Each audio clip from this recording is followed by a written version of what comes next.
Zhou Yufeng, if you have the guts, just beat me to death. A woman's hysterical crying came from a small living room.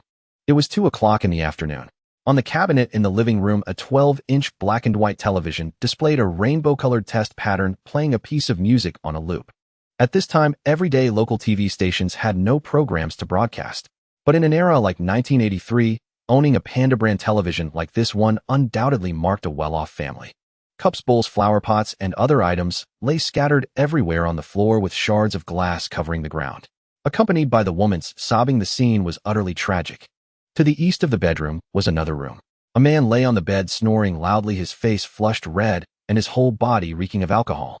This man was Zhou Yufeng, the subject of the woman's curses. He completely ignored the woman crying in the living room outside. Zhou Yufeng snored loudly. Suddenly his face twisted into a grimace as if vomit had surged into his throat and was choking him. He struggled in pain. After struggling for a while, Zhou Yufeng's body gradually went limp, appearing lifeless. Moments later, he suddenly sat bolt upright as if jolted by electricity, staring blankly at the unfamiliar surroundings. "Where is this?" Zhou Yufeng exclaimed, his pupils dilating, a look of unprecedented panic spreading across his face. "Wait, these things." Zhou Yufeng touched the bed sheets. A foul stench filled his nostrils. On the green bed sheet was all his vomit from moments ago. Zhou Yufeng gasped for air, kicked off the blanket, and jumped directly out of bed. Whoa. Faintly, he heard the sound of a woman crying from outside the room. He gently pulled the door open and turned his head to look. The floor was in chaos with all kinds of objects scattered every which way. Had there been a fight here? A sense of foreboding surged in Zhou Yufeng's heart. Moreover, he had no idea where he was or what was happening. He turned his body further and saw a very small television set displaying a still image. Was it out of signal? How could such a television still exist? Wasn't I drinking at a business summit? Why am I here? Kidnapped? Zhou Yufeng speculated wildly. Then he glanced down to the left and froze. A woman sat on the floor, crying, her head buried in her knees, her body trembling continuously. She was facing away from Zhou Yufeng, wearing only a pink undershirt, her snow-white back smooth as a baby's skin, flawless. Zhou Yufeng immediately averted his eyes. She was barely dressed, it was improper to stare. Suddenly a sharp pain exploded in his head. He clutched his hair tightly with both hands, collapsed to the ground, his face turning deathly pale. The unbearable pain caused instant tinnitus, a constant dinging sound ringing in his ears. Then unfamiliar memories flooded into his mind like a burst dam, unstoppable and growing from childhood to every tiny detail. It took a full half-hour for the pain in his head to subside. Zhou Yufeng gasped for air, his whole body drenched in sweat, goosebumps rising on his arms. "Have I been reborn?" Zhou Yufeng murmured. Vivid memories surfaced before his eyes. He was 22 years old, from Linshui City, married to Jiang Xiaoduo for 2 years. He had only a high school diploma. Originally from a well-off family, his parents had both died in an accident while operating machinery at a factory. It should have been a clear-cut case of work-related injury, but due to certain reasons involving the workshop director, the accident was determined to be due to improper operation. They received no compensation whatsoever and were even held up as a negative example. Zhou Yufeng also had a younger brother and 2 younger sisters, all still in school. They had hoped that the eldest brother would fight for justice for their parents and demand compensation for the siblings. But this Zhou Yufeng had been avoiding everything, afraid of the workshop director, even hiding when he saw him, never taking any responsibility. Instead, the second child, Zhou Yuna, had gone to the workshop director several times to make a scene, but each time she was beaten black and blue. The director showed no mercy to this high school girl. After his parents' death and the stigma, the job he had secured was withdrawn. He became idle, took up gambling, and grew irritable. After the first time he hit Jiang Xiaoduo, it spiraled out of control. "Is this me?" He saw a red mirror on a red cabinet. Zhou Yufeng quickly picked it up and looked at himself in the mirror. With a crash, the mirror fell to the floor and shattered into pieces. "Go ahead and smash things. If you have the guts, tear down the whole house, woo." Hearing the noise, Jiang Xiaoduo let out a choked sob, then crouched down and continued crying. Zhou Yufeng trembled uncontrollably. He swallowed hard. The young man in the mirror just now, that was himself. This was hard for Zhou Yufeng to accept. In his previous life, he was still unmarried at 40, a golden bachelor, the executive CEO of a listed company with countless admirers and even rumors with popular actresses. But during a business meeting, he drank too much and choked to death on his own vomit. Coincidentally, this Zhou Yufeng had also just choked to death on vomit and then absurdly reincarnated into his body. Through the memories, he learned that the original Zhou Yufeng was a complete waste. Why had he been reborn into such a loser? He even began to loathe himself. A yellowed calendar had a date circled in red: July 2nd, 1983, a Saturday. And today was also Jiang Ziada's birthday. Zhou Yufeng frowned deeply, unable to accept the truth. Everything he had in his previous life was suddenly gone, and he felt intense unwillingness. Was there a way back? There must be. Maybe if he got drunk again. Zhou Yufeng turned his head and glanced at the empty bottles on the floor. Then he stood up, gently pushed open the door, and walked out. Jiang Xiaoduo sat on the floor crying. Zhou Yufeng couldn't help but glance again at her snow-white back, but quickly averted his eyes. It was just a natural instinct as a man. In his previous life, he had been very disciplined and would never do anything inappropriate. After all, she was another man's wife. What Zhou Yufeng needed to do now was find a way back to his own era rather than remaining in this worthless body.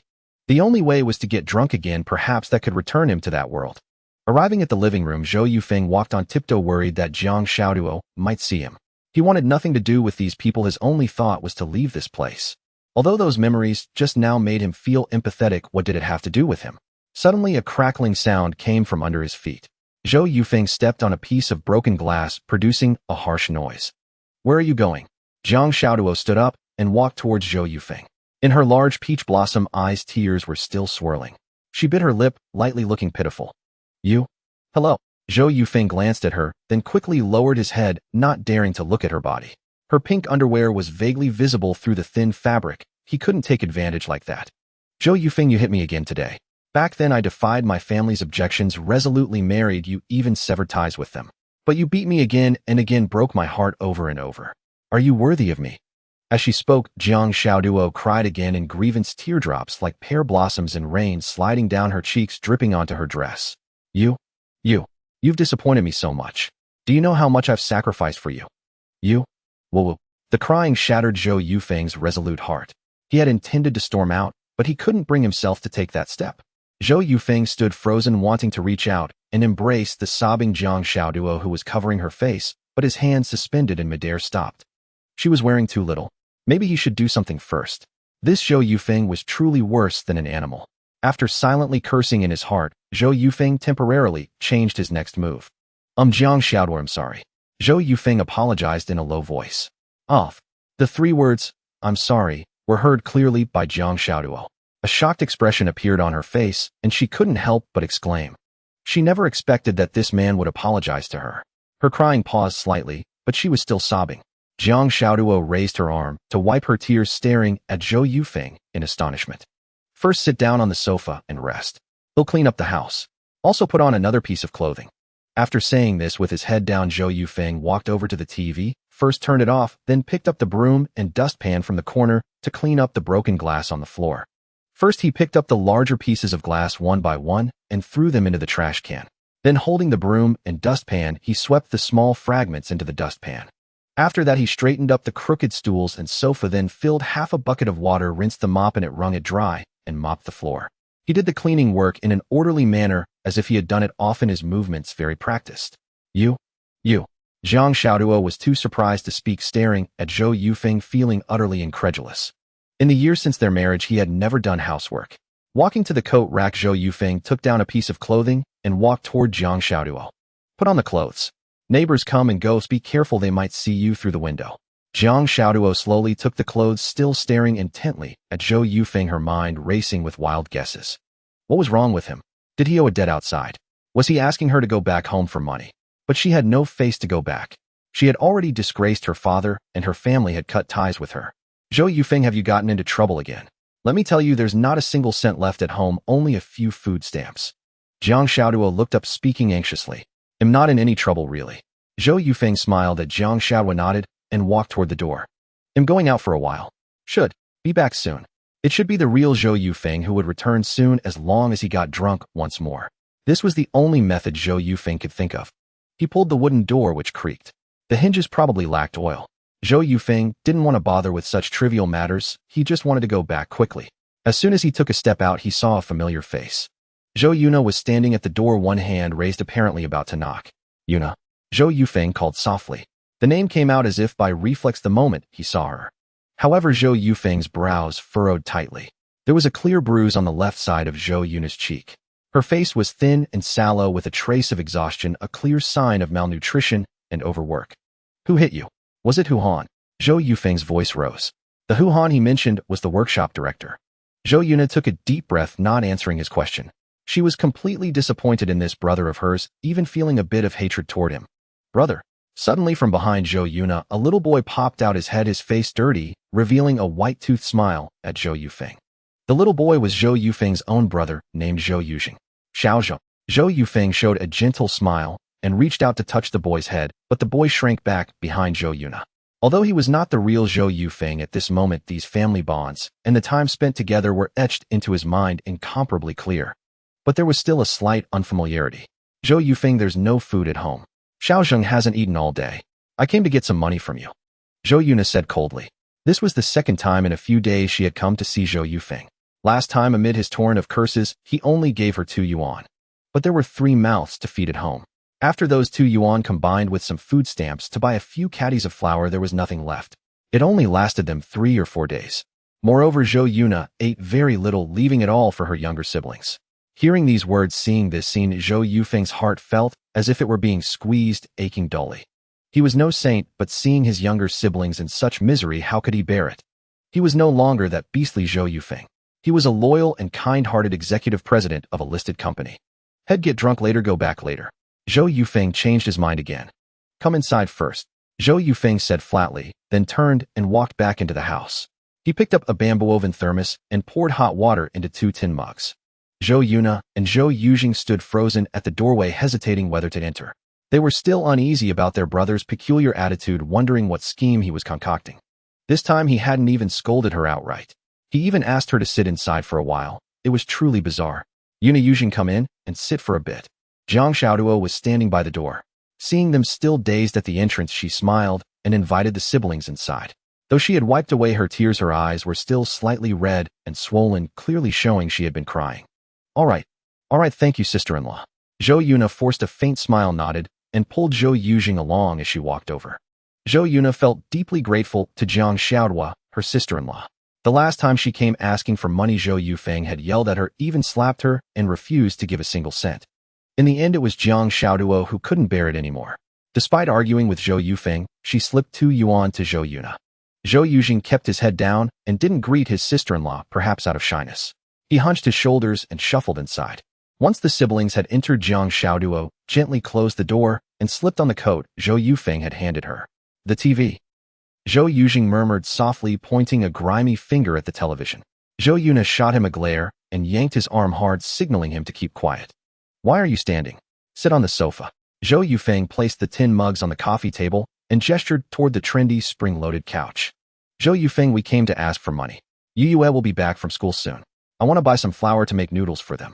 Zhou Yuna, still holding her brother's hand, refused to sit down and stared coldly at Zhou Yufeng.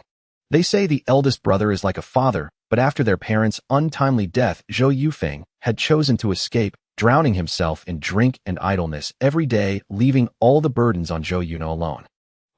Zhou Yufeng furrowed his brow slightly and nodded gently, as if pondering a question, falling silent for a moment.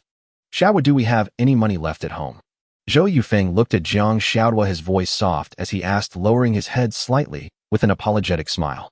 Such an attitude astonished Zhang Xiaoduo. What had gotten into Zhou Yufeng today? Had he changed his ways? Only 5 yuan left, but there are still 10 jin of grain coupons. Zhang Xiaoduo answered truthfully. For some reason, she suddenly felt an illusion that the Zhou Yufeng before her was trustworthy. Do we have any surplus grain at home? Zhou Yufeng asked again. Only 2 jin of white flour left. Zhang Xiaoduo replied promptly. All right then. Xiaoduo, could I ask you a favor? Give the 5 yuan and the 10 jin of grain coupons to Yuna for now. The 2 jin of white flour left will be enough for us for a few meals. As for what comes after, I'll figure something out. Zhou Yufeng spoke earnestly, his tone gentle, yet exuding a calm steadiness. After he finished speaking, both Zhou Yuna and Zhang Xiaoduo widened their eyes, staring at Zhou Yufeng in disbelief, their faces etched with profound astonishment. Zhou Yuna never expected her brother to suddenly be kind to her. Zhang Xiaoduo was even more shocked. He had actually said beg you for a favor. It was utterly unbelievable. Xiaoduo, is that all right? Seeing Zhang Xiaoduo staring at him without responding, Zhou Yufeng asked again with a smile. In Zhou Yufeng's value system, since he and Zhang Xiaoduo were husband and wife, he felt it best to consult her opinion when giving something to others, especially since everything in the house had been brought by Zhang Xiaoduo. All right, all right. Jiang Xiaoduo nodded and walked over to the red chest cabinet in the small living room. It was a rectangular cabinet 1.5 meters deep. Most residents of Linshui City used such cabinets. A single one was enough to hold the family's entire wardrobe, making it very practical. Lifting the lid, Jiang Xiaoduo held the cabinet door with her head rummaged through the clothes, pulled out a maroon coat, and then closed the cabinet door again. From the inner pocket of the coat, she took out a small cloth bundle, carefully unrolled it, revealing a crisp 5 yuan bill. But truly that was all there was. Jiang Xiaoduo gave Zhou Yufeng a meaningful look, her eyes filled with worry. The family really had only 5 yuan left. Zhou Yufeng naturally understood her meaning. In his past life, with his exceptionally high emotional intelligence, and even having studied psychology, how could he not grasp the thoughts of a simple woman? Zhou Yufeng looked at Jiang Xiaoduo and nodded firmly twice, instilling confidence in her. Yuna, take this 5 yuan for now. They'll find some grain coupons for you later. Jiang Xiaoduo handed the 5 yuan to Zhou Yuna. Thank you, sister-in-law. Zhou Yuna didn't hesitate, as she took the money first, then nodded gratefully at Jiang Xiaoduo. Zhou Yujing hadn't eaten all day and she desperately needed this money, so she wouldn't be coy. If it were just Zhou Yuna alone, she might have hesitated, perhaps even refrained from coming to ask for money at all. Jiang Xiaoduo took another coat from the hanger, pulled some grain coupons from its inner pocket, and handed them to Zhou Yuna. Thank you, sister-in-law. Zhou Yuna accepted the coupons, as well clutching the money and coupons tightly in her hand. Sister-in-law, we'll be going now. She nodded politely to Jiang Xiaoduo and pulled Zhou Yujing toward the door. She didn't bother to say goodbye to Zhou Yufeng, though she was grateful for today. The wounds he had inflicted before ran too deep. When she went to confront Hu Han alone to demand justice, Zhou Yufeng didn't even dare to show his face. Only she knew how many beatings she endured, and from that moment on she harbored a deep loathing for Zhou Yufeng. Big brother, goodbye. At the doorway, Zhou Yujing waved his little hand and said goodbye to his brother. Xiaojing, goodbye. Zhou Yufeng quickly waved back, offering a warm smile. Hurry up. Zhou Yuna frowned, yanked Zhou Yujing harder, and strode forward. The room was now empty save for himself and Jiang Xiaoduo. When he looked up at her again, Zhou Yufeng was still struck by her beauty. Jiang Xiaoduo's delicate face bore no trace of makeup, yet her skin was as fair as a baby's. Beneath that flawless complexion, she had naturally rosy lips. But after admiring her for only a moment, Zhou Yufeng averted his gaze with some guilt. I'm going out for a while. He stepped toward the door. Where are you going? To settle accounts with Hu Han. Wait a moment. Jiang Xiaoduo's delicate brows furrowed slightly as she stepped forward and grasped Zhou Yufeng's sturdy arm. Are you going just like this? Don't you want to think of another way? Rushing recklessly to demand money from Hu Han. He was hardly an easy man to deal with. Going there would surely result in a beating. Jiang Xiaoduo worried he would endure a pointless thrashing. Don't worry. He'll go and assess the situation first. In any case, this money must be recovered. And if my parents truly died indirectly because of Hu Han, then I definitely won't let him off. Zhou Yufeng spoke with a resolute expression. This earnest demeanor felt unfamiliar to Jiang Xiaoduo, as if his entire aura had transformed into something different, a subtle, indescribable change. Yet when Zhou Yufeng uttered the word parents, just now it still sounded somewhat stiff and unnatural. All right, stay home. I'm leaving. After tossing out these words, Zhou Yufeng strode with long steps toward the other end of the corridor. Jiang Xiaoduo bit her lip, gently watching the man's retreating figure until he descended the steps. The blazing sunlight fell upon the man's somewhat swarthy face. Zhou Yufeng squinted slightly, looking up at the scorching sun. After just a few steps, a thin layer of sweat had already formed on his forehead. Zhou Yufeng walked along the spacious street. Some vendors squatted by the roadside hawking their wares. Bicycles weaved unabashedly through the thoroughfare, and occasionally a few stylish ladies' bicycles could be seen. The buildings on both sides were mostly low and old, with even some ancient structures interspersed among them, yet they didn't seem out of place. All were a uniform cement gray, clearly showing that these old buildings had been reinforced with concrete. The utility poles were made of wood, standing densely along the roadside every few steps. Overhead wires hung not very high, forming a dense tangled web. This scene of 1983 was entirely different from what Zhou Yufeng had seen on television, vastly dissimilar. Looking around, people's clothing was mostly in dark hues like blue, black, and gray, with few bright colors. As for the pink that Jiang Xiaoduo wore, she only dared to put it on at home. What Zhou Yufeng wore was relatively fashionable: a white shirt neatly tucked into black trousers, a pair of sandals, and high-top socks. The so-called frog goggles and bell-bottom pants that people mentioned were at least not yet visible in this small city, though they were gradually becoming trendy in the big metropolises. After slowly observing his surroundings, Zhou Yufeng quickened his pace toward Hu Han's home, his brows tightly knitted as he pondered certain matters. In Linshui City, steelmaking was the most renowned industry. In this modest town, the Linshui steel plant provided jobs for nearly 1,000 people. If a family had 2 workers in the plant, they were considered relatively well off. Since the founding of the Linshui steel plant, there had never been a fatal accident. Even work-related injuries were minor and treatable. So how could someone suddenly die from improper operation? Zhou Yufeng's parents had worked at the steel plant for nearly 20 years. Their operation of the equipment had become muscle memory. How could they make a fatal mistake? This was too suspicious. The more he pondered, the faster his pace became. His face now was dark and terrifying. Why did Hu Han stop my parents from reporting it as a work injury? The money wouldn't come out of his pocket. The plant would pay. Helping with that arranging things would earn him a good reputation. So why didn't he? This doubt arose in Zhou Yufeng's mind, and soon he understood part of the reason. It was because Hu Han was afraid. Reporting a work injury would require an inspection of the machinery. As the workshop director, he wielded considerable power, and equipment procurement in his workshop had always been under his control. Hu Han feared the equipment inspection because there was something wrong with the machinery. That was why he obstructed the matter in every way, forcing the parents to bear the blame for improper operation, thus avoiding an inspection. Zhou Yufeng stopped in his tracks, gazing at the bustling street.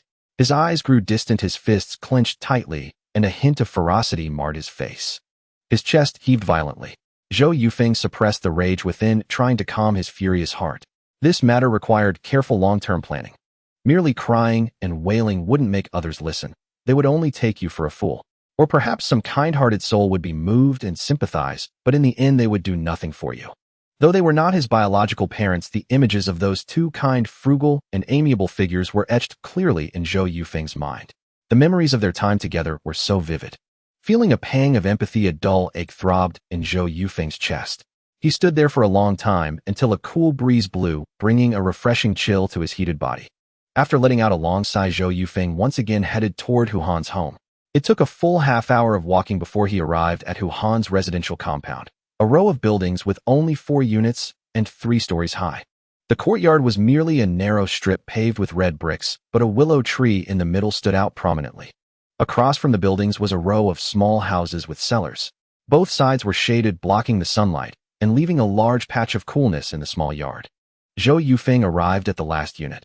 Hu Han lived in this one, but the current Zhou Yufeng didn't know which floor exactly. After his parents' incident, Zhou Yufeng had been avoiding things, unlike Zhou Yuna, who had come to make a scene at Hu Han's home. Thinking of this, he couldn't help but curse himself. Zhou Yufeng, you're a real bastard. By the side of the unit building was a garbage enclosure made of red bricks, though it wasn't very full. Zhou Yufeng crouched directly by its edge, waiting for Hu Han to return from work. Zhou Yufeng squatted there with a fierce expression, shaking his head, his demeanor bearing some resemblance to the hooligans being cracked down on in that era. The chirping of cicadas came from a nearby willow tree. As dusk fell, the courtyard gradually grew lively. Children ran wildly about, rolling iron hoops. It was also time for workers to return home. People kept streaming into the courtyard. Zhou Yufeng edged back slightly, keeping an eye on the main gate. Time trickled by. The sky slowly darkened, and the number of children playing in the yard dwindled. Still no sign of Hu Han. Yet Zhou Yufeng wasn't anxious at all. Some matters might be easier to discuss when only 2 people were present. Zhou Yufeng had already formulated a plan in his mind, a quality habit he had always possessed as a listed company president. Slowly night fell. After waiting for roughly another 2 hours, it was already around 9 in the evening. The iron gate let out a creaking sound, and then 2 staggering figures entered. The taller man hunched down slightly, listening to the shorter one speak as they slowly made their way into the courtyard. Their voices were so low that even when they reached the last building unit, Zhou Yufeng could only catch a vague murmur, unable to discern what was being said. These 2 were none other than Hu Han and his son, Hu Xiaoshan. Zhou Yufeng knew Hu Xiaoshan all too well. They had been high school classmates. Though neither had made it to university, Hu Xiaoshan had already signed a contract with Linshui Steelworks and would start working there soon. Dad, take it slow. Some wretched thief must have stolen the light bulb in this hallway. Can't see a damn thing in this pitch black. Hu Xiaoshan, supporting his father's arm, cursed under his breath as they fumbled up the steps, oblivious to Zhou Yufeng crouching nearby. Hey! Zhou Yufeng suddenly shouted, leaping off the cement wall and striding over to stand behind Hu Han and Hu Xiaoshan. Who's there? Hu Han spun around in alarm, his voice warped with shock. Who are you? Hu Xiaoshan yelped, too, tightening his grip on his father's arm and stepping back. Oh, it's me, Zhou Yufeng. Don't panic. Zhou Yufeng called out with a hint of mockery, his voice ringing unnaturally loud in the quiet stairwell. Zhou Yufeng. Hu Han gritted out in reply, the initial fear in his heart vanishing instantly. He stepped forward aggressively, closing and clearly dismissing Zhou Yufeng as insignificant. With his receding hairline, Hu Han tilted his head back, and after making out Zhou Yufeng's face in the moonlight, he curled his lips into a contemptuous sneer. What the hell's wrong with you shouting out of nowhere? Knowing it was Zhou Yufeng, who Xiaoshan's temper flared. He cursed and shoved Zhou Yufeng hard. The sudden push sent Zhou Yufeng stumbling back several steps until his foot caught the edge of the stair, throwing him off balance and nearly causing him to fall. Zhou Yufeng, what are you doing here? Hu Han emerged from the dark hallway, his brows furrowed as he pressed Zhou Yufeng for an answer. Zhou Yufeng stared at the round face closing in on him, its cheeks lined with coarse flesh, its mouth reeking of a foul stench mixed with alcohol flooding his nostrils. Clenching his fists tightly and grinding his teeth, Zhou Yufeng felt his facial features twist in an instant. He yearned to land a punch on that fleshy face, but he struggled to suppress the urge. With a shudder, goosebumps rose on his arms. Slowly, he unclenched his fists and forced a smile onto his face. Uncle Hu, I actually came here today to ask you for a favor. Zhou Yufeng softened his voice as much as possible, trying not to sound stiff or unnatural. Huh. Heh. Hu Han let out a mocking laugh. You said you came to ask me for a favor? Yes, that's right. Zhou Yufeng nodded and continued. Uncle Hu, it's like this. What happened to my parents really was due to their own mishandling that led to such serious consequences. My sister Yuna is just too heartbroken. She's a kid throwing tantrums and keeps bothering you. I'm here mainly to apologize. Oh. A gleam of delight flickered across Hu Han's face. He patted Zhou Yufeng on the shoulder and said earnestly, Zhou Yufeng, you're much more sensible. Your parents and I were old colleagues for years. Do you think I'm not heartbroken over what happened to them? That Yuna of yours comes around making a racket accusing me of causing your parents' death. She's young, sure, but she can't just spout nonsense like that. Do you think that's possible? What good would it do me to harm them? And that business about your parents' work-related injury assessment. In the workshop director, after all. I can't just bend the rules for old friends, can I? Things are what they are.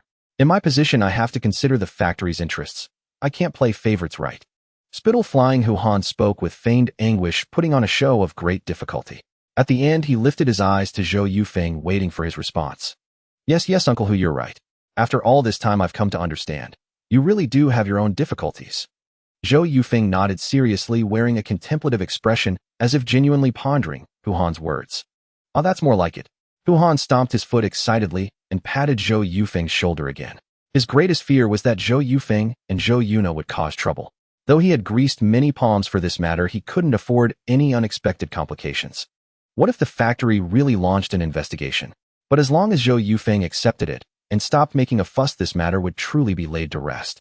Uncle Hu, could you do me one favor? Zhou Yufeng lowered his voice, looking at Hu Han with a pleading tone. Oh, what is it? Hu Han asked immediately. Could you help us get some condolence money from the factory? My 3 younger siblings are still in school.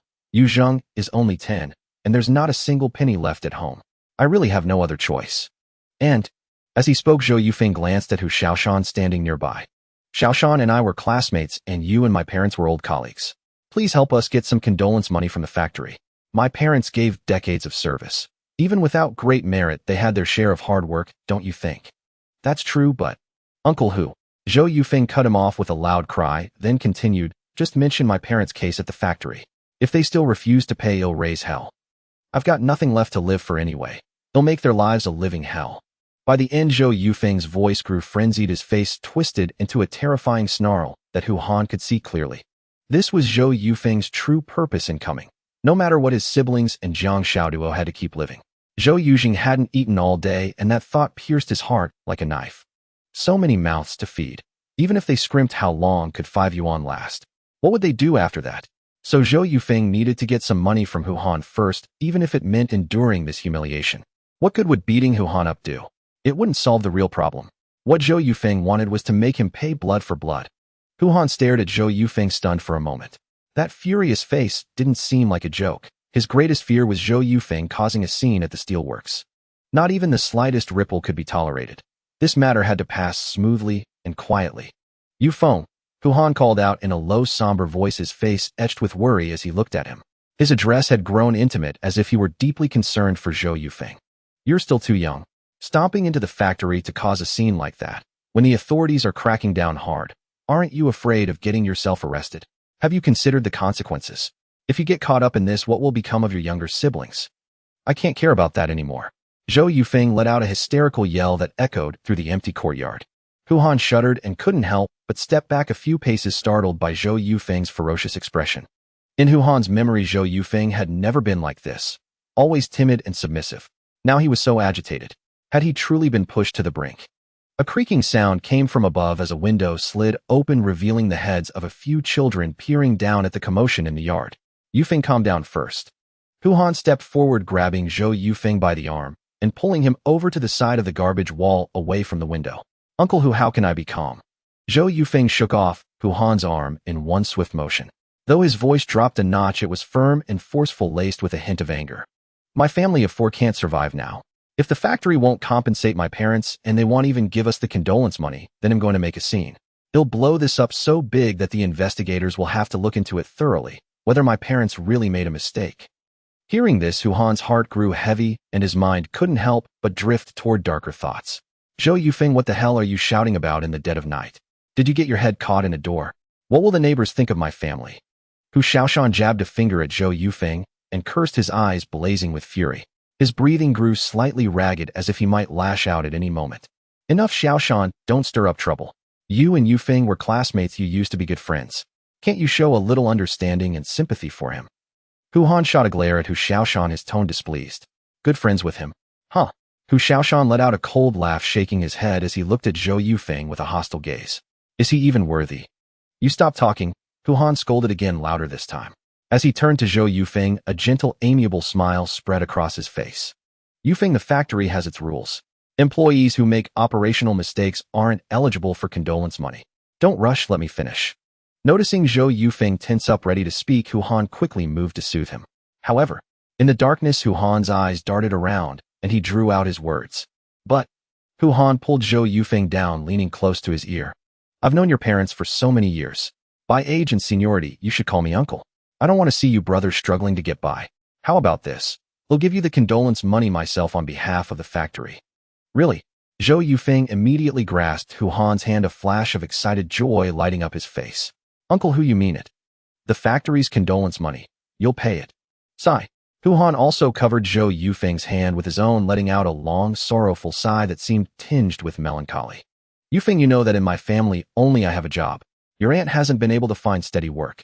Even though I'm offering you this condolence money, I'm afraid I can't give you much. Then how much can you give?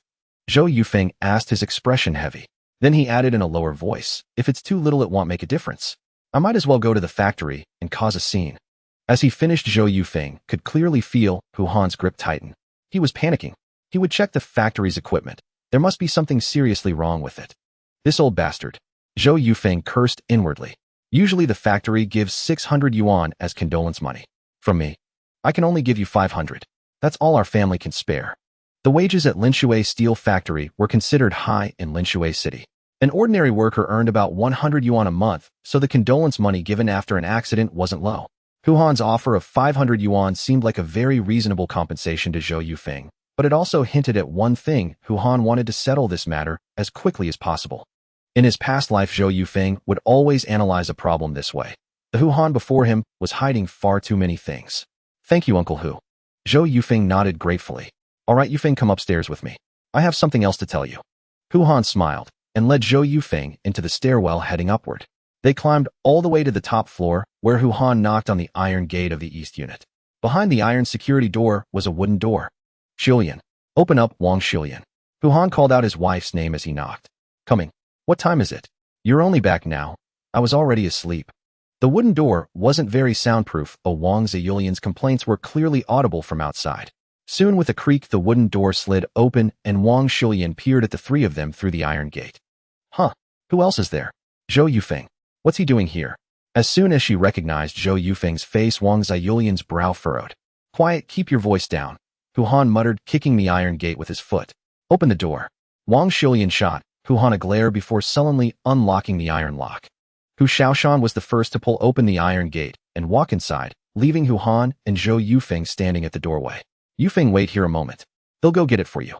Hu Han turned back to Zhou Yufeng with a smile, before pulling the iron gate open and stepping inside. Uncle Hu, can you also get me 5 caddies of meat coupons? Zhou Yufeng called out loudly.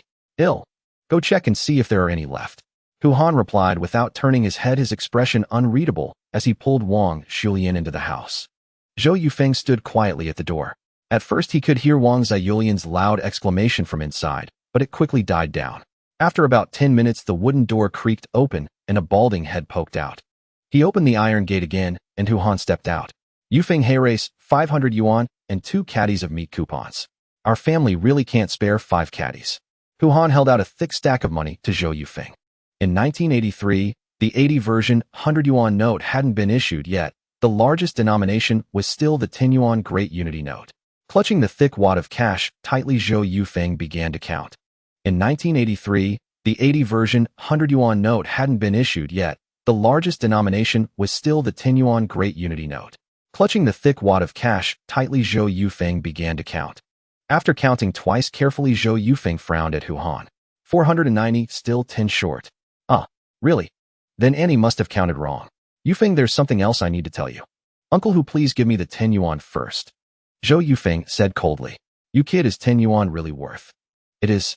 I don't even have a proper job, so what? If Uncle Hu could get me into Linshui steel mill, I'd give up this 500 yuan. As he spoke, Zhou Yufeng had already handed the money over, but he held it tightly. Even if Hu Han tried to snatch it, he couldn't take it away. Fine, then wait here. They'll go get it for you. Hu Han muttered and turned back into the house. A moment later, Hu Han came out again holding 2 5 yuan notes. Here, all the money at home is yours now. Zhou Yufeng took the money, pressed it onto the stack, and clutched it tightly. Yufeng, there are some things your uncle should teach you. Hu Han put his arm around Zhou Yufeng's shoulder and began to speak. You need to look forward. Let this matter with your parents go. It's time for you to grow up, take on more responsibility, and think more about your younger siblings. Am I right, nephew? Zhou Yufeng nodded and looked at Hu Han seriously. Uncle Hu, I understand. I won't go to the factory to make a fuss about my parents anymore. I'm truly tired. They'll just find some odd jobs and support my younger siblings through school. That's right. That's exactly how it should be. Hu Han grinned and gave a thumbs up. Well, Uncle Hu, it's getting late. They'll head back now. After saying that, Zhou Yufeng walked down the stairs. Yufeng, let me see you out. No need. The stairway is dark. I'd hate for you to fall.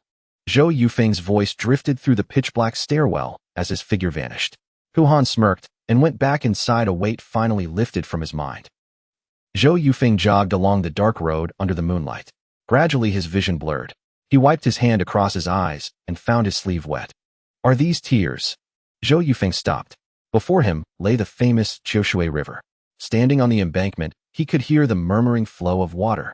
At that moment his heart ached as if squeezed. Calling him uncle mouthful by mouthful had nearly been the death of Zhou Yufeng. For a moment, he almost lost control, wanting to punch that fleshy face. But thankfully he held back. Yet this humiliation pressed down on Zhou Yufeng, making it hard to breathe. Those tears just now, they were for his parents. They'll make you pay with blood.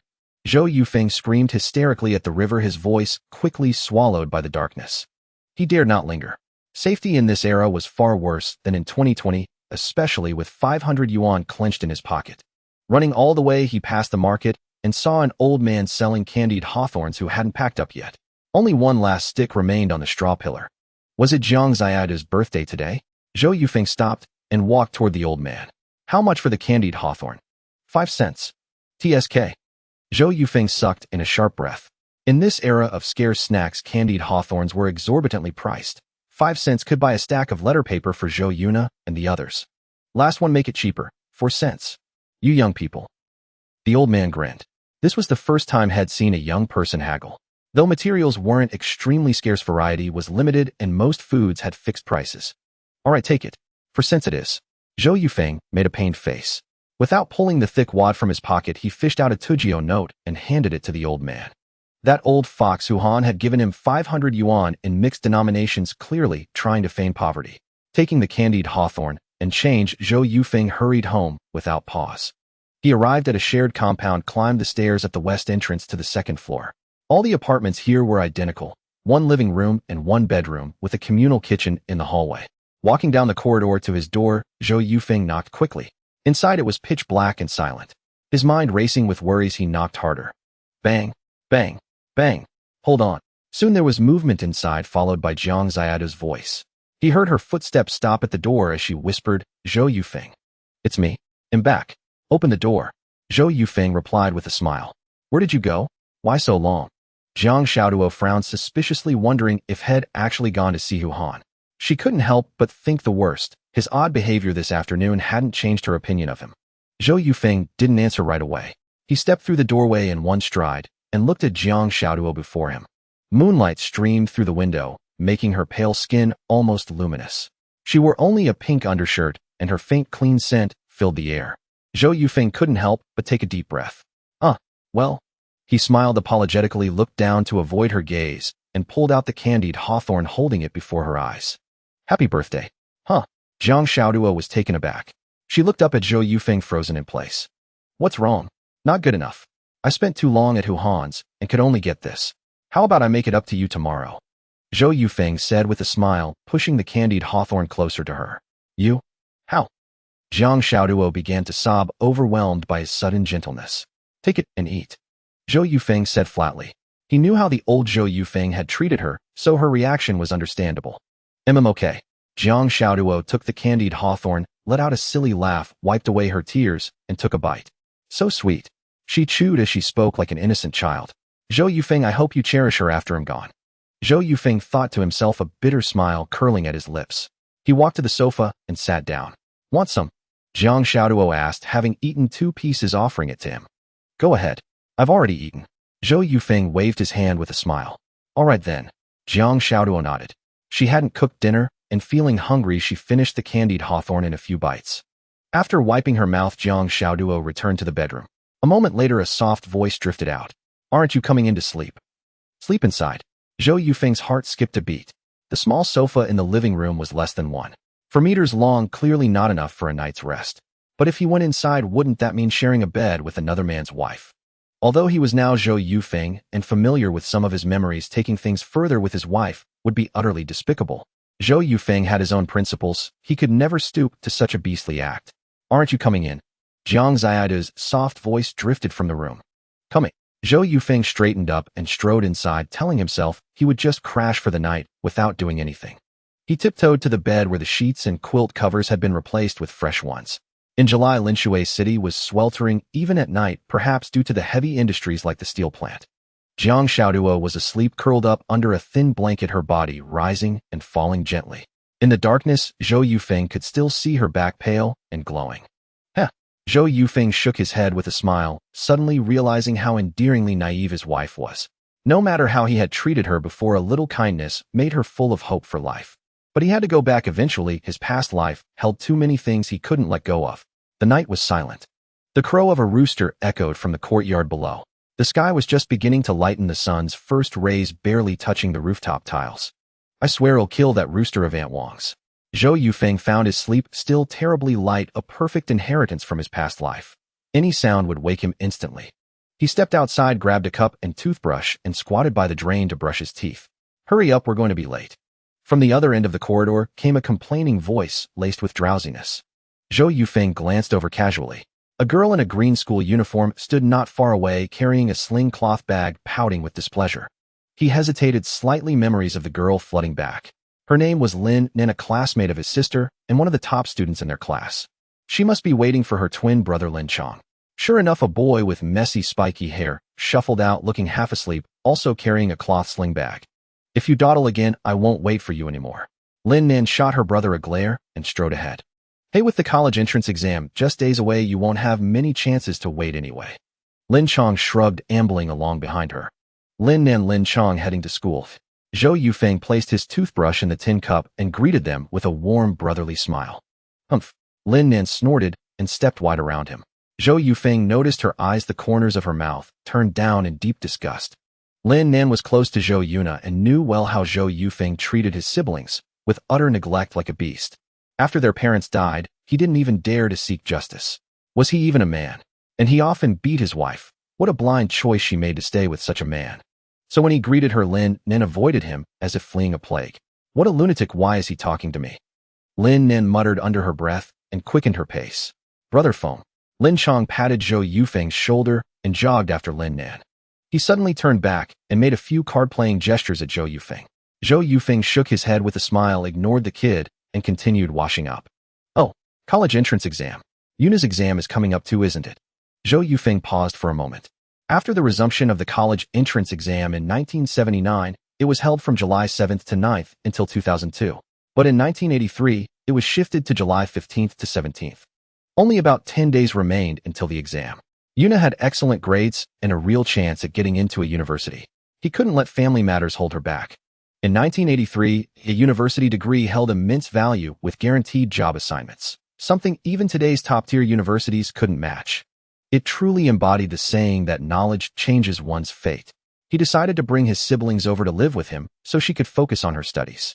With this plan in mind, Zhou Yufeng stood up, wiped his face with the towel draped around his neck, and turned back into the room. Jiang Xiaoduo was still asleep, sprawled sideways on the small Kong, her sleeping posture far from orderly. He gently draped a blanket over her, then stepped out, grabbed some flour, and headed to the communal stove. He'd make some noodles for breakfast. Jiang Xiaoduo, born into a high-ranking cadre family, had never learned to cook. She only started after marrying Zhou Yufeng, which had become an excuse for him to hit her. "You're a woman who can't even cook. I was blind to marry you." The scolding echoed in Zhou Yufeng's mind. He shook his head helplessly and quickened his kneading. Sunlight gradually spilled onto the streets. It wasn't even 7 a.m., and most people on the road were students in green uniforms. Lin Nan strode ahead, her short hair swaying in rhythm. Lin Chong followed behind, pressing down his unruly hair. The ring of a bicycle bell sounded behind them. A sleek bike passed the siblings, and Lin Chong recognized the brand. Forever. "Nice," Lin Chong muttered, his eyes darting. He quickened his pace to catch up with Lin Nan. "Sis, can I tell you something?" Hearing the word sis, Lin Nan knew it meant trouble. She shot him a glare and walked on without a word. "Sis, if you get into university, how about asking Dad to reward you with a Forever or Phoenix bike?" "Humph." Lin Nan snorted, giving him a cold stare. "Fine, even a flying pigeon or golden lion would do. Just any bike. Think how convenient it'd be for me to take you anywhere." Lin Chong flashed a fawning smile and grabbed her arm. "Lin Chong, can you stop with the useless ideas? Focus on the exam. And stay away from scumbags like Zhou Yufeng." Frowning, she finished speaking, shook off his arm, and strode ahead. "Off." Lin Chong shrugged indifferently, paused briefly, then followed behind her. "Off." Jiang Xiaoduo slowly opened her eyes, the gradually rising clamor outside the door stirring her awake. Staring at the ceiling for a moment, as if recalling something, she abruptly sat upright. "Where is he? Why didn't he call me to make breakfast?" After changing into a dark outfit, Jiang Xiaoduo prepared to step outside. Just as she reached the living room, the wooden door creaked open with a sound. Zhou Yufeng entered carrying 2 bowls of noodles, and upon seeing Jiang Xiaoduo standing in the living room, he offered a gentle smile. "You're awake," Zhou Yufeng said with a smile, placing the 2 bowls of noodles on the coffee table. "What are you standing there for? Come over and eat." As he spoke, he handed her a pair of chopsticks. You made this?" Jiang Xiaoduo took the chopsticks, asking incredulously. "Him. Could he cook?" Longevity noodles to make up for your birthday yesterday. Eat the egg first. I borrowed it from Aunt Wang next door, though she doesn't know yet." "Off." Jiang Xiaoduo looked into the bowl in confusion, and sure enough, an egg floated atop the noodles. Zhou Yufeng, holding the bowl without an egg, had already begun slurping loudly. Witnessing this, Jiang Xiaoduo's heart softened, and she even forgot the times Zhou Yufeng had beaten and kicked her before, an exceedingly simple woman. "Thank you." Jiang Xiaoduo murmured, tears once again welling in her eyes. "Sit down and eat quickly. It'll get sticky and cold, and then it won't taste good." Zhou Yufeng's lips curled upward as he let out a soft laugh, sunlight falling upon his face, lending him a certain handsomeness. Jiang Xiaoduo nodded, sat down, lifted the bowl, and took a sip of the broth first. The warm liquid soothed her stomach, bringing immense comfort. Such a cozy feeling was the first Jiang Xiaoduo had ever experienced in this small home. "Eat the egg first before Aunt Wang finds out." Zhou Yufeng put on a tense expression, frowning as he warned playfully, trying to scare Jiang Xiaoduo. "Oh." True to form, Jiang Xiaoduo panicked. After glancing at the door, she stuffed the entire egg into her mouth in one big bite. Then, mumbling indistinctly, she said, "How could you steal Aunt Wang's eggs, eh?" Ha. Zhou Yufeng was amused by Jiang Xiaoduo's naive and timid demeanor, involuntarily gently stroking her black hair. His gaze grew tender, though even Zhou Yufeng himself did not notice. "Didn't I tell you? I borrowed it, I'll return it later." "But, do we have any money left?" Jiang Xiaoduo slurped her noodles, whispering softly. "Yesterday, the last 5 yuan had been given to Zhou Yuna." "We do, how could we not? Look at this." With that, Zhou Yufeng pulled a thick stack of money from under the sofa cushion, dozens of 10 yuan notes alone. "So much money. Where did you get it? You stole it, didn't you?" Jiang Ziyida's originally delicate face instantly twisted with terror, her eyes wide and mouth agape. Looking up at Zhou Yufeng, she found him merely smiling with pursed lips. Her heart skipped a beat. This timid woman began to tremble, swallowed hard, then hastily stood up, rushed to the door, and drew the curtains. You? Why? Why did you do this? Jiang Xiaoduo sat beside Zhou Yufeng, gripping his arm, her voice trembling slightly as she demanded. In her mind, she had already judged him. The money was stolen. All right, stop overthinking. This money is from Huhan. It's the compensation from my parents. Zhou Yufeng said calmly. Compensation? Didn't the factory say it was an operational error by mom and dad? They even made an example of them. How could there be compensation? Jiang Xiaoduo was puzzled, still skeptical of Zhou Yufeng's words. So I didn't ask the factory, I asked Huhan. You asked Huhan. Did he give it personally? But why would he give it to you? He gave me this money because his conscience is guilty. He's afraid it'll cause trouble at the factory. Anyway, take the money first, while settle the rest of the accounts slowly. Zhou Yufeng spoke in a low tone, his gaze turning sharp. Jiang Xiaoduo looked at this man before her. For some reason, an inexplicable sense of security surged within her. So what do you plan to do? Take it step by step. First, gather evidence. It might be difficult, but there are bound to be flaws. Huhan doesn't have the capability or power to make it seamless. For now, Huhan has let his guard down, and we've gotten some money. We won't have to worry about finances for a short while, which is good for us. Zhou Yufeng spoke with clear logic and composure. Jiang Xiaoduo stared blankly at him, suddenly realizing how unfamiliar this man truly was, even wondering if he was really Zhou Yufeng. Thus she asked dazedly, Are you really Zhou Yufeng? Of course, in Jiang Ziyida's heart, even such surprise was but momentary wild speculation. After all, a living person sitting right there couldn't be fake, could it? Oh, huh. Zhou Yufeng grinned to mask his momentary panic. Shrugging his shoulders, he said casually, What are you thinking? My wife has a mole on her, but would anyone else know that? In an instant, Jiang Ziyida's fair face flushed visibly red as she turned her head away to avoid looking at Zhou Yufeng. Women of this era possessed a unique charm.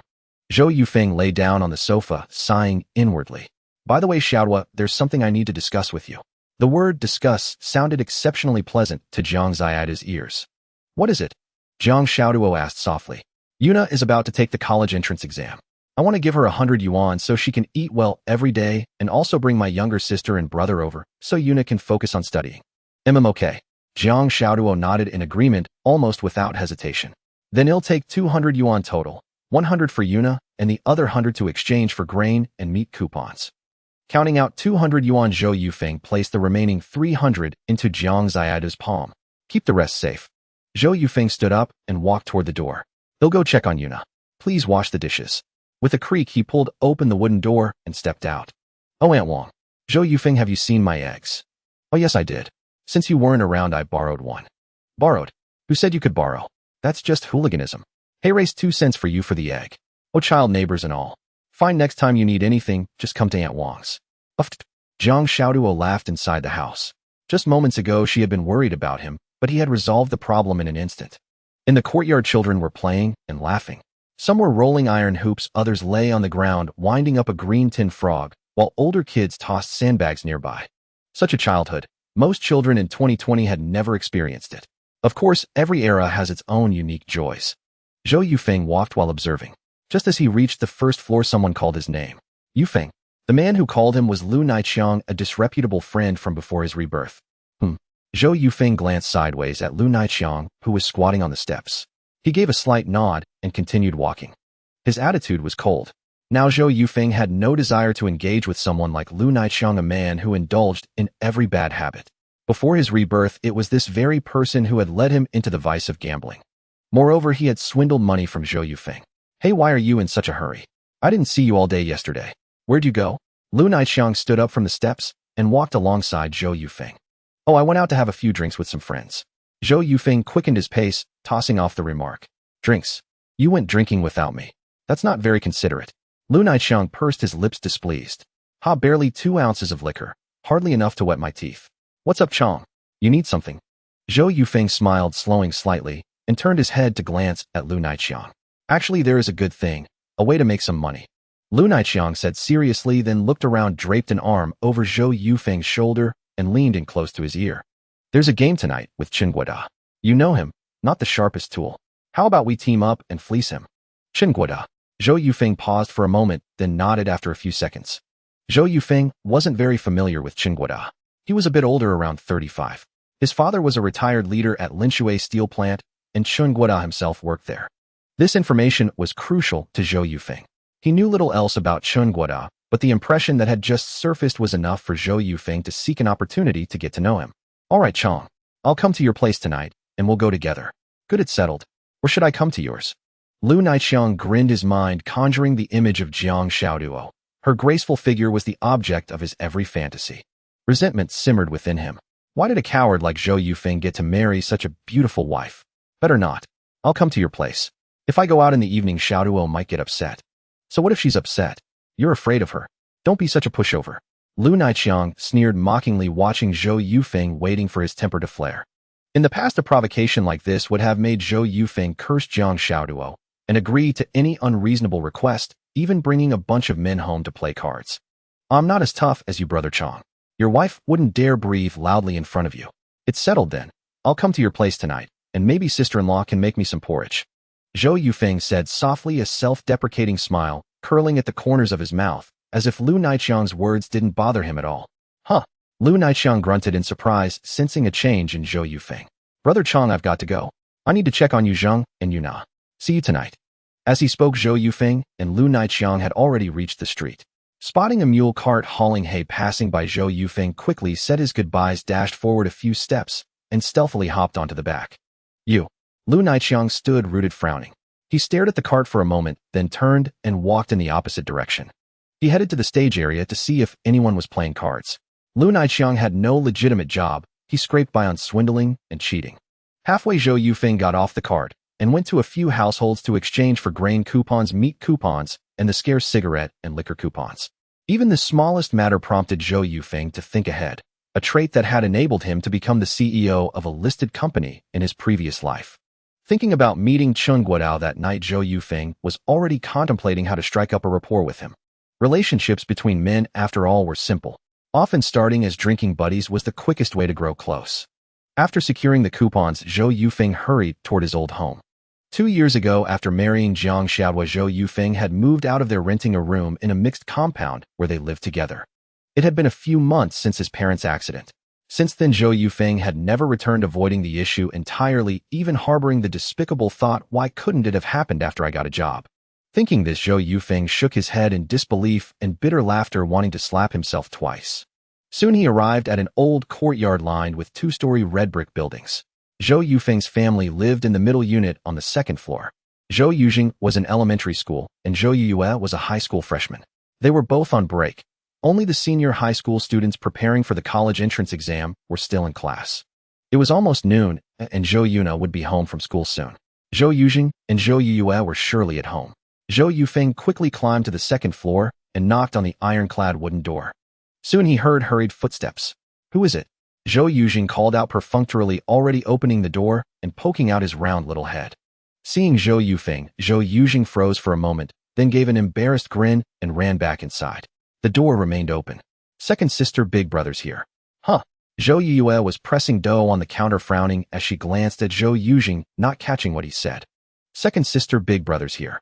Running to Zhou Yue's side, Zhou Yujing repeated urgently. What? Who's here? Zhou Yufeng. Zhou Yue's brow furrowed deeply, addressing Zhou Yufeng by name, a clear sign of disrespect. What does he want? Zhou Yue called out again, just as Zhou Yufeng stepped into the living room. Yue, big brother, is eating here at noon. Zhou Yufeng said with a smile, walking into the small kitchen and patting Zhou Yujing on the head a few times. Zhou Yujing looked up at Zhou Yufeng for a moment, then quickly lowered his head again.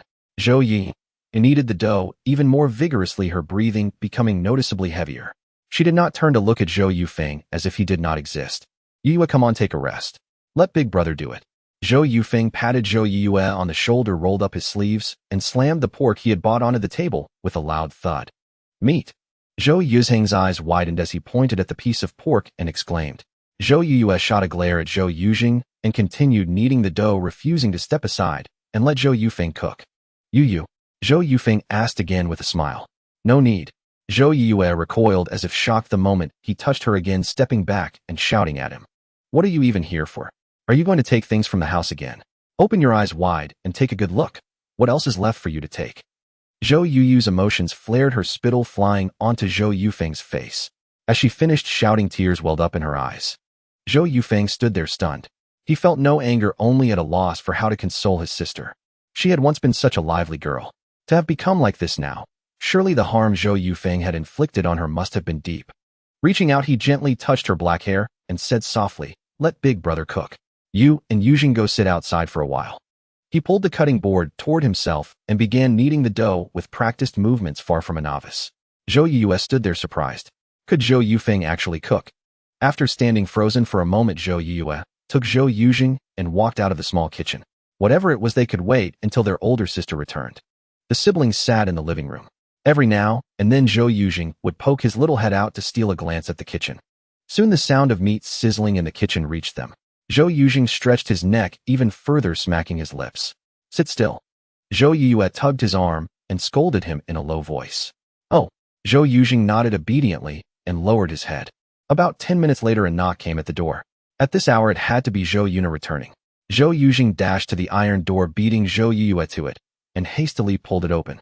"Sis," the two siblings said in unison. "Huh? What's wrong with you two?" Zhou Yuna asked curiously as she stepped inside, setting down her sling cloth bag and twisting her neck.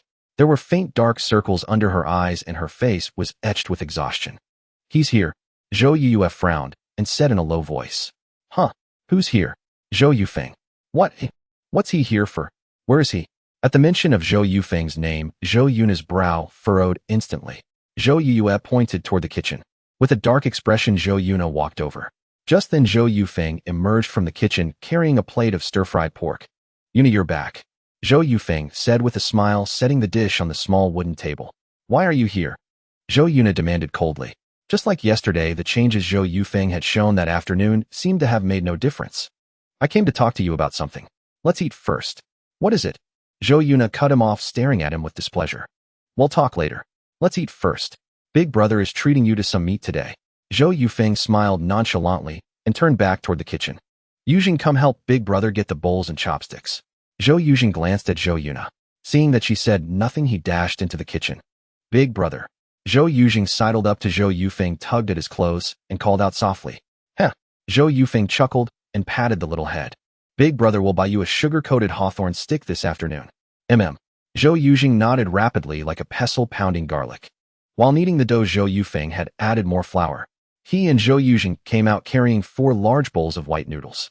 The dough Zhou Yuyue had prepared earlier wouldn't have been enough for 4 people, probably not even for Zhou Yuna and the other 2. Zhou Yufeng understood that Zhou Yuna was frugal, reluctant to spend a single cent. With such an unreliable brother, if she spent all the money, could she count on him to contribute more to the family? Zhou Yuna had originally planned to scrimp and save with Yuyue and Yujing, making the 5 yuan last until her college entrance exams, after which she could take on some part-time work to earn a little money. But now 4 full bowls of noodles. Zhou Yuna exclaimed, rushing into the kitchen. Half the flour in the small iron basin was already gone. After a moment of silence, sobbing broke out. "Woo, woo." Zhou Yuna stumbled out, tears as big as beans streaming down her cheeks. This prolonged struggle had drained her not only physically, but also mentally, bringing her to the brink of collapse. These 4 bowls of white noodles were the final straw that broke her. She cried louder and louder, staring at Zhou Yufeng, then sat on the ground like a helpless child, weeping openly. Zhou Yujing, who had been standing close to Zhou Yufeng, quietly moved away, edging closer to his sister. He pouted, brewing tears of his own. Zhou Yuyu's eyes reddened as well. She crouched beside Zhou Yuna, hugging her sister with deep sympathy. In an instant, the room was filled with sobs. Soon faint footsteps sounded outside the door, and shadows fell through the window. Zhou Yufeng strode to the door, swung his arm, and pulled the curtain shut. Seeing Zhou Yufeng's figure, the shadows lurking by his door quickly retreated down the corridor. Turning around, Zhou Yufeng approached Zhou Yuna, a dull ache spreading through his heart. This sensible sister had truly suffered so much during this time. "I must help you escape this plight. Before I leave." "All right, stop crying. Listen to what big brother has to say." Zhou Yufeng spoke softly, trying to comfort her. But the moment his hand touched her shoulder, Zhou Yuna roared like a mad woman, "Don't touch me." "Zhou Yufeng, why did you use so much of my flour? Why?" She screamed, her body trembling violently. "Yuna, it's all right. Listen to me, you don't have to worry about any of this now. I'm here." Zhou Yufeng crouched beside Zhou Yuna and spoke in a firm, soothing tone. "You're here?" Zhou Yuna's eyes widened. His words filled her with disgust. Then she roared loudly. All you ever do is take things from home, play cards, and hit your wife. What else are you good for? Zhou Yujing shrank back, frightened by his elder sister's outburst. He had never seen Zhou Yuna lose her temper like this before. At that moment, Zhou Yuna could see no hope in life. How were they supposed to get by in the days ahead? All right, Yuna, it's just some flour. I have money. Stop crying. As he spoke, Zhou Yufeng quickly rummaged through his trouser pocket, pulled out 10 Tuanjie notes, and placed them in Zhou Yuna's hand. 10 yuan notes. Zhou Yujing exclaimed, pouting as he stared at Zhou Yuna with wide-eyed astonishment. Zhou Yue was also taken aback. She looked at Zhou Yufeng in disbelief, wondering where he had gotten that stack of money and why he had come all the way to give it to them. Zhou Yuna paused for a moment, then snatched the money and clutched it tightly in her hand. Her sobbing gradually subsided as she looked up at Zhou Yufeng with a puzzled expression. Let's eat first. The noodles are getting cold. We can talk while we eat. Zhou Yufeng pulled Zhou Yuna by the arm and lifted her to her feet. This time she didn't react violently. Sitting on a small stool, Zhou Yufeng picked up his chopsticks, stirred the noodles a few times, and began slurping them down. Zhou Yujing stared intently at the plate of pork, saliva pooling in his mouth, threatening to drip out at any moment. After a short, while Zhou Yuna still stood there unmoved, though she had stopped crying occasionally, letting out a soft sob. Zhou Yujing swallowed hard and looked at Zhou Yuna with pitiful eyes. All right, come over and eat. I have things to tell you. Zhou Yufeng said with a smile. After another moment of hesitation, Zhou Yuna finally sat down on the small stool and picked up her chopsticks. Seeing this, Zhou Yujing immediately dragged over a stool, sat down, and grabbed a piece of stir-fried pork with his chopsticks. He paused, placed the meat in Zhou Yuna's bowl, then quickly picked up a second piece and stuffed it into his own mouth. Ha! Zhou Yufeng let out a faint laugh, picked up the plate of meat, and divided some into Zhou Yuna's and Zhou Yu's bowls. You two need to eat more meat, especially you, Yuna. With the college entrance exam pressure, you must get more nutrition. Zhou Yufeng gave all the meat to his younger siblings, leaving only a bit of sauce to pour over his own bowl. Brother, you should have a piece too. As he called out brother, Zhou Yujing glanced cautiously at Zhou Yuna, then picked up the largest piece of meat from his bowl and offered it to Zhou Yufeng. It's fine, Xiaozheng, you eat it. Your sister-in-law and I already had some meat yesterday. This is just leftovers. Zhou Yufeng lifted his bowl, said a few words, and then loudly slurped his noodles. All right. Okay. Zhou Yujing nodded, put the meat back into his mouth, and ate it greedily. Zhou Yuna paused for a moment, then also began to eat ravenously. She hadn't had a proper meal in days, let alone such fragrant pork and white flour noodles. Watching his three younger siblings eat with their heads down, Zhou Yufeng felt a sense of relief in his heart. It was like the feeling of being a parent. Seeing his children finish a big bowl of noodles brought him peace, knowing they were no longer hungry. Soon Zhou Yuna and the others had cleaned their bowls, then looked up at Zhou Yufeng. Oh, there's something I want to discuss with you. Zhou Yufeng smiled, glanced at the three siblings, and began to speak. Yuna, since your college entrance exam is coming up, I want to take Xiao Yu and Xiao Zheng to stay with me so you can focus on studying. Don't skimp on the 100 yuan I just gave you. Eat whatever you want and make sure to get proper nutrition. Face the exam well. Where did you get the money? Zhou Yuna frowned, asking. Could Zhou Yufeng be doing something illegal? Deep down she was worried about her eldest brother. I got it from Huhan. Huhan, Zhou Yuna and Zhou Yue said in unison, their expressions showing disbelief. Come here. Zhou Yufeng lowered himself, waved his hand, and spoke in a hushed tone. Zhou Yue and Zhou Yuna bent down and leaned in. Beside them, Zhou Yujing sat upright, his big eyes blinking. Xiao Zheng, go to the inner room. Zhou Yufeng pointed to the inner room and said loudly. Oh. Zhou Yujing immediately stood up and walked toward the inner room. After all, he was just a child, and Zhou Yufeng worried he might blurt something out. Once Xiao Zheng was inside, Zhou Yufeng leaned in again and spoke in a voice as faint as a mosquito's whisper. Our parents' death wasn't due to operational error at all. It has a lot to do with this Huhan. I suspect the equipment he purchased for the steel plant had serious safety hazards. That's why he insisted our parents made an operational mistake, because that old dog was afraid of an equipment investigation. Hearing this, Zhou Yuna and Zhou Yu's eyes reddened once more. So that's why he refused to file for workers' compensation for mom and dad. Last time I went to his house about this, he went berserk.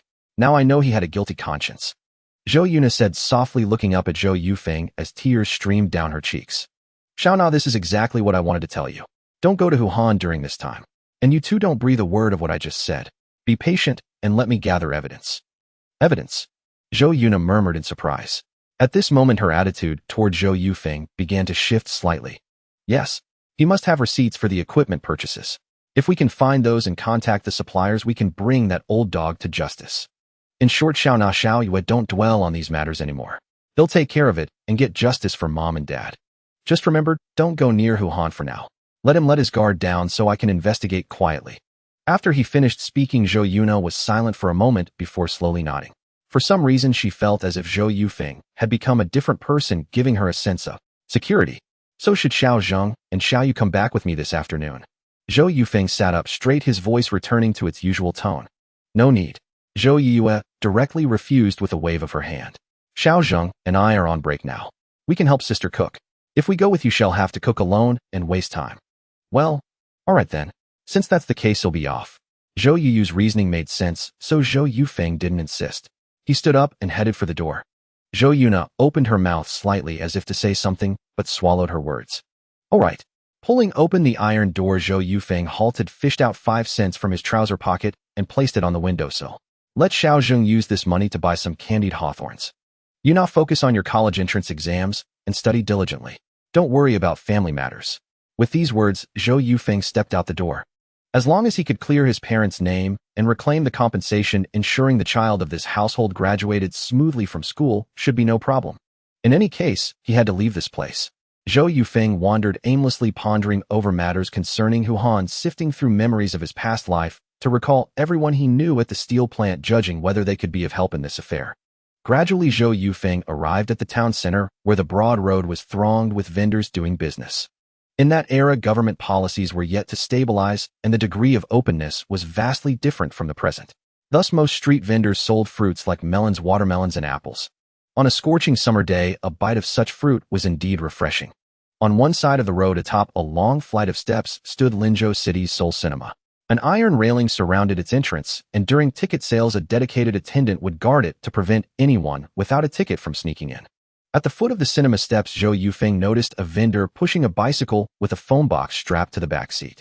On the white foam box, the word ice cream was written in red ink. Boss, give me an ice pop. Zhou Yufeng walked over and spoke loudly to the vendor. Sure thing.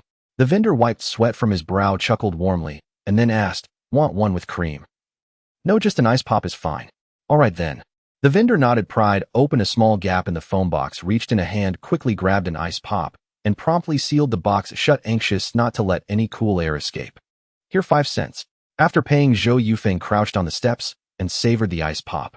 Gazing at the unfamiliar scene before him, he felt a surge of novelty, realizing that understanding the people of this era was a truly wondrous experience. Before long, a commotion erupted at the cinema entrance atop the steps. Biting his ice pop, Zhou Yufeng turned his head to look. The movie had ended and viewers were streaming out of the cinema. In a small city like Linshui, there was barely any nightlife. All entertainment was concentrated during the day. Thus, despite the scorching afternoon heat, it was prime time for young folks to go out and stroll, and going to the cinema was especially trendy at the time. But with a movie ticket costing 50 cents, only youths from relatively well-off families could afford it. After a quick glance at the crowd descending the steps, Zhou Yufeng turned back, chewing on the wooden stick, and continued watching 2 old men play chess nearby. However, the old men's chess skills were abysmal. Several times they could have checkmated their opponent directly, but chose instead to capture pieces. With every poor move, Zhou Yufeng frowned and shook his head, still gnawing on the stick. At that moment, he looked every bit the image of an idle youth. Suddenly, a group of people stopped beside Zhou Yufeng, and a familiar voice rang out. Yufeng. Huh. Zhou Yufeng followed the voice and saw a group standing at the foot of the steps holding torn movie tickets, clearly just out of the cinema. The one calling him was a stout, chubby man. With him were all of Zhou Yufeng's high school classmates, including Hu Xiaoshan. Of course, all these classmates were well aware of the issues between Hu Xiaoshan's family and Zhou Yufeng's. Fu Dahai, long time no see. Zhou Yufeng stood up with a smile, dusting off the dirt on his pants. In high school, he and Fu Dahai had been the closest friends, even sharing a desk for 2 years. Hey everyone. Zhou Yufeng waved to greet the classmates behind Fu Dahai. Among those classmates, aside from Hu Xiaoshan, there were 3 young women and 1 young man, seemingly paired up, though whether they were romantically involved was unclear. Initially, none of these classmates acknowledged Zhou Yufeng. After a glance, they averted their eyes. However, a girl who had never spoken to Zhou Yufeng during school waved and greeted him. Zhou Yufeng, hello. The girl wore glasses. Beneath her white blouse, she sported a brand new pair of jeans. At that time, a single pair of jeans cost as much as 100 yuan, or more than a worker's monthly salary. Her name was Shen Ziren, Zhou Yufeng recalled, and nodded to her with a slight smile. Taking a closer look at Shun Xiren's features, he found her exquisitely delicate with a straight nose and a small cherry-like mouth somewhat resembling a porcelain doll. In that era, Shun Xiren was a very distinctive name. She was one of the few female classmates who passed the college entrance exam, and rumor had it that her father had been abroad and owned several properties in big cities. Her family was quite well off. Zhou Yufeng's unwavering gaze made Shun Xiren somewhat uncomfortable, but she still smiled politely before turning away. Zhou Yufeng, what the hell are you staring at? Hu Xiaoshan barked with a frown, striding over in a single step, grabbing Zhou Yufeng by the collar and yanking him down from the steps. Xiaoshan, what are you doing? There's no need for this. Fu Dehai quickly grabbed Hu Xiaoshan's arm, stepping between him and Zhou Yufeng. Fatty, stay out of this. It's none of your business. This coward dared to harass Xiren, and I won't let him off. Hu Xiaoshan said, heatedly shoving Fu Dehai aside before delivering a kick directly to Zhou Yufeng's stomach, knocking him to the ground. You damn idiot, Xiren is my good friend. Try pulling that scumbag move again. Still not satisfied, Hu Xiaoshan pointed at Zhou Yufeng and cursed loudly. At that moment, Fu Dehai wrapped his arms tightly around Hu Xiaoshan's waist, putting some distance between him and Zhou Yufeng. Tian Liang, Hu Xiaoshan's psychic, stepped forward and stood beside him, looking at Zhou Yufeng with a sneer, and said sarcastically, what a piece of trash. Married and still harboring wicked intentions. I wonder how Jiang Xiaoduo from our class ever fell for this scumbag. Who knows? Maybe Jiang Xiaoduo just likes this kind of thug. A woman in a floral top said with a hint of mockery. Her name was Lu Manman, also a high school classmate of Zhou Yufeng's. Zhang Zirwei clasped her hands together, her face filled with worry as she looked at Zhou Yufeng. During their school days, she sat in front of him and had a good relationship with both him and Fu Dehai. Hearing the mockery directed at Jiang Xiaoduo, Zhou Yufeng's gaze turned icy, and he clenched his fists tightly. He must not let it happen. He had to restrain himself. Zhou Yufeng sat on the ground, his head bowed low, constantly admonishing himself inwardly. He was deliberately showing his cowardly side to Hu Xiaoshan, for only then would they truly let their guard down around him. Hu Xiaoshan was frail, and Zhou Yufeng was confident he could knock him down with just 2 punches. But what about the consequences afterward? Would it make Hu Han become wary of him again? Zhou Yufeng would not do anything uncertain. Though this was an unbearable humiliation, it had not yet caused any substantial harm to his family. So he would remember it all and repay it doubly in the future. That woman with the sharp tongue just now was called Lu Manman, wasn't she? When the day comes to tear her mouth apart, she'd better remember the reason why. Huff. Zhou Yufeng sat on the ground, his head lowered, his face hidden from view. After letting out a long sigh, he slowly raised his head, but a forced smile had somehow appeared on his face. Yet this smile was stiff and unnatural. His tightly clenched fists had already loosened. Yufeng, are you all right? Fu Dehai asked with concern. He knew Zhou Yufeng well, and felt that his current demeanor was eerily strange, especially that smile which seemed deeply sinister. Zhou Yufeng gently shook his head, signaling he was fine before turning his gaze back to Hu Xiaoshan.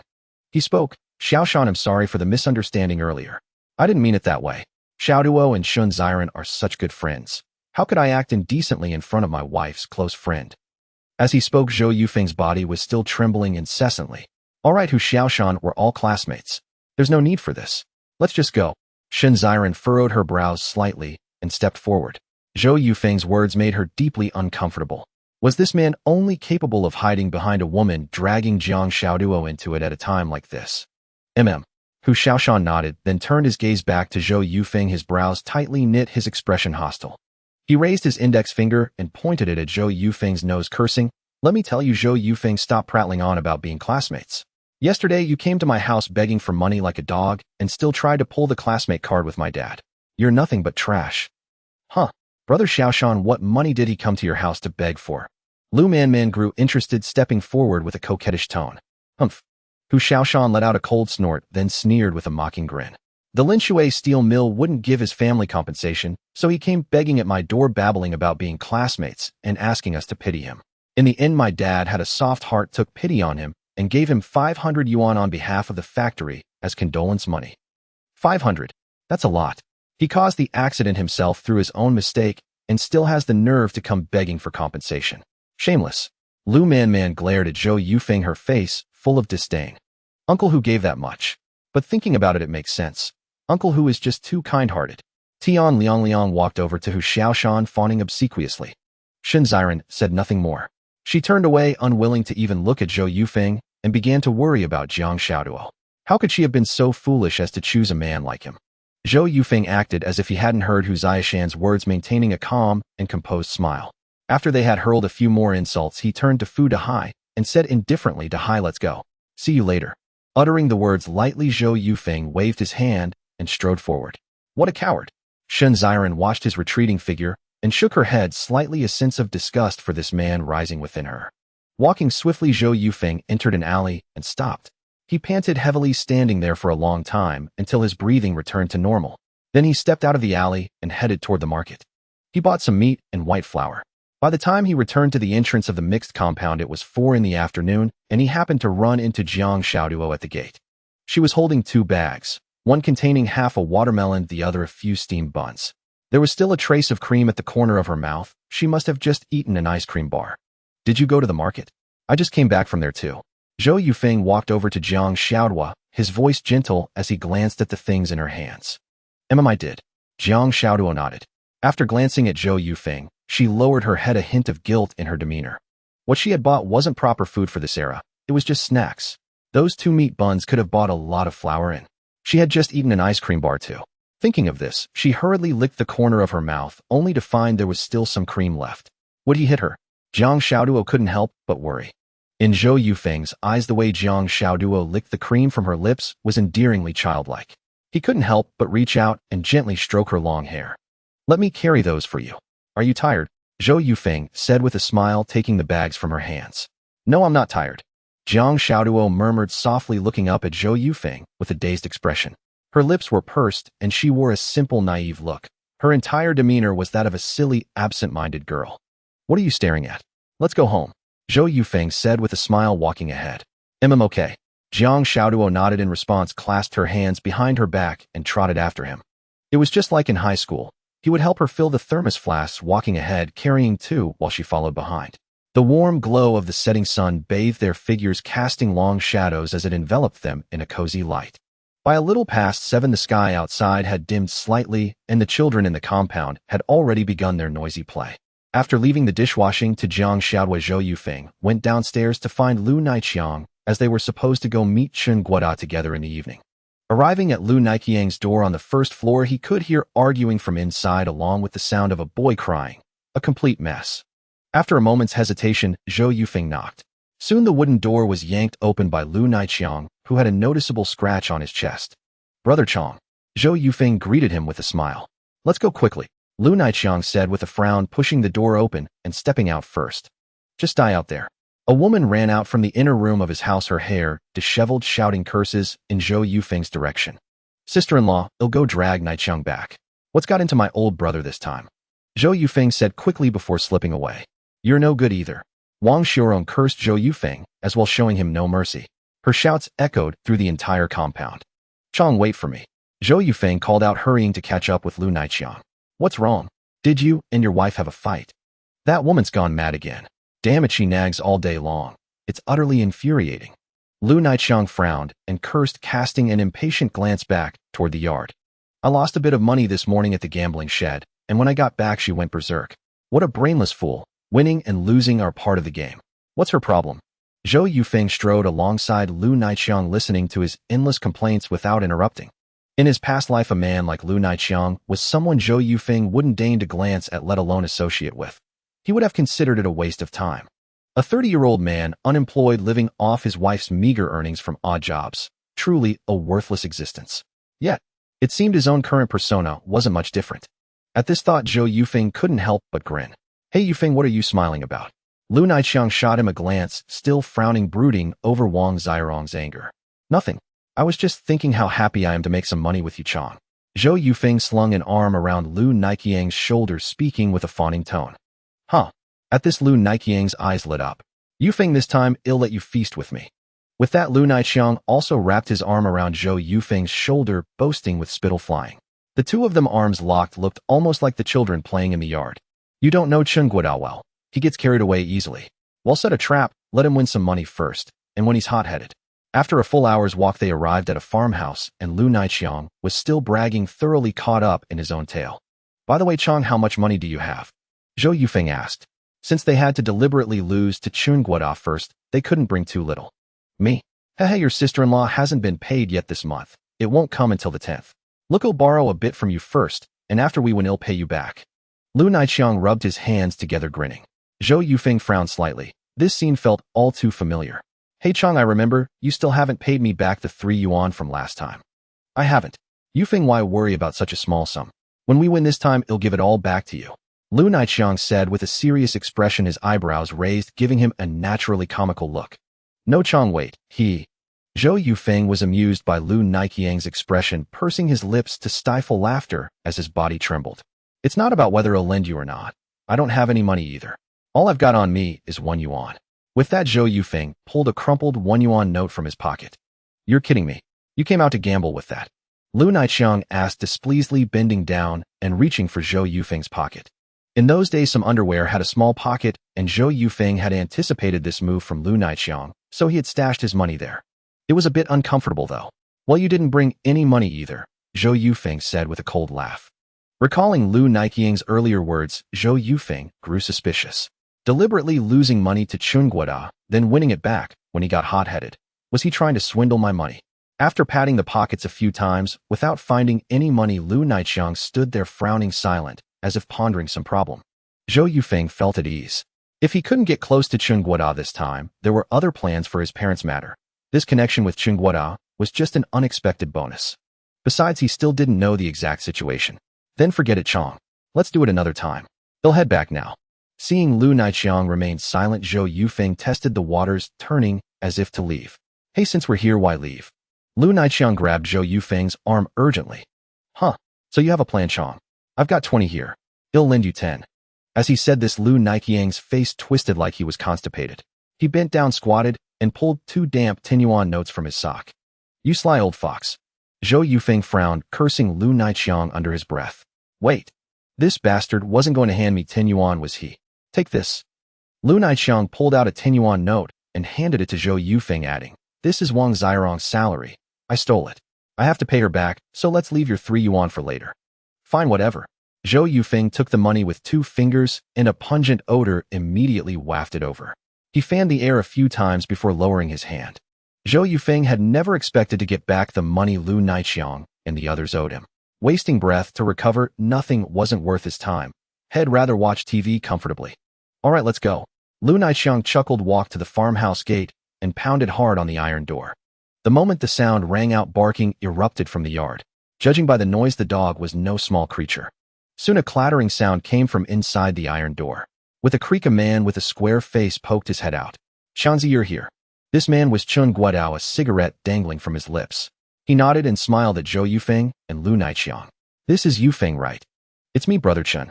Long time no see. Zhou Yufeng nodded with a smile. Come on in. Chun Guodao pulled open the iron door. As Zhou Yufeng and Lu Naiqiang entered, the mongrel in the yard went wild, lunging forward with furious barks, straining the chain until it clanked loudly. Shut up. Chun Guodao bent down, picked up a stone, and hurled it hard, striking the dog on the head. It immediately let out a low whimper, tucked its tail, and crawled into its kennel. Following Chun Guodao into the house, they found there wasn't even an electric light. On the Kong inside was a small table upon which sat an oil lamp, casting a faint glow. Brother Chin, why did we have to come so far, just to play cards? Lu Naiqiang asked with a frown. I had to help my grandpa harvest some fruit today, so I told you to meet here. Don't even mention it. He'll be exhausted again tomorrow. Chun Guodao grumbled, walked to the Kong, took off his shoes, and sat down first. All right, that explains why we had to travel so far. Lu Naiqiang said, also removing his shoes and sitting on the Kong. Zhou Yufeng didn't hesitate. After Lu Naiqiang settled, he took off his shoes and sat down. But he positioned himself across from Lu Naiqiang. That guy's feet were far too pungent. By the way, brother Chin, I heard there's a new game. Teach us how to play so we can learn the ways of the big city. Picking up a deck of playing cards, Lu Naiqiang shuffled them with practiced ease, then placed them before Chun Guodao, looking at him with a smile. Haha, sure. Chun Guodao chuckled, grabbed the cards from the table, shuffled them a few times in his hands, then flipped them over with the faces up, and began explaining the rules of the new game. Lu Naiqiang listened attentively, occasionally asking questions, displaying an unusual earnestness. To Zhou Yufeng, however, this exaggerated behavior seemed overly theatrical. These two must be playing a double act to cheat me out of my money. Zhou Yufeng furrowed his brow slightly, but continued to listen carefully to Chun Guodao's explanation of the card game rules. Gradually, Zhou Yufeng found the rules of this new game strangely familiar. When Chun Guoda mentioned 3 with 2, 3 with 1, and 4 with 2, a look of realization dawned on Zhou Yufeng's face. Isn't this just Dodiju? Chun Guoda finished his detailed explanation and noticing Zhou Yufeng's silence asked him, Yufeng, did you understand this new game? Yeah, I get it. Zhou Yufeng nodded, lightly shrugged, and added, Alright, shall we start? If they didn't use any cheating tricks, Zhou Yufeng was confident he could beat them both single-handedly. In his past life, he had played Dodiju extensively, and his memory was sharp enough to track every card played. Fine, let's begin. I didn't expect Yufeng to be such a straightforward guy, Chun Guoda said with a chuckle as he dealt the cards. Of course, just look at who brought him. His character is impeccable, and there's no chance of him defaulting on debts. Lu Naiqiang said, casting a meaningful glance at Zhou Yufeng. A card turned face up, and Chun Guoda received the landlord card. After finishing the deal, he flipped it over without any hesitation. Brother Chen, you're decisive. Lu Naiqiang gave a thumbs up, flattering him with a beaming smile. On my hand isn't great. Normally I wouldn't take it, but since we're all brothers, losing to you guys is fine. It's all in good fun. With that, Lu Naiqiang laid down a 3. Zhou Yufeng had a good hand too, a small joker and 2 2s.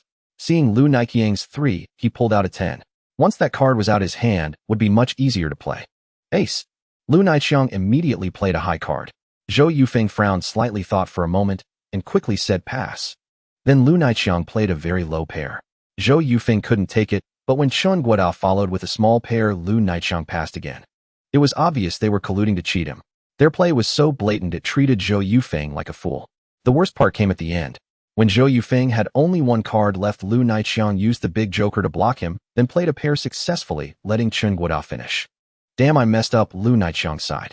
As Chun Guoda sorted his cards, he quickly turned to Zhou Yufeng with an exaggerated expression. Zhou Yufeng felt like slapping Lu Naiqiang. The guy's earlier words were pure nonsense. Playing Dodiju like this was just a setup to cheat him. In the next 3 rounds, by sheer coincidence, Chun Guoda was always the landlord and always won. Fortunately, there were no bombs, so Zhou Yufeng only lost 1.5 yuan. Still, Zhou Yufeng had figured out their cheating techniques. For instance, when Chun Guoda had 2 cards left, if they were a pair, head shout pair. If they were 2 singles, head say 2 cards, emphasizing the word 2 so loudly that Lu Naiqiang couldn't miss it. Zhou Yufeng also picked up on other subtle cues. With that knowledge, the next rounds would be much more interesting. He could play his cards based on Chun Guoda's gestures and movements. In the 4th round, Zhou Yufeng was the landlord. Regardless of his hand, he would have taken it anyway. Fortunately, his hand was excellent. A bomb right off the bat, and the draw gave him a small joker, making it 2 bombs. Damn, this hand is hopeless. Zhou Yufeng frowned, putting on a disappointed expression. Haha, if your hand is bad, don't blindly take the landlord. Losing means paying double. Lu Naiqiang grinned. He had a bomb and a strong hand. Hearing Zhou Yufeng's words, he was even more delighted. Confident head won a whole yuan from Zhou Yufeng. Playing nonchalantly, when Lu Naiqiang dropped his bomb, Zhou Yufeng immediately laid down 2 bombs and finished smoothly. Lu Naiqiang's face turned green. With 3 bombs, Zhou Yufeng would win 4 yuan from each of them. Holy crap! Chun Guoda exclaimed, looking at the finished hand.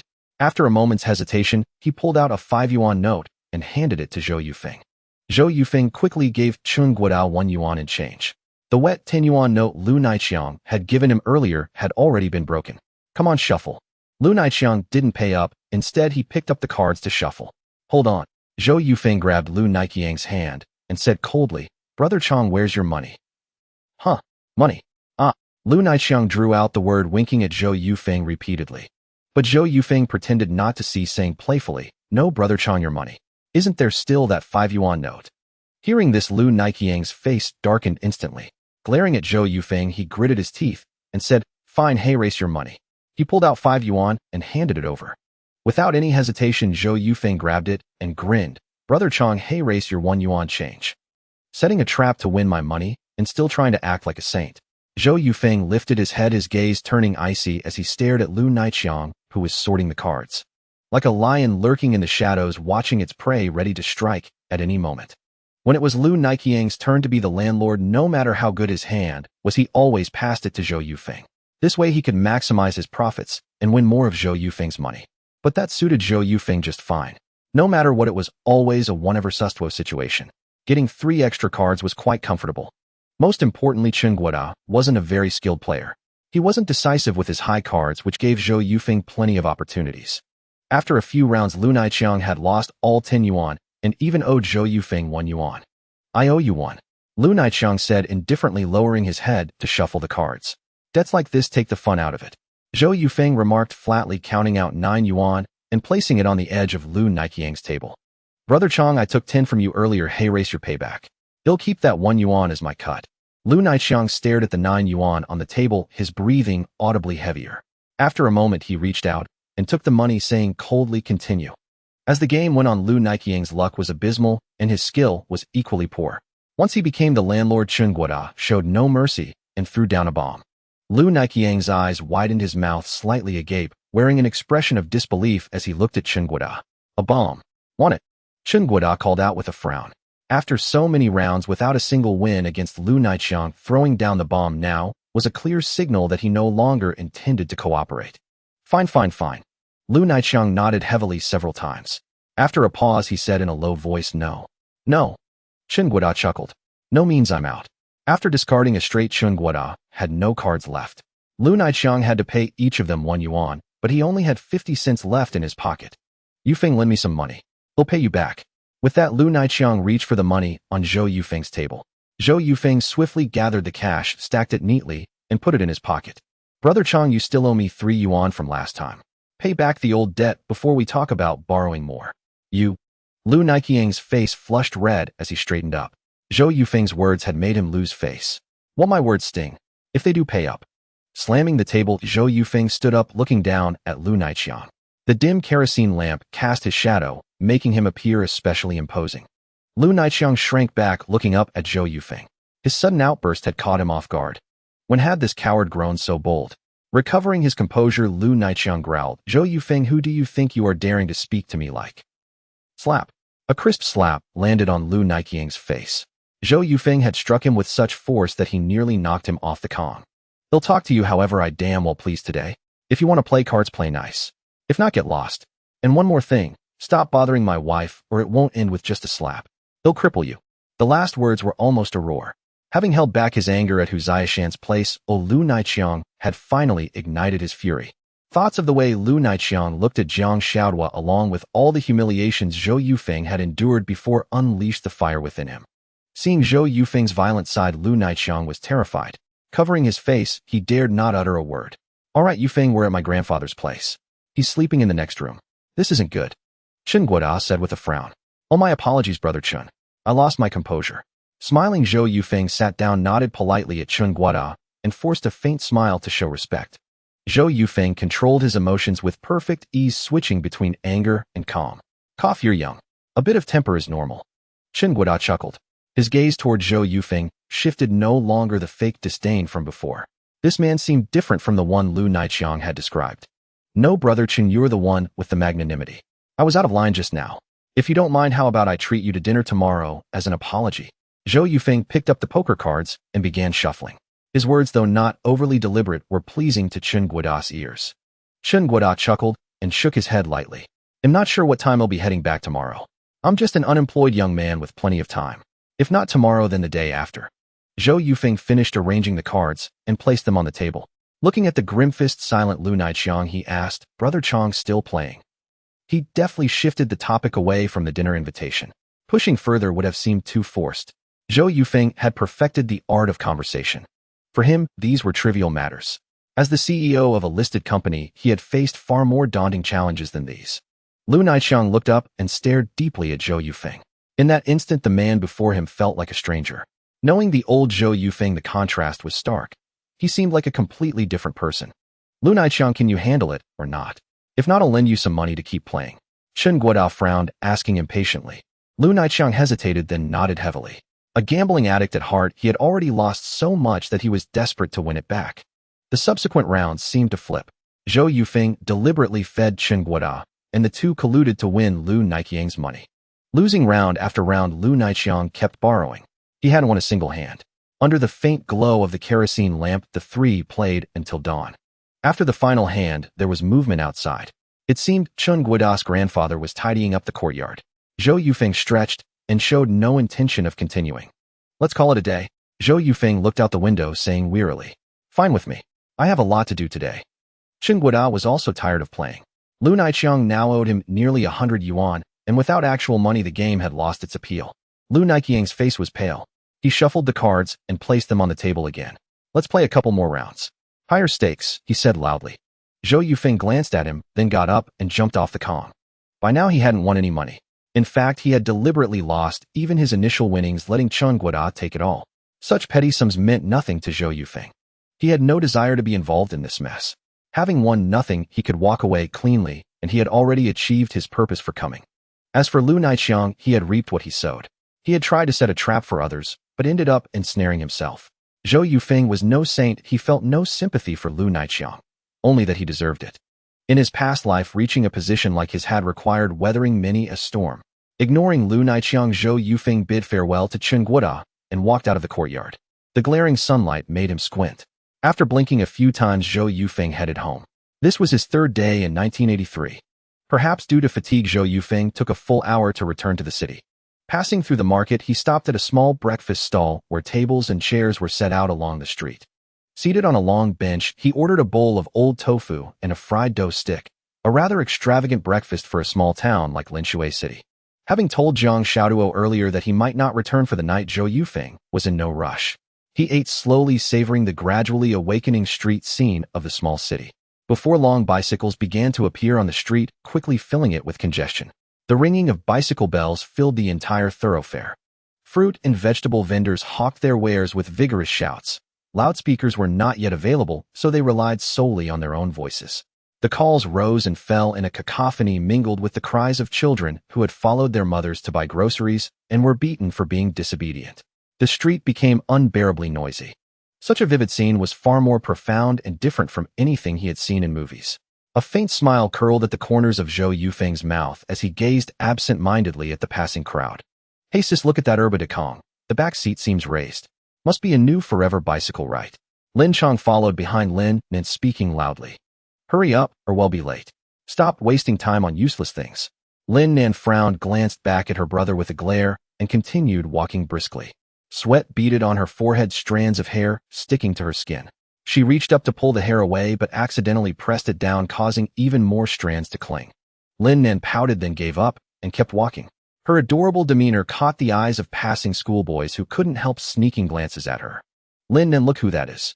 Suddenly Lin Chong quickened his pace to walk beside her, pointing at the breakfast stall. Who? Lin Nan glanced over casually and spotted Zhou Yufeng sitting there gulping down fried dough sticks. Didn't expect Brother Feng to be doing so well. He can even afford this.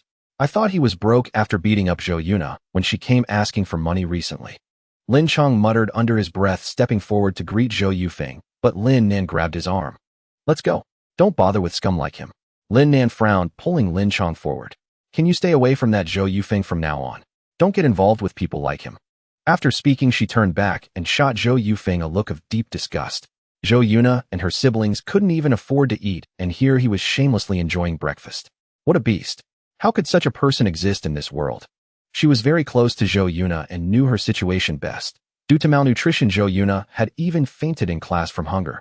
And little Zheng and the others, sometimes they couldn't even get a single meal a day. The more she thought about it, the angrier she grew, her breathing becoming heavier. As for the money Zhou Yufeng had given her, Zhou Yuna never mentioned it to anyone because Zhou Yufeng had specifically told her not to speak of it. He had his plans, and this time Zhou Yuna chose to trust him. Outside the mixed compound, Jiang Xiaoduo stood at the entrance, gazing into the distance. After a moment, she spotted a familiar figure at the intersection, dressed in a very trendy, brightly colored outfit, walking toward the compound. A smile spread across Jiang Xiaoduo's lips as she immediately ran toward the intersection. Xiren. Reaching Shin Xiren's side, she took her hand and called out excitedly. They hadn't seen each other for over 2 years. Before Shin Xiren's arrival, Jiang Xiaoduo had felt a bit awkward inside, but the moment she saw her, all those feelings vanished. Only the memory of their friendship remained. Xiaoduo, Shin Xiren replied softly, also grasping Jiang Xiaoduo's hand. Xiren, you're finally back. It's been a year since we last met, hasn't it? Jiang Xiaoduo said with a smile, linking arms with Shin Xiren and walking toward home. Almost 2 years. I came back briefly when you married him, but I haven't returned since. Shin Xiren said flatly, turning to give Jiang Xiaoduo a meaningful glance. She had been unwilling even to mention Zhou Yufeng's name. That man had truly disgusted her the day before. Walking along the small path, Jiang Xiaoduo and Shin Xiren chatted as they went, both with smiles on their lips. They had similar builds both on the slender side, but Jiang Zida's face was chubby with natural baby fat, while Shun Ziren was more delicate. Her high nose bridge and small cherry-like mouth were very charming. In high school, both had been school beauties from relatively well-off families, but now walking together Shun Ziren's aura far surpassed Jiang Zida's. Jiang Xiaoduo tried her best to dress neatly, but a pair of worn leather shoes still made her feel embarrassed. And Shun Ziren was now wearing what must be those jeans she'd seen on TV. Entering the compound, Shun Ziren saw a group of people gathered around a shared stove and frowned slightly. She couldn't understand why Jiang Xiaoduo had chosen to live like this and with a man like that. Stepping onto the old creaking stairs, they climbed to the second floor and walked down a narrow corridor to the room Jiang Xiaoduo and Zhou Yufeng rented. Here it is. Jiang Xiaoduo smiled, took out her key, and opened the wooden door that creaked at the slightest touch. Entering the room, Shun Ziren walked around and realized the small space was actually a two-room layout, just a living room and an inner room with no kitchen at all. Cooking had to be done at the communal stove outside. Ziren, have a seat. Have some watermelon. Jiang Xiaoduo led Shun Ziren to the small sofa and handed her a slice of pre-cut watermelon. Thanks, I'm fine. Shun Ziren frowned slightly, but quickly relaxed her expression and gently waved her hand. All right. What would you like, some water? Let me pour you some. As she spoke, Jiang Xiaoduo started to stand. Oh, Xiaoduo, don't bother. Let's just sit and chat. Shun Ziren pulled her arm, making Jiang Xiaoduo sit back down. Where is he? Shun Ziren looked around and asked. He went out on business. Out on business this early? Shun Ziren smiled, asking casually. Not exactly. He didn't come back last night. The whole night. Shun Ziren's eyes widened. Xiaoduo, you. Shun Ziren furrowed her brows, tightly staring straight at Jiang Xiaoduo. After a moment, she shook her head helplessly. Jiang Xiaoduo lowered her head slightly, knowing what Shun Ziren was about to say, words she had heard countless times before. Yet he had changed. Actually, Yufeng has changed a lot. Jiang Xiaoduo murmured softly. Huh? What did you just say? Can you speak up? Shun Ziren frowned, her mood souring at the sight of Jiang Ziadu's wretched living conditions, her tone laced with impatience. I mean, Yufeng has really changed these past 2 days. He's been kind to me. Jiang Xiaoduo lifted her head and repeated herself, her voice still soft and weak. Kind to you these past 2 days? So he wasn't kind to you before? Shun Ziren demanded loudly, her stern expression clashing sharply with her delicate features. Jiang Xiaoduo lowered her head, pressing her lips tightly together, offering no reply. With a personality like yours, you deserve to be bullied. Shun Ziren shot her a glare, then turned away, furrowing her brows, refusing to acknowledge her further. They sat in silence for a long while. Did he actually hit you? Suddenly Shun Ziren turned back to Jiang Xiaoduo, breaking the quiet with a loud question. Jiang Xiaoduo froze, a flicker of panic crossing her face as her hands clenched into fists on her knees. Seeing her reaction, Shun Ziren already knew the answer. How can there be a fool like you in this world? What is so good about Zhou Yufeng that you'd cling to him, shamelessly cut ties with your family, and throw away a bright future? Look at yourself now. What have you become? Shun Ziren's voice rose and reprimanded, her emotions spiraling out of control as her large peach blossom eyes slowly glistened with tears. Yet Jiang Xiaoduo remained silent, head bowed. She had indeed been losing patience with Zhou Yufeng, but his change over these past 2 days had softened her heart once more. Shun Ziren's accusations were spot on. She was exactly that kind of foolish woman, one who forgets the pain after a taste of sweetness. Something happened at your home. Did you know? Shun Ziren gently rubbed her eyes and said coldly. What? What happened? Jiang Xiaoduo jerked her head up, eyes wide with urgency. Aunt Jiang is in the hospital. When I visited her a few days ago, she was still unconscious, and she kept murmuring your name. What's wrong with my mom? How is she now? Jiang Xiaoduo stood up, her face turning deathly pale, her palms slick with sweat. For now, she's out of danger. I spoke with my dad yesterday. He had just left the hospital. Aunt Jiang is stable. That's good, that's good. Jiang Xiaoduo let out a long sigh, still standing there with clenched fists, her face etched with worry. Xiaoduo, you are so selfish. In these 2 years since you married Zhou Yufeng, do you know how many tears Aunt Jiang has shed for you? This serious illness was caused by prolonged grief. Jiang Xiaoduo parted her lips, but found no words. She had cut ties with her family, so they had hidden such a major event from her. The desire to return home surged within her, filling her entire heart. But what about Zhou Yufeng? And did she even have the face to go back? Creak. Suddenly the wooden door was pushed open. The figure in the doorway loomed tall under the sunlight. Zhou Yufeng, standing at 185 centimeters, was remarkably imposing even for this era. That creaking sound gives me goosebumps. I borrowed some oil from Uncle Lou the cobbler. A little on the hinges should fix it. Zhou Yufeng said casually, a smile tugging at his lips as he bent down to examine the door gap, not yet noticing Shin Ziren in the living room. He held a small flat bottle, first applying oil to the hinge at the top of the door, then crouching to oil the lower hinge with patient, meticulous care. After oiling all the hinges, Zhou Yufeng stood up and tested the door a few times. It opened without a sound. They're finally silent. He smiled and turned to the living room, only then noticing Shin Ziren. Shin Ziren, you're here. Zhou Yufeng greeted her with a smile. Shin Ziren pressed her lips tightly, refusing to acknowledge him. She wanted no entanglement with such a man. Even a glance felt like soiling her eyes. Shall I have things to do? He'll be going now. Shin Ziren gave Jiang Xiaoduo a faint smile and a brief nod before heading out the door. Ziren, let me see you out. Jiang Xiaoduo followed her outside, lowering her head and avoiding Zhou Yufeng's gentle gaze as she passed him. So absent-minded. Zhou Yufeng chuckled softly, not bothering to guess what was on her mind. He walked inside and placed the tofu pudding and fried dough sticks he had brought into bowls. At the entrance of the compound. All right, Xiaoduo, this is far enough. Shin Ziren stopped and turned to face her. Jiang Xiaoduo nodded gently. Don't keep making the same mistake. Is Zhou Yufeng really more important than your family? Leave him now before he drags you into a quagmire. By then it'll be too late for regrets. A man who hits women. What can you possibly expect from him? With those words, Shin Ziren strode away. Jiang Xiaoduo watched her retreating figure, a pang of inferiority washing over her. She was so far from the woman Ziren had become. Only after Shin Ziren's silhouette vanished around the corner did Jiang Xiaoduo turn back into the courtyard. But the words Shin Ziren had left behind lingered in her mind, surfacing unbidden. Back at the door, Jiang Xiaoduo pushed it open. True to his word, it made no sound. Zhou Yufeng sat on the sofa watching TV with a cheerful expression. Xiaoduo, come eat. I got you some breakfast. I don't feel like eating. I have no appetite today. Jiang Xiaoduo said, flatly, walking straight into the inner room without even glancing at the breakfast on the coffee table. Huh, not even tofu pudding and fried dough sticks. They're still warm. No, I have no appetite. Jiang Xiaoduo lay down on the small heated bed, tears silently trailing down her cheeks onto the sheet. Her heart ached with worry for her mother, unsure of her condition now. It felt as though her heart was being squeezed, a dull pain throbbing within. All right, I'll put it away and heat it up for you at noon. Zhou Yufeng called out again. Jiang Xiaoduo didn't answer, closing her eyes. This version of Zhou Yufeng. She truly didn't want to leave him. Dusk fell. Zhou Yufeng placed the cooked congee on the tea table, cast a glance at Jiang Xiaoduo, lying on the small kong, then turned and walked out the door. He wondered how this girl had grown to have skin as fair as an infant's. In his own era, such fair skin would have given her a natural advantage in social commerce. After Shin Ziren's arrival, Zhou Yufeng sensed the shift in Jiang Xiaoduo's mood, but he didn't intend to inquire. After all, he was destined to leave, so why invest too much emotion? Thus, he wouldn't ask whether Shin Ziren had spoken ill of him. He merely resolved to treat her well during this time, seeking a sliver of solace for his conscience. Stepping into the courtyard as he passed Lu Naiqiang's house, Zhou Yufeng heard Wang Zirong's hysterical shouts and the sobbing of a little boy. You lost it all.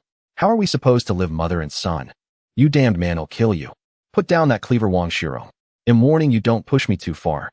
Besides, it was that bastard Zhou Yufeng who set me up. Amid Lu Naiqiang's shrill cries, a flurry of hurried footsteps sounded. Damn it. Zhou Yufeng gasped, about to bolt, just as Lu Naiqiang yanked the door open and rushed out. The two collided. You bastard. Lu Naiqiang grabbed Zhou Yufeng's arm, then turned to Wang Shirong. This scumbag swindled my money. Wang Shirong was clad only in an undershirt. In Linshui's July heat, women at home dressed like this. Jiang Xiaoduo did the same. And Wang Zirong's bosom was undoubtedly a cup. What nonsense, she cursed, then turned and hurried into the inner room. Let go, Zhou Yufeng said, his face darkening. He reached out, seized Lu Naiqiang's wrist, and with a slight squeeze the man winced in pain. You son of a bitch, let go. Lu Naiqiang crouched low, sweat beading on his forehead. Lu Naiqiang, don't you ever bluster at me again. Did I swindle your money? As he spoke, Zhou Yufeng squeezed harder, forcing Lu Naiqiang to his knees. You still have the nerve to bring that up. What did I win any money last night? Hearing Zhou Yufeng's rebuke, Lu Naiqiang fell silent, gritting his teeth. I'm asking you a question. Zhou Yufeng raised his hand and slapped the back of Lu Naiqiang's head with a dull thud. For someone like Lu Naiqiang, the slightest kindness would make him insufferably arrogant. Thus, the most effective method was to beat him into submission. Daddy. At that moment, a little boy emerged from the doorway, only half a head shorter than Zhou Yuzheng, calling out in a pitiful voice. Zhou Yufeng turned to look. Noticing the tears glistening in the boy's eyes, he immediately released Lu Naiqiang. Wang Xiurong stood by draped in an outer garment, her eyes brimming with tears. Seeing her husband bullied like this weighed heavily on her heart. Zhou Yufeng slowly lowered the fist he had raised in midair. Turning to Wang Xiurong, Zhou Yufeng said coldly, "Yesterday Lu Naiqiang took me to play cards. I didn't win either, only Chen Guoda profited. Instead of listening to his nonsense, now you'd better figure out how to repay Chen Guoda. It's nearly 100 yuan." With that, Zhou Yufeng turned and strode out of the house. Lu Naiqiang, sitting on the floor, glared at him but dared not pursue. Zhou Yufeng felt some sympathy for Wang Xiurong. Though her features were pretty, her skin was sunburned dark, a testament to her hard life. Being stuck with a man like Lu Naiqiang was indeed pitiable. He had deliberately said those words to make Wang Xiurong see Lu Naiqiang more clearly. Perhaps leaving him would be the best choice. In the small room, teardrops the size of beans rolled down Wang Xiurong's cheeks. This time she lacked even the strength to shout. She turned and walked back into the inner room, slamming the door shut with a thud. Arriving at the stage area, Zhou Yufeng found a tea stall. At 5 cents a pot, it was quite a bargain.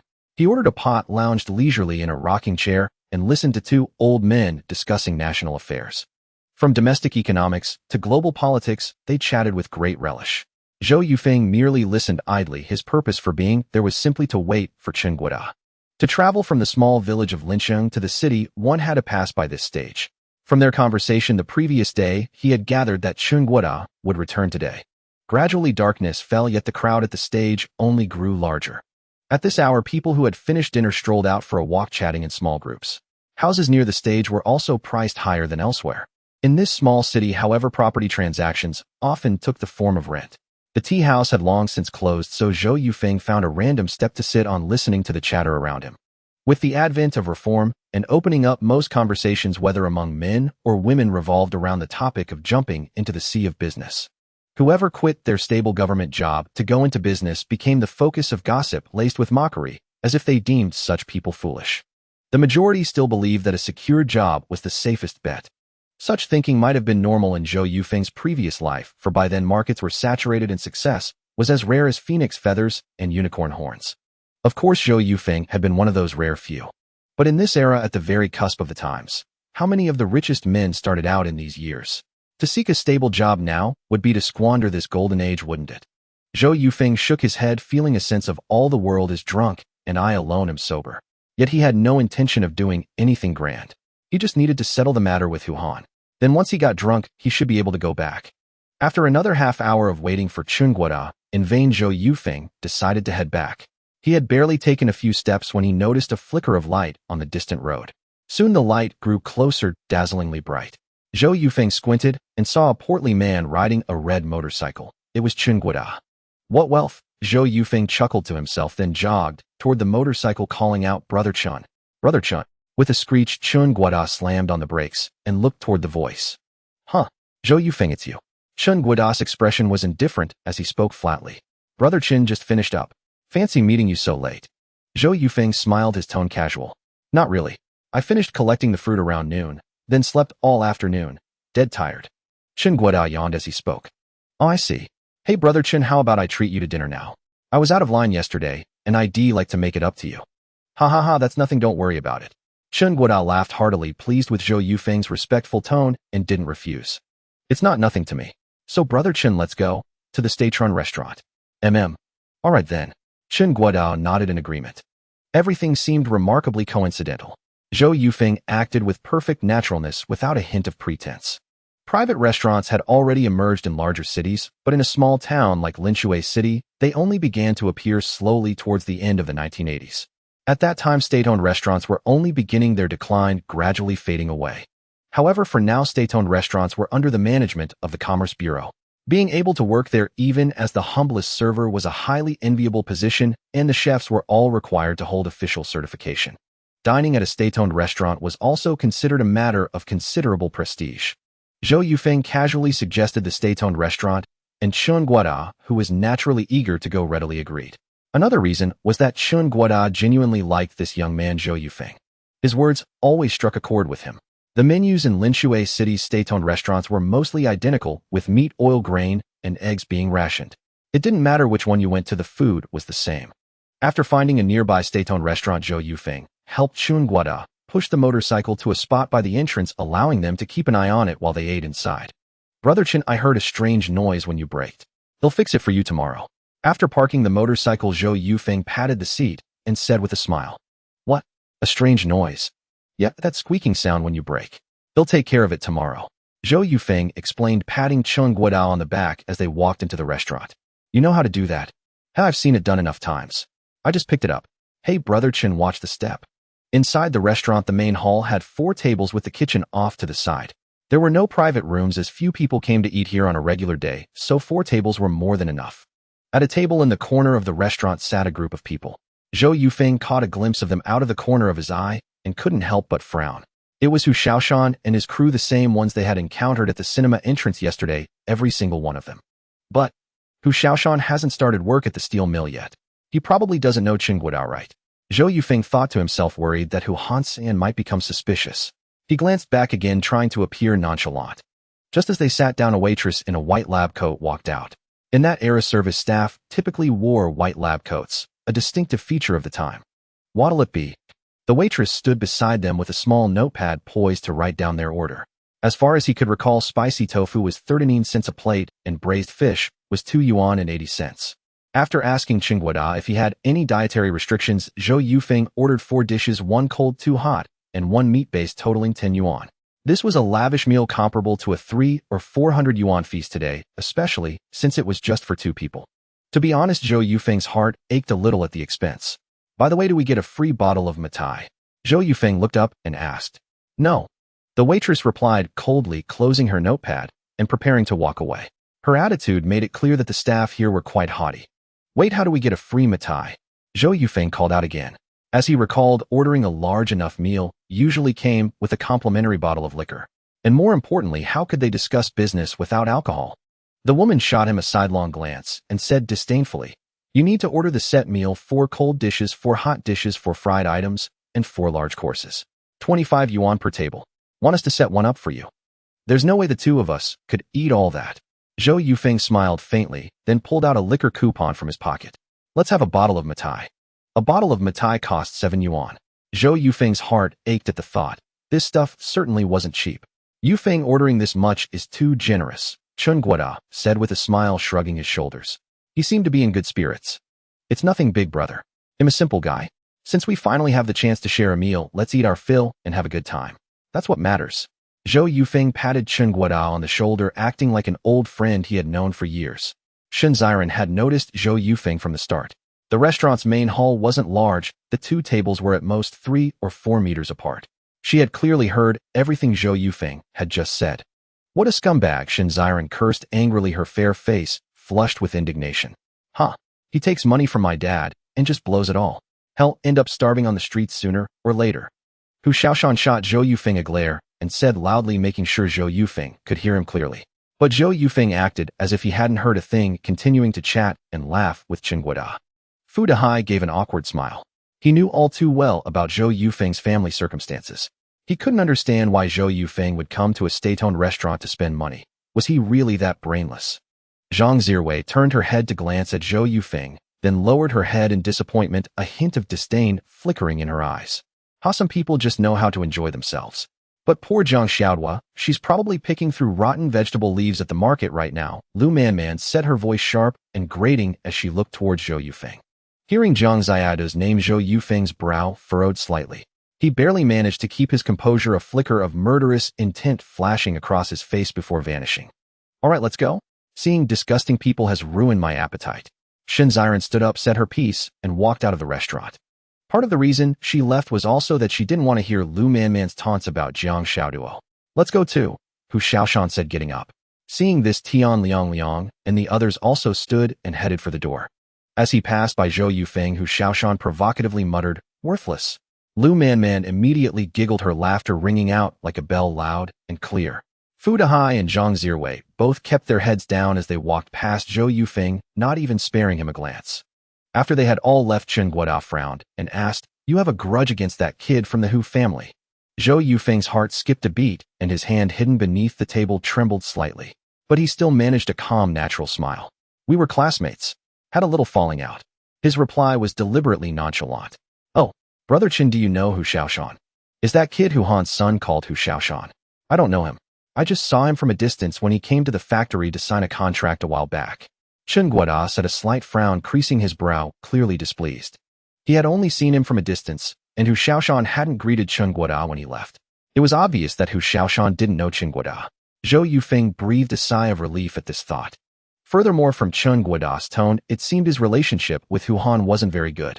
Just then the waitress came over with their dishes. Zhou Yufeng picked up the bottle of Matai on the table and filled Chen Guoda's glass to the brim, a bold smile gradually spreading across his face. Just then the waitress came over with their dishes.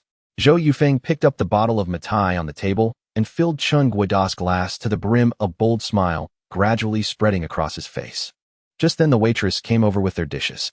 Zhou Yufeng picked up the bottle of Matai on the table and filled Chen Guoda's glass to the brim, a bold smile gradually spreading across his face. Just then the waitress came over with their dishes. Zhou Yufeng picked up the bottle of Matai on the table and filled Chen Guoda's glass to the brim, a bold smile gradually spreading across his face. Just then the waitress came over with their dishes.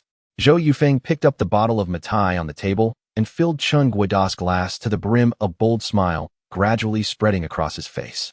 Zhou Yufeng had been drinking with restraint, worried that if he got too drunk and passed out he might accidentally return home. What would he do then? Thinking of his siblings, Zhou Yuna, Zhou Yuyue, and Zhou Yujing, Zhou Yufeng's heart softened. Now he was their only hope. If he couldn't recover that money from their parents, even if Zhou Yuna got into college, she being so sensible, would likely not go. And then there was Jiang Xiaoduo. Whenever he thought of her, a smile would inevitably creep onto his face. That woman with her dazed and naive demeanor was utterly adorable. So until these matters were resolved, Zhou Yufeng would not leave. Lost in thought for a moment, Chen Guodao raised his glass for a toast. Come on, Yufeng, let's have another one, brother. Sure, brother Chen, one more. Clinking glasses firmly, Chen Guodao always had a habit of tilting his head back when drinking. At that moment, the cunning Zhou Yufeng, holding his glass, discreetly poured the liquor into his palm. Then with practiced and natural ease, he lowered his hand under the table and let the wine drip onto the floor. It was utterly shameless and lacking in moral decency. After several rounds of drinks, Chen Guodao became more talkative. Lu Naiqiang and I haven't known each other long, at most half a year. We met playing cards at a friend's place once. Ha ha ha. I know. Last night you let me win a few times on purpose. How could I, your old brother, not see that? But you've really got a sharp mind, kid. I only explained the rules once, and you remembered them so clearly. The two men were talking loudly. The waitress sitting at the counter kept her brows furrowed, occasionally casting cold glances their way. If it weren't for them, she would have been off work long ago. Zhou Yufeng kept steering the conversation with Chen Guoda. After taking a bite of fish, he casually asked, by the way, brother Chen, are you and that Hu Han on bad terms? When you mentioned Hu Xiaoshan earlier, you didn't seem too happy. Humph. Chen Guoda let out a cold laugh. He picked up a piece of fish, put it in his mouth, and placed his chopsticks on the dish before frowning. That old bastard Hu Han is truly despicable. During the factory's vote for workshop director before the new year, he cast his vote for Su Changjiang. Because of that single vote, I didn't get elected as the director of workshop 4. Before my dad retired, Hu Han's position as director of workshop 2 was entirely thanks to my dad's support. Now that he thinks my dad is retired and useless, he won't even give me his vote. He's an ungrateful dog, a snake I fed. Oh, that Hu Han is such a bastard. Hu Xiaoshan is just as rotten as his old man. Zhou Yufeng cursed, picked up the bottle, and refilled Chen Guoda's glass. Who is this Su Changjiang? Is he the son of the Linshui steel plant director? Zhou Yufeng grinned and asked jokingly. Hell no. If Su Changjiang were really the director's son, I wouldn't bother competing with him. First, I couldn't win, and second, I'd make an enemy. But who does Su Changjiang think he is? He's just some relative of an outside supplier, a worthless piece of trash. An outside supplier. A glint of sharp light flashed in Zhou Yufeng's eyes. All right, brother Chen, don't get mad. There's plenty of time ahead, and no one knows what the future holds. I honestly think that a man of your real talent, brother Chen, would be wasted even as a factory director. As he spoke, Zhou Yufeng raised his glass again. Haha, you sure know how to talk, kid. But I'm not that capable. Come on, one more. Clinking glasses firmly, Chen Guoda tilted his head back and downed the entire drink. Zhou Yufeng, ever the sly fox, took a small sip and then spat the rest into his palm. Still, he felt a twinge of regret. This was Matai after all, and here he was spitting out 1983 vintage Matai. They continued chatting about trivial matters, with Zhou Yufeng always steering the conversation toward the Linshui steel plant, though his questions never seemed abrupt, unfolding naturally. It's not that I haven't thought about going into business. The main problem is my old man won't agree. A buddy of mine made over 100,000 last year selling electronics in Shanghai. Over 100,000. A tenth the Sandiyuan household is impressive, right? He made over 100,000. As he said this, Chen Guoda grew visibly agitated, gesturing with his fingers and his face turning red. Holy shit. You could never spend that much in a lifetime. Zhou Yufeng slapped his hand down and exclaimed as acting over the top. Haha, I guess you probably couldn't. Hey, by the way, brother Chen, something just came to mind. Suddenly Zhou Yufeng slapped his thigh and shot up his eyes wide, as if he had just remembered something extremely important. Oh, what is it? Your factory is about to hand out the heatstroke allowance, right? Your grandfather just harvested a batch of fruit. Why not give the workers the fruit instead, and you take the factory's funds directly? That would be great, wouldn't it? That's no small amount of money, is it? Yeah. Chen Guoda's eyes lit up immediately. This method Zhou Yufeng had just described. In his past life, his own company had done the same. It was all about social graces. Some money was meant for certain people to earn, and Zhou Yufeng would simply turn a blind eye. But now in the small Linshui city of 1983, no one had thought of such an approach, yet everyone was fixated on going into business. That's a great idea. Chen Guoda slapped his thigh and shouted again, a joyful excitement spreading across his face, as if a sudden epiphany had struck him. Seeing this, Zhou Yufeng picked up the bottle and filled both glasses. Come on, brother, one more. Who'd have thought that just chatting would lead us to a business opportunity? Zhou Yufeng said, mimicking Shin Teng's tone. Haha, yeah, you little rascal. Raising his glass, Chen Guoda was all smiles at first, but suddenly his face froze, his brows tightly knitted together. After a long pause, he spoke in a low voice. Yufeng, it won't work. If I directly distribute my grandfather's fruit, people will gossip. If someone gets jealous and writes a complaint about me, you'll be in trouble. Oh, brother Chen, what do you mean your grandfather? He's my grandfather. Zhou Yufeng blurted out this line, as if he had known Chen Guoda would ask such a question. He clinked his glass against Chen Guoda's, tilted his head back, and downed the drink. Huh, what do you mean? Chen Guoda frowned, still not understanding Zhou Yufeng's intention. Well, use an intermediary. He'll act as the supplier and provide the fruit to the workers. That's all you need to do, brother Chen. Just clear it with the factory director. Leave the rest to me. Since it's my grandfather's fruit being sold, what's there for anyone to be jealous about? Right? Why didn't I think of that? You're such a clever kid. Chen Guoda grinned widely again, shouted, and then tilted his head back to drain his glass. As long as the fruits are a bit more plentiful, the workers will have fewer complaints, but there will still be profits.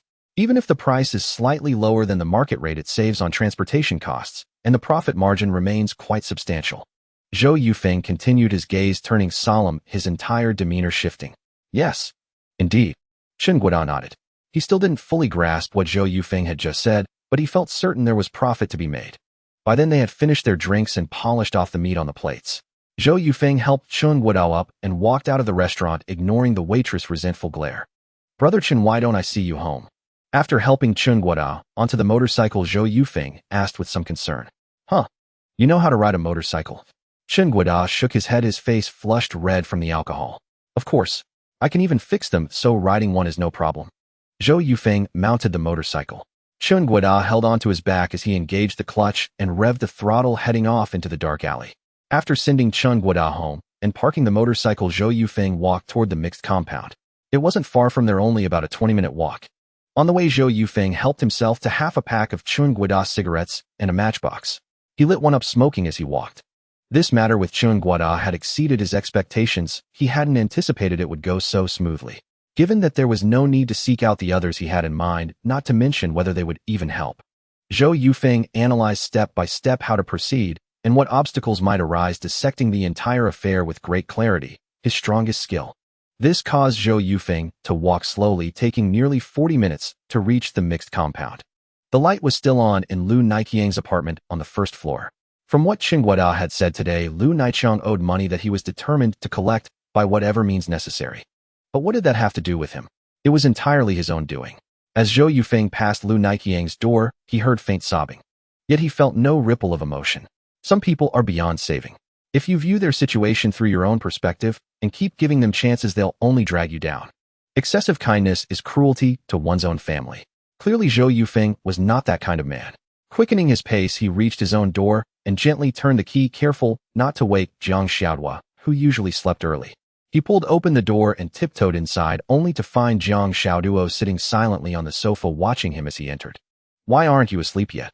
Zhou Yufeng asked with a smile, changing into slippers and walking over to sit beside her. I had some things to do today and came back late. Sorry.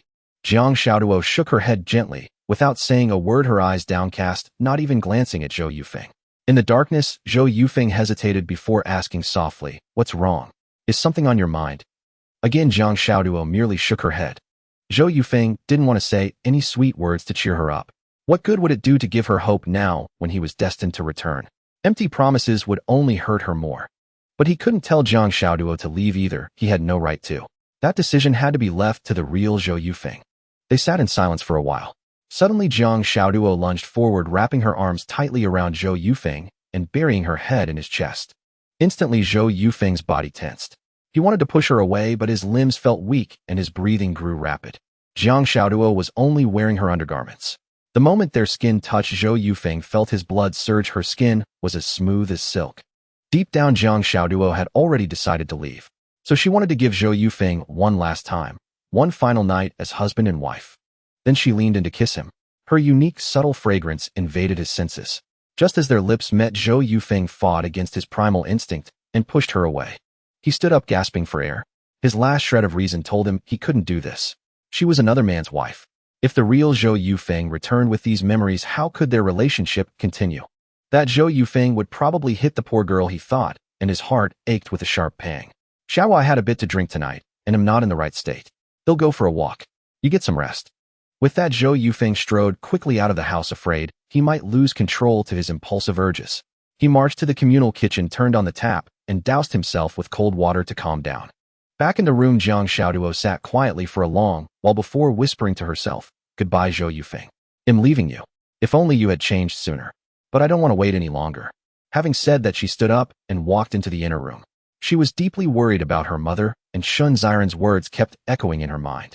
At that moment, her resolve was unshakable. Half an hour later, Zhou Yufeng opened the door and re-entered the house, his hair still wet and dripping water. He saw that Jiang Xiaoduo was no longer on the sofa. Peeking into the bedroom, he found her already asleep. A gentle smile curled at the corners of his mouth. "They'll rough it on the sofa tonight.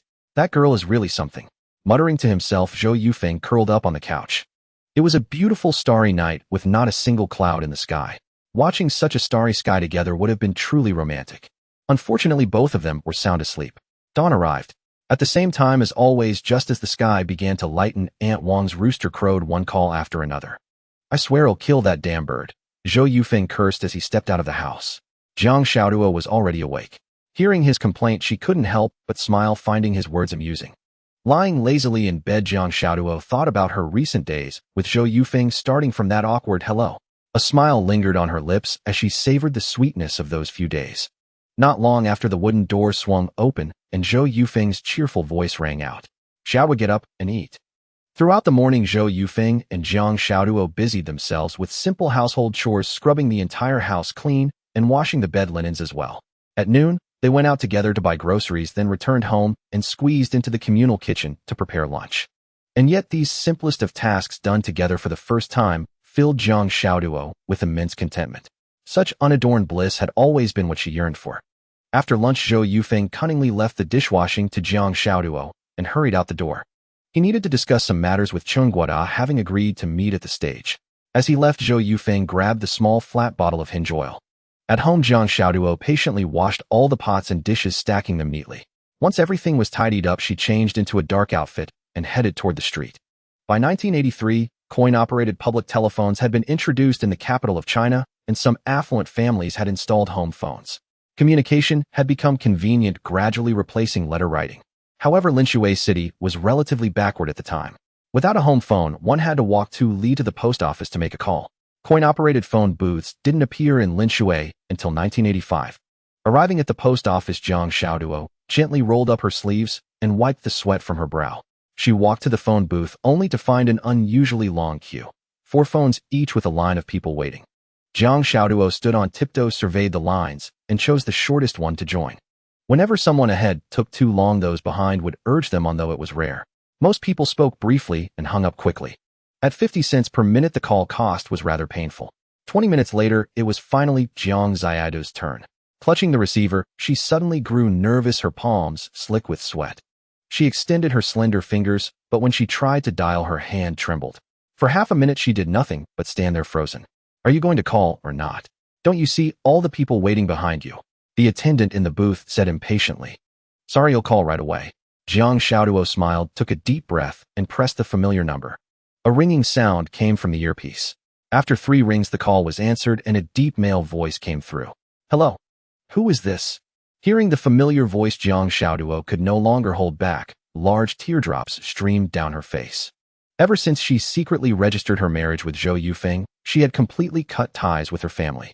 It had been nearly 2 years since she last saw them. Her sobs grew louder, her body trembling. Is that Xiaoduo? Jiang Yongwang immediately recognized his daughter's voice and shouted, his emotions becoming intensely stirred. Jiang Xiaoduo replied, crying even harder. All the grievances of the past 2 years poured out in that moment. Although Zhou Yufeng's change had brought Jiang Xiaoduo great warmth, the wounds in her heart could not be healed in just a few days. The painful memories of Zhou Yufeng beating her in a frenzy were forever etched in her heart, leaving permanent scars. Xiaoduo, don't cry first. What happened? Did that bastard Zhou Yufeng do something to you? Dad. No. Yufeng didn't do anything. Jiang Xiaoduo was choked with sobs, unable to speak a complete sentence, her words fragmented. What's wrong? Xiaoduo, tell Dad quickly. It's okay, don't cry. Dad is here, Bill make it right for you. At that moment, Jiang Yongwang's heart ached as if pierced by needles. His daughter, whom he had doted on since childhood, had never been so heartbroken. He could have killed Zhou Yufeng. It's nothing. I just want to go home. Jiang Xiaoduo's longing for home had become urgent ever since Shun Xiren's visit. Especially knowing her mother was hospitalized because of her, how could she not worry? All right, wait for me. Dad will come to pick you up. He'll prepare now and head to Linshui City to bring you home. Jiang Yongwang said affectionately, then gave some more instructions before hanging up. Without a moment's delay, Jiang Yongwang wiped the tears from his eyes and strode quickly to his room to pack. Jiang Yongwang's home was in Zhihai City, the provincial capital of the southwest, while Linshui City was also under Zihai's administration. The two places were over 200 kilometers apart. There was no direct train from Linshui to Zhihai. One had to take a train to Lujin City, then transfer to a bus along the national highway for about 50 kilometers. These routes flashed through Jiang Yongwang's mind, and he packed even faster, eager to see Jiang Xiaoduo. After hanging up, Jiang Xiaoduo stood in a secluded corner for a long, while her sobbing gradually subsiding. She wiped her tears vigorously with her sleeve. She had expected her stern father to scold her, but he hadn't said a harsh word. After the call, Jiang Xiaoduo felt an even stronger urge to see her father. Warm memories of home gradually filled her heart.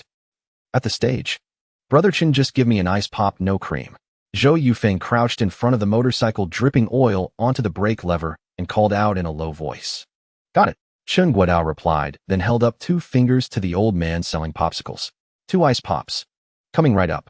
After paying and receiving the popsicles, Chen Guodao took a big bite and handed the other one to Zhou Yufeng. After the last drop of oil, Zhou Yufeng tossed the small flat bottle aside, clapped his hands, stood up, and took the popsicle from Chen Guodao. Taking a bite, Zhou Yufeng said, should be fine now. You're a pretty good kid. Chen Guodao chuckled and mounted the motorcycle. Come on, Yufeng, let me take you to my grandpa's place to see the fruit. Let me ride. Zhou Yufeng patted the handlebars. Chen Guodao didn't think twice. He scooted back and gave him the seat. Remember the way to my grandpa's? The motorcycle started and headed down a country path. Chen Guodao, holding onto Zhou Yufeng's waist, asked. Yeah, I remember. Didn't I go once with Lu Naiqiang? I have a good sense of direction. Zhou Yufeng replied with a smile, feeling the cool breeze. Huh, what's a sense of direction? It means you're good at finding your way. You talk strangely, kid, but it's kind of interesting. Chen Guodao patted Zhou Yufeng on the shoulder, a hint of admiration for this clever young man growing in his heart. I told my dad about this in the morning. To my surprise, he didn't object this time. After thinking for a moment, he simply agreed. Chen Guodao, sitting behind Zhou Yufeng, spoke with a smile, evidently quite pleased with the idea he had proposed. After all, since his own father had agreed, this endeavor must be feasible. Hey, you really do have an extensive network, Brother Chen. Zhou Yufeng immediately offered a flattering remark. These words were learned from a friend in his past life who, it was said, had climbed to a high position solely through such tactics. The two had been close, and he had absorbed them through constant exposure. That's nothing. The director of Linshui Steel Mill is an old friend of my father's. Before my dad retired, he even wrote a letter of recommendation to help him get elected as director. Asking him for such a small favor should be no problem. Chen Guodao spoke with ease. I did a rough calculation this morning. With several hundred workers at the steel mill, even if we earn just 5 yuan per person, that's nearly 1,000 yuan. Yufeng, when my dad talks to him, he'll say you're a distant nephew of his, and that we're helping with a surplus of fruit. You handle this well for me, brother. If it really works out, I'll give you 100 yuan as a reward. After speaking, Chen Guoda gave Zhou Yufeng a firm pat on the shoulder. Then I'll thank you, brother Chen. Don't worry, you'll do a good job. As long as uncle can seal the deal, I won't let you down. Zhou Yufeng promised loudly. Afterward, he chatted a bit more with Chen Guoda and casually threw in a few curses directed at Lu Naixiang. 20 minutes later, they arrived at Old Man Chen's house. Grandpa, Zhou Yufeng greeted with a nod, his voice deep and resonant, sounding even more affectionate than Chen Guoda's. After briefly explaining the matter to the old man, Chen Guoda led Zhou Yufeng to the cold storage room in the backyard to inspect the fruit that had already been picked and placed in baskets. There were mainly plums, apricots, and some green apples which ripened earlier than regular apples piled up to fill half the room. Brother Chen, only 3 kinds of fruit? Zhou Yufeng asked after a careful look. It's not harvest season yet. Apples and pears won't be ready until the mid-autumn festival. For now, only these are ripe. Chen Guodao replied in a low voice, standing behind Zhou Yufeng. That's enough. As long as there are green apples, 3 types of fruit proportion will do. If uncle can settle this tonight, we'll go buy some bags and pack the fruit in advance. All right. Chen Guodao nodded and roughly counted the quantities with Zhou Yufeng.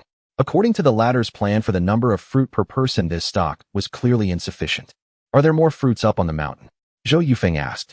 There are, but they're on the back hill. I didn't go because it was too far. Then brother Chen, let's go pick some more. This definitely won't be enough. All right. Chen Guodao agreed readily. His mind was now consumed by the prospect of that 1,000 yuan, almost a year's salary for him, filling him with energy and impatience. Without further ado, since it was still early, they each pushed an iron cart and headed toward the back hill. The scorching midday sun beat down on them, but fortunately, they wore woven straw hats which made the heat somewhat bearable. The path to the back hill was all uphill, and the narrow trail could only accommodate one person pushing a cart at a time with a sheer cliff on one side. The arduous effort of picking these fruits from the back hill and bringing them to the market would yield little profit, which was why many people avoided it. To get rich, you've got to build roads first, Zhou Yufeng said with a rueful shake of his head, striding forward. After crossing the first hill and starting up the second, Chen Guoda couldn't go on and slumped to the ground. Yufeng, I can't go on. I really can't walk any further. Chen Guoda panted heavily, taking off his straw hat to fan himself. How much farther is it? Zhou Yufeng looked into the distance, sweat dripping into his eyes, making them sting. He squinted and wiped them with his sleeve. Not far. Once we reach the top, we're there. Not only our family's fruit hasn't been picked, but others haven't either. Once we're up there, we can pick whatever we want. Chen Guoda pointed at the summit with a smile. All right, brother Chen, wait here for a moment. They'll go up and pick freely. If I pick the wrong ones, they'll just consider it as borrowing from them. With that, Zhou Yufeng pushed his cart forward, hunched over, leaving deep footprints on the dirt path as he strode ahead. Chen Guodao looked up at this man, a flicker of surprise in his eyes. He was a completely different person from the one Lu Naixiang had described. This man was truly capable of enduring hardship, Chen Guoda thought to himself. As a poor student, he could only muster such a description.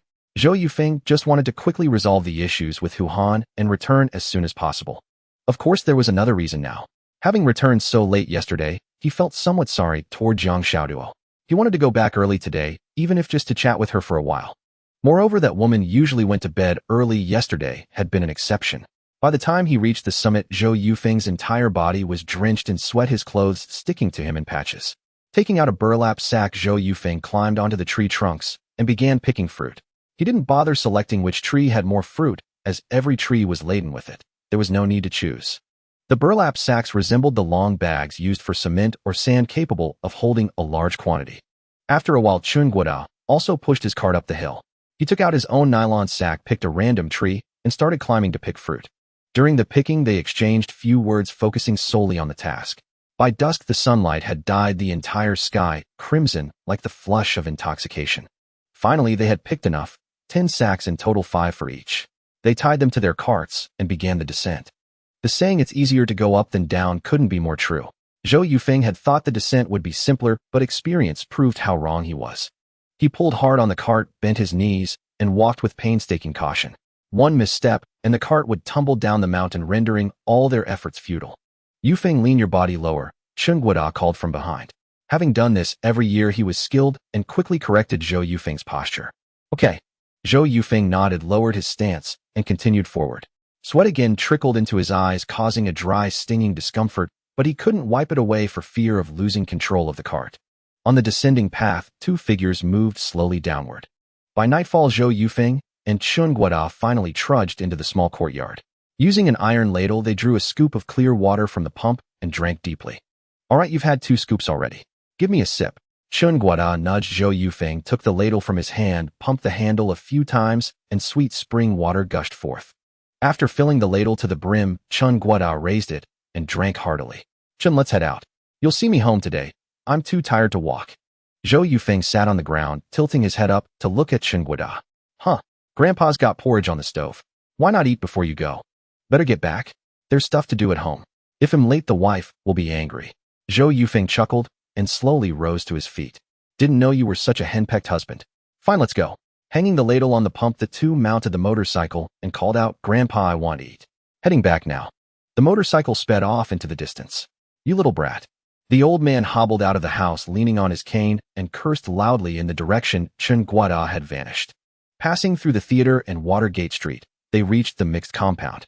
The sky had turned completely dark. It was definitely past 8. Chun, same place at the stage tomorrow. After waving goodbye to Chun Guada, Zhou Yufeng strode into the courtyard. People had dragged chairs outside, fanning themselves and chatting with neighbors. Hurrying up to the second floor, Zhou Yufeng could still feel the ache in his calves. Aunt Wang, who raised chickens, sat by her door in the corridor laughing and chatting with passers-by of similar age. Aunt Wang was talking a mile a minute, and Zhou Yufeng caught his name in the chatter.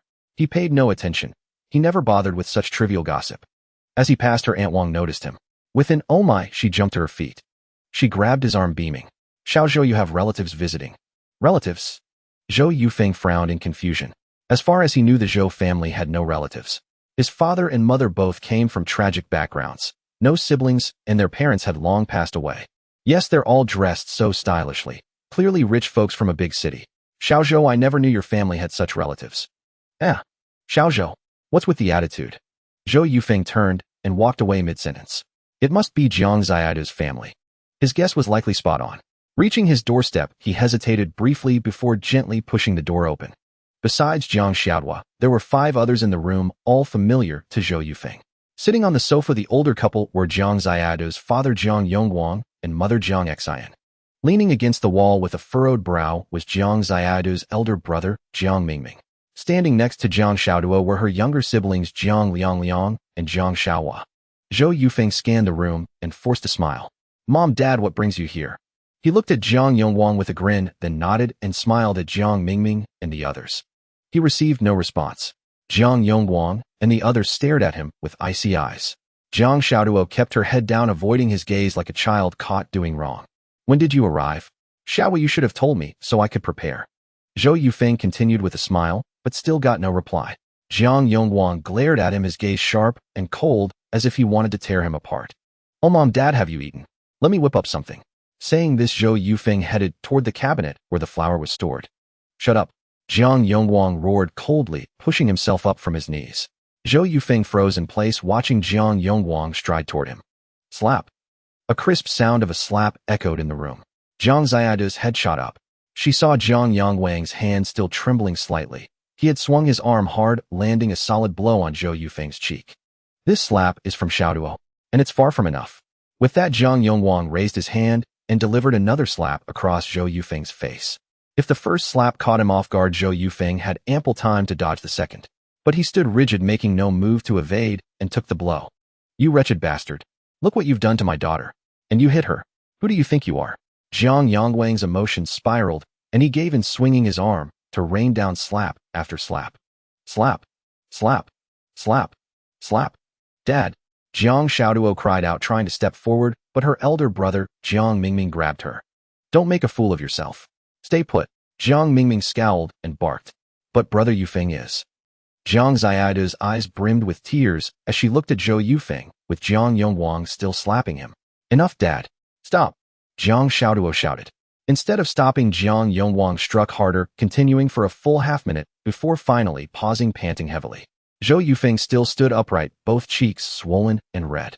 Blood trickled from his nose, dripping down his chin onto his white shirt, giving him a savage appearance. Are you okay? Jiang Xiaoduo broke free from Jiang Mingming and moved closer to Zhou Yufeng. She reached out a hand, but stopped midair, unable to touch him. Xiaoduo. Zhou Yufeng called her name softly, looking at her with an expressionless face, but eyes full of tenderness. He whispered, Xiaoduo, I owe you this. The old me was terrible. I wasted your best years. I'm sorry. He said this because he already guessed she was about to leave him. Tears the size of beans streamed down her cheeks. She never expected Zhou Yufeng to say that. Her vision blurred as she looked at him at a loss for words. Zhou Yufeng, cut the fucking act. You think I don't know what you're made of? Suddenly, Jiang Mingming cursed loudly, stepped forward, and kicked Zhou Yufeng hard in the stomach. A dull thud rang out as he sent him sprawling to the ground. Zhou Yufeng cried out, his face contorting in pain. Brother, stop. Jiang Xiaoduo grabbed Jiang Mingming's arm. Moonlight streamed through the window, casting a spotlight on Zhou Yufeng. Like a dramatic spotlight in a play, but it only seemed to accentuate his desolation. Zhou Yufeng, I'm telling you, divorce my sister tomorrow. If you dare not to or pull any tricks, he'll beat you to death. Jiang Mingming pointed at Zhou Yufeng and shouted. Zhou Yufeng clutched his stomach, not answering immediately. Damn it. Jiang Mingming kicked him in the face again, sending Zhou Yufeng crashing to the ground. Jiang Xiaoduo cried out, bending down to kneel beside Zhou Yufeng. Brother, stop, no more hitting. In just a moment, Zhou Yufeng sat up, abruptly staring coldly at Jiang Mingming. I took those hits because I owe Xiaoduo. But if you think I'm divorcing her out of fear, then I'm telling you, this marriage isn't ending. With that, Zhou Yufeng gritted his teeth and stood up, his face twisted with pain. I don't mind you throwing a few punches. A brother worrying for his sister is understandable. But if you spew filth to insult me now, we'll tear your mouth apart. Zhou Yufeng continued, his eyes locked on Jiang Mingming. In his past life, he had never endured such humiliation. He took these blows only because the former Zhou Yufeng had wronged Jiang Xiaoduo too deeply. Jiang Mingming froze, wanting to retort, but ultimately fell silent. This Zhou Yufeng didn't seem like the coward everyone claimed. And that look in his eyes just now was dangerous. The room fell silent for a moment. Regardless, Zhou Yufeng, I'm telling you, you must divorce Jiang Xiaoduo. Jiang Yongguang broke the quiet, his brows furrowed as he stared at Zhou Yufeng. Zhou Yufeng remained silent. After Jiang Yongguang's words, the house sank into stillness again. Zhou Yufeng, I'm begging you, let my daughter go. Look at what you've done to her. Suddenly, Jiang Xian stood up, her body trembling slightly, her voice pleading. Her face was pale, and she looked so weak she seemed ready to collapse at any moment. Mom, Jiang Xiaoduo called out quickly, hurrying over to support Jiang Xian. The mother and daughter clasped hands tightly. Seeing Jiang Xin's frail condition, Jiang Xiaoduo let out a long sigh and made up her mind. Zhou Yufeng, let's get a divorce. Jiang Xiaoduo said coldly, her voice devoid of emotion, as if speaking to a stranger about something utterly trivial. Zhou Yufeng's body visibly twitched. As he looked at Jiang Xiaoduo's chubby, baby-like face, memories of their time together flooded his mind. From the moment they first met in high school, everyone waited for Zhou Yufeng's answer. After a long pause, he asked softly, Xiaoduo, do you really want to leave me now? If Jiang Xiaoduo wanted to leave, Zhou Yufeng would only wish her well. He couldn't give her anything, and he would eventually depart anyway. He even hoped she would leave. What if the real Zhou Yufeng returned and mistreated her again? But still, he had to ask that question. Perhaps it was sentimental, but after these few days together, a certain feeling had grown, though even Zhou Yufeng himself couldn't name it. Hearing Zhou Yufeng's words, Jiang Xian squeezed Jiang Xiaoduo's hand tightly, giving her a silent signal. Yes, Zhou Yufeng, I want to leave you. I don't want to stay here anymore, seeing only a few people every day gossiping about others and living in constant fear, wondering what I might do wrong to get beaten for no reason. Do you think that just because you've been nice for a few days, the past doesn't exist? I'm telling you, Zhou Yufeng, the hurt you've caused me can never be undone. Jiang Xiaoduo grew more agitated with each word, nearly shouting by the end. The usually soft-spoken girl was almost unrecognizable. This was the first time Zhou Yufeng had seen Jiang Xiaoduo like this. Footsteps sounded outside. Neighbors had come to eavesdrop. But it didn't matter, Jiang Xiaoduo couldn't care less. Aunt Wang crouched down, pressing her ear to the door. Lin Chong also grinned and squatted beside her. Lin Nan unusually stood in the hallway listening to the gossip, something she had never done before. Catching the word divorce, she revealed a beautiful smile, her dimples faintly appearing. Let's handle the divorce procedures tomorrow. Zhou Yufeng said flatly, his face expressionless, mirroring Jiang Xiaoduo's earlier tone, as if discussing something trivial with a stranger. He walked to the cabinet, opened the rectangular chest, lifted the clothes at the bottom with his head, and pulled out a brown envelope. Inside was his marriage certificate with Jiang Xiaoduo. Let's go to the office tomorrow morning. Zhou Yufeng tossed the envelope onto the coffee table, glanced at Jiang Xiaoduo, and added, your family can make do here tonight. They'll stay outside and come back for you tomorrow morning. With that, he headed for the door. Jiang Xiaoduo pressed her lips together, saying nothing more. Her heart was a tangle of emotions. There was some reluctance, but family mattered more. If it was to end, let it end cleanly, no lingering ties. Hearing footsteps, Aunt Wang quickly got up and scurried away. Lin Chang also stood and turned around. Lin Nan smirked triumphantly before walking back into her room to continue her homework. Zhou Yufeng pushed open the door and stepped out. Many neighbors still sat in the hallway. Aunt Wang was in her chair fanning herself with feigned nonchalance, her head bowed, too guilty to meet his eyes. The others averted their gazes too. Zhou Yufeng kept his head down. The blood on his face had dried and his cheeks were swollen. He looked utterly miserable. He hurried down to the first floor and found Lu Naiqiang leaning against the wall smirking at him. Serves you right. Lu Naiqiang cursed, glaring at Zhou Yufeng. Zhou Yufeng ignored him. Lu Naiqiang's door was open and peering inside, he saw only darkness. No one else seemed to be there. Just you here. Where's Wang Shiro? Zhou Yufeng stopped and asked. What's it to you? Why do you care? Lu Naiqiang frowned, his tone hostile. Did she go back to her parents? Zhou Yufeng asked casually. It was the obvious guess. How did you know? Lu Naiqiang asked, puzzled. They'll crash here for the night. With that, Zhou Yufeng stepped through the doorway. Who the hell let you in? Lu Naiqiang cursed, hurrying inside. Cut the crap. They'll treat you to breakfast tomorrow. Old tofu and fried dough sticks. Damn it, I don't want your charity. Zhou Yufeng lay down and fell asleep. After a grueling day on the mountain, he was utterly exhausted. Turning over, Zhou Yufeng's face scraped against the pillow, a searing pain stabbing into his nerves as he sat up with a grimace. The blinding sunlight streamed through the window, spilling across Zhou Yufeng's upper body, making him squint. From the first floor, he could barely hear Aunt Wang's rooster crow. Finally, he had slept until he naturally woke. He glanced over at Lu Naiqiang, who was rubbing his eyes, also just waking up. Zhou Yufeng ignored him, got off the Kong, put on his shoes, and walked out the door. Breakfast? Lu Naiqiang shouted at Zhou Yufeng's retreating back. I'm going to get a divorce first. They'll find you after. Zhou Yufeng said indifferently, then pushed open the door and stepped outside. You rascal, huh? Lu Naiqiang was amused by Zhou Yufeng's words. The way he talked about getting a divorce was as casual as having breakfast. As he walked up the stairs at the corner, he happened to run into the siblings Lin Nan and Lin Chang. Lin Chang stood at the stairwell grinning at Zhou Yufeng. Brother Phone, where are you off to? Lin Chang asked teasingly. Go to school. Zhou Yufeng smacked Lin Chang on the head and strode forward. Why did you hit me? Lin Chang growled, his face reddening as he glared at Zhou Yufeng, but Zhou Yufeng couldn't be bothered with him and didn't even look back. All right, let's go. We're going to be late. Lin Nan frowned, pulling Lin Chang down the stairs. Downstairs. Lin Nan kept pulling Lin Chang along in big strides while Lin Chang flailed his arms and cursed. Who does Zhou Yufeng think he is? What right does he have to hit me? No way, this can't just end like this. Enough, don't go looking for him. Haven't I told you before? Stay away from scum like him. You brought it on yourself by going near him. Lin Nan frowned, quickening her pace. Arriving at the door, Zhou Yufeng knocked lightly, then pushed it open and walked in. Jiang Xiaoda's entire family was already seated upright waiting for Zhou Yufeng's arrival. Xiaoda, let's go. After a glance at Jiang Xiaoda, Zhou Yufeng said calmly, as casually as an everyday conversation. Jiang Xiaoda nodded and stood up from the small stool. After Zhou Yufeng turned and walked out, the Jiang family followed a large procession moving toward the stairwell. The neighbors all turned to look, whispering among themselves. Life was dull and monotonous, so any small incident in a household could be talked about for months on end without losing its appeal. No one spoke along the way. Zhou Yufeng led the way toward the Civil Affairs Bureau. Half an hour later they arrived and things went surprisingly smoothly, as if the staff had been waiting for them. Presumably Jiang Yongguang had made arrangements in advance. In less than 10 minutes the divorce was finalized. Standing at the entrance of the Civil Affairs Bureau, Jiang Xiaoduo took Jiang Xin's arm, ready to leave. After only a few steps, Jiang Xiaoduo turned her head to take a deep look at Zhou Yufeng, as if she wanted to say something, but held back. Leaving like this would leave a regret in her heart. Dad, Mom, wait for me. I need to say a few more things to Zhou Yufeng. Jiang Xiaoduo tugged at Jiang Ying's arm and stopped. Don't go. What else is there to say to him? Just give him the stuff at home. Jiang Xian frowned, pulling hard on Jiang Xiaoda's hand. Dad, just a few words. We're already divorced, it's nothing. Jiang Xiaoduo looked at Jiang Yongguang, pleading. Jiang Yongguang glanced at Zhou Yufeng, who was not far away, then slowly nodded.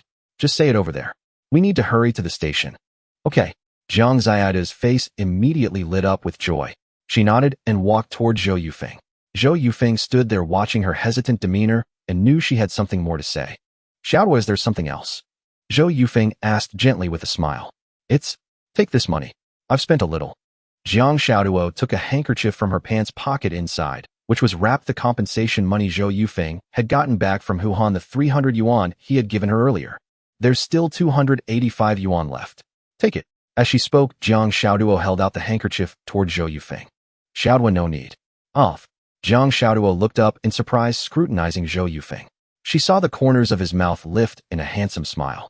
She hadn't expected Zhou Yufeng to refuse the money. It was nearly 300 yuan, a huge sum. In the past, Zhou Yufeng had bled her dry, often hitting her over money. Now that they were divorced, why would he refuse this money? In this era, the highest salary at the Linshui steel plant was only 100 yuan a month. This was nearly 300 yuan. Zhou Yufeng reached out and gently touched Jiang Xiaoduo's black hair, then quickly lowered his hand. I owe you so much. How could I have the face to take this? Zhou Yufeng said it so lightly, but Jiang Xiaoduo's tears streamed down like beans. I absolutely cannot take this money. You have to let me feel a little better about myself. If I'm not like this in the future, and I become like before coming to you for money, you must refuse me. Cut ties with me completely. Remember, with borrowing money, if it happens once, it will happen again.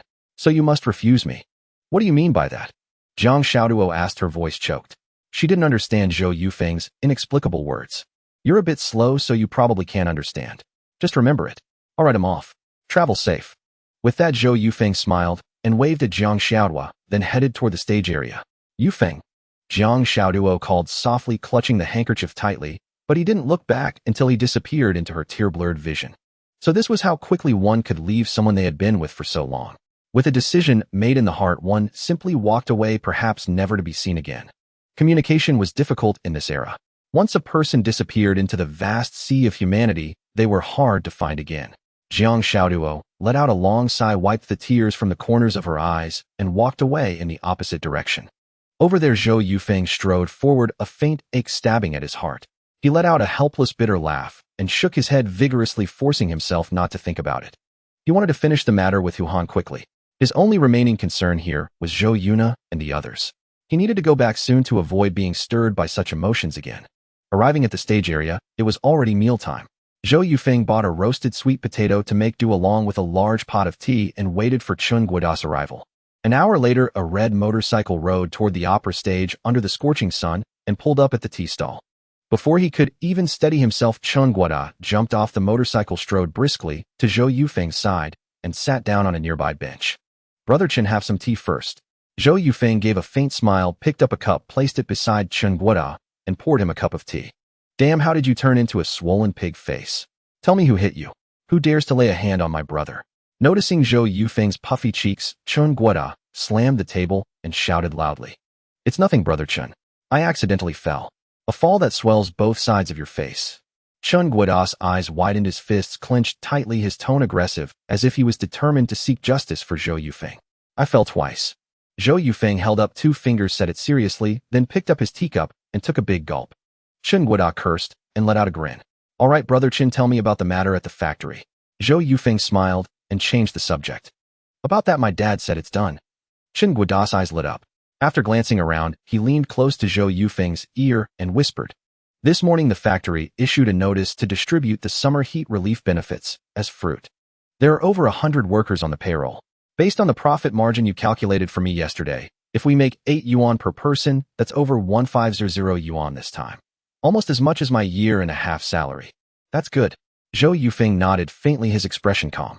Noticing this, Chen Guoda thought Zhou Yufeng was dissatisfied with the 100 yuan compensation he had previously mentioned. So he added, Yufeng, let's do this together. After it's done, I'll give you 200 yuan as a token of appreciation. That's fine. Thanks, brother. Zhou Yufeng replied indifferently. Chen Guoda frowned, paused, thought for a moment, and then said, Yufeng, you might not know this, but to bring this up to the factory director, I can't just go empty-handed. I need to give him some favors. If you factor that in, I won't make much either. Oh, I see. Brother Chen, when will the fruit be delivered to the factory? Zhou Yufeng then asked about the fruit, making a sudden leap in topic. He seemed unconcerned about the money, leaving Chen Guoda puzzled about what he was really thinking. That brief moment of distraction was Zhou Yufeng thinking about Hu Han. The day after tomorrow in the morning, we'll distribute the benefits at the factory. Then we're short on time. Let's first buy some plastic bags, sort out the 3 different fruits, and divide them up. Without further ado, Zhou Yufeng stood up, got on the motorcycle, and looked sideways at Chen Guoda. Brother Chen, where are the keys? Zhou Yufeng's natural ease in taking the lead felt neither abrupt nor awkward. It was his forte in interpersonal skills, knowing exactly how to strike the right balance. Oh, let's go then. Chen Guoda paused for a moment, then grinned, handed the keys to Zhou Yufeng, and sat on the back seat. Brother Chen, it settled then. 200. Huh, you rascal. All right, after it's done, I promise you 200 yuan. To buy plastic bags, they had to go to Lujin City, over 50 kilometers away. Riding the motorcycle, there wasn't too far, taking about an hour to arrive. On the national highway, Zhou Yufeng rode the motorcycle toward Lujin City. From the moment he got on, Chen Guoda chattered incessantly, while Zhou Yufeng gave distracted replies. Brother Chen, do you know anyone in Lujin City? It seems that plastic bag factory doesn't deal with individuals. Thinking about the peculiarities of this era, Zhou Yufeng quickly asked. Even with money, they might not get the plastic bags. He had overlooked this point. Huh, no I don't. When you said wed by plastic bags there, I thought you knew someone. You don't either. Chen Guoda frowned and asked urgently. When discussing this with the director of Linshui Steel Factory, Chen Guoda's father Chen Mingyuan had made grand promises. Not only enough fruit, but also beautiful packaging. This way the factory workers would feel the fruit was high class, and that the heat relief benefits had improved. The director could earn a good reputation, and Chen Mingyuan could make the money. It was a win-win. It was just a favor. But now if they couldn't get the plastic bags, would they hand out fruit with their bare hands? That would be ridiculous. At that moment, Chen Guoda panicked. I don't know anyone either, but let's go to the plastic bag factory first. We'll figure something out. Zhou Yufeng smiled, looking relaxed. He didn't seem bothered by it. If they didn't know anyone, they'd find another way. Just a bit more trouble than before. Zhou Yufeng believed that in any era, economic strength was the core competitive edge.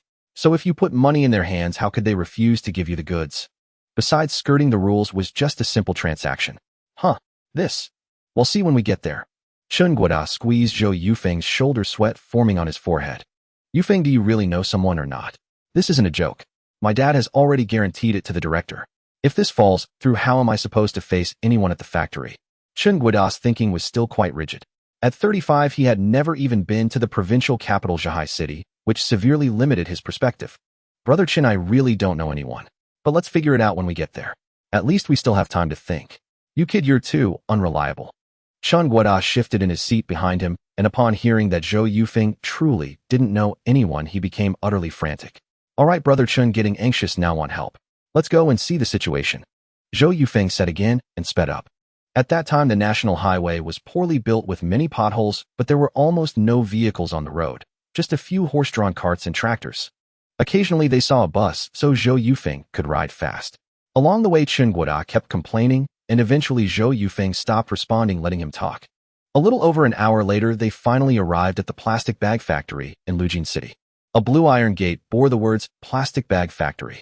The gate was only 2 meters wide, and the red brick ground was uneven, incomparable to Linshui Steel Factory. They were on entirely different levels. Brother Chen, we're here. Zhou Yufeng smiled and glanced back at Chen Guoda. I know. So how do we get in now?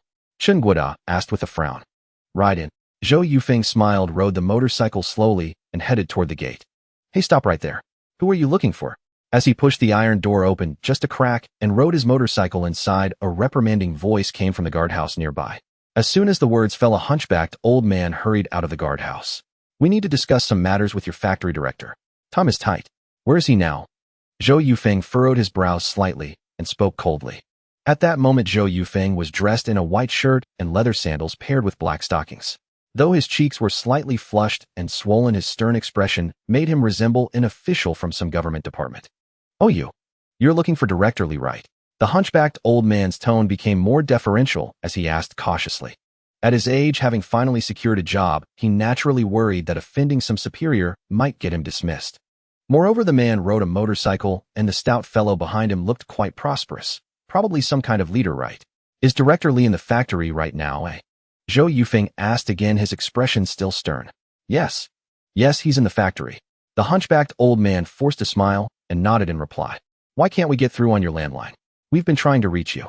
Suddenly, Zhou Yufeng furrowed his brow and scolded, his breathing growing heavier, clearly showing his anger. I wouldn't know about that. I'm just a gatekeeper. I don't handle the reception office. The hunchbacked old man hastily explained, his body trembling slightly. Which room is Director Li in? Zhou Yufeng asked again.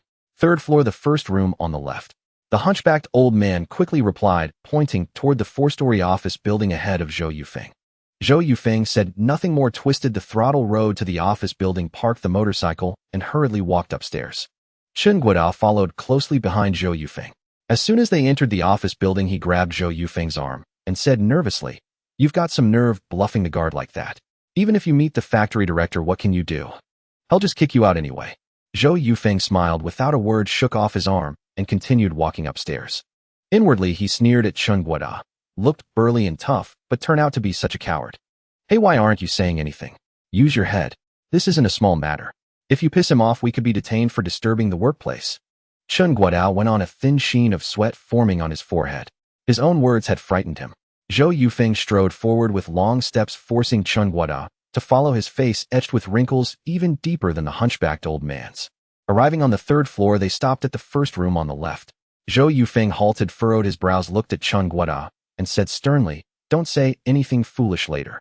Without waiting for Chen Guodao's reply, Zhou Yufeng knocked on the door. "Knock, knock, knock. Take it easy, that's rude." Chen Guodao quickly whispered a reminder. "Come in." Soon a middle-aged man's voice came from inside the office. Zhou Yufeng immediately pushed the door open and walked in, followed closely by Chen Guodao, squeezing in after him. Who are you?" Assuming it was a factory worker, Li Delong straightened up upon seeing two unfamiliar faces. "Greetings, Director Li. We are the chairman of Guodao Fruit Farmers. It's an honor to meet you," Zhou Yufeng said with a smile, his voice brimming with confidence. As for the fruit farm's name, he made it up on the spot, inspired by Chen Guodao's heavy breathing. "Guodao Fruit Farmers?" Director Li asked, puzzled. After a moment of thought, he inquired further, "How did you get in?" "We weren't planning to come here. We were headed straight to Zhihai City by train. But we heard that Uljin City had a decent plastic packaging factory, so we decided to take a look. It seems quite promising." Zhou Yufeng smiled and gestured toward the sofa on one side. "Director Li, shall we sit and talk?" Li Delong hesitated briefly, but nodded. Until he figured out who these people were, he maintained a respectful demeanor. What mattered most was that this young man's words suggested he was someone of importance. Zhou Yufeng sat down casually, completely at ease. Chen Guodao hesitated for a moment before sitting down beside Zhou Yufeng, though his posture betrayed his discomfort. "When we arrived, we explained the situation to the gatekeeper, and he let us in. In our line of work, we call this a cold visit." Zhou Yufeng sighed and continued. "Cold visit." Li Delong frowned and repeated the term. "It means an unannounced visit, the most effective way to expand markets. It involves a buyer approaching a supplier directly, without prior contact, bypassing complex communication channels. This method is more common in coastal cities. Perhaps it hasn't been implemented here yet, so it might seem abrupt. Apologies for any inconvenience." "Oh, it's fine," Li Delong nodded. Though he didn't fully understand, he no longer felt as wary of Zhou Yufeng and his companion. Zhou Yufeng's professional jargon made Li Delong begin to take him more seriously. "We're from Zhonghai, surveying the market in your southwestern province. Our main business is fruit export, shipping your renowned green fruits overseas." Zhou Yufeng continued, carefully crafting his image. He was confident he could impress the factory director. "Oh, I see. But we make plastic packaging, hardly related to your fruit business." Li Delong smiled, his tone softening. "How is it unrelated?" Zhou Yufeng grinned, stood up, pulled a half-empty pack of cigarettes from his pocket, and offered one to Li Delong. Chen Guodao's eyes widened. He recognized that pack. Wasn't it the one had lost a few days ago? How did this kid have it? After lighting Li Delong's cigarette, Zhou Yufeng gave one to Chen Guodao and lit it for him too. "As for the green fruits, we've started unified procurement. It seems they're more abundant in Linshui City, right? Mr. Chen, it's Linshui City, isn't it?" Zhou Yufeng turned to Chen Guodao as he spoke. "Yeah, that's right." Chen Guodao nodded, still utterly bewildered. "Linshui City has the highest yield of green fruits, and the fruits are juicier. It must be Linshui City." Li Delong took a drag of his cigarette and joined the conversation. A faint smile curled at the corner of Zhou Yufeng's mouth. This was exactly the interaction he wanted. "I'll look at my memory." Zhou Yufeng shook his head and continued. "We've already started procuring green fruits. The next step is packaging. But after a day in Linshui City, there wasn't a single plastic packaging factory. We were planning to go to Zhihai City, but we heard Uljin City has one, so here we are." As he finished speaking, Zhou Yufeng noticed Director Li's eyes light up. Noticing the subtle change in Li Delong's expression, Zhou Yufeng's lips curled slightly upward. After a pause, he continued, "Considering transportation costs, if Lujin City has a plastic packaging factory that can handle fruit packaging, we would certainly consider using a factory here first, and then look into Zhihai City." "Yes, that's right." A smile spread across Li Delong's face. He parted his lips slightly about to say something when Zhou Yufeng's voice came again, this time with a noticeably sharper tone than before. However, the premise is that quality must be guaranteed before our company would prioritize a factory in Lujin City. Ah yes. Li Delong nodded. After a moment's pause, he couldn't help but begin introducing his own factory, as if eager to secure this seemingly substantial deal. Our Lushan plastic factory has been established for 10 years. Since its founding, we have always adhered to the principle of quality first. Currently, we work with major state-owned enterprises across the country and have never had any quality issues. Yes. When I came, I already asked some friends, and they indeed speak highly of you, factory director Li. Zhou Yufeng said with a smile. Oh, not at all, you flatter me. Li Delong waved his hand with a laugh. Seeing that the cigarette in Zhou Yufeng's hand had burned out, he opened his drawer, took out a pack, pulled one out, and handed it over. Try one of mine. Zhou Yufeng nodded without hesitation, took the cigarette, and let Li Delong light it for him. By the way, is your enterprise state-owned or private? Li Delong asked again after sitting back down in his chair. Zhou Yufeng's eyes narrowed slightly. He understood the implication behind Li Delong's question. Currently, their factory required quotas for production packaging. If it was a state-owned enterprise, they would first apply for a quota from the higher authorities, then have their factory produce. If it was a private enterprise, it would go back to square one. Even paying might not guarantee production. Got any tea? I've been traveling all day, oh, I could use a drink. Zhou Yufeng moistened his throat, his expression relaxed. Yes, of course. Li Delong got up, took 2 porcelain cups from the bookcase, and pulled out 2 tea bags from an iron box beside him. After placing them in the cups, he picked up the thermos from the desk and poured hot water. It's not top-quality tea, nothing famous, locally produced. Give it a try. Li Delong smiled as he carried the 2 cups over and set them on the coffee table in front of Zhou Yufeng and Chen Guoda. Local tea is the best. Ever since I came to Southwest Province, I've been drinking it. It has a sweet taste and is good for the lungs. Zhou Yufeng picked up the cup, lifted the lid, gently blew on it, and took a light sip. Oh, I wouldn't have guessed it, young man. You seem quite knowledgeable. Brotherly, I've only skimmed the surface. It's hardly expertise. By the way, young man, my name is Li Delong. I don't know yours yet. Oh, I'm Zhou Yufeng, and this is our President Chen. Oh, President Chen, nice to meet you. Li Delong even stood up specially to shake hands with Chen Guoda. Through Zhou Yufeng's skillful negotiation, the atmosphere among them gradually warmed. By the way, factory director Li, we need a large quantity. Can you produce 1 ton of packaging bags in a short time? Zhou Yufeng asked, sidestepping Li Delong's earlier question. 1 ton. Li Delong's eyes widened. He hadn't expected this fruit company to have such a large demand. How short is short time? Can you produce 1 ton in 15 days? After Zhou Yufeng said this, silence fell briefly over the office. Li Delong lowered his head, slightly pondering the question. Since it had come to this, Li Delong was already convinced that the other party was a state-owned enterprise. If they secured the quota from above, the factory's annual output could at least double and the workers' wages could be raised. Li Delong's only concern now was whether he could meet Zhou Yufeng's requirements. Half a month for 1 ton. If it were a month, overtime would make it feasible. After a moment of hesitation, Li Delong still nodded in agreement, deciding to secure the quota first. With overtime, it should be possible. Zhou Yufeng let out a light laugh. He watched Li Delong's expression closely. When he said this, he instinctively looked down, his eyes drooping, not even daring to meet his gaze. People of this era were still quite honest. Lying wasn't like in 2020, where one could do it without batting an eye or a racing heart. Zhou Yufeng could clearly judge that this factory did not have the production capacity to turn out 1 ton of plastic bags in half a month. The procurement of raw materials was also an issue. That's good. No more running around. Looks like we need to go to Zhihai City after all. Zhou Yufeng let out a long sigh, leaned back on the sofa, and patted Chen Guoda on the shoulder. Chen Guoda then forced a smile that looked uglier than a grimace, still in a daze. Yes, yes. Li Delong nodded, though he looked very uneasy. So, brotherly, can we take some samples back to test the quality? If the quality is fine, I'll call your factory tomorrow to discuss the cooperation. Zhou Yufeng stood up, signaling that it was time to leave. Continuing the conversation might not yield as good a result as now. Sometimes less is more. It's best to keep the other party in a state of excitement. All right, I'll take you to the factory to see the products.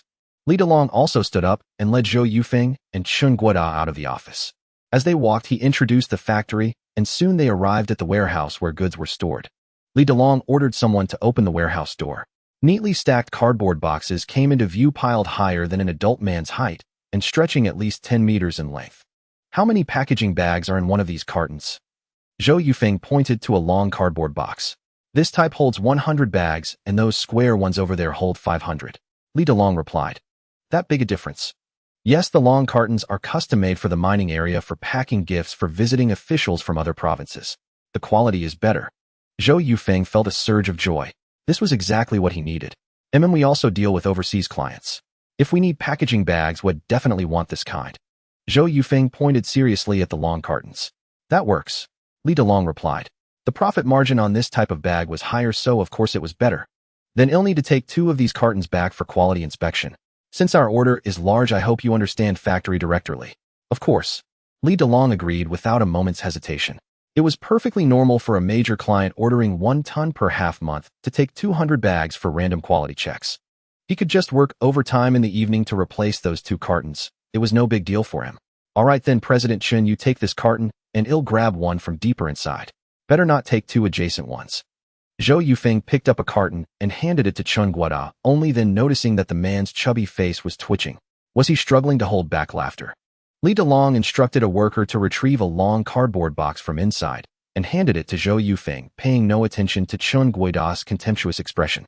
Taking the box, Zhou Yufeng added, Director Li, as soon as the sample test report is ready, I'll call you immediately. All right.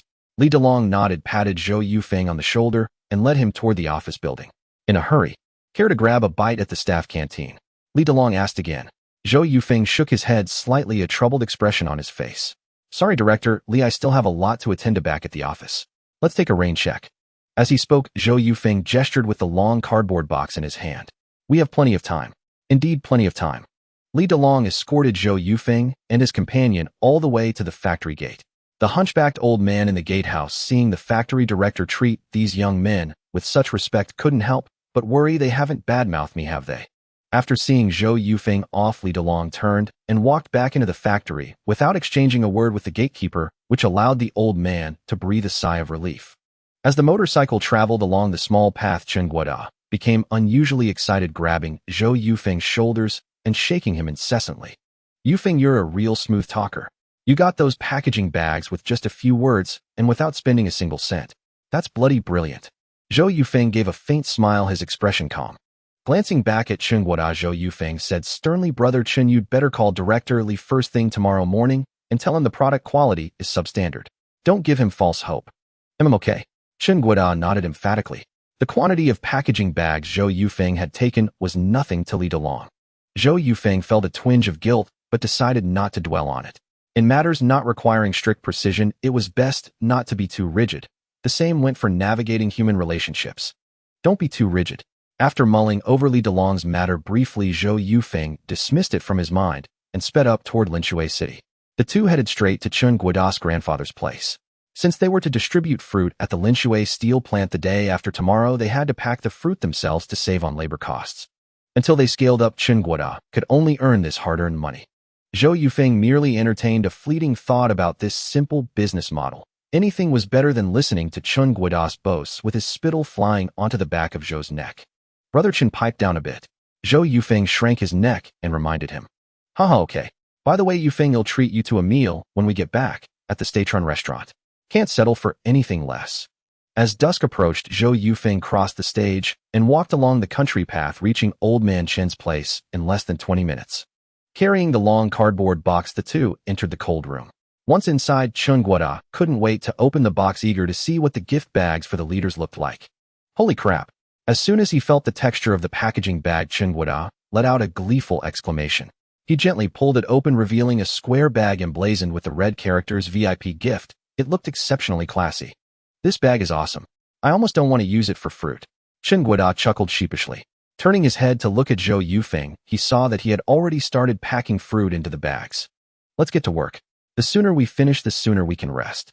Zhou Yufeng said calmly, sitting on a wooden stool and working unhurriedly, exuding an air of composure. Chen Guoda was momentarily dazed.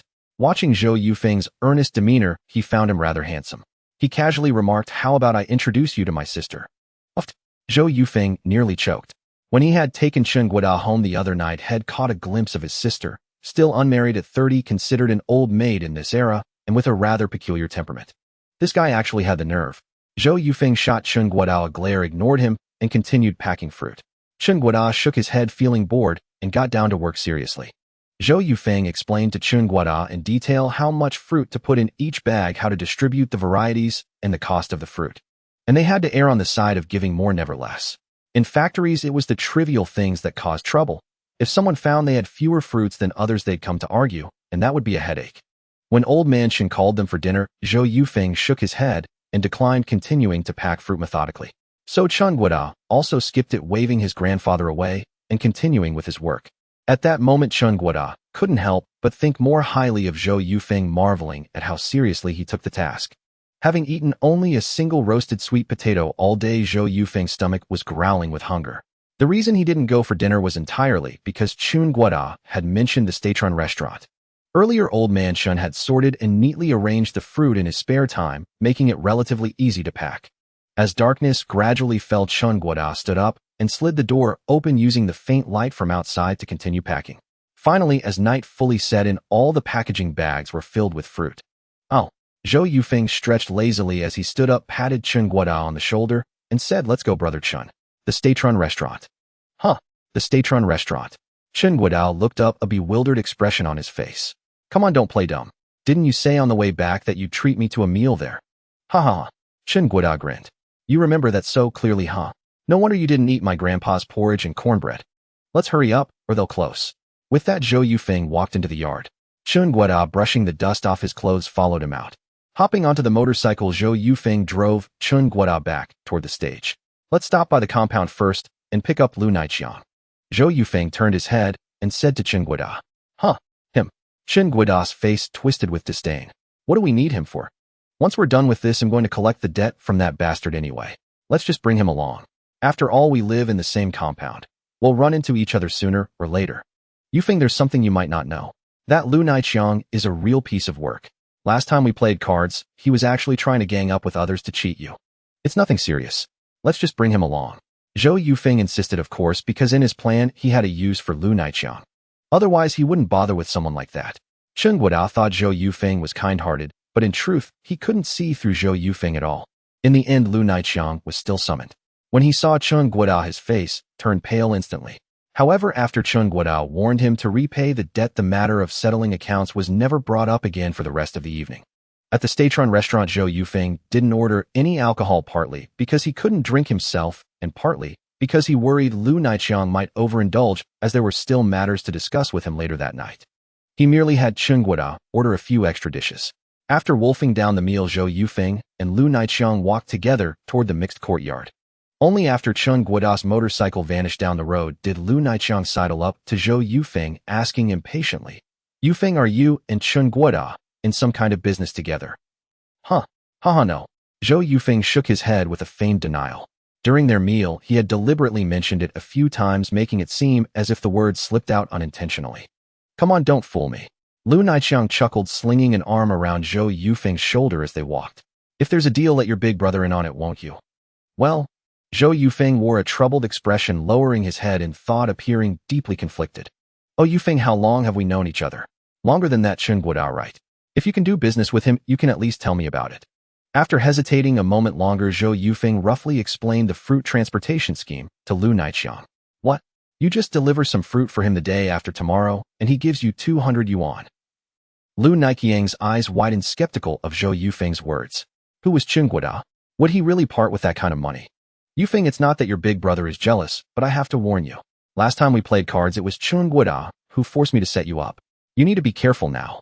"Damn it." Zhou Yufeng shot Lu Naiqiang a cold glare, barely holding back a curse. "Brother Chang, thanks for the warning, but I've got nothing to lose. Chun Guada can't trick me out of anything. How about this: the day after tomorrow, when I go to the steel mill, you come with me to hand out the fruit, and he'll split you 50. Deal." Lu Naiqiang agreed without a moment's hesitation. How sweet the scent of gain. They soon reached the mixed courtyard, and Lu Naiqiang's attitude turned fawning, bowing and scraping as he spoke, worried that Zhou Yufeng might regret the 50 yuan offer. Whether it was true or not, since Zhou Yufeng had opened his mouth once Lu Naiqiang lent a hand, he would surely demand an explanation. Lu Naiqiang was truly desperate for money now, as such a windfall could solve many of his problems, at least allowing him to bring his wife back from her parents' home. "Yufeng, want to sit in my place for a bit?" Lu Naiqiang pushed open his own door, beaming at Zhou Yufeng. "Oh." Zhou Yufeng let out a long sigh. After a pause, he nodded and stepped inside. The news of Jiang Ziadu's divorce from Zhou Yufeng had already spread throughout the courtyard. Seeing Zhou Yufeng's worried expression, Lu Niqiang felt a sense of balance. At least he was better off than this man. Come on, Yufeng, don't be sad. Women are all sharp-tongued but soft-hearted. Maybe she'll be back in a couple of days. Lu Niqiang pulled open the door, poured a glass of water, and handed it to Zhou Yufeng. Hopefully. Zhou Yufeng replied absent-mindedly, then swept his gaze around the room and changed the subject. By the way, Brother Chang, is this little place yours or rented? Zhou Yufeng leaned back on the sofa, asking casually. Rented. How could I afford to buy? In this courtyard, almost half the tenants are renters. Oh, I see. Say, Brother Chang, which village are you from? The two chatted on.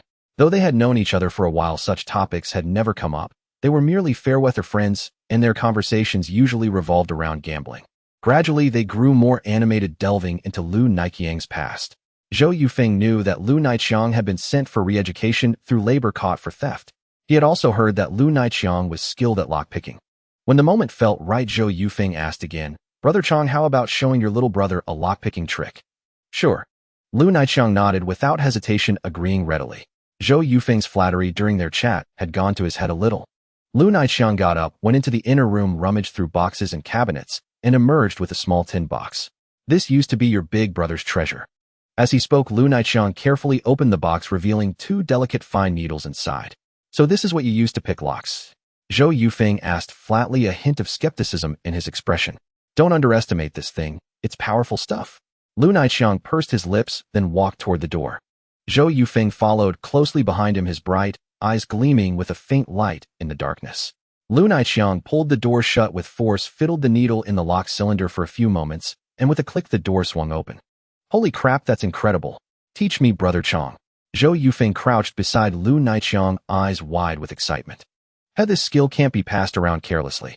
Your big brother's afraid you'll end up on the wrong side of the law. He'll add 50 to your cut. The moment Zhou Yufeng finished speaking, Lu Niqiang crouched down beside him, yanked the door shut again. You said it. Lu Niqiang inserted the fine needle back into the lock, explaining as he demonstrated. Zhou Yufeng showed immense patience, letting Lu Niqiang lecture for over an hour before taking the tin box and heading back to his own small room. Just as he had done with Chun Guoda, he casually mentioned the cooling-off fee and now casually inquired about Lu Niqiang's past, bringing up the lockpicking. Nothing about Zhou Yufeng's actions seemed deliberate, let alone suspicious. Until he found solid evidence against Hu Han, Zhou Yufeng remained wary of everyone, ensuring Hu Han had no reason to be on guard, lest the entire plan slip from his control. From the moment he humbly went to Hu Han to ask for money, Zhou Yufeng had already begun laying the groundwork for the whole affair. It was just that Chun Guoda's appearance had accelerated the pace. Remember to call me tomorrow. You have to. With a loud shout, Lu Niqiang turned and walked into his room. It was around 10 in the evening. The corridor was already deserted. Zhou Yufeng reached his own door and pulled out his keys to unlock it, but his hand froze midair. You should have been home long ago. Zhou Yufeng muttered softly, a bitter smile crossing his face. He shook his head slightly, put away the keys, and took out the tin box containing the fine needles. Extracting a needle, Zhou Yufeng imitated Lu Niqiang's technique, inserting it into the lock cylinder and twisting. He twisted again and again, the lock emitting a series of grating sounds, but it still refused to yield. Yet Zhou Yufeng displayed remarkable patience. He withdrew the needle, started over, and repeated the process. Gradually, a thin layer of sweat formed on his brow, but finally, with a click, the lock gave way. It had taken half an hour. He'll practice more tomorrow. Zhou Yufeng stood up, murmuring to himself. There was no moonlight tonight. The room was pitch black. Zhou Yufeng stepped inside, too lazy to turn on the light, and went straight into the inner room, lying down on the heated brick bed. He felt enveloped by the darkness, a hollow emptiness in his heart. Nothing had been taken away, everything was just as before, except she was no longer there. Zhou Yufeng draped over himself the thin quilt that Jiang Xiaoduo often used. The quilt still held the faint scent of Jiang Ziadu's body. Zhou Yufeng inhaled deeply, the delicate fragrance filling his nostrils. He closed his eyes and drifted into a deep slumber. The quilt still held the faint scent of Jiang Ziadu's body. Zhou Yufeng inhaled deeply, the delicate fragrance filling his nostrils. He closed his eyes and drifted into a deep slumber. The next day, the rooster's crow still rang out punctually. Zhou Yufeng crouched by the tap to wash up. Just then, the siblings Lin Nan and Lin Chong stepped out.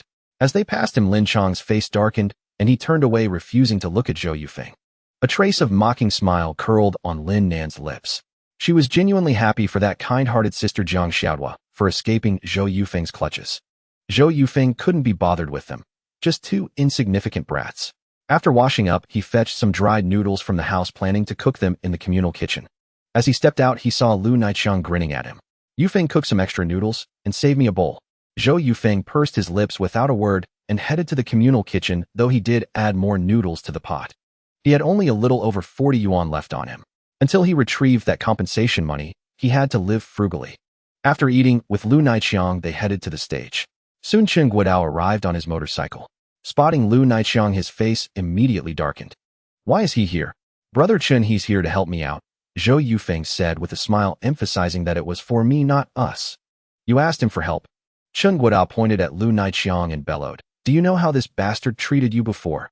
Brother Chen, that's all in the past. Let's just leave it. The payment is as agreed. Just give me 200. Zhou Yufeng explained calmly, walked to the motorcycle and sat on it. Yufeng, this isn't about the money. This guy is no good. With that, Chen Guodao kicked Lu Naiqiang in the backside. Lu Naiqiang cowered, not daring to utter a word. All right, enough. Get on the bike. We've got a lot to do in the next couple of days. Let's hurry. Zhou Yufeng patted the back seat, urging him on. Chen Guodao shot Lu Naiqiang a glare, then nodded and sat behind Zhou Yufeng. Lu Naiqiang shrank back, nodding with a smile, then hopped onto the iron plate at the front of the motorcycle used for carrying goods. Twisting the throttle, Zhou Yufeng drove toward the village. By the way, Brother Chen, did you find a tractor for transporting the fruit? Already found one. It costs 10 yuan for a day. That works. Zhou Yufeng nodded and sped up a little. When they arrived at the village, the tractor was already parked outside Old Man Chen's house.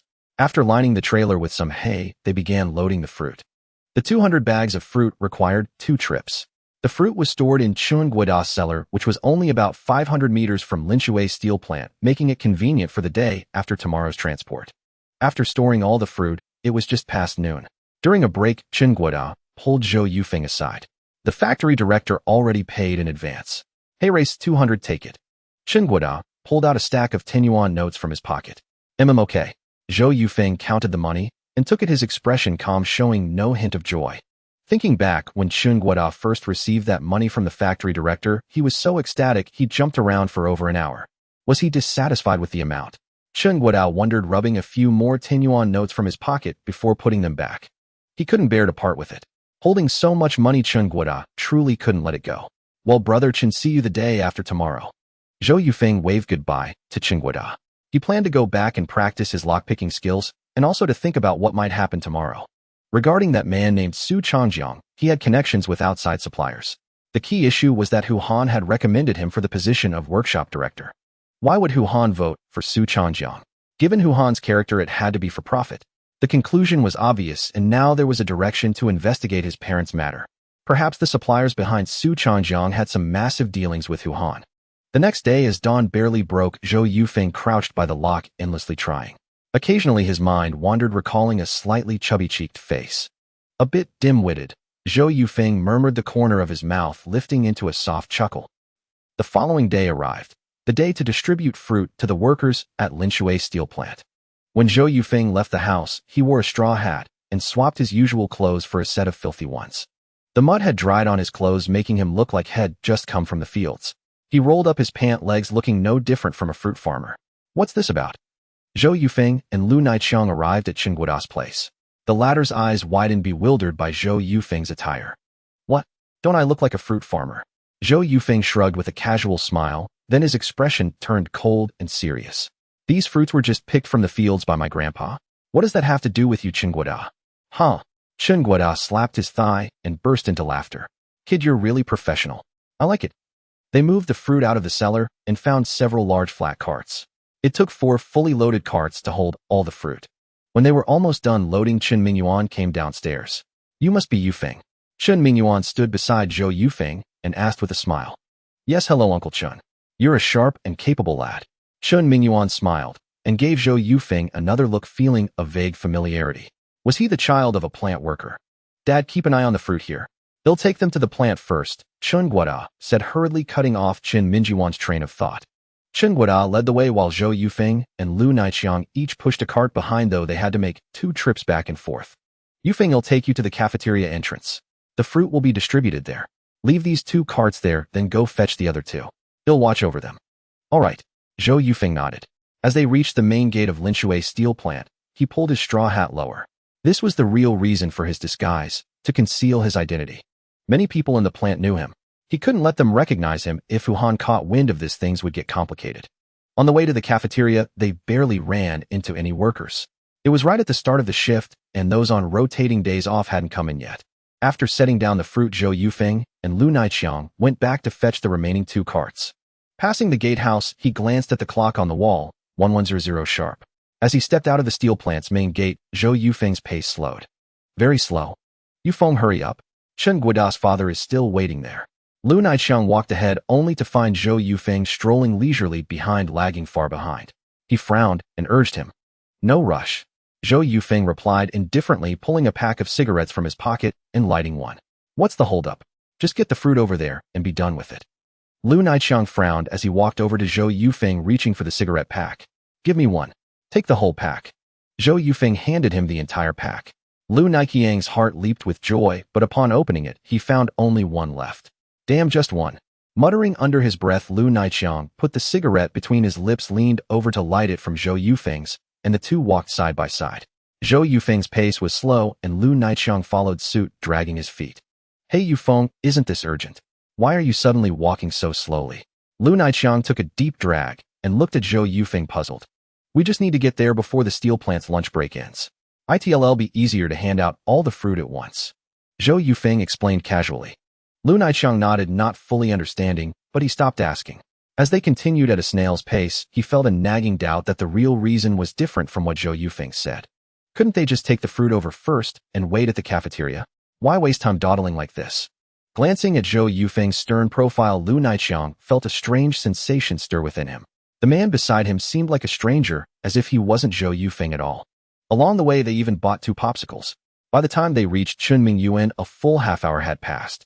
But Chunming Yuan, unaware of the situation, said nothing. After watching Zhou Yufeng and Lu Naiqiang push 2 flatbed carts away, he headed upstairs. By the time they pushed the carts to the Linshui steel plant cafeteria, it was already past noon. Chen Guoda stood there, brow furrowed. Workers passing by exchanged a few words with him before entering the dining hall. Hey old Chen, are you handing out the fruit? No. Just watching it for the fruit farmers. Old Chen, what are you doing here? Can we claim the benefits now? I'm just keeping an eye on it for the farmers. You can't claim it yet. Alright, I'll eat first, and come out to get it later. Brother Chen, Zhou Yufeng shouted from afar, quickening his pace as he pushed the cart toward Chen Guoda. Where have you been? It took you this long just to bring the cart over. Chen Guoda growled, his chubby face quivering, the veins on his neck bulging. I've got a bad case of diarrhea. Must be from drinking too much cold water yesterday. Zhou Yufeng said, rubbing his stomach. Alright, come on, start handing out the fruit.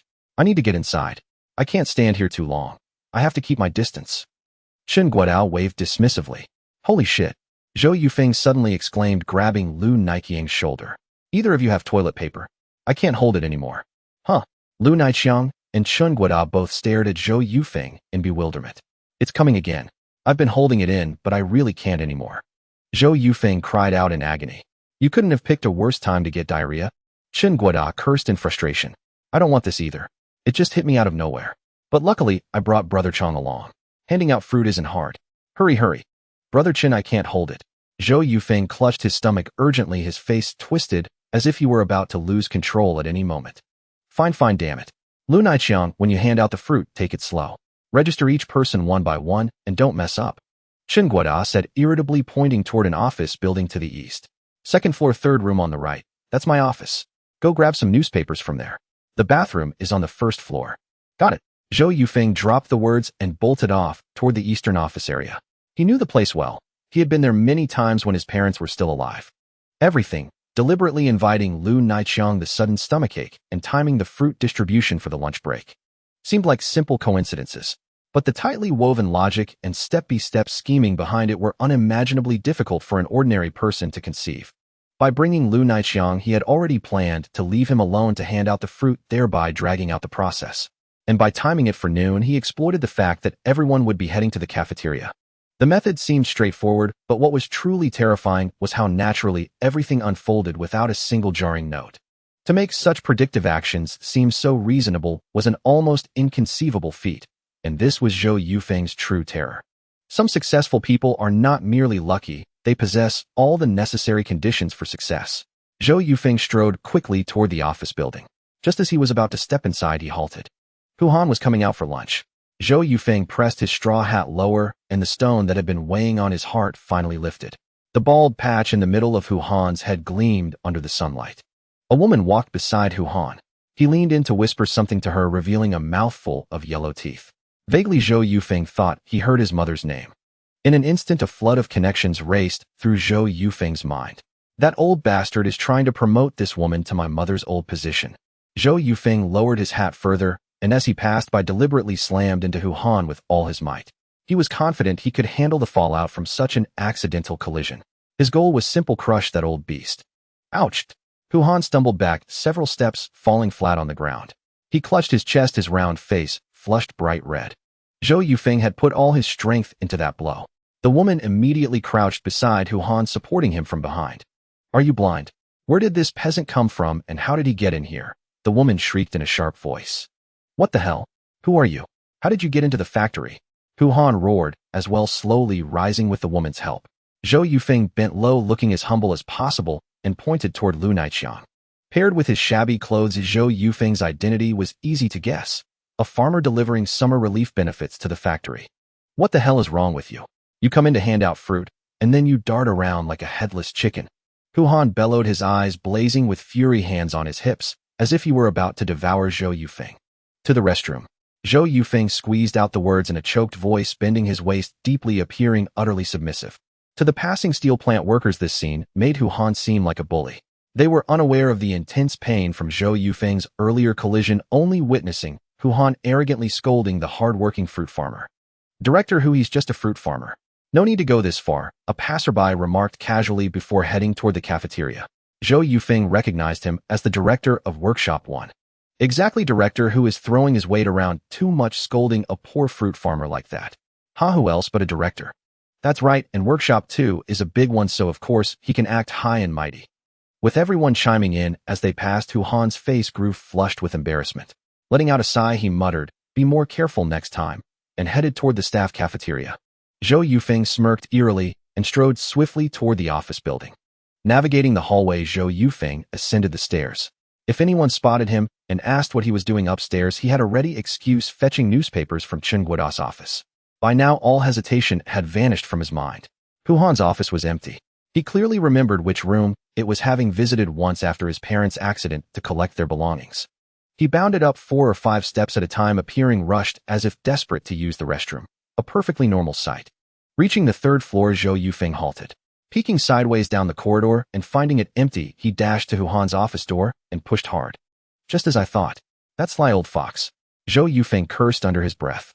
Even in that brief lunch break, Hu Han had locked his office. An excessive level of caution. Fortunately, Zhou Yufeng had come prepared.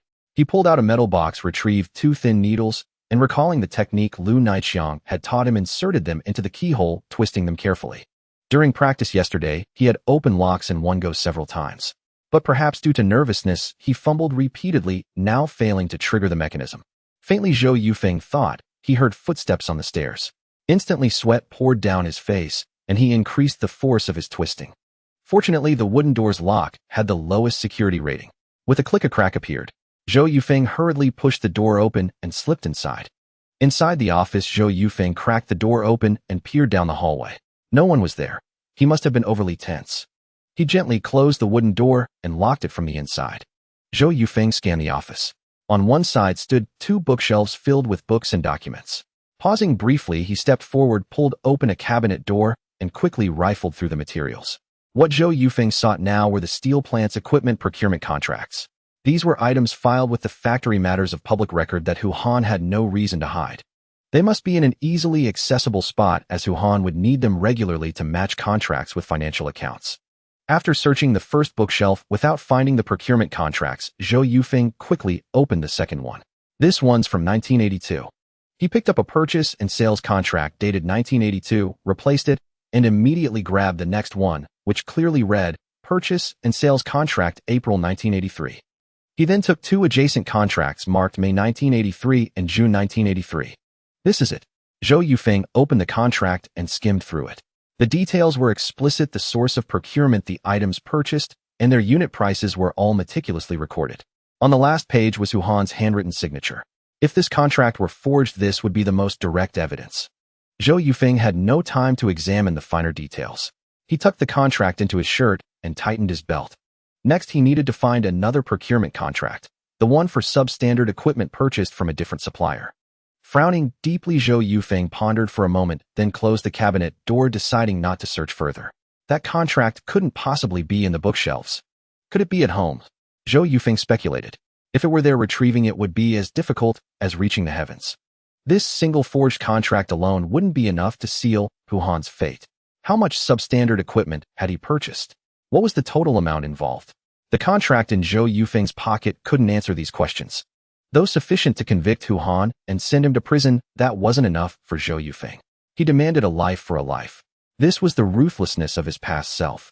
Some wrongs could never be forgiven. Hell was empty and demons walked the earth. Only the victims had the right to speak of forgiveness. Zhou Yufeng's mission was to send Hu Han down to ask his parents if they forgave him. Thus, the contracts with other distributors were crucial. Otherwise, even if Hu Han were arrested, he could fabricate the amounts as he pleased. Zhou Yufeng's gaze swept the office and settled on Hu Han's desk. He could only try his luck searching every possible place. Small fortunes depended on oneself, but great ones relied on fate. Striding over, Zhou Yufeng pulled at the drawers. Among the three, the bottom one wouldn't open. He took out the two thin needles again, inserted them into the lock, and twisted. This time, with just a few gentle turns, the drawer opened. Unlike the door, once opened, the drawer couldn't be relocked. Zhou Yufeng no longer cared about such details. As he rummaged, Zhou Yufeng froze. Even with his deep cunning, he couldn't suppress the surge of excitement. He hadn't expected such luck. Hu Han had placed those procurement contracts in the drawer. Perhaps his shrewish wife Wang Shilian left him no private space at home. The contracts lay there quietly, waiting for Zhou Yufeng to claim them. They clearly bore the name of Shika Company, not Linshui Steel Plant's designated supplier. This time I'll make you pay. Zhou Yufeng cursed through gritted teeth, his expression twisting with malevolence and murderous intent. There were 3 contracts with Shika Company, also dated April, May, and June 1983. And they bore Hu Han's handwritten signature, identical in handwriting to the contracts he had just tucked away.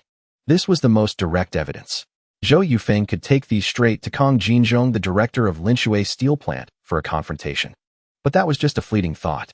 What if Kong Jinzhong was in cahoots with Hu Han? Though unlikely, Zhou Yufeng had his own plan and refused to take any risks. Stuffing the contracts into his shirt, Zhou Yufeng opened the office door, twisted the lock a few times, stepped into the hallway, and slammed the door shut, locking it. Pressing down his straw hat, Zhou Yufeng dashed downstairs. In the courtyard, Lu Naiqiang stood alone. Cheng Guodao was gone too. After collecting his share of fruit, he had left the plant to avoid gossip. A faint smile curled at the corner of Zhou Yufeng's mouth as he strode over quickly. How's the distribution going? Zhou Yufeng patted Lu Naiqiang's shoulder and asked with a smile. Half still unclaimed, they're all eating inside. Lu Naiqiang squinted as he spoke, rolling up his sleeve to wipe the sweat from his brow. The midday sun was scorching and he had been standing there for half an hour. Zhou Yufeng smiled faintly, pulled out 10 yuan notes he had prepared, and slapped them onto Lu Naiqiang's chest. Holy crap! Lu Naiqiang's eyes widened. He quickly grabbed the money, clutching it tightly, and looked up at Zhou Yufeng in disbelief. Brother Chong, this is your pay? Remember to return the handcart. I have things to do, so I'm off. After saying this lightly, Zhou Yufeng turned and walked away, his demeanor unnervingly relaxed, making Lu Naiqiang wonder if the money was even real. Lu Naiqiang snapped out of it and quickly counted the money. 100 yuan, no problem. Just as agreed, and all genuine. He hadn't expected Zhou Yufeng to hand over the money so readily. Lu Naiqiang shouted after his retreating figure, Brother Zhou, don't worry about the handcart. We'll make sure it's returned. In a fleeting daze watching Zhou Yufeng's back, Lu Naiqiang felt a profound sense of unfamiliarity. Don't worry about the handcart. We'll make sure it's returned. In a fleeting daze watching Zhou Yufeng's back, Lu Naiqiang felt a profound sense of unfamiliarity. An hour later, Zhou Yufeng arrived at a secluded hilltop. Finding a cool, shaded spot in the woods, he began to leaf through the purchase and sales contracts. On this forged contract, Hu Han had also counterfeited the official seal of the Southwest Equipment General Factory. Adding up the procurement amounts for April, May, and June, Zhou Yufeng arrived at a staggering figure. Over 3 million. Hu Han had embezzled over 3 million from the Linshui steel plant. In an era when being a 10th Sanyuan household was the pinnacle of wealth, such a sum was utterly shocking. Adjusted for inflation, it would be equivalent to over 100 million in 2020. Moreover, most families back then had only 1 or 2,000 yuan in savings, which was already considered affluent. This amount of money was even more staggering for the people of that time than 100 million in 2020. Just a lowly workshop director, and he's asking for death. Zhou Yufeng couldn't help but curse under his breath. After tallying the sum, he carefully examined the 3 contracts from the Southwest Equipment General Factory, once more noting down a crucial landline number. Ma Qinbao Purchasing Agent Southwest Equipment General Factory contact. After reviewing, Zhou Yufeng tucked the 3 contracts back into his clothes and pulled out the purchase and sales contract with Shika Corporation. According to this contract, the recorded procurement amount was a mere over 500,000. The difference between the 2 contracts amounted to over 2.5 million. Hu Han had embezzled more than 2.5 million. Furthermore, the types and quantities of equipment listed in both contracts were identical. This meant Hu Han had acquired over 3 million worth of equipment for just 500,000. Such shoddy equipment offered no guarantees, and it would be a miracle if it didn't fail. After finishing his review, Zhou Yufeng put the contracts away again and sat down to steady his breathing, his face dark and terrifying. After a long while, his expression gradually returned to normal. He stood up and ran down the mountain. An hour earlier. Half an hour after Zhou Yufeng had left, Hu Han finally swaggered out of the cafeteria, rubbing his chest where the collision had left a lingering ache. "I'm here for the fruit." Hu Han stopped in front of Lu Naicheng, frowning as he spoke, but he didn't see the man in the straw hat who had bumped into him. "Oh, what's your name? Let me register it." Lu Naicheng asked with a smile, bending slightly to appear especially polite. He hadn't been like this earlier when distributing fruit, his attitude cold and indifferent. But now with the 100 yuan bill Zhou Yufeng had slipped him in his pocket, how could he not be enthusiastic? Hu Han said in a low voice. Lu Naicheng found his name and drew a checkmark next to it. During this pause, Hu Han casually asked, "Are you the only one handing out fruit? Wasn't there another guy tall wearing a straw hat?" "Oh, he had to go back early. Stomach issues," Lu Naicheng said nonchalantly without a second thought, picking up a bag of fruit and handing it over. Hu Han nodded, took the bag, and the suspicions brewing in his mind dissipated completely. Hu Han was a suspicious and overthinking man. Although a strange fruit farmer going to the office building had nothing to do with him, the incriminating documents in his office naturally made him worry. But now it seemed the fruit farmer had just gone to the restroom. After the woman Ping registered and collected her fruit, the two of them walked ahead together. "Ping, take my fruit too. There's too much at home, I can't finish it all." Hu Han squeezed Ping's hand and said with a lecherous grin. "Sure." Ping nodded seductively and agreed readily, then flashed a coquettish smile. As she took the fruit from Hu Han, her fingers lightly traced the back of his hand. Hu Han's body trembled slightly, and he gave a lewd smile. "Same place tonight," Hu Han whispered, leaning closer to Ping's chest. "Well, stop it. There are so many people. Do you want to get us caught?" Ping scolded, shooting him a glare before turning to leave. "Ping, wait." Hu Han grabbed her arm, looked around, and whispered again, "Remember tonight. You have to come. I can't hold back anymore." "Fine." Ping nodded, giving him a disdainful glare. "What a lecher. All you think about is that. Have you forgotten about my job? When are you going to transfer me?" "I haven't forgotten. It's always on my mind. Don't worry about the job. It'll be taken care of this week." Having said that, Hu Han waved goodbye to Ping and headed toward the office building. Ping, on the other hand, walked toward the main gate of the steel plant. Her shift was over for the afternoon, so she headed straight home. Humming a tune, Hu Han strolled leisurely to his office door. Taking out his keys, he gently turned them a few times and opened the wooden door. He noticed nothing unusual. The office was perfectly tidy. He didn't bother to check the bookshelf on one side. It was filled with many books and documents, and the absence of 3 purchase and sales contracts would be hard to spot without a thorough search. Hu Han brewed himself a cup of fine Longjing tea, placed it on his desk, and slowly sat down. Over the past 3 months, Hu Han had developed a habit. Whenever he came to the office, he had to check the contents of the locked drawer to feel at ease. Just as he took out his keys and bent down slightly, the wooden door creaked open. It was Su Changjiang, who felt free enough to barge in without knocking. It was this man's casual introduction that had set Hu Han on the path to ruin. "Playing cards." Su Changjiang walked over and plopped down on the desk, pulling out a cigarette and tossing one to Hu Han. "Winning a few or a dozen yuan. What's the point?" Hu Han put the keys back in his pocket and stretched lazily. "Just for fun. Director who is rolling in money, so naturally he looks down on playing with us poor folks." Su Changjiang took a deep drag and said sarcastically, "Come on, stop pretending. You're not much worse off than me." Saying this, Hu Han stood up and picked up his cup of Longjing tea. "Let's go have some fun." Hu Han and Su Changjiang got up to leave. At the door, Hu Han twisted the lock, pulled it firmly, and locked the wooden door again. Meanwhile, Zhou Yufeng ran down the mountain panting heavily. He needed to make a few phone calls, but he couldn't go to the post office. It was too crowded. After thinking it over carefully, only one person came to his mind her. After thinking it over carefully, only one person came to his mind her. After thinking it over carefully, only one person came to his mind her. After lunch, Zhang Zirwei lounged leisurely on the sofa watching television while occasionally glancing at the clock on the wall as if awaiting someone's arrival. Zirwei, your father and I are heading out. When you go to the movies with your friends later, remember to lock the door. Tian Xingrong called out from the doorway before pulling her husband out and gently closing the door behind them. A few seconds later, Zhang Zirwei slowly set down the green fruit in her hand and replied, "Got it." On the table, the packaging bag for the green fruit stood out conspicuously, especially the 3 bold red characters reading VIP gift. Both of Zhang Zirwei's parents were employees of Linshui steel plant. Due to Tian Xingrong's health issues, Zhang Zirwei was their only child, a rarity in this small city. This also meant that Tian Xingrong and her husband doted on Zhang Zirwei excessively. Yet the girl had a cheerful, easygoing nature and not a trace of pampered airs. The wages at Linshui steel plant were among the highest in Linshui city, and with both parents working there, Zhang Zirwei's family was relatively well off. So when landline phones became popular, they had one installed early on. With only one daughter and no other burdens, why not enjoy life? That was precisely the mindset of Tian Xingrong and her husband. That chubby guy, why isn't he here yet? Zhang Zirwei muttered under her breath. The chubby guy she referred to as Fu Dehai, her close friend from high school. She had planned to watch a movie with Fu Dehai, Hu Xiaoshan, Tian Liang, and Lu Manman.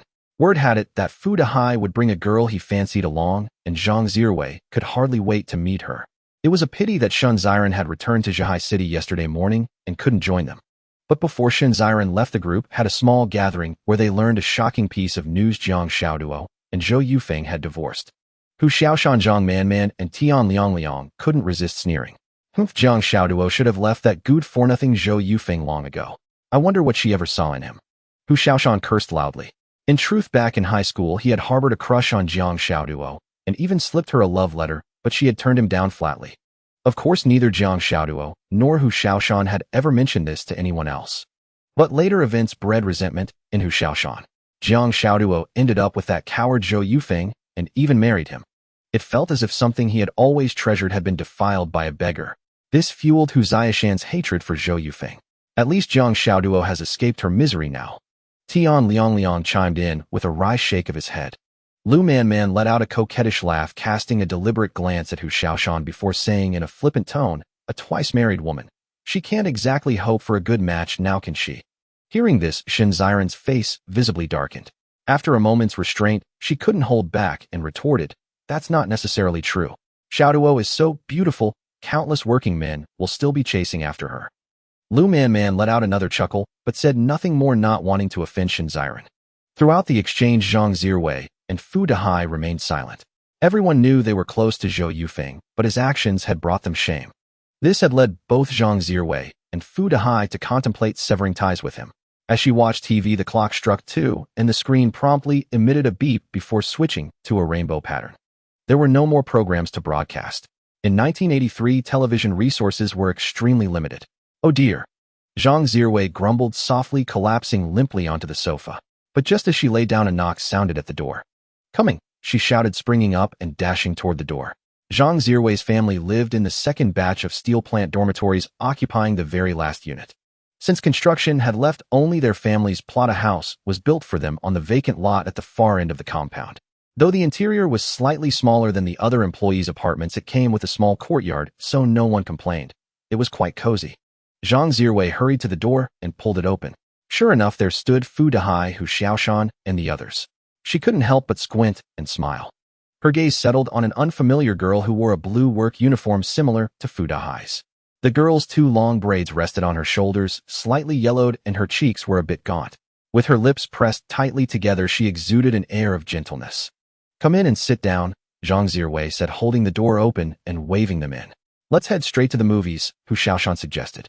"Oh, but we have a new guest. We must at least invite her inside first." Zhang Zirwei smiled, sweetly pulling the girl in. The others followed, with Fu Dehai bringing up the rear, a sheepish grin on his face. "What are you grinning at, you chubby guy? Make an introduction." Zhang Zirwei raised her fist, pretending to strike Fu Dehai. He dodged with a laugh and quickly said, "Her name is Li Xiaomei. We work at the same plant." "Xiaomei, nice to meet you. I'm Zhang Zirwei, the chubby guy's high school classmate. You can call him Fatty too." Zhang Zirwei extended her hand with a smile. Okay. Li Xiaomei replied with a nod and a smile, shaking Zhang Zirwei's hand before casting a shy glance at Fu Dehai. Zhang Zirwei brought out some more green fruit, and after a few minutes of casual chat on the sofa, they prepared to head to the cinema. All right, let's go, Zirwei. I heard a Hong Kong-Taiwan film is showing soon. It's really popular. If we're late, we might not get tickets, Hu Xiaoshan urged, stepping out of the house first. Yeah, let's hurry, Lu Man said softly, brushing against Hu Xiaoshan's arm as if by accident. Zhang Zirwei locked the door. As they were about to leave, she spotted a familiar figure near the entrance. A man in a straw hat and shabby clothes strode toward them. It was Zhou Yufeng.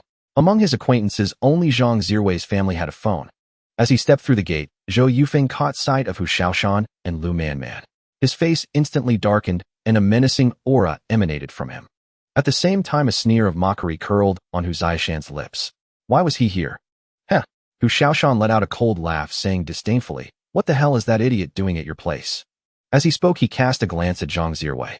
Zhang Zirwei gently shook her head and murmured, maybe he's not here for me. She wondered inwardly whether Zhou Yufeng could possibly be visiting her. After all, there was nothing between them. Zhang Zirwei had developed a sense of resistance toward Zhou Yufeng and wanted to keep some distance. Look at what he's wearing, haha. It's killing me. Lu Man's laughter rang out. Though some distance away, Zhou Yufeng could hear it clearly. As he approached, Hu Xiaoshan stepped forward, scrutinizing Zhou Yufeng's attire from head to toe. With a mocking sneer, he said, what are you doing here, you idiot? Dressed like that, did you go stealing fruit from someone's field? As he finished, Tian Liang and Lu Man burst into laughter. Zhang Zirwei glanced at Zhou Yufeng, then averted her gaze, asking in a cold tone, is there something you need? Her voice was distant, creating a palpable sense of detachment. Zhou Yufeng kept his head down, saying nothing, his body slightly hunched as he clenched his fists. Suddenly, he lunged forward and drove his fist straight into Hu Xiaoshan's face, producing a dull thud.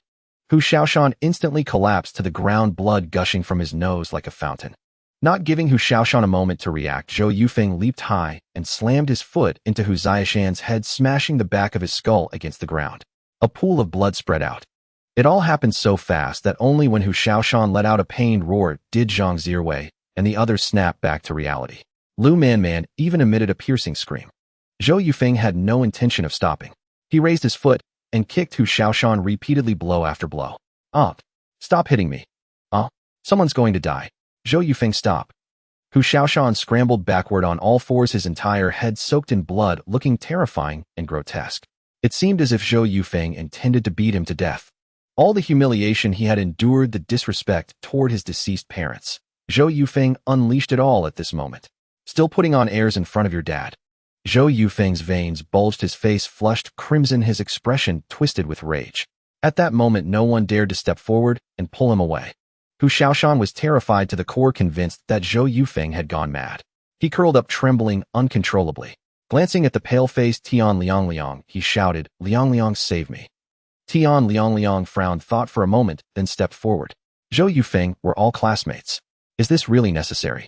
Zhou Yufeng stopped abruptly and turned around, glaring coldly at Tian Liang, who felt a chill run down his spine and involuntarily stepped back. Now you're bringing up classmates. When my parents were killed, all you did was gloat. What the hell else are you good for? Zhou Yufeng grabbed Tian Liang by the hair and yanked him down to his knees. Enjoy playing the lackey. Still barking. Zhou Yufeng said coldly as he drove his knee into Tian Liang's face. Blood sprayed from his nose, and he curled up on the ground, wailing in agony. It hurts so much. Zhou Yufeng released Tian Liang's hair, kicked him to the ground, and then walked step by step toward Lu Man. He still remembered the words she had used to insult Jiang Xiaoduo. You? What are you doing? Zhou Yufeng. I've never offended you. You're not going to hit a woman, are you? Lu Man's body trembled violently as she stumbled backward, her teeth chattering uncontrollably, her words barely coherent. They'll beat the hell out of you, you bitch. Zhou Yufeng leaped and kicked Lu Man squarely in the stomach, sending her crashing to the ground. He bent down, grabbed Lu Man by the hair, and yanked her up with brutal force. Zhou Yufeng, I'm sorry. Please let me go. I'm a woman. Lu Man sobbed, tears streaming down her cheeks. Zhou Yufeng's glaring, furious face left a deep psychological scar on her at that moment. Keep running your mouth. With that, Zhou Yufeng raised his hand and slapped her across the face. Bitched. Another slap. Bitched. Another slap. Bitched. And another. With each cry of bitch, Zhou Yufeng swung his arm, and delivered a resounding slap to Lu Manman's face, creating a powerful visual shock for Zhang Zirwei and the others. He struck her more than 20 times before finally stopping, releasing her hair and letting her collapse weakly to the ground. Lu Manman's cheeks were swollen and red, her head bowed as she trembled incessantly. When Zhou Yufeng turned to look at Hu Xiaoshan, the latter's body visibly convulsed. Watching Zhou Yufeng approach him step by step, Hu Xiaoshan pleaded, "Zhou Yufeng, no. I was wrong. We were classmates once. Please let me go." Hu Xiaoshan scooted backward on his bottom, gasping for air. Classmates once. That phrase sounds familiar. I remember when I went to see that old bastard Hu Han, you told me not to mention the word classmate. Zhou Yufeng said with a grin, crouching beside Hu Xiaoshan, looking at him with a mocking expression. I really am sorry. Hu Xiaoshan suddenly shuddered, and a puddle of urine spread beneath him, releasing a pungent smell. He had been so frightened that he wet his pants. Ha ha ha. Zhou Yufeng let out a loud laugh, stood up, and looked down at him from a height. What's this?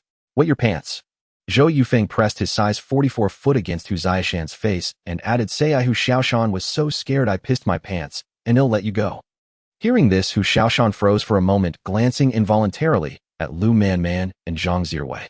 Uttering those words would mean he could never face them again. Say it.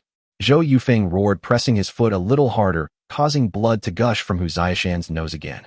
He'll say it. He'll say it. Hu Xiaoshan was truly terrified, afraid that Zhou Yufeng might actually beat him to death. Zhou Yufeng's current demeanor seemed utterly unhinged. Swallowing hard, Hu Xiaoshan murmured, I Hu Xiaoshan was so scared I pissed my pants. Louder. I Hu Xiaoshan was so scared I pissed my pants.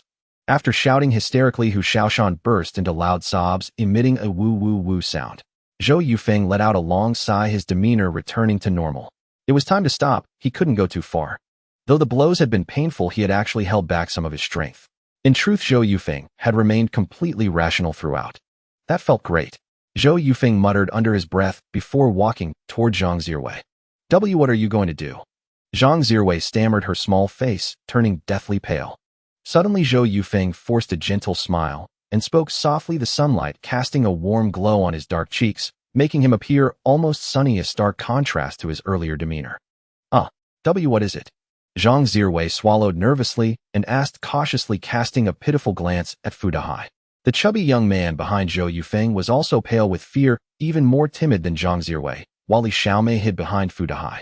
I'd like to borrow your landline, of course. I'll pay for the call. Zhou Yufeng nodded slightly and said, Okay. Zhang Zirwei agreed, though she desperately wanted to refuse. But after seeing Zhou Yufeng's earlier state, she didn't dare. After a moment's hesitation, she stepped onto the porch and headed inside. Zhou Yufeng followed closely behind. Zhang Zirwei walked slowly, her mind racing with wild thoughts. He wouldn't come in and do something to me. We used to be so close, he probably wouldn't. No, he's a different person now, he'll definitely. Hey Zirwei, can you hurry up a bit? I'm in a real rush. Seeing her frozen at the door, Zhou Yufeng prompted her. Oh. Zhang Zirwei shuddered, turned the key, and slowly pushed the door open. Zirwei, where's the phone? Zhou Yufeng frowned slightly, asking urgently. This girl was moving too slowly, too dawdling. It's in the living room. Zhang Zirwei pointed towards the living room, clearly reluctant to go in. As Zhou Yufeng eagerly walked towards the living room, he noticed Zhang Zirwei shrinking back, turning to leave. Zirwei. Zhou Yufeng yelled, stepping forward to grab her slender arm. The moment their skin touched, Zhang Zirwei screamed, Ah. Zhou Yufeng, what are you doing? At that moment, Fu Dahai mustered his courage and rushed towards them. No, Zirwei, you have to help me. I don't know how to use this modern phone. Zhou Yufeng confessed honestly. He was completely clueless about what numbers he needed to dial first nowadays. Too's that so? Then let go of me first. Zhang Zirwei shook her arm free from his grasp, glanced at Fu Dahai, then turned and walked into the living room. Fu Dahai strode into the living room as well, determined to protect Zhang Zirwei if Zhou Yufeng tried anything beastly. Li Xiaomei didn't hesitate either, loyally following them into the living room. As Zhou Yufeng closed the door, he noticed Hu Xiaoshan and his two friends helping each other flee, but he couldn't be bothered with them. It was all irrelevant. This man had already devised a plan to deal with everything that would follow. A major case was about to shake this small city. Where should I call?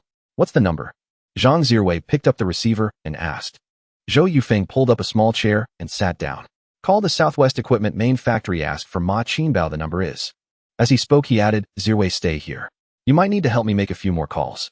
Zhang Zirwei nodded silently, stepped back a few paces, and sat on the sofa. She cast a puzzled glance at Zhou Yufeng, wondering how he knew to call the Southwest Equipment Main Factory and how he had their contact information. Zhou Yufeng held the receiver frowning, but fortunately the call was answered quickly. Hello? Southwest Equipment Main Factory, who are you looking for? A man's voice came from the other end. I'm looking for Ma Qingbao. Speaking. May I ask who this is? This is the Linshui Steel Plant. Linshui Steel Plant. Ma Qingbao's voice was skeptical. This number didn't seem to be from the Linshui Steel Plant. It's a new line. This is an urgent matter. Zhou Yufeng said again, his voice low and carrying a maturity beyond his years. All right, what is it? Go ahead. The machinery parts Han purchased from your factory in April, May, and June had quality issues resulting in a major casualty accident. Our factory is now pursuing criminal liability against you. What nonsense are you talking about? Ma Qingbao roared, becoming agitated. Han did not purchase any machinery equipment from our factory in April, May, or June. He even called me to explicitly state that no replacement parts were needed. Zhou Yufeng smiled slightly. This was enough to prove that Han had falsified the contract. The purchase and sale contract here clearly states that it was you, Ma Qingbao, who signed the procurement contract with Han. Bullshit. Ma Qingbao, a hot-tempered man, burst into a torrent of curses. Zhou Yufeng was delighted. He wanted to provoke the other party. Get your factory director Kong Jinzhong on the phone. Ma Qingbao panted, speaking coldly. Director Kong isn't in the reception office. You can call his office line. As soon as Zhou Yufeng finished speaking, Ma Qingbao hung up, clearly in a hurry. Zhou Yufeng's description had indeed startled Ma Qingbao. Zhang Zirwei and Fu Dehai both sat up straight, listening to Zhou Yufeng's conversation. Since Zhang Zirwei's parents were both employees of the Linshui Steel Plant, the topic was particularly sensitive to her. She was filled with curiosity and astonishment at what Zhou Yufeng was doing. When she secretly glanced at him again, he was sitting there silently, his expression serious, frowning slightly, as if lost in thought. This Zhou Yufeng felt like a stranger to Zhang Zirwei. At that moment, Kong Jinzhong had just finished a call. He put the receiver down, took a light sip of tea from his cup when the phone on his desk rang again. Who was it this time? Kong Jinzhong frowned slightly, put down his teacup, and picked up the phone. Director Kong, I never signed any procurement contract with Han. As soon as he answered, Ma Qingbao shouted emotionally, nearly deafening Kong Jinzhong. Huh? Ma Qingbao. Kong Jinzhong chuckled, recognizing the voice. He knew the man was hot-headed and would react this way even to minor issues. He asked calmly, keep your voice down. What exactly happened? I'm telling you. Our Southwest Equipment Main Factory did not sign any purchase and sale contract with Han in April, May, or June. What? Kong Jinzhong shot up from his seat, his brows tightly knitted. The factory director realized the gravity of the situation. You're saying Han didn't sign a purchase and sale contract with you in April, May, or June? That's right. No, he didn't purchase any equipment in those 3 months. Ma Qingbao enunciated each word. In an instant, Kong Jinzhong felt as if struck by lightning. Beads of sweat as large as beans dripped from his forehead. This matter was enormous. Director Kong, you owe me an explanation. Why did someone from Linshui Steel Plant just call me claiming that Han signed a procurement and sales contract with me? They even threatened to hold me criminally liable, citing regulation after regulation. What on earth is going on? Hello? Director Kong, are you even listening? As Ma Qingbao spoke, Kong Jinzhong heard not a word. His mind went utterly blank. He stood frozen, struck by a chilling realization.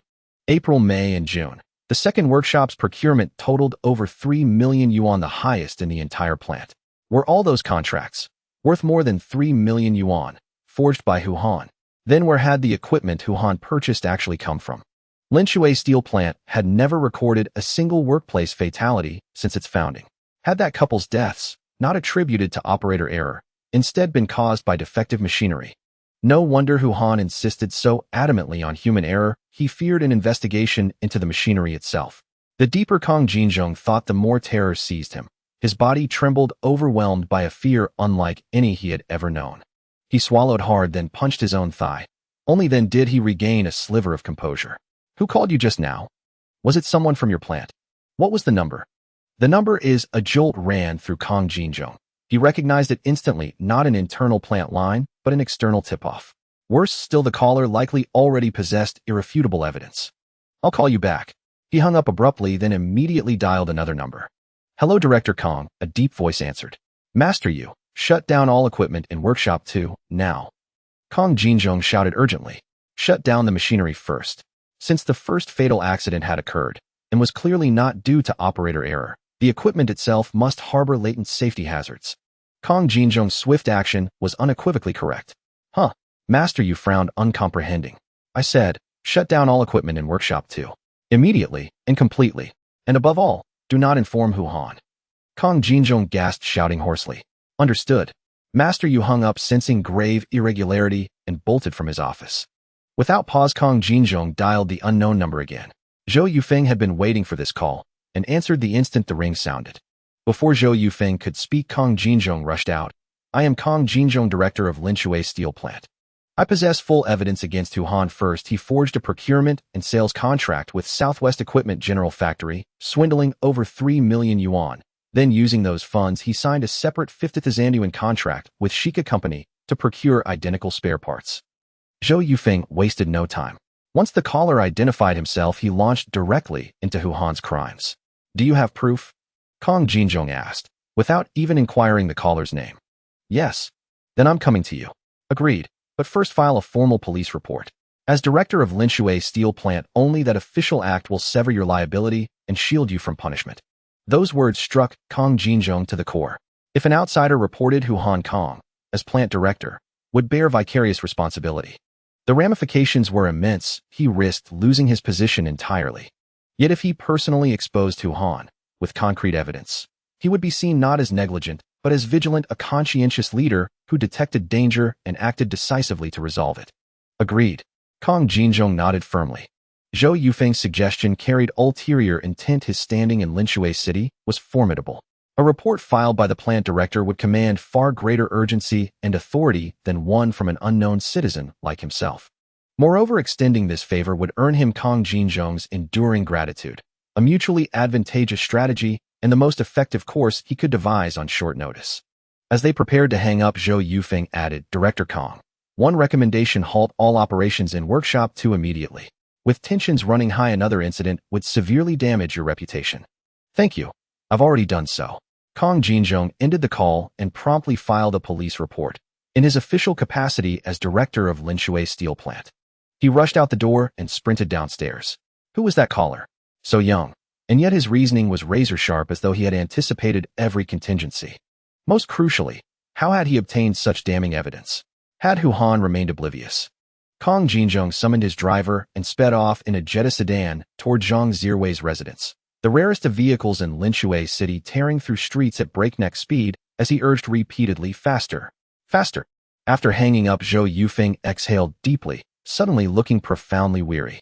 Zhang Zirwei and Fu Dehai sat facing each other, stunned, still struggling to absorb what they had just heard. Had Zhou Yufeng truly just spoken with the director of Linshui Steel Plant? A hush fell over the living room, broken only by the steady rhythmic ticking of the wall clock. 15 minutes later, rapid, insistent knocking echoed at Zhang Zirwei's door. Knock, knock, knock, knock. Sharp, urgent, unrelenting. Zirwei, open the door. It's Kong Jinzhong. Zhou Yufeng spoke calmly, uttering the steel plant director's name carried no weight, just the quiet ease of naming an ordinary man. Oh, I'll get it. Zhang Zirwei nodded and hurried to the door. When she opened it, there he stood, the director of Linshui Steel Plant. She recognized him, though he did not know her. You were the one who called? Kong Jinzhong asked. He's inside, Zhang Zirwei replied, pointing delicately toward the room. Kong Jinzhong strode in swiftly, his driver close behind. It's you. Recognizing Zhou Yufeng, he recalled him instantly, the son of the worker who had died unexpectedly weeks earlier. Yes, it's me. Here are the documents. Zhou Yufeng withdrew the procurement contracts from his coat. Kong Jinzhong's hands trembled as he took them. A cursory glance revealed Hu Han's signature, clear, unmistakable, irrefutable. That brief inspection alone sufficed to confirm Hu Han's guilt. Kong Jinzhong looked up at Zhou Yufeng, his gaze blazing with admiration. Clapping him firmly on the shoulder, he exclaimed, You're extraordinary. What's your name? Zhou Yufeng. But Director Kong, what does this have to do with me? These evidentiary materials were gathered by you. You pursued justice for my parents' case relentlessly, uncovering truth, exposing the criminal. I should thank you. The moment those words left his lips, a squad of police officers entered the room. Director Kong, what's going on? You sounded so urgent on the phone. Has something major happened at the factory? Officer Zhao approached Kong Jinzhong and asked anxiously. Kong Jinzhong cast a meaningful glance at Zhou Yufeng, who slightly lowered his head as if distancing himself from the matter. Kong Jinzhong understood in his heart that this credit had been yielded to him by the young man before him. After a brief pause, he began to recount the matter in detail to Officer Zhao. I found these purchase and sales contracts in Hu Han's office. They are irrefutable evidence of his embezzlement of state property involving an enormous sum of money and moreover. As he spoke, Kang Jinzhong glanced at Zhou Yufeng again. And they also involve 2 deaths. Let Xiao Zhou explain the specific criminal details to you. I worked with him coordinating inside and out to investigate Hu Han's case. Kang Jinzhong patted Zhou Yufeng on the shoulder. For some reason, he felt an immense trust in this young man, certain that Zhou Yufeng had already unraveled the entire sequence of events. Otherwise, he wouldn't have had him come here to meet him. The police officer's gazes shifted to Zhou Yufeng. He merely gave a slight nod before beginning to speak at a measured pace. With tight logic, Zhou Yufeng enumerated the amount of money involved and the potential perpetrators, laying them out one by one. Listening to this analysis, even the seasoned officer Zhao was taken aback. In this era, he had never encountered a young man like Zhou Yufeng. Hearing all this, Kang Jinzhong was equally astonished. This young man was far from ordinary. After Zhou Yufeng finished speaking, Officer Zhao looked at Kang Jinzhong and confirmed, Director Kang, is the basic situation exactly as this young brother described? Yes. Kang Jinzhong nodded affirmatively. Do Hu Han and Su Changjiang know that their deeds have been exposed? Officer Zhao asked further. If exposed, the difficulty of apprehension would undoubtedly increase greatly. Hu Han and his accomplices might already be on the run. Kang Jinzhong did not answer, but looked at Zhou Yufeng. He was still unclear whether the truth had been revealed. Most likely not. If we set up surveillance at Linshui steel plant and at the homes of Hu Han and Su Changjiang to control their families, apprehending them should be easy. Zhou Yufeng analyzed calmly. This statement startled Officer Zhao once more. How did he know I was worried about the arrest? All right, well, dispatch officers immediately. However, Director Kang, you'll need to come with us. As he said the words dispatch officers, Officer Zhao's expression turned stern. All right, no problem. Kang Jinzhong nodded and prepared to leave with Officer Zhao and his team. By the way, Officer Zhao, there's one more thing I forgot to mention. Zhou Yufeng suddenly called out again. Kang Jinzhong and Officer Zhao immediately stopped and turned to look at him. Just now, Hu Han's son, Hu Xiaoshan, tried to snatch the evidence from my hands, but I fought him off. Is that so? How utterly lawless. Like father, like son. Kang Jinzhong frowned and cursed, then walked out of the house with Officer Zhao. With one casual remark, Zhou Yufeng brought deadly disaster upon Hu Xiaoshan. After Officer Zhao and his team left, the house fell into a dead silence. Zhang Zirwei, Fu Dehai, and Li Xiaomei stared intently at Zhou Yufeng. What he had just said was too shocking. They never imagined that Hu Han was the real murderer of Zhou Yufeng's parents and that he had embezzled such a vast sum of money.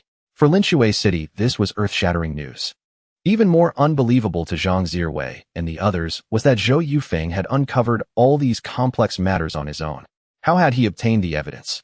When Zhou Yufeng had called about this, Zhang Zirwei and the others had witnessed the entire process. He had investigated everything entirely by himself with no involvement from Director Kang. All these events overwhelmed the minds of Zhang Zirwei, Fu Dehai, and Li Xiaomei, leaving them dazed and feeling an unreal sense of disbelief. Zirwei, thank you for the phone. Here is the call fee, Zhou Yufeng said with a smile, snapping them back to reality. Zhou Yufeng took out a 1 yuan note, placed it on the coffee table, nodded to them, and prepared to leave. Hey Zhou Yufeng, wait a moment. Zhang Zirwei called out softly, picking up the money from the coffee table. You should keep this money. Zhou Yufeng gave a faint smile, said nothing more, and turned to walk out of the house. It's better to keep some distance from them, Zhou Yufeng thought to himself, already contemplating his departure. Don't go yet. There's one more thing. Zhang Zirwei called out loudly, stopping Zhou Yufeng again. He halted and turned to look at her. It's about Hu Xiaoshan. He wasn't trying to snatch the evidence at all. Saying that about him will bring him great disaster.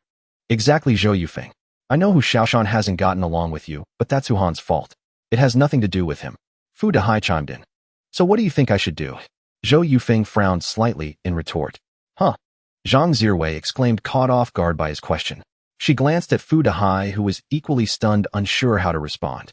Just go explain to Director Kang and the others that Hu Xiaoshan is innocent. Zhang Zirwei said softly. Strangely, the Zhou Yufeng before her now exuded an intimidating pressure, an aura of authority without anger. Oh, is that so? Zhou Yufeng smiled and walked back toward them. Zhang Zirwei froze, her mind racing, and she pushed Fu Dehai in front of her. Zhang Zirwei, how can you prove Hu Xiaoshan is innocent? How can you prove he didn't benefit from the ill-gotten gains Hu Han obtained by killing my parents? How can you prove he wasn't involved in the whole affair? Huh? How can you prove it? By the end, Zhou Yufeng was nearly shouting. Zhang Zirwei trembled, tears welling up in her eyes. Timid by nature, she was terrified. I'm asking you. Can you prove it? Zhou Yufeng glared at Zhang Zirwei, pressing on. When it came to his parents' matter, he would accept no compromise. Zhang Zirwei quickly shook her head. Do you know how Hu Xiaoshan beat my Yuna? Why is it that what feels like the sky falling down for my family becomes so trivial in your mouths? If you haven't experienced it yourself, it's best to shut up. Don't speak from a moral high ground so easily. Understand? With that, Zhou Yufeng gave her one last deep look and strode out the door. The three people in the house stood frozen for a moment. Then Li Xiaomei, who had remained silent all along, spoke softly. I think that guy had a point. After all, his parents were killed by that Hu Xiaoshan's family. Zhou Yufeng was walking home, heading back to his original house. The matter with Hu Han had been resolved, and he wanted to quickly tell Zhou Yuna and their siblings. During this time, the three siblings had endured too much suffering. Gradually, Zhou Yufeng quickened his pace. Time rewound to just before Zhou Yufeng made the call. When Hu Han went to play cards with a cup in hand, a person arrived, changing the game from 2 players short to 1 player short. Lacking interest in playing, he let Su Changjiang sit down to play. He then sat aside watching, and after finishing the tea in his cup, Hu Han got up and walked towards the office. Back in the office, he leisurely poured hot water into his cup. After filling it, he placed the cup on his desk and suddenly broke into a grin. Thinking of his date with Ping Ping that evening, Hu Han loosened his belt, feeling a bit uncomfortable. Sitting in his chair, he habitually pulled out his keys, preparing to unlock the drawer. Yet with just a slight tug, the drawer opened. The key had not even had a chance to touch the lock. Hu Han let out a strange sound, sitting there doing nothing, yet beads of sweat began to roll down his forehead, and his body started to tremble uncontrollably. Did I forget to lock it? Hu Han reassured himself as he extended his trembling hand to slowly pull the drawer open. It's gone. Hu Han let out a piercing scream, jumping up as if electrocuted, his heart pounding loudly. He rushed to the bookcase, opened the cabinet, and searched for the sales contract from 1983. It's all gone. Hu Han was frantically jumping around, the anxiety overwhelming him. After sitting down hard on the floor, his thighs were wet. He had inadvertently urinated. Suddenly, Hu Han felt dizzy, his stomach churning violently, and moments later he vomited. The vomit emitted a foul odor, sticking to Hu Han's clean white shirt, but he didn't care.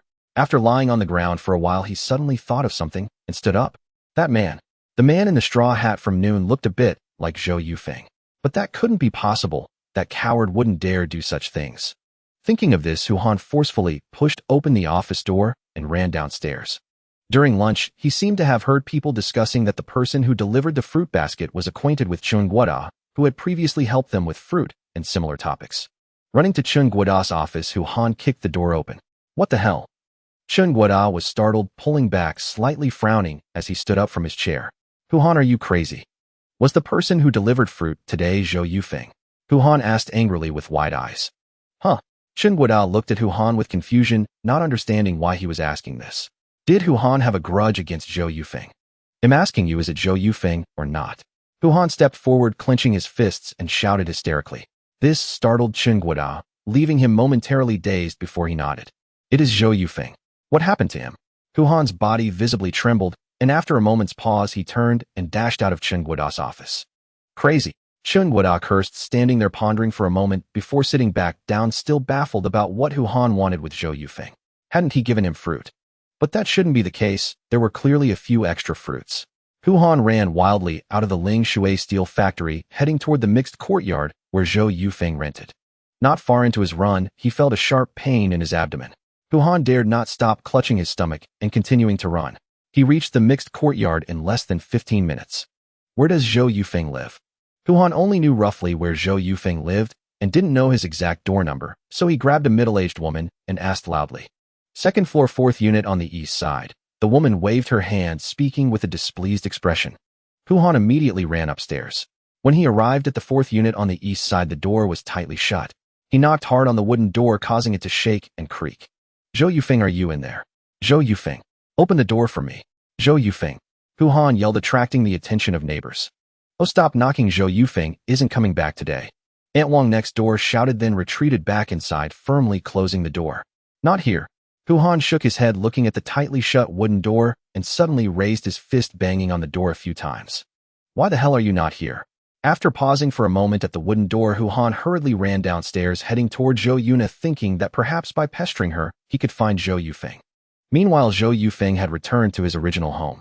At Zhou Yuna's school, classes were announced to be suspended this morning as the college entrance examination was approaching, urging students to prepare at home while the school set up the examination venue.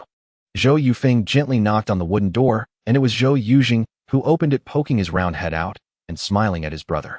"Brother," Zhou Yujing whispered, then turned his head to glance. Zhou Yufeng smiled, ruffled Zhou Yuzheng's round head a few times, and pushed the door open to enter. Inside the room, the table and the cabinet were filled with classmates of Zhou Yuna's age, including Lin Nan and Lin Chong, who were gathered together studying for the final push. Zhou Yufeng's sudden appearance caused the Suntobe College entrance exam seniors to stop and look at him. These students were aware of Zhou Yufeng's actions regarding Zhou Yuna, so they were filled with hostility towards him. Especially Lin Nan, whose eyes were mixed with deep disdain. "Yuna, the college entrance exam is coming up soon, right?" Zhou Yufeng said with a smile, looking at Zhou Yuna in the crowd. Zhou Yuna gently nodded. Since that incident last time, the relationship between her and Zhou Yufeng had also eased a lot. Zhou Yufeng promised to find evidence of Hu Han's crime, and she had agreed in advance. Regardless of whether Zhou Yufeng would succeed after the college entrance examination, Zhou Yuna would definitely confront Hu Han fiercely. This was the only method a recently grown-up girl could think of. "Brother has something to discuss with you see," Zhou Yufeng said softly, glancing at her classmates. However, this group of students was quite perceptive. After Zhou Yufeng finished speaking, they all stood up. "Yuna, I have something to take care of, so I'll leave first." "I have something too, let's go." Yuna, I'm leaving now, let's review together tomorrow." The classmates all hurriedly left. Lin Chong packed up very slowly, and after the group of classmates had exited, he still had not finished tidying up. Lin Nan stood beside him, frowning, urging, "Hurry up." "It's not a big deal." Lin Chong stood up with a dark face, slinging his bag over his shoulder, and as he passed by Zhou Yufeng, he muttered, "What could he possibly want? Probably out of money again, selling things from home. Is there something you need?" After Lin Nan and Lin Chong also left, Zhou Yuna stood up from her chair and asked in a low voice without addressing him by name, "Come over here, all of you. Sit down, and I'll tell you." Zhou Yufeng sat on a small stool and waved at Zhou Yue and Zhou Yujing, who were standing by the wall. The siblings both looked at their eldest sister, Zhou Yuna. Only after she sat beside Zhou Yufeng did they move their small stools over and sit down. "Yuna, Yue, Yujing." Zhou Yufeng softly called their names, his gaze sweeping over their youthful faces. After a pause, he said with a serious expression, "The matter with Hu Han is resolved." A casually uttered sentence that seemed to lack conviction. The three siblings of Zhou Yuna stood frozen momentarily, doubting the truth of his words. "The matter with Hu Han is resolved." Zhou Yuna frowned, looking at Zhou Yufeng with suspicion, and asked again, "Yes, it's resolved." Zhou Yufeng smiled, but for a moment he found himself at a loss, unsure how to explain things so that Zhou Yuna and the younger siblings would accept this fact. "How is it resolved?"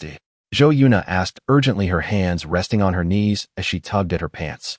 At that moment, seeing Zhou Yufeng nod affirmatively, a flicker of hope stirred in her heart. Zhou Yufeng opened his mouth slightly, about to explain, when suddenly Zhou Yue, beside him, let out a scream. "Aunt!" Zhou Yue sprang to her feet, instinctively huddling behind Zhou Yuna, her eyes fixed straight on the window. Zhou Yufeng immediately followed her gaze. A bald head with a receding hairline appeared at the window, revealing a strange, sinister smile. "It's Hu Han!" Zhou Yujing exclaimed in shock, his voice tinged with a sob. Zhou Yuna's body also trembled. Though she harbored a deep hatred for this man and longed for revenge the moment he appeared before her, she couldn't help but feel afraid. The shadow Hu Han cast over the three siblings was too deep. Zhou Yufeng met Hu Han's gaze, his mind racing through a series of questions. Zhou Yufeng opened the damn door. Hu Han bellowed from outside, pounding violently on the wooden door, which creaked and groaned under the force. Zhou Yufeng remained seated unmoved. Zhou Yuna glanced at him, and a deep sense of disappointment washed over her. The matter with Hu Han was certainly not resolved, and more than that, Zhou Yufeng was such a coward. Zhou Yufeng was simply contemplating certain issues, thinking about how to maximize the benefits. Outside, Hu Han was cursing loudly, especially at the pathetic sight of Zhou Yufeng sitting there motionless, which only emboldened him further. He still regarded Zhou Yufeng as the same timid, fearful, and submissive person as before. Suddenly, Zhou Yufeng stood up, a strange smile curling at the corner of his lips, unnoticed by anyone. He strode to the door in 2 steps and pulled it open. "So it is you little brat," Hu Han cursed through gritted teeth. Seeing the filthy clothes Zhou Yufeng wore, Hu Han recognized him at once. The fruit farmer who had bumped into him that morning. "You tell me, did you take my things?" Hu Han roared, his eyes blazing with rage as he raised his hand to slap Zhou Yufeng. Even now, Hu Han still believed Zhou Yufeng was a coward who wouldn't dare fight back and would submit to his beating and scolding. His raised hand froze midair. Zhou Yufeng seized Hu Han's arm, yanked him forcefully into the room, and then slammed the door shut with a bang. He drew the curtain, plunging the room into dimness. A faint ray of sunlight fell upon Zhou Yufeng, casting his silhouette as strikingly towering. Smack! Zhou Yufeng delivered a slap to Hu Han's fleshy face with all his might, his expression twisting with effort, sending him crashing to the ground. The three siblings Zhou Yuna and the others stood stunned, their eyes wide as they stared at Zhou Yufeng. Hu Han lay on the floor, dazed and dizzy, looking up at the imposing man before him. Zhou Yufeng leaned down and patted his face, asking, "I took your things. You need to describe them clearly. Which contract is it? The one from Southwest Equipment General Factory or the one from Shika Company?" At the mention of Shika, Hu Han's heart clenched.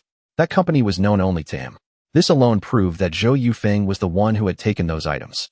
"Where are those contracts now? Give them to me now." Hu Han sat up, his eyes bulging as he demanded. "No, ha." Zhou Yufeng laughed, amused by Hu Han. "Give them to you." How could he ask such a naive question? "Hu Han, there are some things you might not have figured out yet. Let me remind you." Zhou Yufeng spoke in a calm tone, then turned his head to look at Zhou Yujing. "Yujing, go inside." Zhou Yujing shrank back and obediently slipped into the inner room. Zhou Yufeng didn't want him to see the violent side of things. After all, he was just a 10-year-old child.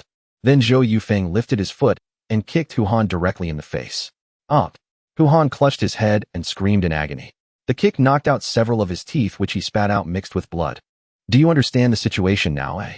Zhou Yufeng crouched beside Hu Han, a faint smile curling on his lips. After a long while, Hu Han finally stopped his pained howls. He looked up at Zhou Yufeng in terror. This smiling man was no longer the coward he once knew. "Do you understand?" Zhou Yufeng asked again. Hu Han immediately nodded. "Good. Then let's talk. Setting aside my parents' matter for now, we need to settle the score for how you hit our Yuna." With that, Zhou Yufeng stood up, raised his size 44 foot, and kicked Hu Han repeatedly, on his body, head, and legs. The room was filled with Hu Han's screams. Zhou Yufeng's blows were powerful, without any restraint. "Oh, stop hitting me. You're killing me." Zhou Yufeng, stop. After a full half-minute of beating, Zhou Yufeng finally stopped, looking down at him from a height. "Now for my parents' account. Shall we talk?" "Zhou Yufeng, I swear your parents' matter has nothing to do with me. I've known them for years. Do you think I don't feel sad about what happened to them?" Hu Han shouted loudly, and then he actually started crying. "So that's how it is." Zhou Yufeng smiled, a look of feigned realization on his face. "That's right, Zhou Yufeng. Give me back those contracts. They're useless to you, but if I lose them, it means losing my job.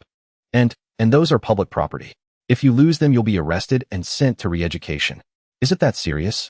Then let's go find those contracts." Zhou Yufeng said. Hearing this, Hu Han's eyes lit up. "Where are those contracts now?" Hu Han rose from the ground and asked urgently. "Uncle Hu, I've hidden them away. There's no way I'd carry them on me." Zhou Yufeng chuckled, slung his arm around Hu Han's shoulder, and guided him toward the door. As he pulled the door open and stepped out, Zhou Yufeng turned his head, his gaze deep and piercing as it fell upon Zhou Yuna and Zhou Yue. A confident smile graced his lips before he gently closed the door behind him. Once they descended the stairs, Hu Han could no longer contain himself. "Where exactly are those things?" "Patience, Uncle Hu. Let's talk about the money first. After all, with that much cash, you couldn't possibly keep it all at home, could you?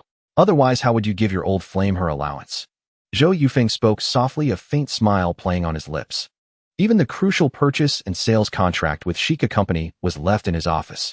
There must be many other things he was hiding from Wang Shulian. "What money? After giving you those few $100 last time, I really don't have any left." Hu Han's eyes bulged, the fat on his face quivering as he put on an air of honest simplicity. Smack! Zhou Yufeng raised his hand and delivered another slap to Hu Han's face. "Don't waste my damn time, or he'll hand those contracts over to Kong Jinzhou. The choice is yours." Zhou Yufeng fixed his gaze on him, his tone icy. "Time." Zhou Yufeng was indeed in a hurry. He still didn't know what was happening with Kong Jinzhou.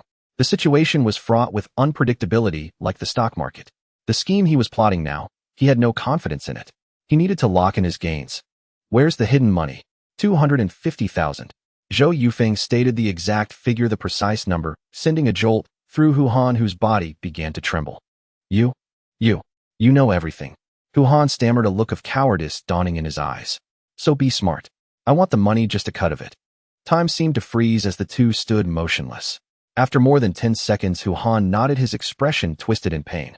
"Let's go." Zhou Yufeng replied in a low voice, then wrapped his arm around Hu Han and continued walking forward. That's a lot of money, so naturally I'm tempted. We split the cash and that business with Shika Company will be settled. If I say I won't pursue it, what do you have to worry about? Zhou Yufeng spoke as they walked, and Hu Han listened intently, nodding continuously. By the end of July, it'll be procurement time again. Then for 3 consecutive months you buy equipment from Shika Equipment main plant and replace all the shoddy gear you got from Shika Company. That way it'll all pass unnoticed and no one will ever be able to investigate it. Hu Han kept nodding. What Zhou Yufeng was saying was exactly in line with his own plan. So you see, we all make money together. You give me a cut, and I'm in on the deal. What else can I say? I can't very well turn myself in, can I? Right. Hu Han nodded vigorously, the fear that had gripped him moments ago dissipating. At the very least, he felt safe now. Uncle Hu, I'm not asking for much, just 100,000. On a matter this big, you have too many people to grease. Others need their cut too. I understand that logic. Exactly. You're absolutely right. Hu Han laughed, his last shred of worry gone. Yufeng. Calling out his name, Hu Han placed his hand on Zhou Yufeng's shoulder, the gesture seemingly affectionate. You're spot on. There are too many people to take care of in this. It looks like a lot of money, but by the time it reaches me, it's only 150,000 left. So you take 100,000, and Uncle Hu takes 50,000. As they walked and talked, the money was hidden at Hu Han's ancestral grave site. It wasn't far. A half-hour walk would get them there. Upon hearing the word grave, Zhou Yufeng went to a nearby shop and bought a clean set of clothes in Hu Han's size. He waited there, not knowing which shop it was. Zhou Yufeng deliberately avoided the main roads, taking only small side paths. He was worried that Hu Han might be caught directly. In this era, 100,000 was an astronomical sum, but compared to the total amount Hu Han had embezzled, it was insignificant and wouldn't affect his sentencing. From the very beginning, Zhou Yufeng had never expected Hu Han to come to his house. So the moment he laid eyes on Hu Han, he was already thinking about how to maximize the gain. It was the unique mindset of a successful businessman. But it wasn't for himself. It was to secure more for Zhou Yuna and the others. He was about to leave. What would become of that other Zhou Yufeng? The current Zhou Yufeng had no way of predicting it. So he wanted to leave as much financial security for Zhou Yuna as possible.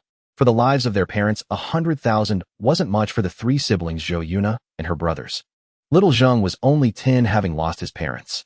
Had need to buy a house and get married someday. Zhou Yufeng's thoughts drifted far into the future. About 40 minutes later, they arrived at Hu Han's hiding spot. Zhou Yufeng stood quietly by as Hu Han dug in the earth, not a speck of dirt on his own clothes. After a while, Hu Han walked back to Zhou Yufeng, drenched in sweat, carrying a nylon bag. This bag has 100,000. I had it all pre-sorted. Hu Han panted heavily.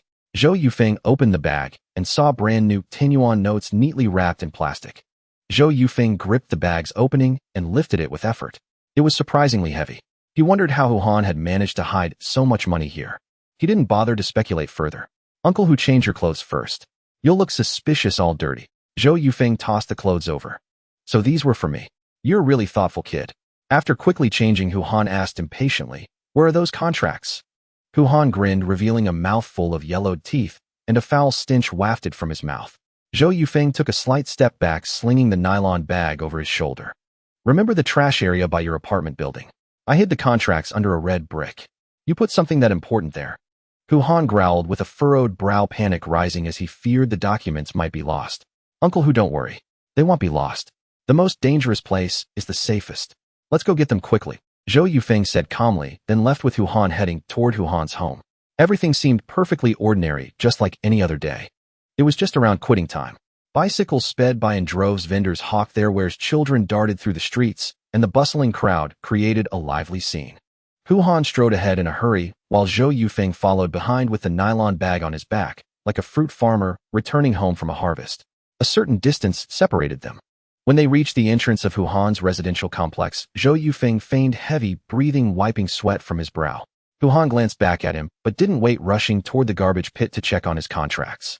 He trotted into the courtyard only to spot Master Yu from the workshop. Master Yu, what are you doing here? Hu Han asked, nonchalantly unaware of anything amiss. That's Hu Han. Master Yu suddenly shouted. In an instant, figures burst from the stairwell and pinned Hu Han to the ground. Seeing the uniforms, Hu Han's mind went blank. What's going on? Why are you arresting me? His face turned ashen and his thigh twitched as he wet his pants again. The police offered no explanation. After subduing Hu Han, they escorted him out of the compound. The commotion drew a crowd to the entrance of the complex, all watching the scene unfold. What in the world is happening? Hu Han's voice had twisted into something shrill like a woman's. No one answered him. Many people on the street recognized Hu Han and began pointing fingers. Zhou Yufeng, dressed in plain clothes, was easily forgettable at a glance. He stood inconspicuously among the crowd. He smiled. Hu Han found him in the sea of faces. That smile was far too eerie. Looking down at his clean clothes, Hu Han understood everything. How could someone who had been at a grave be so spotless? Even if he wanted to implicate Zhou Yufeng, he had no evidence. He had been completely outwitted by this man. Everything from the moment Zhou Yufeng had acted cowardly in front of him asking for that 500 yuan condolence money had been an act. Hu Han let out a guttural roar, his face flushing crimson, then suddenly collapsed unconscious. And so Hu Han was finished. The full force of the law awaited him.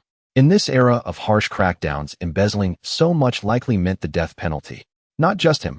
Hu Xiaoshan and Wang Shulian were also arrested. The most ironic part was that Hu Xiaohan had even gone to the police station to report the crime himself. On his way home, Zhou Yufeng walked very slowly. For some reason, he felt an overwhelming exhaustion, as if his very being had been drained. During this period, he had thought more than in any other time in his past life. Even in sleep, his mind replayed these events over and over. But thankfully, his luck had held. He watched people haggling in the streets, children playing, and young couples walking together shyly. Zhou Yufeng's thoughts drifted back to that dazed woman. It wasn't just a thought. A hollow ache swelled in his chest beyond description. Savoring this feeling, Zhou Yufeng actually felt a desire to see her. Maybe, before I leave, I could go see that silly girl. Pinch her cheeks like a child. She believes whatever you say with no judgment of her own. But why would I want to see a woman like that? Even feel a bit fond of her. The impulses surged in his mind, but he quickly suppressed them. He was a rational man. What good would one meeting do? It would only burden that silly girl, and then he'd leave, letting that other Zhou Yufeng come back and bully her again. Better not to provoke her. The setting sun was still scorching. Zhou Yufeng stopped, taking deep breaths to push the thought of that woman out of his mind. Another man's wife. I should leave today. I can't stay here too long, or there'll be more and more things that make it hard to let go. Like that woman. She's just someone else's wife, yet she stirs such an aching feeling in me. Zhou Yufeng thought to himself, trying to paint Jiang Xiaoduo in a worse light to ease his own heart. As he walked back slowly, he spotted two familiar figures in the marketplace. When they noticed him, they froze in place. It was Tian Liang and Lu Manman. Back at the police station, Hu Xiaoshan had been arrested without even being asked why. Only when they saw Wang Shulian taken in too did Tian Liang and Lu Manman truly panic. Realizing the gravity of the situation, they distanced themselves from Hu Xiaoshan and hurried out of the station. They still didn't know how serious the whole affair would be, but soon, by tomorrow, everyone in Linshui City would know.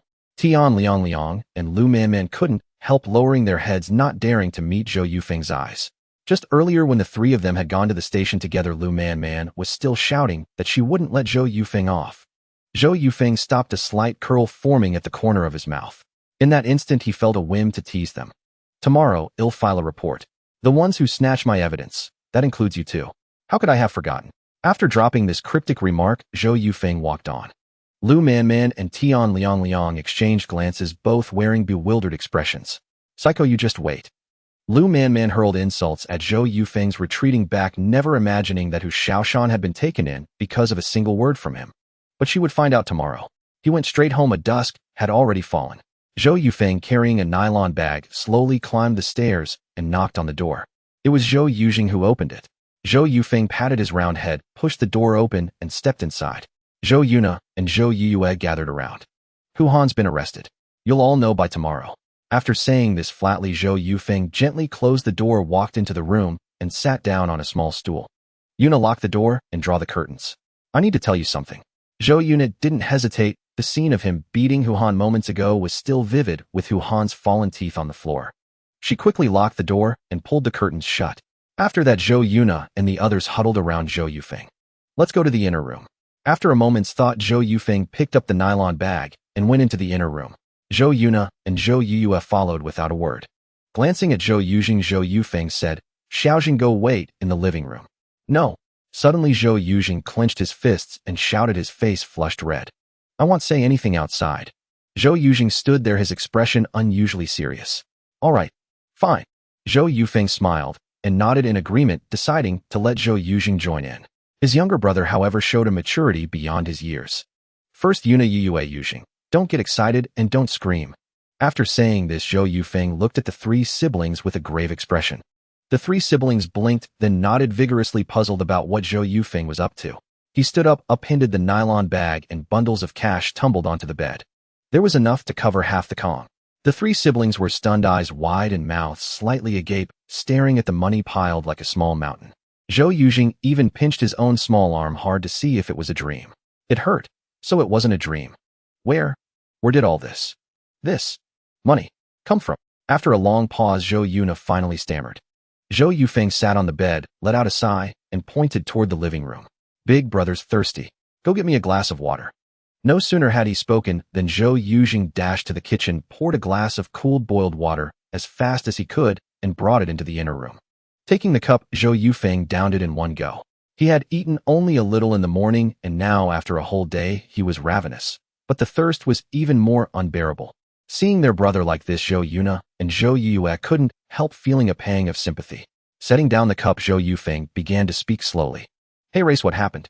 Starting from the 500 yuan condolence money, Zhou Yufeng recounted everything in detail, though he attributed some parts to sheer luck. Like how they happened to need someone and pulled him in to deliver fruit. How he just happened to see Han come out. How all the evidence was right there in the drawer.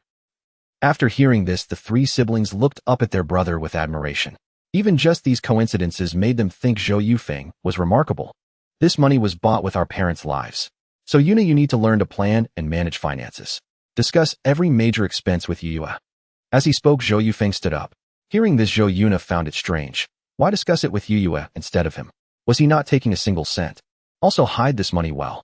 If I ever become a jerk and come to cause trouble for it, don't give me a single cent. Once you give an it'll happen again. If we argue, don't be afraid. Grab a kitchen knife if you have to. Zhou Yu. I'm a coward at heart, so don't fear me. Don't give in at all. Hearing this, Zhou Yuna sensed something was off about Zhou Yufeng, as if he were saying goodbye. But a real farewell wouldn't involve such strange words, would it? It was inexplicable, too bizarre. All right, I'm off. Hide the money. With that, Zhou Yufeng walked toward the door. Wait. Zhou Yuna called out and hurried after him, with Zhou Yujing and Zhou Yue also running out. My. What's wrong? Zhou Yufeng gave a warm smile. Why don't you eat here? Zhou Yuna asked, looking down. Forget it. Big brother's going to eat something good. You all should have something nice too. With all that money, don't skimp. Zhou Yufeng pulled open the door, stepped 1 foot out, then paused. He turned his head and asked, Yuna Yue, how about calling me big brother? Let me hear it. The room fell silent. Zhou Yuna and Zhou Yue both lowered their heads. In their hearts, they desperately wanted to say it, but the word brother seemed stuck in their throats, unable to come out. Next time then. Zhou Yufeng smiled and closed the door. As he walked down the stairs, he murmured, maybe there won't be a next time.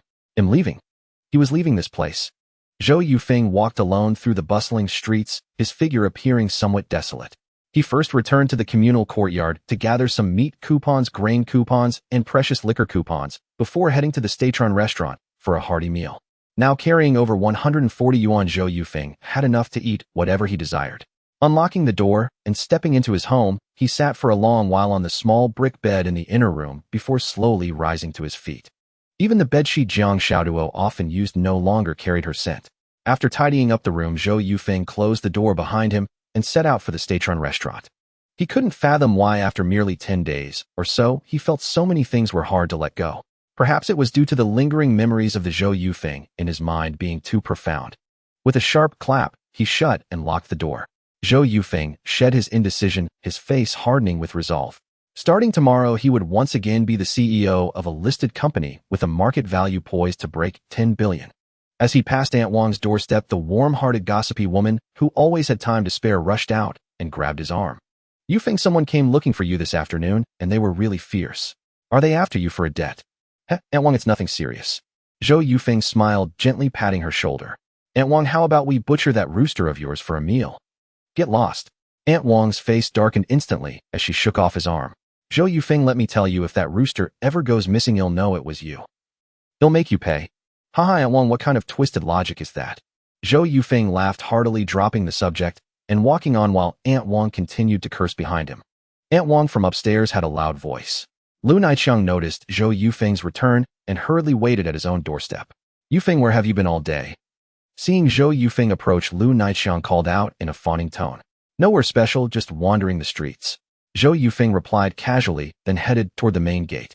Hey, Lu Naixiang chuckled and followed. Yufeng, if you know any more ways to make money, remember to let your big brother in on it. Didn't you just earn $100 from me? Zhou Yufeng frowned, still striding forward without stopping. I paid it all back to that bastard Qingguoda. He's a real animal. Lu Naixiang cursed loudly, still keeping pace with Zhou Yufeng. So, Yufeng, where are you off to now? Getting a meal. Take me along. I haven't eaten all day. Lu Naixiang said with a shameless grin. Zhou Yufeng neither refused nor agreed, merely casting a disdainful glance at him. It didn't matter anyway, since he was about to leave. What did it matter if he looked down on this Lu Naixiang? The two walked out of the alley together just in time to see Qingguoda riding over on his motorcycle. His first words, Hu Han has been arrested. His second words, Hu Han came to my office looking for me today. His third words, what the hell is going on with you two? Nothing much. I accidentally bumped into him on my way to the restroom, and he said I shattered a piece of jade. Now he wants me to pay up. Zhou Yufeng fabricated on the spot. Bullshit. What jade would Hu Han have? But I heard he's been arrested. Apparently something big went down at the steel mill, and all the equipment in the second workshop has been shut down. Qingguoda kept ranting, but Zhou Yufeng had already walked ahead with Lu Naixiang trailing behind. Huh, Yufeng. Where are you going? Wait for me. 20 minutes later at the Statron restaurant. You sly dog, not saying a word, but you were headed to the Statron restaurant all along. And here I thought you were being stingy. Qingguoda smirked. Well, you followed anyway. Whether I said it or not doesn't make much difference. After speaking, Zhou Yufeng began to order. He ordered a lavish feast of 4 cold dishes, 4 hot dishes, and 4 deep-fried specialties, a grand total of $30 silver. For just 3 people, it was an extravagantly luxurious spread. He ordered Maotai priced at 15 yuan a bottle and insisted on starting with 3. Lu Naixiang grew suspicious. Could these two be plotting against me? Ordering so much food was just too strange. But when he saw Zhou Yufeng hand over the money grain coupons, meat coupons, and liquor coupons to the waiter, Lu Naixiang relaxed, a relieved smile spreading across his face. Qingguoda felt the same. We're not leaving until we're drunk tonight, Zhou Yufeng declared with a laugh. Qingguoda and Lu Naixiang quickly nodded in agreement, perfectly embodying the saying, he who has the money calls the shots. The Statron restaurant was relatively empty that day. Just as Zhou Yufeng and his companions sat down, another table of customers left, leaving them as the only 3 patrons. This meant their food was prepared quickly. Zhou Yufeng picked up his chopsticks and dug in ravenously, his hunger so intense it felt like his stomach was stuck to his spine. Taking a big bite of chicken, he had to admit that the meat from this era was incomparable, tender and juicy with rich juices trickling down the corner of his mouth. The 3 of them devoured the food like a whirlwind. Come on, don't just eat, drink up. Zhou Yufeng raised his glass, clinked it with theirs, and downed a large gulp. Come on, keep drinking. Fatty Chin, are you saving that for the fish? Zhou Yufeng called out in dissatisfaction, refilling his own glass and tossing it back in one go. That bastard Lu Naixiang has even more left. Come on, let's toast. Qingguoda raised his glass, clinked it with Lu Naixiang's, and they both downed a hearty swig, easing the tension between them. After 3 rounds of drinks.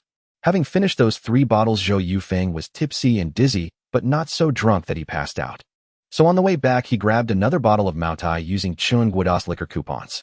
The table laden with food had been cleaned spotlessly by the 3 of them, with not a single scrap wasted. Supporting each other, Zhou Yufeng and Lu Naixiang staggered back to the communal courtyard. Then, swaying unsteadily, Zhou Yufeng made his way home. Leaning against the wall, he shuffled slowly, not even bothering to remove his shoes before jumping onto the brick bed. Whether it was from drinking too much or some other reason, Zhou Yufeng could always catch a whiff of Jiang Ziada's simple sweet scent. Suddenly his entire body grew feverish, unbearably uncomfortable, as if something was lodged in his throat, leaving him parched. He desperately craved water. He was truly drunk, mistaking the bottle of Maotai in his hand for a water cup. He opened it and guzzled it down in large gulps, drinking more than half before collapsing onto the bed, dead drunk and unconscious. The scorching sun blazed high in the sky. Zhou Yufeng's entire body was covered in a thin layer of sweat. His throat felt as if it had been roasted over charcoal, and every time he swallowed saliva, a piercing pain shot through his throat, seizing his whole being. He cracked his eyes open slightly, but the blinding sunlight forced him to shut them again immediately. His soiled clothes clung to his skin, and the sweltering heat made him feel as though he were trapped inside a blazing furnace. His head still felt heavy, and a strong smell of alcohol emanated from his entire body. Zhou Yufeng's consciousness remained hazy, lost in a state of emptiness. Slowly regaining clarity, his pupils suddenly dilated as if struck by a crucial thought, and he sat bolt upright. He was still wearing the dirt-caked clothes, still lying on the small brick bed, still in this tiny room. Damn it, I can't go back. This realization drove Zhou Yufeng to the brink of collapse, and he shouted out loud. All the splendor of his past life, the achievements he had made, and the ambitions he held were now severed from him forever. Moreover, a new memory had lodged itself in his mind. The version of himself from 2020 had already become a jar of ashes. Who the hell had me sent to the crematorium? Otherwise I'd give you all a show of rising from the dead. Zhou Yufeng muttered a helpless complaint, but deep down he knew that whether his past self had been cremated or not, he could never return. Rebirth itself was utterly baffling, and the fact that it had happened to him proved he was fortunate enough. At least it was better than being the dead Zhou Yufeng. Zhou Yufeng sat on the edge of the brick bed, his expression grave as he re-evaluated this unique era. 1983. In this era, Huaxiao was transitioning toward a value-diverse economic society, reforming economic policies, and opening up to the outside world. Just last year, the household contract responsibility system had been established. In 84, the concept of a planned commodity economy would be proposed. In 86, a reforms for state-owned enterprises would kick off, and the One Center Two Basic Points policy wouldn't be introduced until the distant year of 87. Everything was fresh, just beginning. A host of outstanding entrepreneurs who would reshape Huaxia's economy were born in this era. Zhou Yufeng stood at the cusp of the times. As he pondered these major events, his expression grew resolute, and his ambitions soared even higher than in his past life. He even harbored a wild notion of changing the world. If such an incredible thing as rebirth could happen to him, wouldn't it be a waste not to alter the course of the era? Zhou Yufeng began to look forward to what the future would become. At this moment, Wang Jianlin had not yet founded Wanda, nor had he set that small goal of 100 million. He wouldn't establish Wanda in Lianhai until 88, after the first land auction in China's real estate sector in 87. Ms. Tao the Pepper Queen was still working odd jobs and selling goods at street stalls to survive. Her life's turning point wouldn't come until 89. This year, Chao Duong had just taken over a township enterprise that had been losing money year after year, and his legendary story was only beginning to unfold. As for the founder of Huazong Qingho, he was still a salesman at a school-run factory in Zhohong, Hangzhou. That Ma Huaneng was only 2 or 3 years older than Zhou Yujing and hadn't yet moved to Haizhou. Zhou Yufeng could even go to Haizhou and offer him a bottle of Hua. After changing into clean clothes, Zhou Yufeng exuded the youthful vigor of this era. He was only 22 years old. It was already afternoon. Zhou Yufeng had never drunk so much alcohol. He hadn't even heard the rooster crow at dawn, completely blacking out. At home, a color photo of Jiang Xiaoduo sat on the cabinet. When Zhou Yufeng went to get some noodles, he caught sight of that chubby-cheeked little face again. If he had known he couldn't go back, he wouldn't have let go back then. Zhou Yufeng smiled at the photo and couldn't help reaching out to touch the face in the picture. But Zhang Zirwei should have Shun Ziren's contact information right. And Shun Ziren would have Jiang Ziadu's contact too. That girl hadn't vanished without a trace. Noodles in hand, he had just pushed open the door when he saw Zhou Yuna raising her hand to knock on the wooden door. This scene felt strangely familiar, just like the day he had been reborn. Yuna Yuezheng, why are you all here?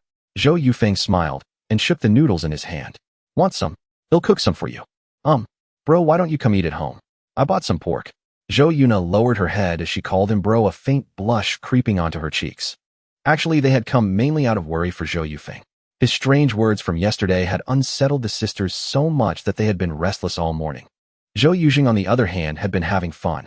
With the sudden windfall at home, he had pestered Zhou Yuna into buying him a wind-up green frog which he played with in the yard all morning. Sure, Zhou Yufeng said, casually tossing the noodles back onto the cabinet. After locking the door, the 4 siblings walked downstairs together. Bro, why don't you just stay at home from now on? Zhou Yujing looked up and asked with a smile. We'll see. At least until the rent is up. Zhou Yufeng replied, a faint smile lingering on his lips. Zhou Yuna secretly observed her brother and felt that his demeanor today was somehow different from before. Previously, Zhou Yufeng had been under immense pressure, dealing with Huhan's matter, trying to return as soon as possible, constantly suppressing his emotions, avoiding too much involvement, and keeping a distance from those he cared about. Now all that pressure was gone, and he had reverted to the witty, humorous self of his past life. The only thing Zhou Yufeng dared not dwell on was that naive girl. Whenever he thought of her, he became restless, and a sharp pang stabbed at his heart. In short, he had to find her. With who he was now, even if, in a certain sense, she was someone else's wife. Bro. Zhou Yuna called out again, this time saying bro naturally, without any inner awkwardness. What's up? While that matter with Huhan has caused quite a stir in Linshui City. Not just him, but his whole family, his wife's son, and several relatives, have all been arrested. Is expected, and Huhan is likely facing the death penalty, Zhou Yufeng said calmly. Yeah, with all that embezzled money, it's definitely the death penalty. I heard he fainted several times in the detention center. Zhou Yuanmei chuckled, also lifting her head to look at her brother. Has serves him right. The four siblings walked and chatted, appearing very close and affectionate. The moment Zhou Yufeng and his three siblings left the mixed compound, two figures rushed over in a flurry, both wearing expressions of utter trepidation. Does Zhou Yufeng live here? Lu Manman's voice carried a hint of tears as she looked up at Tian Liangliang. It should be right. Let's go in and see. Tian Liangling nodded gently, let out a long sigh, and walked into the courtyard with Lu Manman. The incident involving Huhan spread like wildfire through the small city. Ordinarily, there was little news here, just trivial matters like neighborhood quarrels or divorces. Suddenly, such a major event erupted with millions in embezzled funds, leaving the townsfolk incredulous. The sheer number of people involved, all tied to the Linshui steel plant, made it even more staggering. Rumor had it that someone might even face the death penalty. This explosive news spread like wings through every street and alley of Linshui City. Yesterday at the police station, Lu Manman and Tian Liangliang had seen Wang Shilian and Hu Xiaoshan arrested, sensing something amiss, but they hadn't imagined it would lead to something so grave. From this morning onward, even from yesterday afternoon when Huhan was taken, neighbors had been gossiping. Even street vendors, while selling morning groceries, would chat about Huhan's affairs. Listening to her parents discuss the matter with neighbors, Lu Manman finally grasped the severity of Hu Zhaishan's arrest. It was also the first time she had heard the term death penalty, and the shock that surged within her was unlike anything she had ever felt. Gradually, she overheard people saying that Huhan's son had been caught trying to snatch evidence on the road. Instantly, Lu Manman's scalp tingled, and she stood there pale and frozen. At that moment, Zhou Yufeng's inexplicable words echoed in her mind. Tomorrow, I'll go to the police. They tried to take my evidence. And you too. I forgot about this. The more she thought about it, the more terrified she became. She stood there trembling, her face ashen, consumed by a despair that felt like a death sentence, awaiting execution, awaiting imprisonment. Lu Manman didn't even remember how she descended the stairs. After stumbling out of the building, she collapsed onto the ground, gasping for breath. Tian Liangliang was in the same state. He had just arrived at the foot of Lu Manman's building, seeking her out to discuss this matter, or perhaps find some comfort for his soul. What should we do? Lu Manman asked, tears as large as beans streaming down her cheeks. She was genuinely terrified, having never experienced anything like this. The mention of the death penalty sent a chill straight to her core. Let's go find Zhou Yufeng. Hopefully he hasn't gone to the police station yet. Tian Liangliang, clinging to a shred of reason, pulled Lu Manman to her feet and headed toward the mixed compound. After knocking for a long time and peering through the window, they found Zhou Yufeng wasn't home. What now? As she spoke, Lu Manman was on the verge of tears. Tian Liangliang had no heart to comfort her. He stood by the door in a daze, a wave of nausea rising in his chest. His family had spent a fortune securing a job for him, and he hadn't even worked a single day. Was he about to be arrested? If I'm taken, how will my parents survive? Maybe we should find Zhang Zirwei. She's close to Zhou Yufeng. We can ask her to plead with him. Lu Manman suddenly suggested. Tian Liangliang spun around and nodded emphatically, his mind a blank slate, unable to conjure any other plan. Without a moment's pause, the two raced toward Zhang Zirwei's home.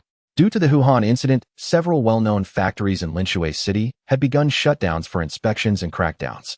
Fu Dahai's workplace was also shut down because of this, so he and Li Xiaomei went to Zhang Zirwei's house.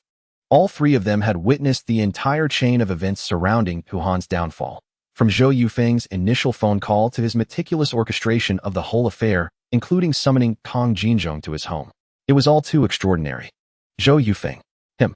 How is that possible? If they hadn't seen and heard it with their own eyes, they would never have believed that such a monumental event as Huhan's case was orchestrated by him alone. Countless questions lingered in their minds. How did Zhou Yufeng get his hands on that evidence? At that moment, Fu Dahai, Li Xiaomei, and Zhang Zirwei were huddled in a small bedroom discussing these very matters. In particular, when Zhou Yufeng recounted the entire incident to the police, he did so without any hesitation, narrating the sequence of events with a razor-sharp clarity. What was even more terrifying was that everyone he had named in his oral statement yesterday, such as Su Changzhang Zhang Nyonyo, who was in charge of equipment inspection, and Lu Mei from finance, had indeed been arrested. I heard my parents talking about it today. It's terrifying. Everyone Zhou Yufeng mentioned yesterday seems to have been arrested. His deductions were spot on. Zhang Zirwei said with a serious expression. So all the people in the positions he named were arrested? Li Xiaomei asked urgently, her eyes wide as she stared at Zhang Zirwei, as if she was intensely interested in this matter, or rather intensely interested in Zhou Yufeng himself.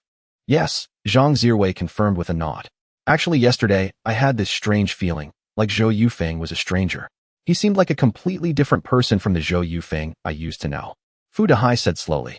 Zhang Zirwei nodded rapidly, her head bobbing like a chick pecking at grain. I felt that way too, and more than once. So what was he like before? No sooner had Zhang Zirwei finished speaking than Li Xiaomei asked. Before? Zhang Zirwei's big eyes darted around. After a brief pause she began. He used to be quiet, very timid, cowardly, and not very bright. Aside from being good-looking, he was pretty useless. In short, he was the complete opposite of how he is now. A moment of silence fell over the room. But that Zhou Yufeng yelled at me yesterday. That was way too much. Zhang Zirwei recalled the incident, pouting and furrowing her brows. Actually, Li Xiaomei opened her mouth slightly, thought for a moment, and then said, I actually understood Zhou Yufeng yesterday. Put yourself in his shoes. If Hu Ziashan's father had killed your parents and bullied you, what would you do? Silence enveloped the room once more. After a while, Li Xiaomei added in a low voice, what feels like the sky falling for someone else becomes just a casual remark for us. Some words should not be spoken so lightly. Zhou Yufeng's words were etched into Li Xiaomei's mind, leaving a profound impact on her. Zhang Zirwei pursed her lips tightly, but eventually nodded in agreement with Li Xiaomei. She had been wrong yesterday. She wasn't the one involved and had no right to say those things. Just then an urgent knock sounded at the door. Go get the door. It must be my mom forgetting her keys again. I am the only one who worries about this family. No one else gives me a moment's peace. After saying this, Zhang Zirwei opened the bedroom door and walked toward the entrance. In truth, ever since she graduated from high school, she had never gone out to find a job and had been living off her parents. She was the one who caused the most worry. Fu Dehai and the others knew about her situation, but they couldn't say anything. Zhang Zirwei had a vicious pinch. Huh, why is it you? A puzzled exclamation came from the doorway. Fu Dehai and Li Xiaomei also emerged from the bedroom, ready to grab a bite to eat. As they approached the door, they found Lu Man and Tian Liang standing there, their brows furrowed and expressions frantic as they spoke hurriedly. Zhou Yufeng is. Lu Man spoke rapidly, clutching Zhang Zirwei's arm tightly. Never before had she been seen in such a panic. Tian Liang was drenched in sweat, gasping for breath. His face was grim as he stared at Zhang Zirwei, his eyes filled with anxiety, the corners of his eyes twitching slightly. After listening to Lu Man, Zhang Zirwei turned her head to look at Fu Dehai. After all, he had a closer relationship with Zhou Yufeng. Dehai, you're here too. You heard what was just said. You and Zhou Yufeng have always been close. No matter what, you have to help me with this. Tian Liang stepped forward and grabbed Fu Dehai's arm. Let's go find him quickly. I don't know if he's called the police yet. He's not in the mixed compound now. Oh, he should be at his parents' house. You know how to get there, right? Fu Dehai nodded. Then let's hurry. Tian Liang pulled Fu Dehai out the door. Zhang Zirwei and Li Xiaomei followed, and the five of them headed toward Zhou Yufeng's place. Zhou Yuyue and Zhou Yuna were sitting at the table doing homework, while Zhou Yujing lay on the floor playing with a wind-up frog. Zhou Yufeng was in the kitchen cooking. By the way, I'm telling you now, I'm not washing the dishes later. A shout came from the kitchen. Zhou Yuna and Zhou Yuyue exchanged glances and stifled a laugh. After a while, Zhou Yufeng walked out with a plate of pork. Yujing, go get the chicken legs from the room. Yuna Yuyue, wash your hands and eat. Zhou Yujing jumped up from the floor and dashed into the kitchen, drool already trickling down the corner of his mouth. Zhou Yuyue put down her pen and turned into the kitchen. Zhou Yuna stood there frowning, still staring at a problem on the test paper. There were only 3 days left until the college entrance exam. Huh, what is it? Can't solve it. Let's eat first. After setting down the meat plate, Zhou Yufeng walked over. Zhou Yuna responded, drew a line on the test paper, and turned toward the kitchen. Zhou Yufeng casually glanced at the problem Zhou Yuna was working on. It was a geometry problem about finding an area. He frowned and began to think. Although he hadn't graduated from a top-tier university, he was still an elite from a 985 school. Compared to the math problems of 2020, those of this era were simpler in form. Though they covered more knowledge points, the content was relatively basic. Exactly the kind of thing Zhou Yufeng excelled at. He concluded that Zhou Yuna's approach was wrong. He would talk to her after the meal. Turning around, he sat down at the small table. The small dining table was laden with dishes. There were 3 kinds of meat alone.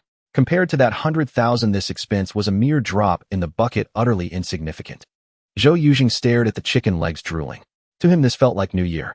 Eat up, Zhou Yufeng said with a smile, and they all began to eat heartily. Just as he took a big bite of a chicken leg, a knock sounded at the door. Huh.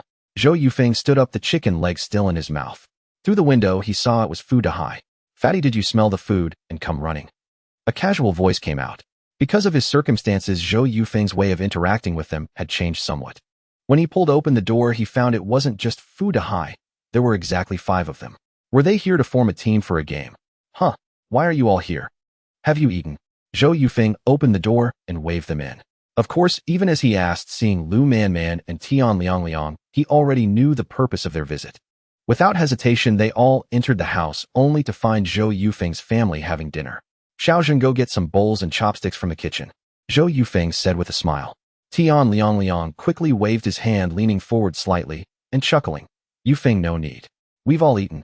We came to talk about something. No, to clear up some misunderstandings. Oh, what is it? Zhou Yufeng smiled, continuing to gnaw on the chicken leg in his hand. Tian Liang turned to look at Fu Dahai, signaling him to speak. Oh. Fu Dahai nodded, cleared his throat, and asked Zhou Yufeng about Tian Liang and Lu Man. Did you call the police? Not yet. I was planning to go after dinner, Zhou Yufeng said casually, as if joking. You haven't gone yet. Fu Dahai turned to look at Lu Man and Tian Liang, a grin spreading across his face. No, he said, head go after dinner. Lu Man was on the verge of tears. She tugged at Fu Dahai's arm and said forcefully. Ah, right.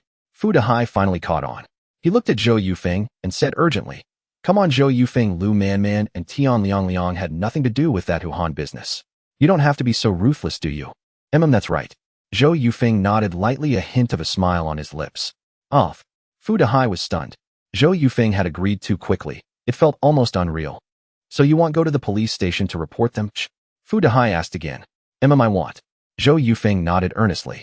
In truth, Zhou Yufeng had never intended to go. He had only said it yesterday because he was in a bad mood, just to put some pressure on them. No matter how much he disliked Lu Man and Tian Liang, or whatever grudges they had, they were nothing but trivial matters.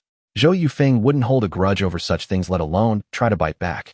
Seeing Zhou Yufeng standing there so relaxed, Zhang Zirwei couldn't help but look up and secretly study him for a few moments.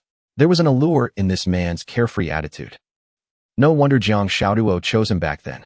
Perhaps it was his virtues that we never noticed. Zhang Zirwei lowered her head and muttered to herself. Yufeng, you really want go?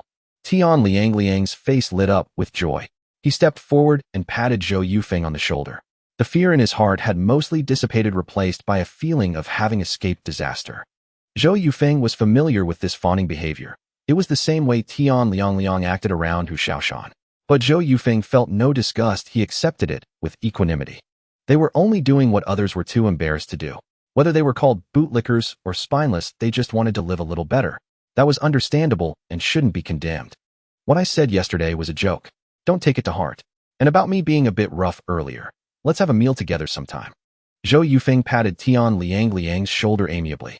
He only admitted to being too rough, not that they didn't deserve the beating. Seeing Zhou Yufeng's attitude, the fears that had plagued Lu Man and Tian Liang dissolved effortlessly. Zhou Yufeng repeatedly urged them to stay for a meal, but they declined. After a few more pleasantries, they left.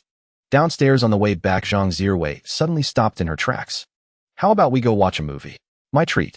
As she spoke, Zhang Zirwei glanced toward Zhou Yufeng's house. A movie?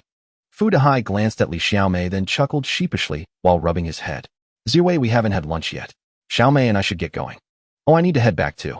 I didn't tell my mom before I left. Lu Man waved her hand and hurried away.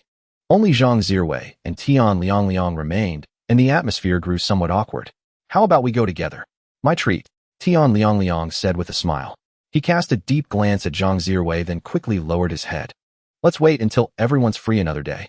I suddenly feel a bit hungry. They'll go back and have my mom cook for me. Zhang Zirwei hurriedly said a few words and then walked away briskly. The reason she had suddenly mentioned going to the cinema was to say, how about we invite Zhou Yufeng? We'll discuss it with Zhang and decide who will wash the dishes. Zhou Yufeng pointed at the small table, then sat on a long bench and began reviewing Zhou Yuna's exercises. Zhou Yue glanced at Zhou Yujing, who looked up at her with a foolish grin, then stood up and began clearing the dishes. Yuna, come here. This problem is solved incorrectly. Zhou Yufeng picked up a pen from the table and added calmly. Huh. Zhou Yuna exclaimed in surprise, looking at Zhou Yufeng with a look of disdain. She knew her own brother's academic performance all too well. While it wasn't last place, it had always been firmly in the bottom 10. Moreover, it seemed, according to rumors, sister-in-law Jiang Xiaoduo had always been at the very bottom of the class, the type who could never learn no matter how hard she tried. What are you standing there for? Come over, and I'll explain it to you. Zhou Yufeng said again, still looking down at the problem, scribbling with his pen. Zhou Yuna stood there hesitantly, considering whether to refuse outright. Hurry up. Zhou Yufeng turned his head to look at her. Oh, Zhou Yuna replied, and walked over. For this type of problem, you need a different approach. It might differ from what the teacher taught, but it's more practical. Zhou Yufeng explained earnestly without skipping any steps. He wasn't just applying formulas, he was teaching Zhou Yuna a way of thinking about the problem. After he finished, Zhou Yuna's eyes widened in disbelief as she stared at Zhou Yufeng. She had been stuck on this problem all morning, and he actually knew how to solve it. And he explained it so well that when she looked at the problem again, it seemed simple. All right, practice a few similar problems first. Strike while the iron is hot. Then gather the ones you can't solve, and come ask me. Hearing this, Zhou Yuna looked at Zhou Yufeng with even greater astonishment. It felt strangely like being taught by her father. All right, get to work. Oh, Zhou Yuna nodded and sat down to do her exercises. The college entrance exam was imminent, and Zhou Yuna needed to do more math exercises. Compared to other subjects, math was her biggest worry. If the exam's math problems were difficult, she might miss her chance at university. She wasn't alone, the other students were also relatively weaker in math.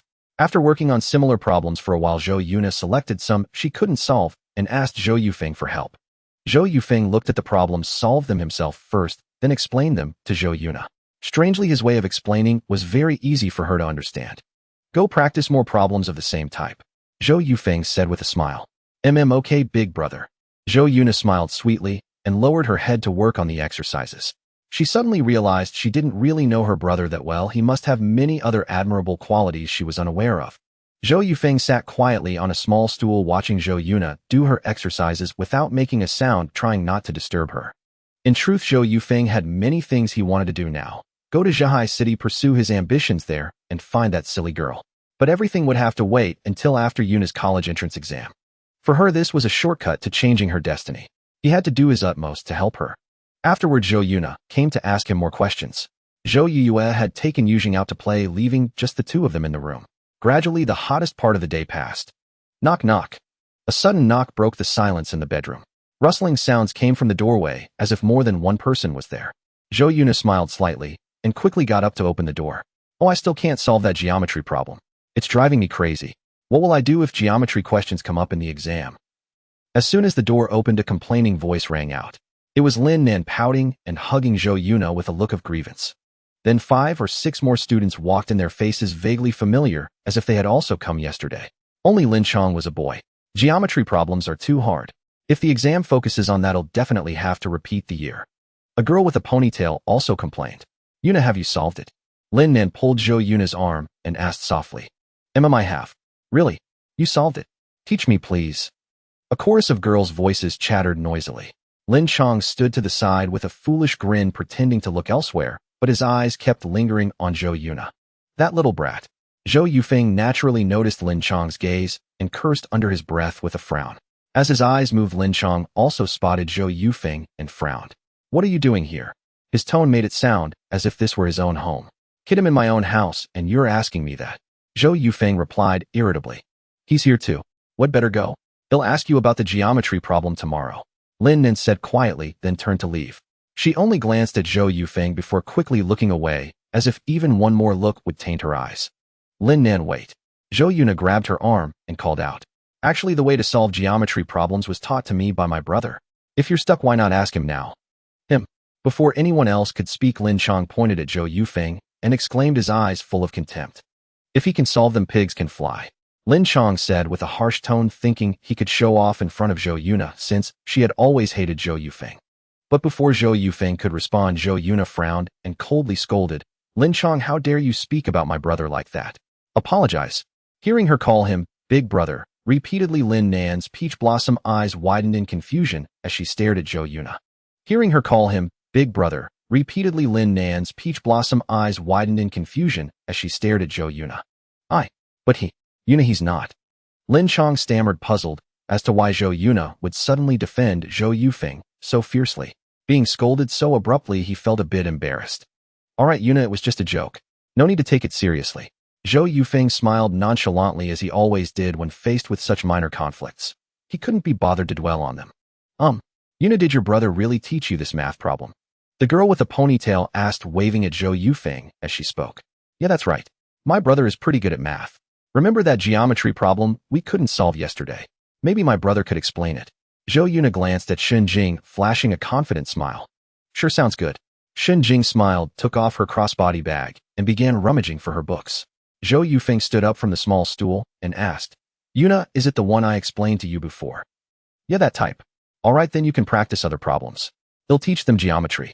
Let's not waste time and make the most of it. Zhou Yufeng carried the small table over to Shen Jing, placed the test paper on it, picked up a pen, paused for a moment, then looked up and said, if any of you don't know how to solve this type of problem, feel free to listen in. The other girls hesitated, briefly exchanged glances, and then gathered around, with Lin Nen shrinking to the back. For geometry problems, you can start by following this approach. Zhou Yufeng held the pen and made calculations in his notebook, explaining each step in detail and pausing after every step to let them digest the information. Lin Nen initially didn't want to listen, but gradually she inched closer and began to pay attention. The originally complex problem was simplified by Zhou Yufeng's explanation, and by the time he finished, all the girls had mastered it. They were all top students in the class with solid foundations, and after Zhou Yufeng's thorough explanation, they quickly grasped the solution method. Only Lin Chong stood there feeling bored after watching for a while. He casually picked up a book and sat down next to Zhou Yuna. Does anyone still not understand? Zhou Yufeng looked up at the girls and asked. They all shook their heads gently, with Lin Nen shrinking back, a hint of embarrassment on her face. All right, then practice more similar problems to reinforce the method I taught you. If there's anything you don't understand, just come and ask me. After Zhou Yufeng finished speaking, the girls took out their test papers and began practicing. For a while, the living room was filled with the rustling sound of writing. Zhou Yufeng stood up, walked between Lin Chong and Zhou Yuna, and leaned back against the cabinet. Lin Nan used the method Zhou Yufeng had just taught to work on similar problems. The problems that used to give her a headache were now easily solved through her step-by-step analysis. A faint smile curled on her lips, revealing a pair of dimples on her cheeks. She glanced at Zhou Yufeng and then quickly averted her gaze. Zhou Yufeng and Zhou Yuna had reconciled, probably because of Huhan's arrest. Lin Nen had many questions she wanted to ask Zhou Yuna, but decided to wait until after the college entrance exams. After that, one after another, the girls lined up to ask Zhou Yufeng questions. If it was the same problem, he would explain it to all of them together. Zhou Yufeng was always patient in his explanations, solving each step methodically and pausing after each one, never showing a hint of impatience. After solving several problems in a row, Lin Nen got stuck on one for over 10 minutes. Frowning, she hesitated, wondering whether she should go and ask him for help. She had nearly worn out the fabric of her school uniform pants from fidgeting. After Shen Jing finished asking a question, she finally made up her mind and walked over to Zhou Yufeng with her test paper. This problem, can you take a look and see if you know how to solve it? Lin Nen asked quietly, her head lowered, staring intently at the test paper. I've already explained this one to the others. Let me go through it again for you. Zhou Yufeng was naturally aware of Lin Nan's awkwardness, but he couldn't be bothered to dwell on it. These were just childish emotions after all. Besides, she was close to Yuna, so her previous resentment toward him was understandable. However, Zhou Yufeng had no intention of explaining the misunderstandings to Lin Nan. It was utterly unnecessary. After the explanation, Lin Nan took her test paper and returned to her seat, finding some similar problems to practice. Outside, the sky gradually darkened. Zhou Yufeng glanced at Lin Chong, who was still scribbling in his notebook, but the book in front of him remained on the same page untouched. Lin Chong, go buy me a pack of cigarettes. Zhou Yufeng said flatly, pulling out a cigarette coupon and 2 yuan and handing them over. No way. Can't you see him studying? Lin Chong retorted with a pout, looking defiant. Come on, stop pretending. You've been staring at page 7 of that math book for over an hour. What's the matter? Did the glue stick the pages together? Can't turn them. At these words, the girls laughed softly. Zhou Yuna let out a light chuckle, put down her pen, and stretched. Zhou Yufeng stuffed the money and cigarette coupon into Lin Chong's pocket and gave him a light tap on the head. There'll be 2 mao left over, your tip. Hurry up. Zhou Yufeng waved his hand. Hearing this, Lin Chong shot him a glare before turning and walking out the door. The rest of the time was the same. Whenever they encountered a problem they couldn't solve, they would ask Zhou Yufeng for help. The only difference was that now he had a cigarette in his hand. It wasn't until late at night, when Zhou Yufeng began to feel drowsy, that the girls finally packed up their things and prepared to leave. Before leaving, Xinjing smiled and waved at Zhou Yufeng. Brother, thank you for today. I learned a lot. They'll come bother you again tomorrow. Sure. Be careful on your way back. Zhou Yufeng waved back with a smile, looking like the quintessential big brother next door. All right, brother. See you. They'll come tomorrow too. Brother, me too. They all waved goodbye to Zhou Yufeng and left the house together. Lin Nin merely gave a perfunctory wave without uttering the word brother. Inside the house. Brother, you're not going back today, are you? Zhou Yuna looked up and asked. No, we'll stay until your exams are over. Let's get through this together. Zhou Yufeng said, stretched, and walked toward his old room. Brother, you haven't had dinner yet. Let me make you some soup. No need. I drank too much yesterday. All I want to do now is sleep. Aren't you going to wash up? Just bring me a bucket of water. Okay, brother. Wait a moment. This kind of conversation between the siblings was even more affectionate than before. For the following week, Zhou Yufeng stayed at home, taking care of Yuna's daily needs. During the days of the college entrance exams, he woke up early every morning to prepare breakfast for her. At noon, he would prepare meat dishes to boost her nutrition. In the evenings, he would explain the topics she needed to review for the next day's exams. It wasn't until the afternoon after the exams ended that Zhou Yufeng hurriedly made his way to Zhang Zirwei's house, hoping to see if she had Jiang Ziada's contact information. After returning home from the exam, Zhou Yuna bounced around excitedly, feeling that she had performed exceptionally well in this college entrance examination. Zhou Yufeng, seeing no need for words of comfort, gave her some instructions and then hurriedly left to find Zhang Zirwei. Zhou Yujing initially wanted to follow along, but after Zhou Yufeng ruffled his round head a few times, he obediently went home. As he walked along the road, he could still hear people discussing Hu Han. The scandal seemed to have lost none of its heat. Just 2 days ago, when a massive sum of embezzled money was unearthed from Hu Han's ancestral grave, had sent shockwaves through the public. Bundles of cash packed in nylon sacks were piled up like a small mountain, creating such a powerful visual impact that people were struck dumb with astonishment. Have you heard? They didn't just find money from that Hu Han's ancestral grave, they also uncovered cash from several of his relatives' homes. I heard about it long ago. Those relatives have all been arrested too. Indeed, they're all beasts. How dare they swindle the nation's money? They should all be locked up and shot. Of course they won't be shown any mercy. But that Hu Han really brought it upon himself. He didn't even get to spend a single cent before he was caught. Spend it? Huh? Where could he spend it? Even if he ate at state-run restaurants every day, how much could he possibly consume? Hearing that last casual remark amid the crowded market, Zhou Yufeng halted in his tracks, his brows furrowed tightly. The scorching sun blazed down on him, yet a chill ran down his spine. His calf muscles trembled involuntarily. At that moment, Zhou Yufeng felt a wave of fear. When he had taken Hu Han's money, driven by the thought of leaving, he had acted boldly. Though he had handled the details meticulously, he had overlooked the most fatal issue: the circulation of currency. In this era, although material life had improved, it was still relatively scarce. Otherwise, there wouldn't be things like grain coupons and meat coupons. It wasn't that having money meant you could buy everything you wanted at will. In Linshui, this small city was unlike a metropolis like the capital or Shanghai, where there were large expenditures such as foreign exchange. That missing 100,000, you couldn't spend it. So where had it gone? Earlier, Zhou Yufeng had been too audacious in his thinking, forgetting the strictness of this era. If the amount Hu Han had embezzled didn't match the money recovered, a large-scale investigation would inevitably be launched. And this was precisely a year of severe crackdowns. The more he pondered, the more Zhou Yufeng felt a lingering dread. He turned around and sprinted home in large strides. Once Hu Han is in prison, he'll surely bite me first. But since I'm the hero who cracked this case, they won't listen to him and come straight to investigate me. If they investigate to the end and the amounts still don't match, they'll definitely come for me. Zhou Yufeng rapidly deduced the chain of events in his mind, running without daring to pause for a moment. Earlier, he had clung to a sliver of hope, but now a profound fear took hold.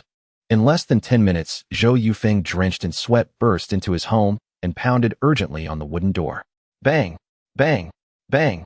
One knock after another. As soon as the door cracked open, he squeezed through anxiously. Yuna, come out quickly. Zhou Yufeng called out loudly, his back soaked with sweat, his white shirt clinging to his skin. Brother, what's wrong? Sensing Zhou Yufeng's agitation, Zhou Yuna hurried out of her room. Quick, get that money out. We're in trouble. At Zhou Yufeng's urgent words, Zhou Yuna's face turned deathly pale. Brother, what exactly is going on? She pressed her hands, beginning to tremble slightly. Zhou Yuyue and Zhou Yujing also gathered around, their expressions panicked as they looked up at Zhou Yufeng.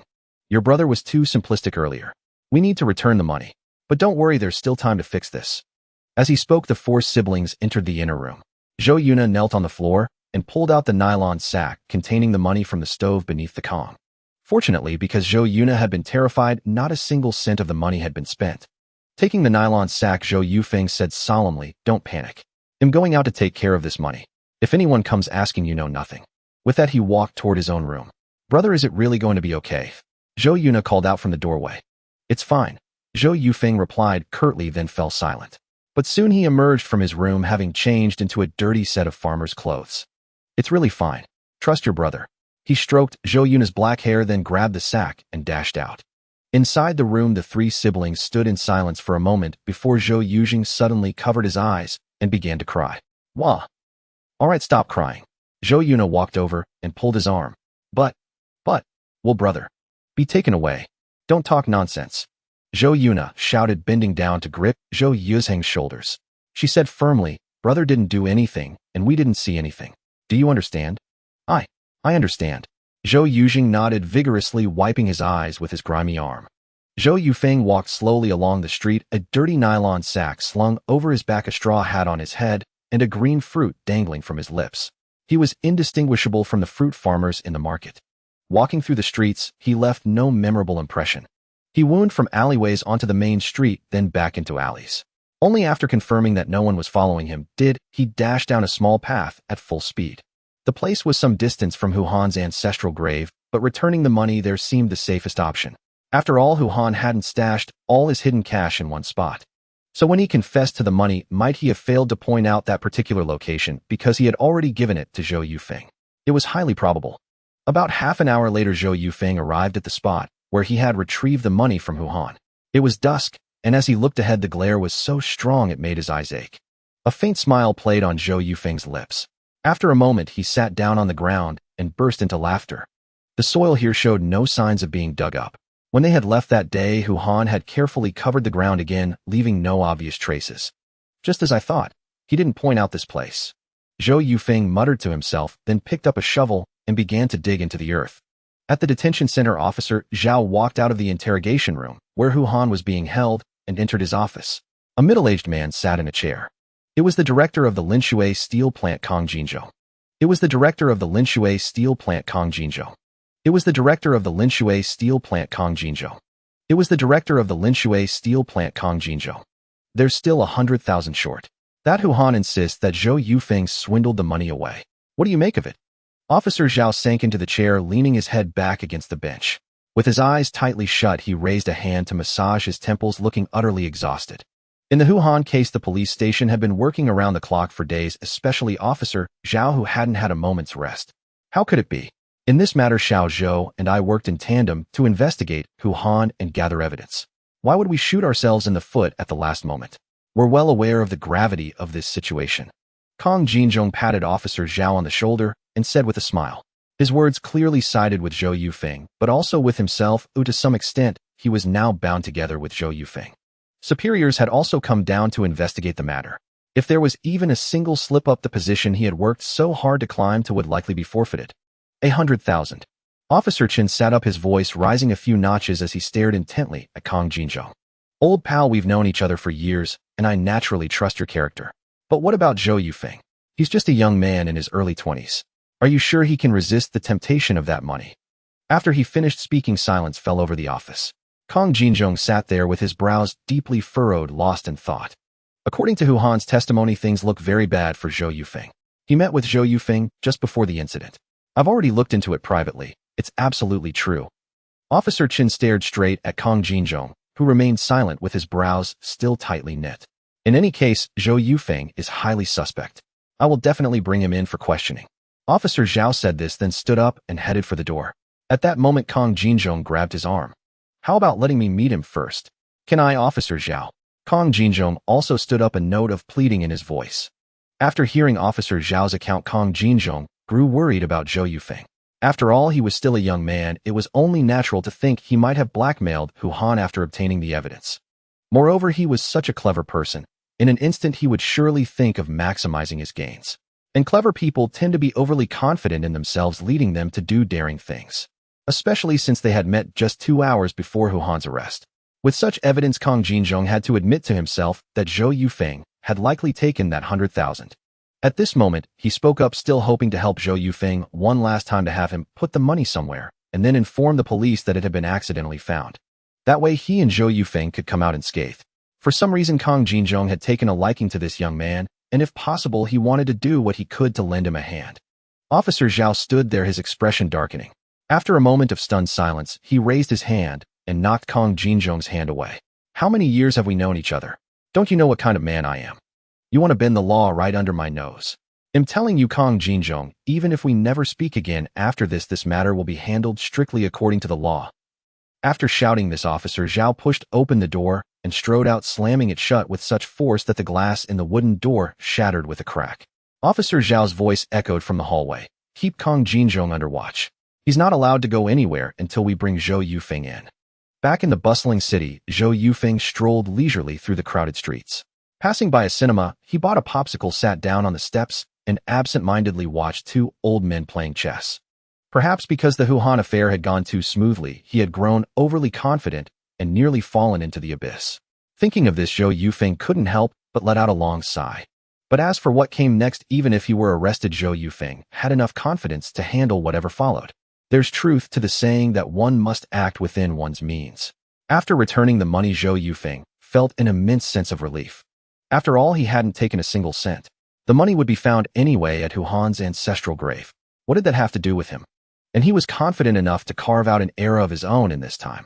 He couldn't let something like this ruin his future.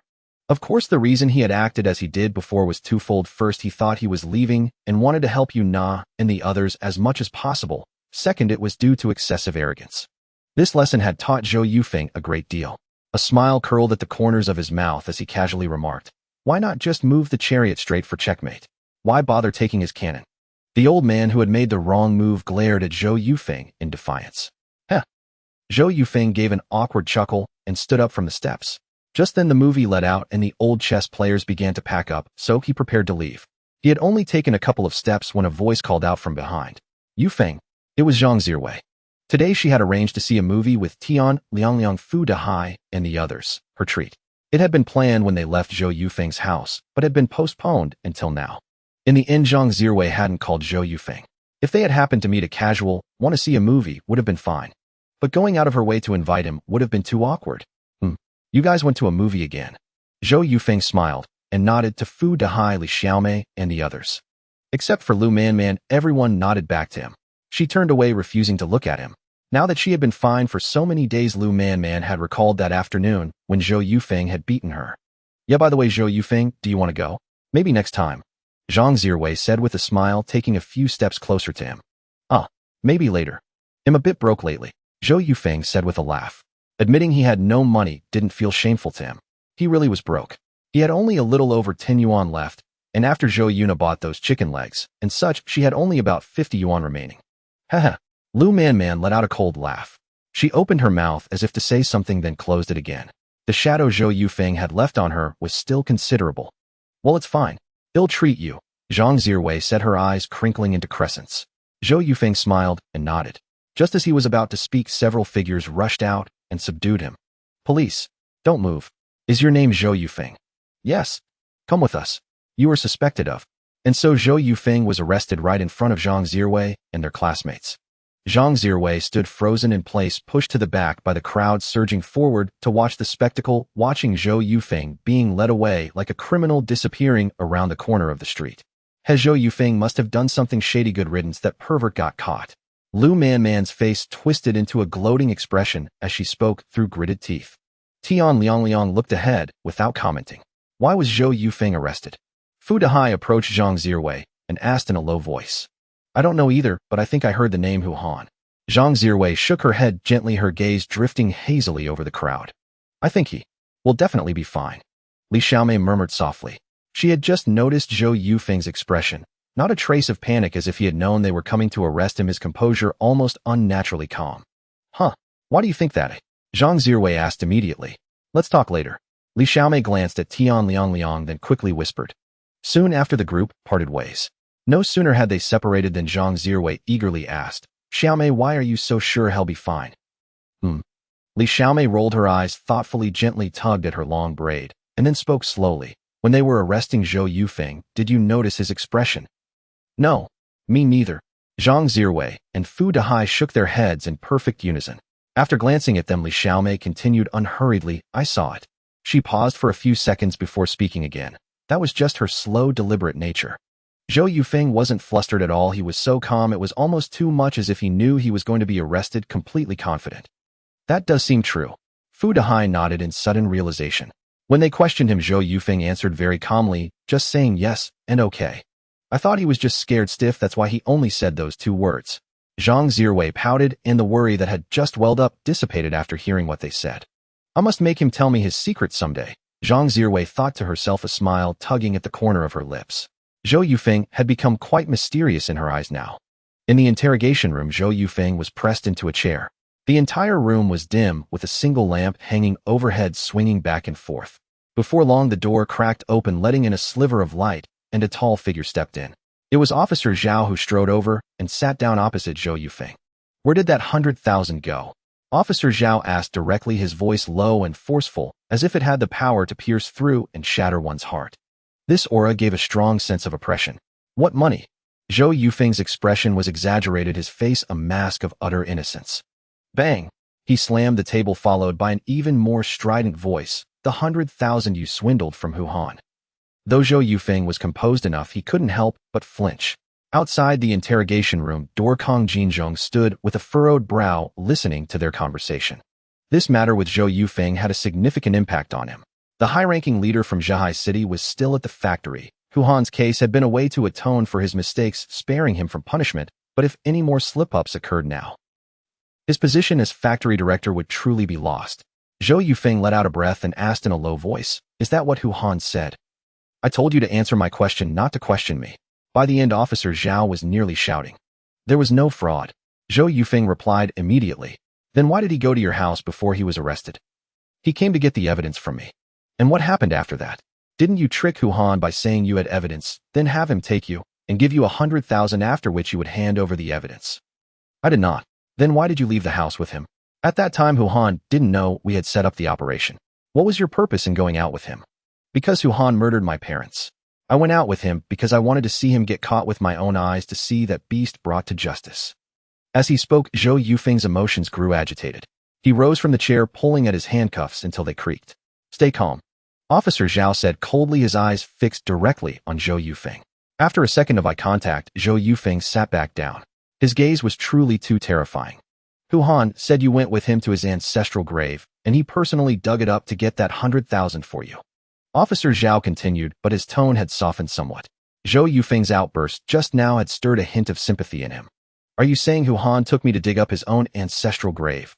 Zhou Yufeng asked with a frown. Kong Jinzhong outside the interrogation room chuckled. Though he was tense at the moment, Zhou Yufeng's words were simply too absurd.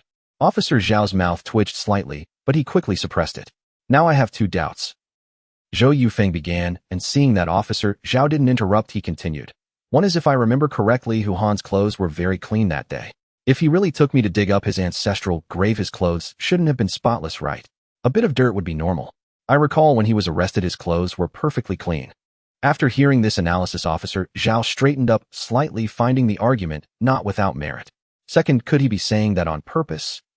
By saying he gave me the money from his ancestral grave, is he trying to make us overlook that place, not search it, and leave it for his son? These words struck a chord with Officer Zhao. Though it was just speculation, they had indeed forgotten to investigate the place Huhan mentioned. After questioning Zhou Yufeng a bit more, Officer Zhao hurriedly left the interrogation room. Stepping out, he exchanged a glance with Kong Jinzhong, and the two walked toward the office together. A police officer followed beside them. Officer Zhao gave orders as he walked. Check Huhan's statement, find out exactly where he said he gave Zhou Yufeng that 100,000, and go take a look immediately. Yes. The officer nodded and quickly left. Back in the office, Officer Zhao said, that Zhou Yufeng, I find him quite remarkable. No matter the situation, his thinking is exceptionally meticulous. And as for that money, Officer Zhao didn't finish the sentence.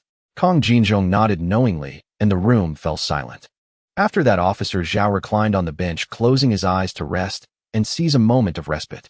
Kong Jinzhong sat to the side, his brows slightly furrowed, his heart perpetually clenched. For the past 5 days, he had been assisting with the investigation into Hu Han's case, leaving him utterly drained both physically and mentally. Yet if they could ultimately recover all the embezzled funds, the toil of these days would be worthwhile. As time trickled away, Kang Jinzhong's tension only mounted. About an hour and a half later, the office door was abruptly pushed open. Xiao's son, who had been out on a mission, hurried in a flicker of excitement dancing across his face. "Chief, we found it. That 100,000 was exactly where Hu Han said it was. We were careless before, never thought to check there. We actually found it." Kang Jinzhong's voice rose with elation. Seeing Xiao's son nod in confirmation, the boulder that had been pressing down on his heart finally lifted. Thus all of Hu Han's embezzled funds were recovered. "Officer Zhao, you've worked hard these past few days." Kang Jinzhong patted Zhao on the shoulder, a smile spreading across his face. "You too, old friend. I'm just glad we got it back. The pressure was immense on my end as well. My apologies for earlier." "Enough, stop right there, old Zhao. We've been friends for years. I know your character well enough. Saying these things just feels pointless." Heh. Officer Zhao offered a slight grin and gave a gentle nod, but his mind seemed elsewhere as though lost in thought. "So Xiao Zhou can leave now, right?" Kang Jinzhong asked again. "Of course. The money's been recovered. Why keep him here?" As they spoke, they walked toward the interrogation room. Just as they reached the door and Kang Jinzhong was about to enter, Officer Zhao grabbed his arm, his expression turning grave. "Old Kang is your brother. I need to give you a word of advice." Go ahead." Kang Jinzhong nodded, his own expression growing serious. "I won't dwell on the money since it's all been recovered. Nothing more to say there. But I can't shake the feeling that this Zhou Yufeng is far from simple. He doesn't seem like a young man barely in his 20s. He's slick too. If you really plan to use him, you'd better be on your guard." Kang Jinzhong paused for a moment, then nodded after a few seconds, saying, "All right." There were things Kang Jinzhong found difficult to explain to Officer Zhao. Their positions differed, leading to vastly different perspectives. In Kang Jinzhong's view, old Zhao's concerns were utterly unnecessary. He had been to Modu and Xinzhou, met countless rising stars in the business world, and found that they all bore a striking resemblance to Zhou Yufeng. What old Zhao had just called slickness, Kang Jinzhong believed was better described as tact and diplomacy. Times were truly changing, and perhaps people like that were better suited to adapt to the reforms of the new era. And as for being on guard against him, he probably wouldn't even let you use him. However, Kang Jinzhong had no desire to argue these points with old Zhao. He had no intention of being forever confined to the small town of Linzhou. He wanted to see the world beyond and not waste the opportunities brought by the era's reforms. Afterward, old Zhao explained the situation to Zhou Yufeng, and after exchanging a few pleasantries, he let Zhou Yufeng leave the station. Kang Jinzhong departed as well, finally able to look forward to a good night's sleep. Outside, the sky had darkened completely. Kang Jinzhong and Zhou Yufeng walked side by side. "Xiao Zhou, you haven't eaten, have you? How about we grab a meal at the state-run restaurant? I haven't properly thanked you yet, brother." "Brother Kang, another time. I need to get home quickly. My younger siblings don't know what's happened to me yet. I have to go back and let them know I'm safe." Zhou Yufeng shook his head gently and continued walking. "Oh, I see. Then next time." Kang Jinzhong nodded, a trace of regret lingering in his heart. He was intensely curious about this young man, how he had obtained those purchase and sales contracts, how he had come to know Chen Guoda, and how he had managed to deliver benefits to the factory. He yearned to know the full story. Could it be that the idea for the heatstroke subsidies had also been Zhou Yufeng's? Kang Jinzhong certainly didn't believe it had come from Chen Guoda. Unfortunately, none of these questions could be answered tonight. After they had walked in silence for a stretch, Zhou Yufeng turned his head and asked, "Director Kang, there's something I'd like to ask. What about the matter of my parents' reputation?" "Oh, don't worry about that. I've already submitted a written request, and the higher-ups have all signed off on it. The notice should be out in a day or two." Kang Jinzhong patted Zhou Yufeng on the shoulder, his manner amiable. "And what about the compensation? Can it be expedited? You know, I've been unemployed all this time with no income. My youngest brother is only 10 and my eldest sister just turned 18. She's only finished her college entrance exams. The cost of her university education will be a huge burden." Zhou Yufeng asked again, looking at Kang Jinzhong and nodding politely. "They'll put in the application as soon as I get back. It should be fast, within a week. But Xiao Zhou, you're being too formal with me." Kang Jinzhong let out a hearty laugh and gave Zhou Yufeng's shoulder a few firm pats. Zhou Yufeng smiled, but said nothing more. For the remainder of the walk, both fell silent. Though they walked side by side, it felt no different from going their separate ways. When they were about to part ways, Kang Jinzhong patted Zhou Yufeng on the shoulder and tentatively asked a question. Kang Jinzhong furrowed his brow slightly, his expression earnest. "Xiao Zhou, there's one more thing.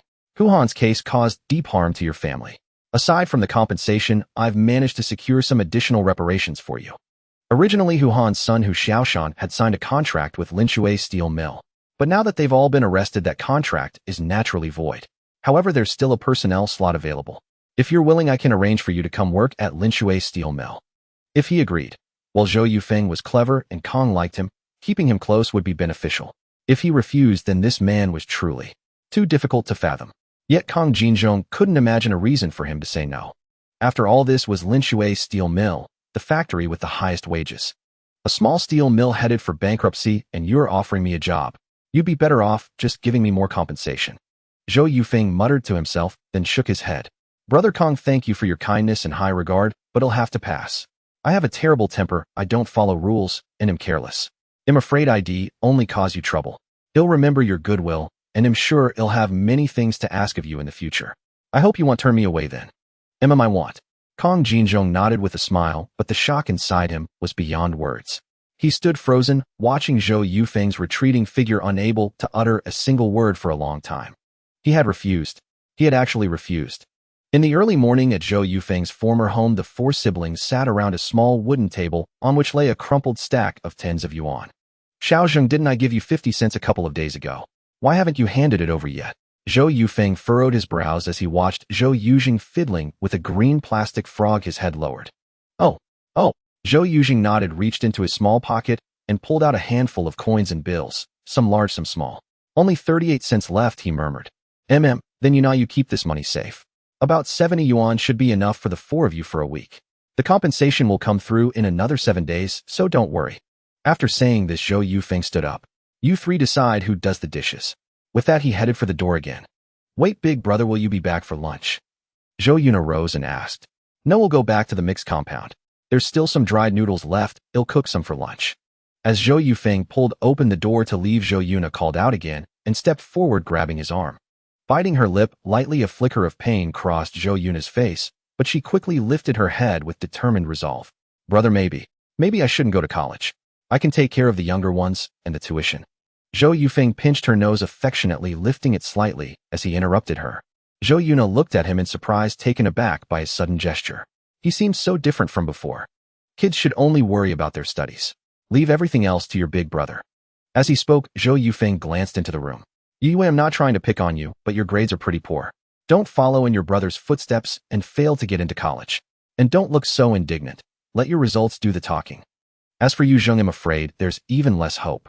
Having dispensed his criticism, Zhou Yufeng hurried out the door and made his way toward Zhang Zirwei's house.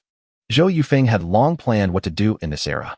Against the backdrop of the times, the focus was on the real economy and manufacturing.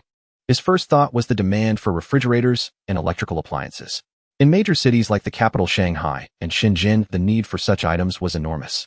However, policies aimed at protecting domestic manufacturing banned the import of refrigerators, creating a huge market gap. Only the import of some parts for assembly was allowed. But there were also policies encouraging the import of freezing machinery. How to distinguish freezing machinery? Anything above 360 liters was classified as freezing machinery, though anything below was a refrigerator. At this thought, Zhou Yufeng grew eager, his plans becoming clearer. He could go to countries like the United States or South Korea to custom-order refrigerators, 361 liters to be exact, calling them custom-made freezing machinery.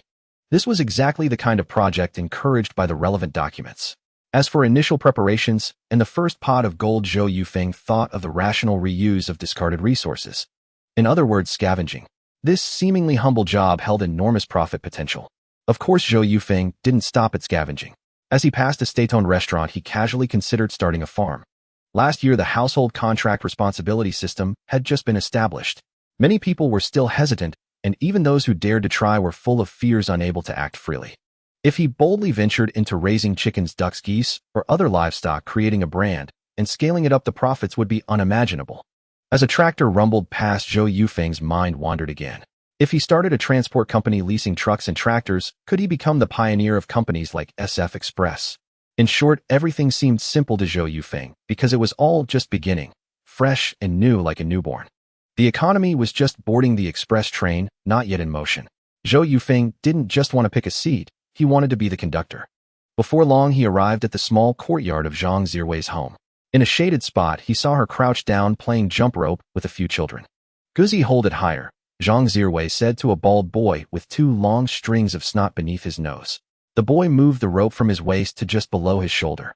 Then she chanted, 38357, 38356, 3839441. Zhou Yufeng was utterly speechless. He never remembered Zhang Zirwei being so childish. And the tone she used with the kids, it was pure bossiness. He watched her finish her jump then, as she told the children to move the rope higher, he couldn't help but interrupt. Zirwei. Huh. Zhang Zirwei turned around startled to see him standing there. A faint blush crept onto her cheeks. You? What are you doing here? She was embarrassed that he had seen her playing so childishly. Not even Fu Dehai had witnessed this. Some of their classmates already had children, yet here, she was playing with kids. Zhang Zirwei was so shy she wished she could disappear into a crack in the ground. I came to ask for your help. You seem to be having fun. Did I disturb you? If you want, you can keep playing, and they'll just watch. They. Her face turned crimson. She bit her lip and lowered her head. I was just teaching them how to jump. I rarely play with them. After making a weak excuse, she slowly looked up. What brings you here? Oh, by the way, are you okay after yesterday? I'm fine. I just had to explain a few things. Thanks for asking. Hey Zirwei, your parents aren't home, are they? No, they're both at work. Good. Let's talk as we walk. Zhou Yufeng grinned and headed toward her house. Oh. Zhang Zirwei nodded, still preoccupied with the embarrassment of being caught playing with children, and didn't realize he was heading to her home. Zhou Yufeng didn't rush into business. Instead, he reminisced about their old friendship from school. He was afraid she might refuse to help him given how he had treated Xiao Duo in the past. Why would anyone want to help someone like that? After a few steps, they reached the bottom of her building. Zhou Yufeng joked, Sister Rue, if things don't work out, you could always find a job. My mom told me yesterday that she'd find me a good job, so I'm in no hurry. Zhang Zirwei pouted, speaking with a hint of guilt. By the way, you still haven't told me why you're looking for me. Zhang Zirwei lifted her head to gaze at Zhou Yufeng, her demeanor as innocent as a child's. It's nothing major, just need to borrow your phone. Zhou Yufeng said with a grin, stepping onto the porch. Oh. Zhang Zirwei nodded, thinking nothing of it. Borrowing the phone was trivial, and led him back into the house. In the living room by the telephone, Zhou Yufeng flashed a smile and pointed at the device. Zirwei, do you have Xiada's home number? Help me get in touch with her. Huh. Zhang Zirwei's eyes widened, her face a mask of distress, as she stared at Zhou Yufeng frozen in place. Shun Ziren had previously warned them solemnly never to give Zhou Yufeng Jiang Xiada's contact information. Moreover, they had learned from Shun Ziren that Zhou Yufeng had indeed struck Jiang Xiaoduo. It wasn't a baseless rumor. Is it? Not okay. Zhou Yufeng gave a slight nod, his attitude exceedingly humble. I don't know, I don't have Jiang Xiada's home number. Zhang Zirwei shook her head gently, then lowered it, avoiding Zhou Yufeng's gaze. Zhou Yufeng roughly guessed that the girl might be deliberately withholding, but he still asked, then can you ask Shun Ziren? She definitely knows Jiang Xiada's home number. She probably won't tell either. Zhang Zirwei added. Probably won't tell either. The implication was crystal clear. Zirwei, I know I was a scoundrel before, that I treated Xiaoduo poorly, but there are matters I need to discuss with her. After all, we were husband and wife for 2 years, we can't just sever ties entirely in an instant. Zhou Yufeng confessed his past transgressions, speaking earnestly. No matter how terrible the former Zhou Yufeng was, or how much one wished to distance oneself from him, he himself was now Zhou Yufeng. His past self was a part of his life, an inescapable truth he had to confront. He couldn't simply declare, I'm a changed man now and my past has nothing to do with me, and completely disown his history. Some deeds once done are done. The consequences may require a lifetime to atone for. That is the reality of the adult world. Even a naive youth who squanders the golden years of schooling and ends up achieving nothing in society, does he get a second chance? It takes a lifetime to make amends for that mistake. Zhang Zirwei still shook her head, refusing Zhou Yufeng. Though in her heart Zhang Zirwei felt Zhou Yufeng had changed greatly and was curious about his secrets, the tangible harm he had inflicted on Jiang Xiaodong stood as a stark barrier. Since the other party wanted to cut ties, she certainly wouldn't help Zhou Yufeng with this. Well, all right. Zhou Yufeng nodded with a hint of disappointment, but the corners of his mouth lifted in a faint smile as he turned to leave. He said as he walked, "He'll be off then. See you." Zhang Zirwei gave a slight nod, saying nothing more, watching him depart. Stepping outside, Zhou Yufeng headed straight for the compound. Though a little disheartened, he at least knew Jiang Xiaodong was now in Zhihai City, and he was going there to launch his own ventures. A week later, days passed in a dull and monotonous rhythm. Downstairs, Lu Naiqiang and Wang Shirong quarreled several times daily, while Aunt Wang next door's rooster crowed punctually each morning. During this time, Chun Guoda sought out Zhou Yufeng a few times, pointing at him in surprise. I didn't realize you were Zhou Jianshu's son. No wonder my dad thought you looked familiar. But regarding the evidence against Hu Han, everyone assumed Kang Jinzhong had obtained it. Only Fu Dehai Zhang Zirwei and a few others knew the true story. After Hu Han's downfall, Chun Guoda was in high spirits. With both workshop directors implicated simultaneously, 2 positions were now vacant, giving him a prime opportunity to vie for a directorship. The second workshop was out of reach, but the small 4th workshop held great promise. That day, Zhou Yufeng was boiling noodles, while Lu Naicheng lounged in his home, watching TV with a laugh. From the corridor came Chun Guoda's resonant voice. Cook some for me too, and throw in an egg. Chun Guoda approached, clapping Zhou Yufeng on the shoulder with a grin. Aunt Wang's hen hasn't laid an egg yet, so no egg for you. Just noodles, take it or leave it. Zhou Yufeng didn't even turn his head, replying flatly. I'll take it. Chun Guoda nodded, leaning on Zhou Yufeng's shoulder with a mischievous grin. Zhou Yufeng shot him a glance. What? Your wife and kid gone to her parents' place, and you're this happy? No, it's not that. It's about you. The compensation money came through. Zhou Yufeng raised an eyebrow, asking. Yeah, tidy sum. With consolation money, and such it adds up to nearly 4,000 yuan. Chun Guoda said excitedly, as if the money were his own. I'm good. Zhou Yufeng nodded, then asked, do I get it from Kang Jinzhong? Director Kang is personally bringing it over this afternoon after work. That's what I came to tell you. Oh, what a great director we have. Chun Guoda said with a smirk, and whenever he mentioned Director Kang, his face involuntarily wore a sycophantic expression. Whether he could get promoted to director hinged greatly on Kang Jinzhong's attitude. He stood there extolling Kang Jinzhong's virtues and kept on even after the noodles were cooked. Zhou Yufeng ladled some noodles into a bowl and handed it to Chun Guoda. Entering the room and spotting Lu Naicheng, Chun Guoda's face immediately darkened. Why are you always here every time I come? What's it to you? Yufeng and I are good neighbors. Why can't I be here? Lu Naicheng retorted with a pout, then took the noodles Zhou Yufeng offered, bobbing his head in a fawning laugh. Shameless freeloader, always mooching. Chun Guoda glared at Lu Naicheng, grinding his teeth. You're eating too, aren't you? Put down the noodles if you're so righteous. At least I've treated Yufeng to a meal at the Statron restaurant. You damn well just eat for free. And what about me doing the dishes for Yufeng every day? You still have the nerve to mention that. You freeload every day? Shouldn't that be the least you do? You eat plenty too. What do you do? Enough. Zhou Yufeng set down his bowl, raising his voice, having finished his noodles. I've got something to tell you. At these words, Lu Naicheng and Chun Guoda perked up, leaning in eagerly, both thinking that the quick-witted Zhou Yufeng had some profitable venture in mind. I'm leaving Linshui City tomorrow to make my way in Zhihai City. To Zhihai City. Lu Naiqiang's eyes widened, his heart skipping a beat. What are you going there for? Did a relative find you a job? Chun Guoda frowned, startled by Zhou Yufeng's sudden announcement. I should be leaving tomorrow. Zhou Yufeng nodded earnestly.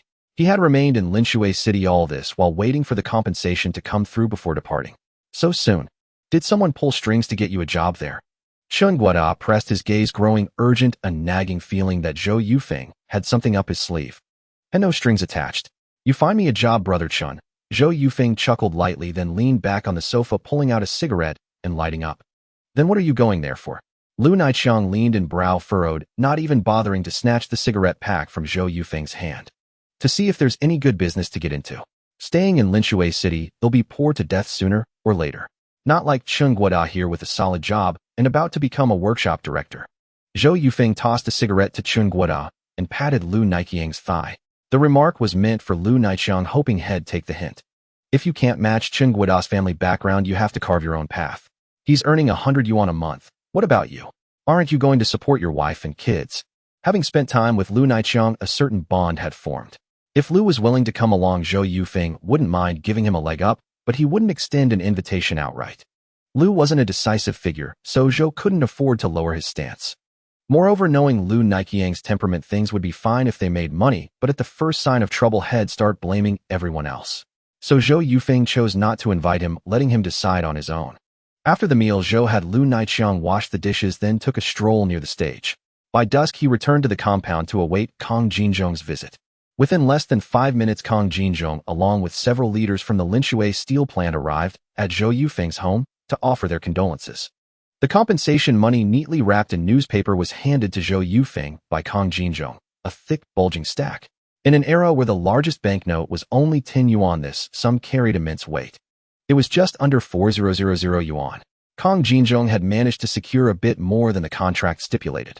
After offering some words of comfort, Kong and his entourage departed. Standing in the corridor, Zhou Yufeng cast a deep glance at Kong Jinzhong before turning back into the room. He lingered there, pondering if Kong didn't come, should he visit Kang's home tonight. Moments later, Zhou Yufeng began packing up the house, bundling items like the television to move to Yuna's place. About 20 minutes later, a knock came at the door. Through the frosted glass, the figure seemed to be Kong Jinzhong. A flicker of excitement crossed Zhou Yufeng's face as he hurried over and pulled the door open. It was indeed Kong Jinzhong alone, with a fine sheen of sweat on his brow and slightly out of breath. "Director Kong, is something the matter?" Zhou Yufeng opened the door wide, inviting Kong in, and poured half a mug of cool boiled water into a large iron cup. "There's something I need to discuss with you, lad," Kong Jinzhong said with a smile, taking the iron cup and drinking deeply.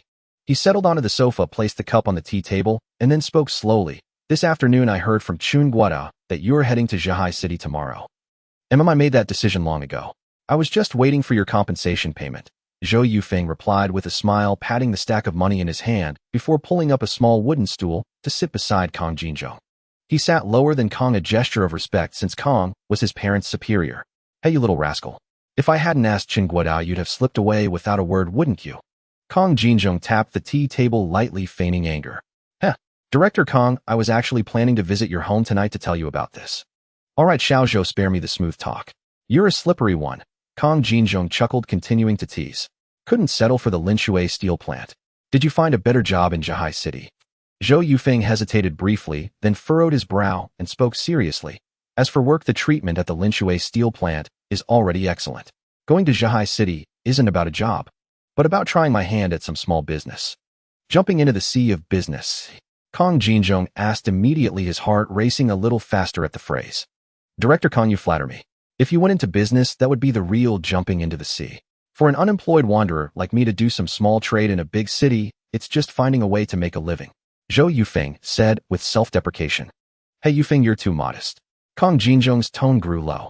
He leaned forward, sat upright, and deliberately locked eyes with Zhou Yufeng for a few seconds. He said seriously, "Yufeng, can you tell me how you got the evidence back then? And that matter with the summer relief fund. You helped Chun Guada with that, didn't you? And how did you get that gift bag of fruit?" Zhou Yufeng raised a hand to his mouth, adopting a pensive pose, his gaze lowered, as if hesitating. In truth, at that moment, the corners of Zhou Yufeng's mouth were curling upward, an irrepressible glee slipping through, but the hand at his mouth conveniently masked it. By maintaining an air of mystery, even feigning distance, he aimed to pique Kong Jinzhong's curiosity or earn his admiration. This way, in future dealings, they could stand on equal footing, or rather it would make Kong Jinzhong more willing to lend a hand. After all, this was Kong Jinzhong, director of the Linshui steel plant, a chief-level official no more than 40 years old. To have such an opportunity and fail to forge this crucial connection would only prove his own incompetence. To make excuses about being poor at networking meant only to miss opportunities time and again, all while remaining oblivious. If he could win this man over, the benefits would be immeasurable. Perhaps just one turning point could lead to tremendous success. After feigning deep thought for a moment, Zhou Yufeng recounted the entire affair to Kong Jinzhong, embellishing as he went, from his initial scheming at Hu Han's home to how he orchestrated the chance to meet Chun Guada, and so on, a whole series of events. It took a full half hour for Zhou Yufeng to finish his narration, brimming with passion. Throughout, Kong Jinzhong didn't even take a sip of water, remaining motionless until Zhou Yufeng had finished. Kong Jinzhong continued to stare at Zhou Yufeng. After a long pause, he swallowed hard, picked up the iron cup from the tea table, and took a big gulp. The whole affair seemed like a tall tale, yet it had been pulled off with solid reasoning. He hadn't expected that in just a few short days this man had accomplished so much, every step carefully thought out. If this burden had fallen on his own shoulders, he doubted he could have done even a tenth as well. Setting down the iron cup, Kong Jinzhong's gaze toward Zhou Yufeng grew more intense. "You're quite the sly one, not bad." Kong Jinzhong chuckled, patted Zhou Yufeng on the shoulder, and then turned to other matters. "Yufeng, any plans? What do you intend to do in Zhihai City?" He offered no excessive praise, merely a terse "not bad." The composure of a corporate leader unwilling to lose his poise before a young man, though the latter had accomplished something remarkable. "No plans yet. Whatever makes money you'll do." Zhou Yufeng shrugged with a smile. "That's fine too. Look around, and you'll find your path. If you run into any trouble, Yufeng, just give me a call." With that, Kong Jinzhong pulled a small green notebook from his inner pocket, scribbled a number, and handed it to Zhou Yufeng. "All right, I hope Brother Kong won't mind the bother." After a few more pleasantries, Kang Jinzhong took his leave. Zhou Yufeng retrieved his cloth satchel, stashed the money inside, then hoisted the color TV and headed toward Zhou Yuna's place. This color TV was Jiang Xiaodu's dowry when she married him, the most valuable possession in the household. 40 minutes later, Zhou Yufeng arrived home panting. He set the TV on the cabinet and slumped onto a long bench. Yujing, quick, pour your brother a glass of water. Zhou Yujing grinned at the TV for a moment before darting into the kitchen, soon emerging with an iron mug. After gulping down a few mouthfuls, he tossed the satchel onto the small table. What's this? Zhou Yuyue asked, lifting the bulging bag. The compensation came through, 3980 yuan total. You and Yuna counted. I haven't yet. Zhou Yufeng said nonchalantly. Zhou Yuna sat on a low stool, nodded softly, and carefully counted the money with Yue. Afterward, they neatly arranged the bills and placed them on the table near Zhou Yufeng. Brother, it's correct, 3980 yuan. Zhou Yuna murmured. Good, that's fine. One more thing, as I told you before, I'm leaving for Zhihai City tomorrow. Zhou Yufeng sat up straight, his expression earnest. The three siblings nodded gently. This decision had long been settled among the four. Zhou Yufeng's visit was merely to bid farewell. They'll take 500 yuan, you keep the rest, Yuna. Brother, is 500 enough? Zhihai is a big city, isn't it? I hear food and lodging are expensive there. Shouldn't you bring more? Enough. I'm going there to earn, not to spend. Zhou Yufeng looked at Zhou Yuna, and they both laughed. It was the first time they had ever pushed money back and forth. After dinner, Zhou Yufeng returned to the communal compound. The sky had just darkened a cool hour, so he fetched a small stool, sat on the porch, and listened to Aunt Wang's gossip. In the past, Aunt Wang would always bring up Zhou Yufeng and Jiang Xiaodua, but with him present now, she naturally avoided recounting their divorce. After a long while, only a few scattered people remained on the porch. Zhou Yufeng still sat there when Lu Naichang spotted him and hurried over. Leaving for real tomorrow. I asked my friend about Zhihai City today. With the crackdown, nothing makes money. Why go there? Lu Naichang crouched beside Zhou Yufeng, his face etched with worry. Duzi's too thin, he needs more nutrition. Why not buy him some pork? Duzi was Lu Naiqiang's son, several years younger than Zhou Yujing. Pork's too expensive. How can we afford it? Zhou Yufeng shook his head with a faint smile, then said quietly, true, but Chun Guida's son eats it every meal. Can't compare to them. Lu Naichang shot Zhou Yufeng a sidelong glance and pursed his lips. At that, Zhou Yufeng had no more to say. He picked up his stool, stood, pushed open the door, and went inside. Turning in. Zhou Yufeng said flatly. Got any cigarettes left? Zhou Yufeng didn't answer. He locked the door and retreated into the inner room. The night was silent and still. That evening, Zhou Yufeng slept early. Just before dawn, before Aunt Wang's rooster crowed, Zhou Yufeng rose early. He packed a few changes of clothes, tucked the 500 yuan into an inner pocket, and took Jiang Xiaodu's color photo. Stepping out, he glanced back at the communal kitchen before hurrying downstairs. Passing Lu Naiqiang's room, Zhou Yufeng paused. He could hear snoring from inside. Shaking his head with a wry smile, he quickly moved on, aiming to catch the first bus. People like Lu Naiqiang would never change. At least Zhou Yufeng wouldn't give him another chance. As he stepped out of the courtyard, he spotted a red motorcycle parked there, its rider yawning and rubbing sleepy eyes. Leaving so early. If you'd gone in the afternoon, I'd have treated you to a meal at the state-run restaurant. Chen Guida grumbled. Setting off early means I'll reach Zhihai by afternoon, giving me time to find a place to stay. Zhou Yufeng smiled and hopped onto the motorcycle. Chen Guida twisted the throttle and headed for the station. Oh, what a shame. I was planning to do that green fruit business with you, but now you're off to Zhihai. Chen Guida pursed his lips. It's tough. I'd advise you not to go for it either. Zhou Yufeng shook his head and continued. Transportation is too backward now, and fruit has a short shelf life. Wholesale fruit trading isn't viable. Focus on your campaign for workshop director. Hey, you sure talk in circles. But my chances for director of workshop look pretty solid. Chen Guida mimicked Zhou Yufeng's tone, then let out a dry chuckle. Zhou Yufeng shook his head with a smile. As they turned a corner, he gripped Chen Guida's waist, inadvertently slipping his hand into the latter's pocket and deftly retrieving his cigarettes and matchbox. He stashed them in his own pocket. A 20-minute ride brought Zhou Yufeng to the bus station, much faster than a tractor. The bus would only depart once full. After securing a seat, Zhou Yufeng stepped off to chat with Chen Guida.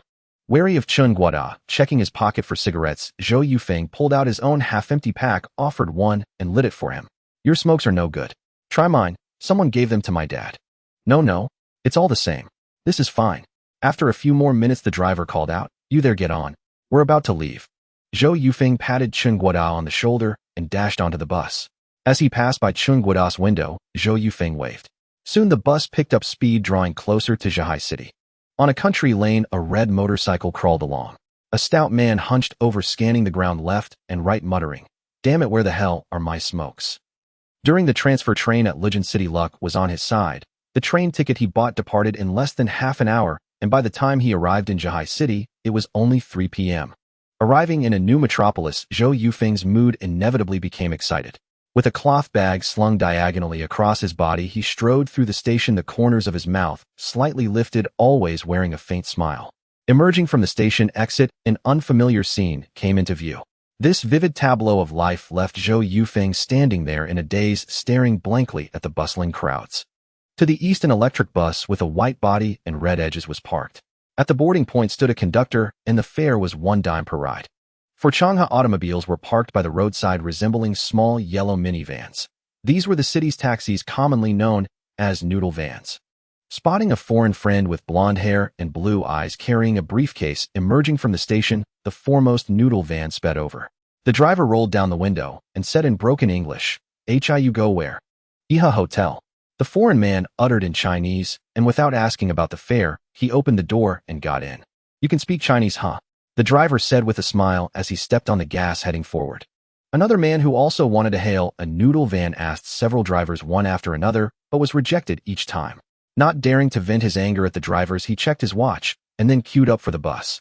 Since this was a place like the train station and airport, the noodle vans only picked up foreign friends. Not only could they get foreign currency, but they could also double the price. The importance of foreign currency in this era will be explained later. Taxi drivers at this time belonged to a high-income bracket. In all of Zhihai City, there were fewer than 100 taxis, and their monthly salary reached as high as 2,000 yuan. In Zhihai City, where the average salary was only 100 yuan, such a disparity was unimaginable. And in Magic Capital and the capital, it was even more exaggerated. If they pushed hard, they could even earn 8 to 10,000.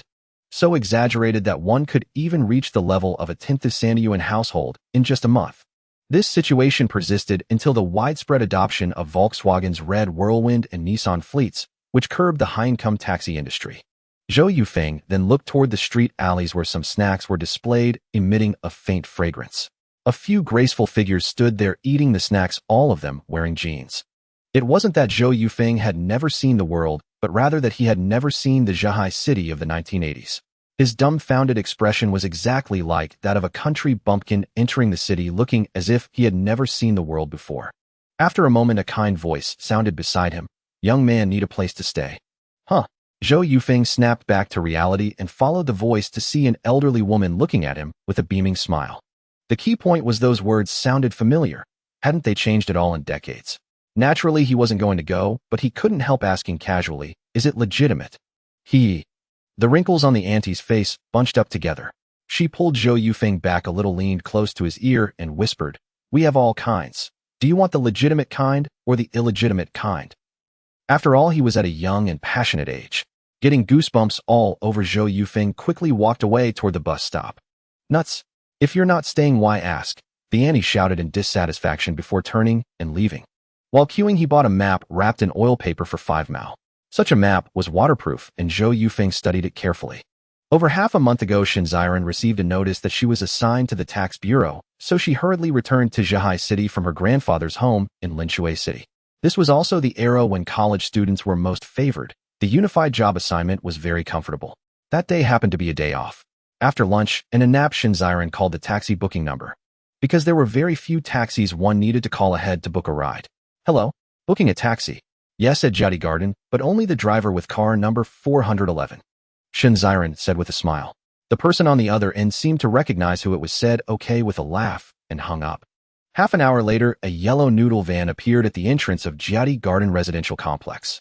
The license plate ended with 411. Shinziren changed into a brand new pair of jeans, the legs flaring out like a blooming flower, the popular bell-bottoms of the time. She wore a white shirt and a simple pair of glasses as she walked toward the complex gate. Upon seeing the little yellow minivan, Shinziren revealed a smile, walked over quickly, opened the door, and sat in the passenger seat. "Shijiang, tell me, how are you going to thank me?" Shinziren said with a beaming smile. "The girl is pretty enough, but it's a pity she's been married once." Shijiang shook his head with slight disappointment. "Hey, you. Before I introduced her, I told you my friend was hurt emotionally, and now you're starting to complain. Frowning Shinziren pushed open the door to get out. Hey Miss Shin, I'm scared of you. Can't I even make a joke anymore? Shizhong laughed and pulled Shinziren back. To be honest, the moment I met Jiang Xiaoduo yesterday, I was captivated by her. That's the kind of woman I like, quiet, gentle, and considerate. Look how happy you are. If it weren't for your father's sake, I wouldn't have introduced Xiaoduo to you. Shinziren shot a glare at Shizhong and pouted. Yes. Thank you, Miss Shin. They'll treat you to a meal at Danton Hotel later. Shizhong said as he started the car and slowly drove forward. By the way, where does Jiang Xiaoduo work? At the library. She'll be off in half an hour.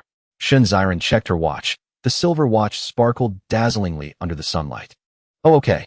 Shizhong pressed the accelerator harder, picking up some speed. Originally, Xiaoduo didn't want to come out for a blind date. Her father forced her. Otherwise, this good fortune wouldn't have come to you. A colleague from the tax bureau took one look at Jiang Xiaoduo and begged me to introduce her to him. Shinziren glanced at Shizhong again and said somewhat smugly, "Humph." Shizhong let out a disdainful laugh and said, "How much can you people at the tax bureau make in a month? With subsidies and salary 150 at most, right? I can earn that much in 3 days. Look at you so cocky. Fine, we know you guys make good money." Shinziren chuckled and chatted with Shizhong about other topics. Soon they arrived at the library. Inside, Jiang Xiaoduo, wearing a dark uniform, was absorbed in organizing books. Xiaoduo, Shinziren, and Shizhong walked in from the bookstore together, standing behind Jiang Xiaoduo, calling her softly. Huh. Jiang Xiaoduo turned around, revealing a faint smile upon seeing Shinziren. Noticing Shizhong standing nearby, she nodded hastily and murmured, "Am not off work yet, Ziren. Wait for me." All right. Shinziren nodded and began strolling casually around the library with Shizhong. Sigh. Jiang Xiaoduo let out a soft sigh, her brows slightly furrowed. After a pause, she bent down to continue tidying the books.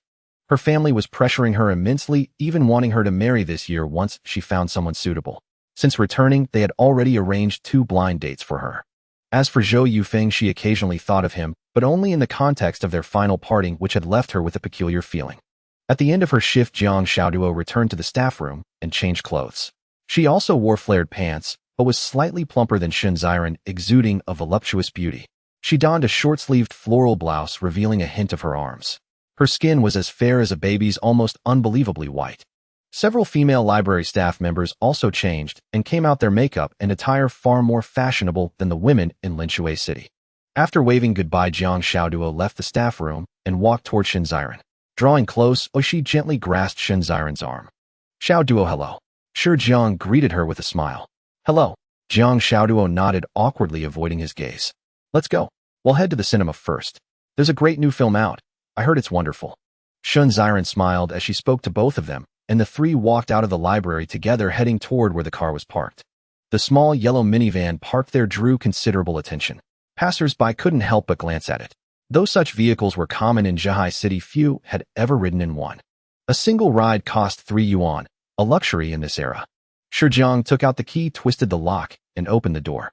A smug smile curled at the corner of his mouth as he glanced at Jiang Xiaoduo. Seeing her still with her head down and expressionless, he felt a twinge of displeasure. Shinziren pulled Jiang Xiaoduo into the passenger seat, then sat in the back herself, leaning forward slightly to chat with them. The library was on an inner street, a narrow road lined with vendors on both sides. The car crawled slowly through the noisy crowd.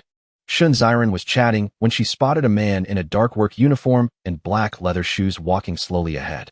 She pointed urgently and said, "Stop. That's Zhu Jun." Zhu Jun.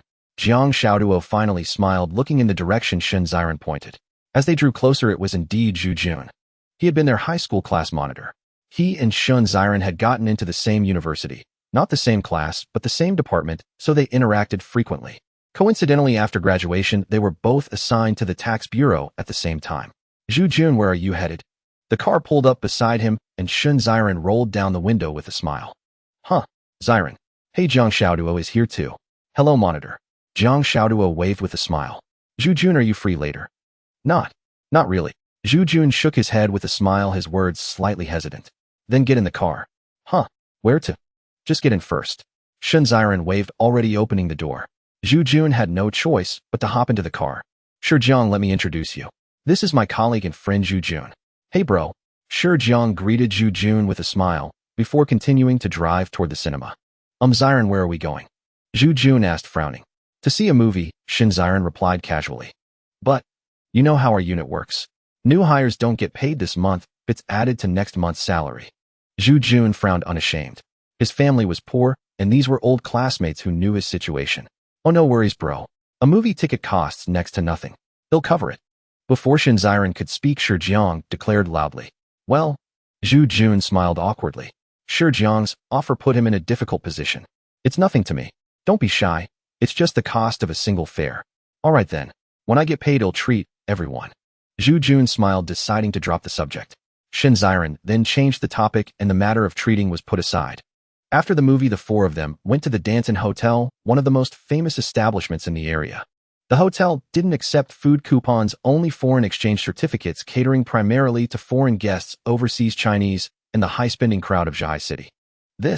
Zhu Jun stood at the entrance, hesitating as he gazed at the opulent hotel, which seemed utterly out of place with its surroundings. Come on, bro, let's go. It's no big deal, won't cost much. Shijiang declared loudly, draping an arm over Zhu Jun's shoulder as they walked in. Jiang Xiaoduo pursed her lips tightly and followed with Shinziren. As night fell in the villages surrounding Zhai City, several main alleys were packed with people returning from work. Chaotic voices filled the air. The crowd was a motley mix, some in neat uniforms from government offices, others in flashy attire. The environment here was a world apart from the city center. By the gate of a small courtyard, a puzzled, sharp voice rang out. What? 25 for a month's rent? How can it be that much? I didn't even rent that place for 18. Zhou Yufeng stood at the courtyard entrance, frowning deeply as he haggled with a middle-aged woman. Then go rent there. The woman said coldly, turning to leave, unwilling to deal with him further. No, wait, ma'am. Zhou Yufeng grabbed her arm, forcing a stiff smile. In truth, after asking around, this courtyard was the cheapest option. Can you go any lower? We're all struggling out here. Have a heart. Zhou Yufeng nodded, forcing a smile. No can do. This is the lowest. You've been bargaining for over 10 minutes. If you want cheap, try the shared dorms. 50 cents a night. Hearing this, Zhou Yufeng's eyes lit up. Where? After walking 500 meters westward along the narrow path, he was already some distance away from the bustling lanes of the town. In an abandoned courtyard stood a makeshift shed known as a shared lodging, which offered nothing more than a cramped single bed. On one side of the yard was a small water pump for washing, and by the time Zhou Yufeng arrived, a queue of 10 people had already formed. After paying 5 mao, Zhou Yufeng chose a bed closer to the inner side. He could leave at dawn without any deposit, so he casually tossed his bundle of clothes onto the single bed and joined the queue at the pump. The 500 yuan was kept on him, and since only a few shabby garments were left behind, he simply left them there. On the other side of the pump, a family of 3 had pushed 2 single beds together with a child sleeping in the middle, saving themselves 5 mao. What a panorama of human life. Zhou Yufeng carefully observed the scene in the dilapidated yard. Everyone looked listless, even the children too weary to play, sitting blankly with exhaustion etched on their faces. This scene of migrant workers from the 1980s was completely different from what Zhou Yufeng had seen on television. The idea of gathering together for a lively chat after returning was absurd. These were bottom-tier laborers, already exhausted like dogs, with neither the mood nor the refinement for conversation. Moreover, with so many people mixed together, everyone was wary of each other. Uncle Yu, is there a bed available? A loud male voice came from afar. A neatly dressed man, clearly from a formal government office, ran over, wearing gold-rimmed glasses and looking refined, utterly out of place with the others. The key point was that Zhou Yufeng found this man familiar. Memories from the original owner surged back, growing clearer, and he blurted out, "Class monitor." Off. Hearing the familiar voice, Zhu Jun immediately turned around. His eyes widened, and he exclaimed, "Zhou Yufeng. What are you doing here? What are you doing here?" They spoke in unison. Zhou Yufeng stopped queuing and walked toward Zhu Jun. "Class monitor, it's been so long. I remember we haven't seen each other since high school graduation." "Yeah."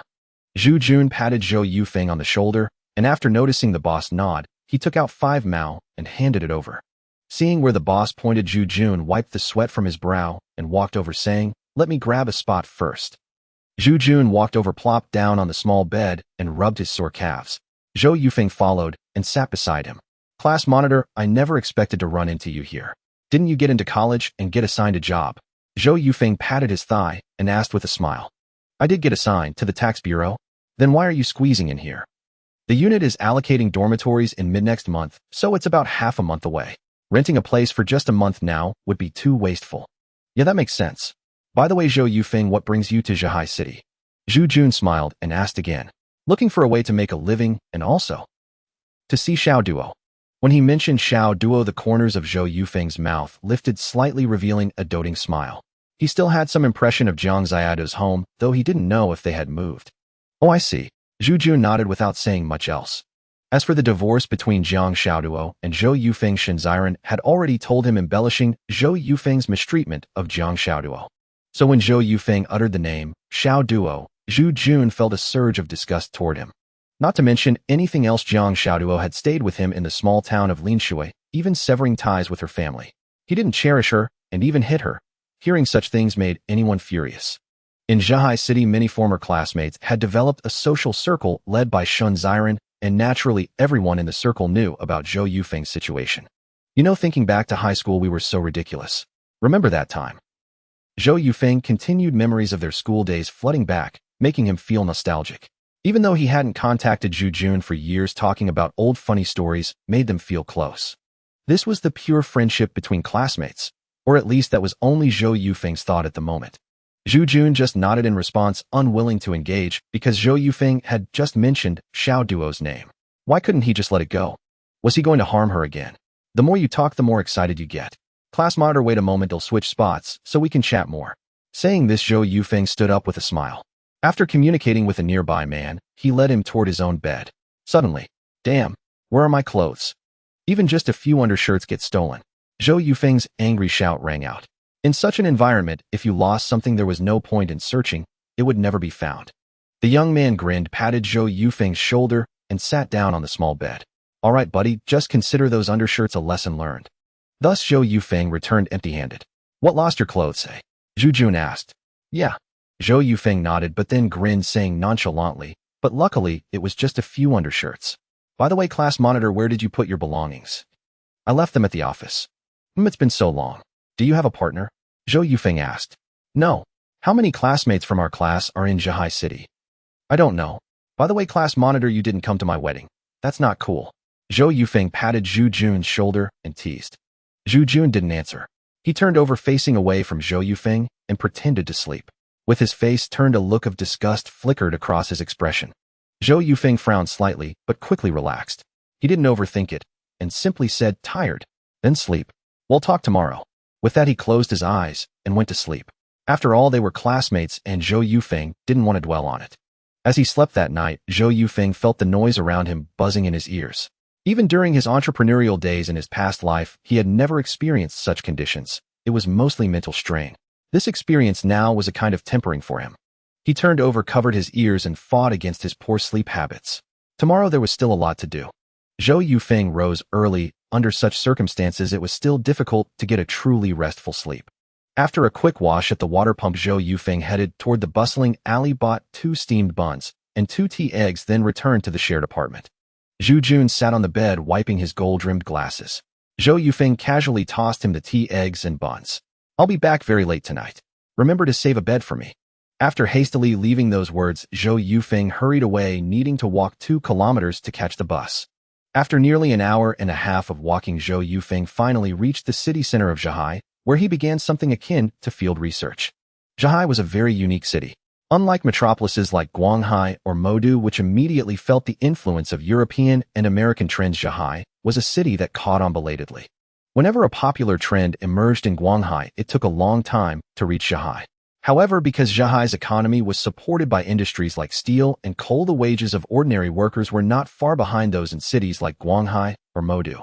This created its peculiarity. It was a city with spending power, yet lacked an equivalent supply of goods. In some larger shopping malls, Zhou Yufeng wandered up and down, observing every product. His heart gradually grew fervent, almost impatient.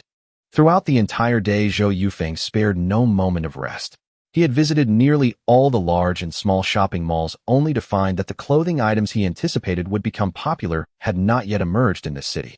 The malls only had some miniature flared pants, which differed from traditional jeans. The hem merely split slightly to both sides, with the leg opening at most about 10 centimeters wider than the mid-thigh.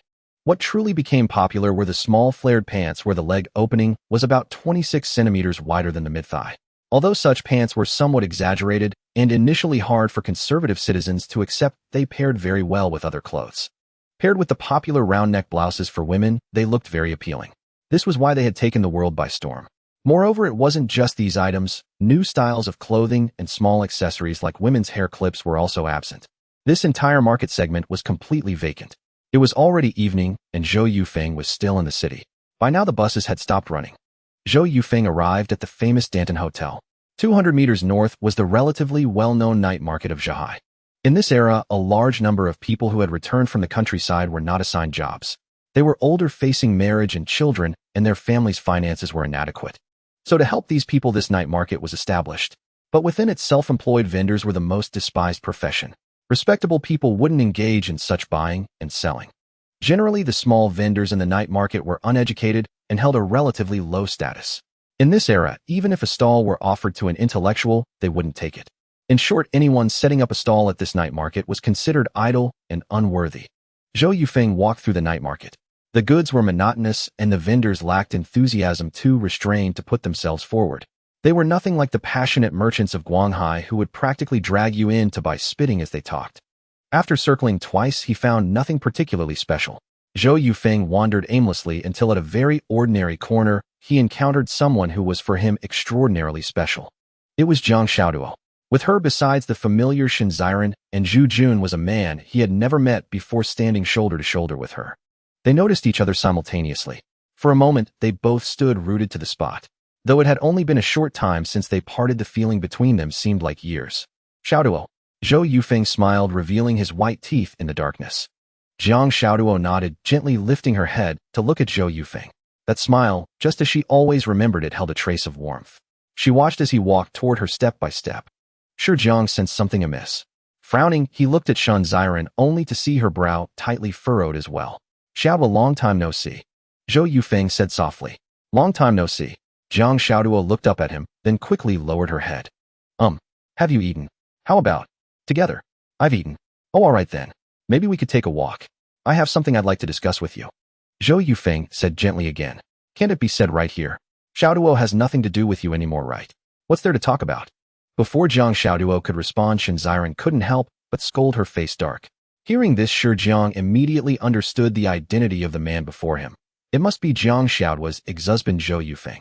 At Shen Ziren's words, Zhou Yufeng's breathing quickened slightly, but he ignored her, looking instead at Zhang Xiaoduo and asking softly again, Xiaoduo, is that all right? This time Zhang Xiaoduo nodded, quickly worried that Shen Ziren might say something harsh again. Turning to Shen Ziren beside her, Zhang Xiaoduo gave a slight smile and said, Ziren, I'll go for a walk with Yufeng. It's not far from my place, so I can go back on my own later. Having said that, without waiting for anyone's reply, Zhang Xiaoduo stepped forward, extending her fair hand to point ahead. Zhou Yufeng understood and nodded, walking forward. Zhang Xiaoduo's height only reached Zhou Yufeng's shoulder, making her seem petite. She wasn't actually short. At 160 centimeters, she was above average for the era. It was just that Zhou Yufeng was very tall. Watching their receding figures, Shi Jiang clenched his fists, a flash of malice crossing his face. This Zhang Xiaoduo, how can she be so? Shi Jiang swallowed the word slutty, paused, then said, instead, my blind date is right here, and she just walks off with her ex-husband. What does she mean by that? Shen Ziren let out a long sigh. She had no mood to say anything else. Her heart was filled with irritation, as she couldn't understand why Zhang Xiaoduo was so foolish, insisting on lingering ties with that Zhou Yufeng. And with Shi Jiang still here, what must he think? After a moment, Shen Ziren said in a low voice, it's getting late. Let's head back. Hearing this, Shi Jiang felt even more furious. While images involuntarily crossed his mind. Glaring at Shen Ziren, he strode away. You've put on quite a bit of weight in the few days I haven't seen you. It seems I haven't taken good care of you. Zhou Yufeng chuckled, glancing at Zhang Xiaoduo as he walked and spoke. Zhang Xiaoduo covered her mouth with a laugh, wearing a dazed expression that made Zhou Yufeng pause. For that fleeting moment, it felt as though she had never left. Afterward, the two walked silently through the night market for a while, blending into the crowd like an ordinary young couple out for a stroll. My family has been setting me up with blind dates lately. Zhang Xiaoduo suddenly spoke, and they both halted in tacit understanding. When she looked up, tears were already glistening in her eyes. My mom faints at the slightest thing, and I'm really worried about her health now. So I have to go along with my family's arrangements. If nothing unexpected happens, they'll get married this year. Zhou Yufeng stood frozen. No matter how eloquent he usually was, his mind was now a complete blank. And besides, he'll be marrying for the second time. She added in a low voice, then walked toward the exit of the night market, hunching her shoulders as she led the way like a lost child, aimlessly wandering, taking each step as it came. Zhou Yufeng quickly caught up, but he couldn't just pull her into his arms. There were too many people around, and he had to consider her feelings. Suppressing the urge to embrace Jiang Xiaoduo, Zhou Yufeng followed her out of the night market and headed toward the new address of her home. It was nearby, less than 500 meters away. Finally, on a dark street, Zhou Yufeng could no longer endure the torment. He stepped forward, pulled Jiang Xiaoduo tightly into his arms, buried her head against his chest, and inhaled deeply the unique scent of her body. This fragrance belonged only to her. But Jiang Xiaoduo didn't say a word, showing no reaction as she let him hold her, let him stroke her black hair, and gently kiss her forehead. When Zhou Yufeng leaned in to kiss her lips, Jiang Xiaoduo pushed him away forcefully, tears as large as beans streaming down her cheeks. Xiaoduo, Zhou Yufeng, don't say anything. Jiang Xiaoduo lifted her head and stared straight at him. Though she looked pitiful, a trace of determination was etched on her face. My heart is too soft. Whatever you say, I can't help but listen. So don't speak, let me talk. Jiang Xiaoduo sobbed, raising her fair hand to wipe away her tears. Actually, I really hate you. I hate that you suddenly became so good, because otherwise leaving you wouldn't have hurt so much. Those 2 years nearly cost me half my life. You'd hit me at the slightest provocation. When you were upset, when others angered you, you'd take it out on me. I've always wanted to ask you, Zhou Yufeng, did your hand hurt when you hit me? And then suddenly, inexplicably, you changed. That made me even more insecure. Was your kindness before just another lie? I'm too foolish to tell right from wrong. I don't understand why you suddenly showed up here. I don't understand why I ran into you at the night market. But no matter what, this time don't say a word. Otherwise I'll end up listening to you again. Time seemed to stand still. Zhou Yufeng even forgot to breathe, as if he had ceased to exist, his eyes fixed solely on Jiang Xiaoduo. Watching her wipe away her tears, her breathing gradually steadying, she walked alone into the darkness ahead, without a word, still hunched over. After a brief pause, Zhou Yufeng hurried after her, keeping a certain distance. Once he saw Jiang Xiaoduo enter the residential complex and climb the stairs of her building, he stopped worrying. He walked slowly. Passing by a small park, he spotted a bench. Perhaps because he had walked too much today, Zhou Yufeng suddenly felt too weary to take another step and collapsed weakly onto the bench. Just moments ago, Zhou Yufeng had wanted to pull Jiang Xiaoduo into his arms and tell her he would never deceive her again, let alone hurt her. But now the pressure he faced was immense. Even though he was confident in his grand ambitions, he was still sleeping in a shared room that cost 5 cents a night. His younger siblings were still waiting for him to support them. In his past life, Zhou Yufeng was a very rational man.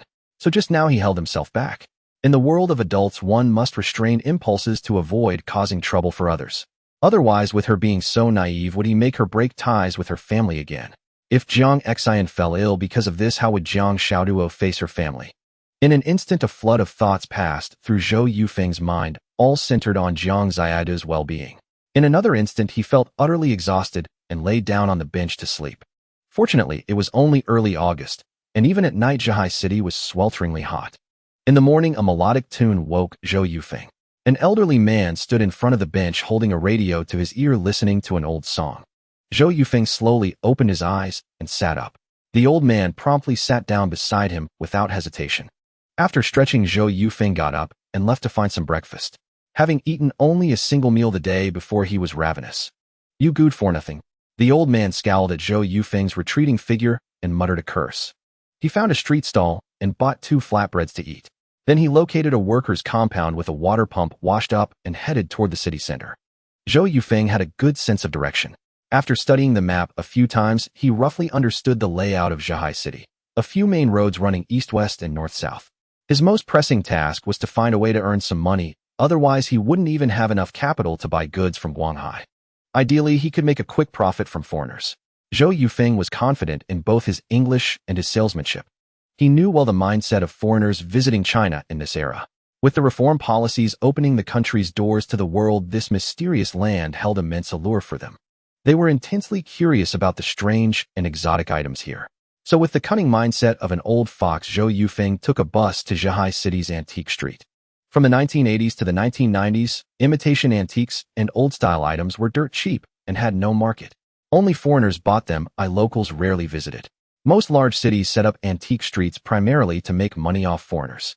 But over time, the foreigners had grown savvy. When they came to the antique street, they would bring a knowledgeable friend to help them find genuine treasures.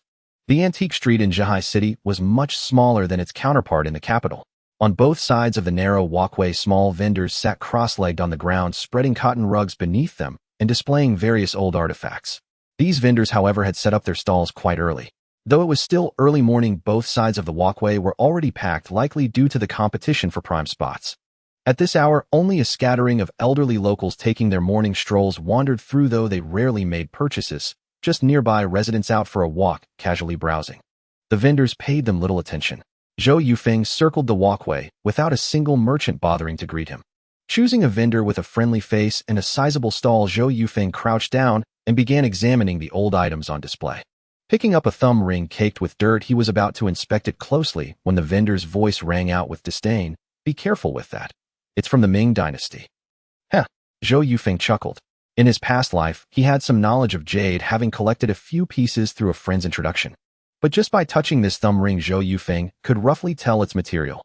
East jade, one of the cheapest types of jade available. All right. After a brief reply, Zhou Yufeng held the ring up for a closer look. It was a flawed piece with a stony core in the middle of the inner ring. "How much is this?" Zhou Yufeng asked, shaking the ring in his hand. "Hey young man, don't shake it so hard. Don't even ask the price, you can't afford it." The vendor shook his head, putting on a mysterious expression while glancing downward, signaling Zhou Yufeng to put it down. Whether the customer intended to buy or not, once a price was asked, years of sales habits kicked in. This trick had been used many times on friendly foreign visitors. "All right, boss. How much for this East jade ring?" Zhou Yufeng shrugged, tossing the ring into the air before catching it again. Hearing the words East jade, the vendor grinned widely. A connoisseur had arrived, so there was no need for pretense. "Just cover the labor cost, 2 yuan.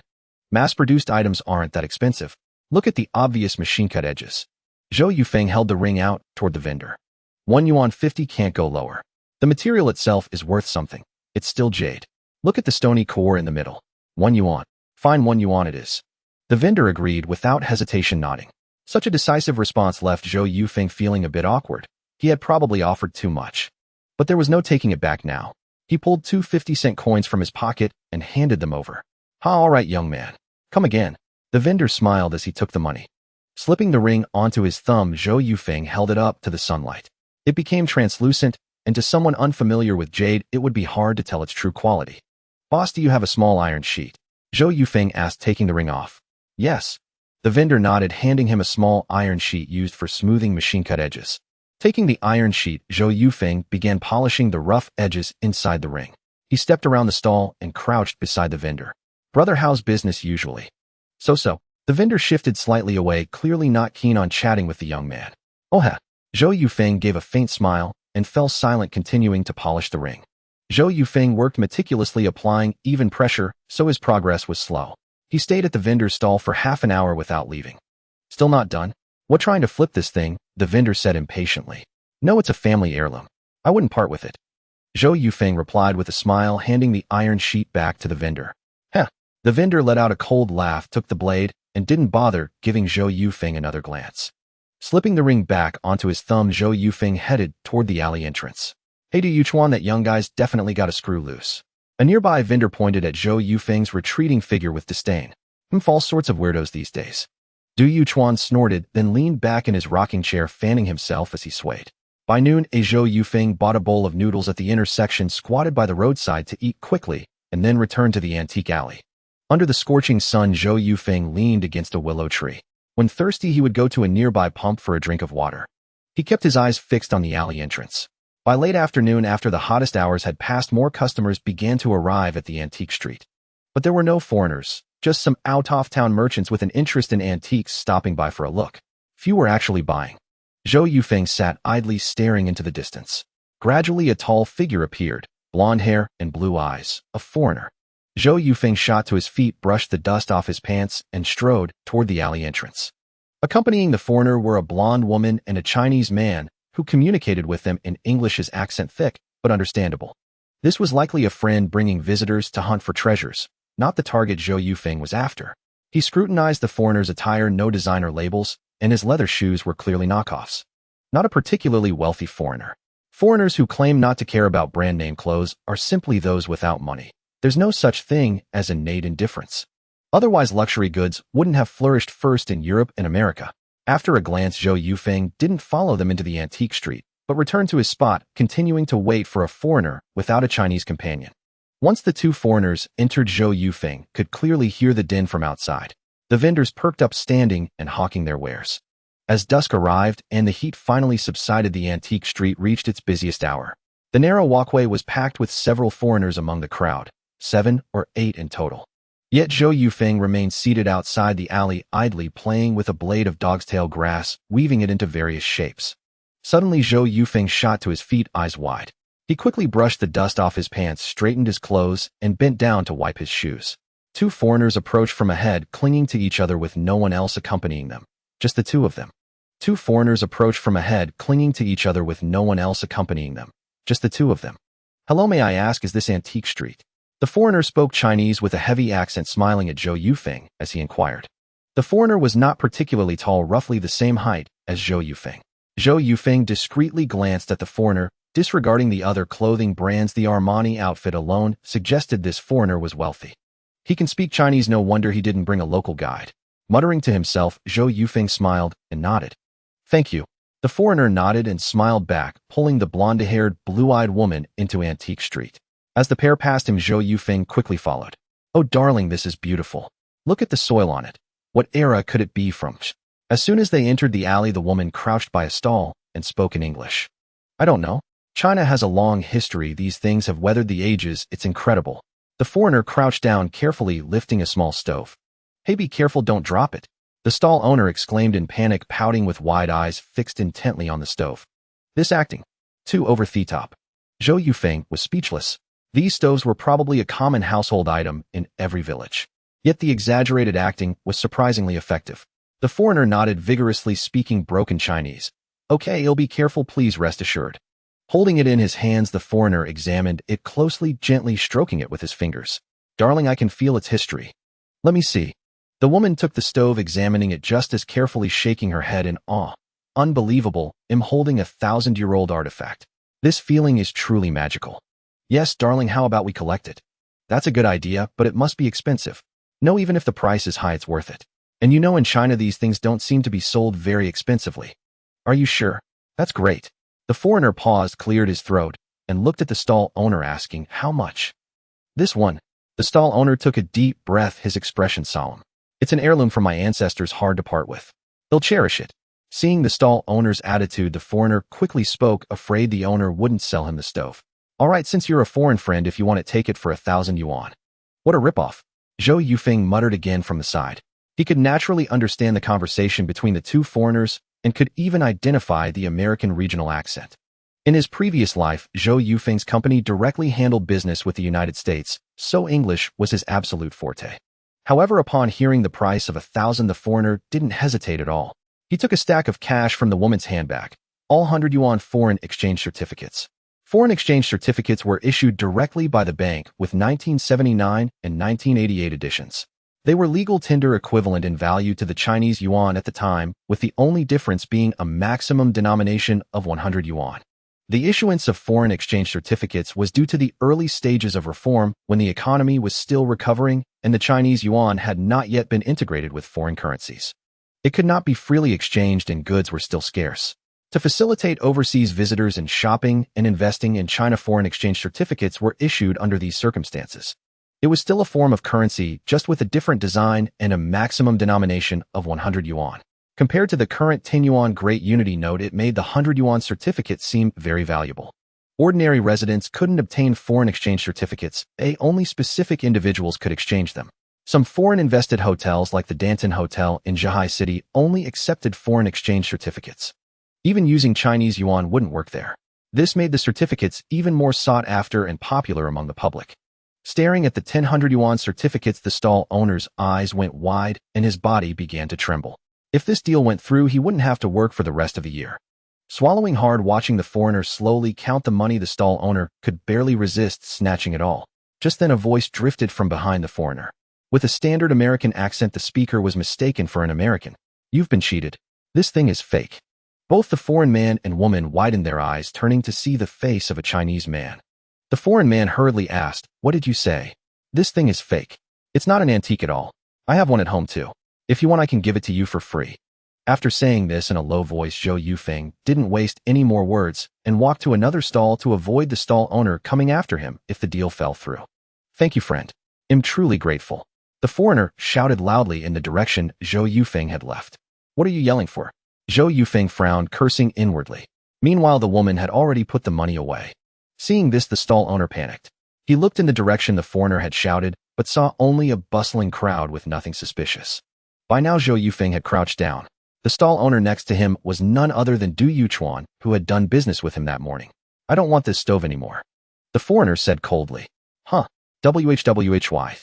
The stall owner's mouth hung open, his expression involuntarily twisting. This thing is fake. Many people have it. I don't want something others also own. The foreigner stated bluntly, standing up. The woman rose with him, and they turned to leave. Wait. If you want it, I can sell it cheaper. 500 yuan. This only confirmed the stove was fake. The foreigner didn't look back and walked forward. 300. Hey, take it for 300. The stall owner's desperate voice echoed through the alley. Noticing this, Zhou Yufeng quickly stood up, partly to catch the foreigner's attention and partly to move further from the stall to avoid any trouble. Glancing back, he saw the foreigner had noticed him and was striding over. A flicker of joy crossed Zhou Yufeng's face. He quickened his pace, walked a stretch ahead, avoided the other foreigners, and stopped in a relatively less crowded spot. Zhou Yufeng paused, his expression shifting to one of cautious anticipation. Hey friend, thanks just now. The foreigner called out loudly and strode over to Zhou Yufeng. Friend from Florida, let's converse in English. Zhou Yufeng turned his head to look, his expression profound as he spoke. A movement added to his hand as his right thumb and forefinger rotated the thumb ring on his other thumb. Aren't you Chinese? Or are you from Florida? The foreigner said with a smile. No, a native of Zhahai, but my father does business in America. I've only traveled in Florida. Oh, I like that place. Really? Great. Then why not speak Chinese? I think speaking Chinese can improve my language skills. The foreigner said frankly, as most of them are very straightforward. I just ruined that man's business. It's better not to be discovered by him. Zhou Yufeng leaned in close to the foreigner's ear, glancing at the previous stall, and said cautiously, Is that so? Thank you so much just now. Was that thing not an antique? The foreigner smiled and reached out to pat Zhou Yufeng's shoulder in a friendly manner. No, it's just an imitation antique stove, a modern craft. Is that so? Are you particularly knowledgeable about these things? The foreigner looked at Zhou Yufeng's gaunt face, his eyes growing fervent. Yes, obviously. My family deals in these collectibles, and there are my father's pieces in the CM Museum. Zhou Yufeng nodded seriously, a hint of pride on his face, his fingers never ceasing to rotate the thumb ring. Really? That's wonderful. Could you help me pick a genuine antique here? The foreigner had already clenched his fists in excitement, exchanging a glance with the woman beside him, a flash of joy on their faces. It was as if Zhou Yufeng had already agreed to them. In this era, these foreigners had a natural sense of superiority, always feeling that Chinese people would help them, little knowing that by 2020 China's pride would be evident to all. Thinking of this, Zhou Yufeng felt a bit indignant and said, At your service. Still, he would first help the brothers in the antique alley increase their GDP. Through mutual introductions, they got to know each other simply. The two foreigners were Tom and Linda. When asked his name, Zhou Yufeng casually gave a resounding, yet elegant one cannon. Zhou Yufeng led the foreigners around a few times. Seeing him followed by a benefactor, the stall owners would nod and smile at him in a friendly manner as they passed. After circling around, they stopped at Du Yuchuan's stall. You're here, Du Yuchuan said warmly, as if Zhou Yufeng were a regular, the two knowing each other for a long time, a stark contrast to his attitude in the morning. Yeah, looking at some antiques for my friend. Zhou Yufeng said flatly, his expression stern as he picked up a seal and examined it closely. He didn't understand this object either. But he had to put on a show for Tom and Linda. This is from the Qing dynasty, probably a seal from a well-off family. Du Yuchuan said with a smile. Putting it back, Zhou Yufeng shook his head. The disguise is too obvious. The connection between the wood and the red ink paste is too fake. This remark was entirely fabricated by Zhou Yufeng. Du Yuchuan nodded with a smile, knowing it was fake himself, though he didn't know exactly where. Tom picked up the seal, examining the wood and red ink paste, nodding as if he understood well. Bring out something more reliable. Zhou Yufeng said with a frown. All right. Du Yuchuan nodded, stood up, and took a box from a cloth bag behind him, pulling out a wooden comb. This was left by my grandmother. Though not valuable, it's truly an old piece. Du Yuchuan said honestly. This was the only genuine antique he had. Oh. Zhou Yufeng's eyes lit up, and he immediately took the wooden box. No matter what happened today, whether he bought a genuine or fake item, he had to buy something for this foreigner, otherwise it would be as if he hadn't helped at all. He needed the foreigner to feel grateful to him. He carefully picked up the comb, turning it over in his hands. It was just a very ordinary carved wooden comb, greasy, even greasier than a polished wooden pillar. That smooth layer couldn't be fake, it was an old piece with some history. However, this item had no market value and no representative significance, making it difficult to assign a reasonable price. Handing the wooden comb to Tom as he examined it closely, Zhou Yufeng leaned close to his ear and whispered, "This is a good piece, but don't show surprise. Act like you don't like it so I can negotiate the price for you." Tom's eyes brightened. After a slight nod, he shook his head vigorously and said in broken Chinese, "Dear Canon, I don't really like this thing, but it's just a comb." Off. Du Yuchuan sighed, a look of disappointment on his face. "This item is quite good, it has some age. I recommend you collect it," Zhou Yufeng said. Hearing this, Du Yuchuan quickly interjected, Yes, it's aged. You can collect it." "All right, but the price?" The foreigner drew out his words. A slight smile curled at the corner of Zhou Yufeng's mouth. He hadn't expected the foreigner to play this game. He then looked at Du Yuchuan and asked with a frown, "What's the lowest you can go?" "Well," Du Yuchuan hesitated, opening his mouth. "Set a reasonable price, or well, look elsewhere." With that, Zhou Yufeng pushed himself up from his knees and stood. "Make it 50. This really was my grandmother's. I can't go lower than 50. Du Yuchuan stood up hurriedly, waving his hand as he said loudly, "All right, 50 it is." Zhou Yufeng smiled and looked at Tom. "This price is acceptable." "Good." A look of joy spread across Tom's face. Earlier, Linda had whispered in his ear that she really liked the comb, and combing her hair with it would make her day. Pulling 50 yuan in foreign exchange certificates from his pocket, Tom handed them to Du Yuchuan, who took them and couldn't help but grin. Zhou Yufeng bent down, picked up the wooden box, and handed it to Linda. He had naturally overheard their conversation. "Oh, thank you so much, Mr. Canon." Linda smiled, took the box, eagerly opened it, and pulled out the comb, running it through her hair a couple of times. "Canon, have you had dinner? If you're free, I'd like to treat you." Tom patted Zhou Yufeng on the shoulder and said with a smile.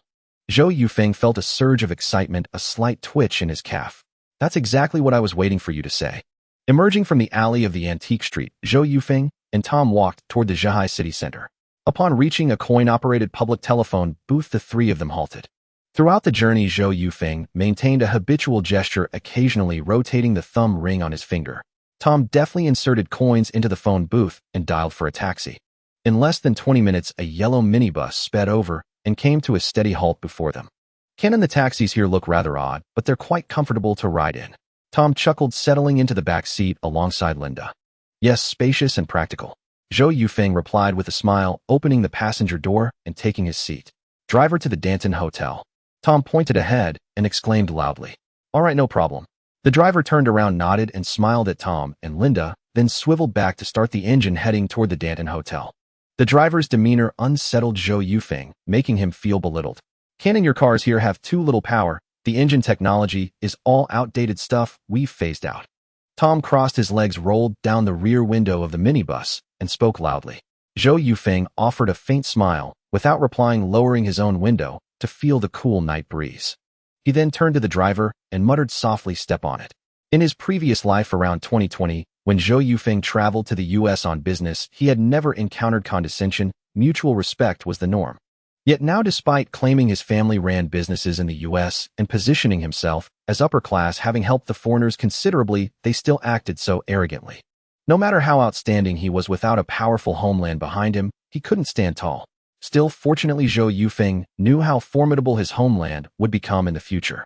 Within less than 15 minutes, the yellow minibus pulled up at the entrance of the Danton Hotel.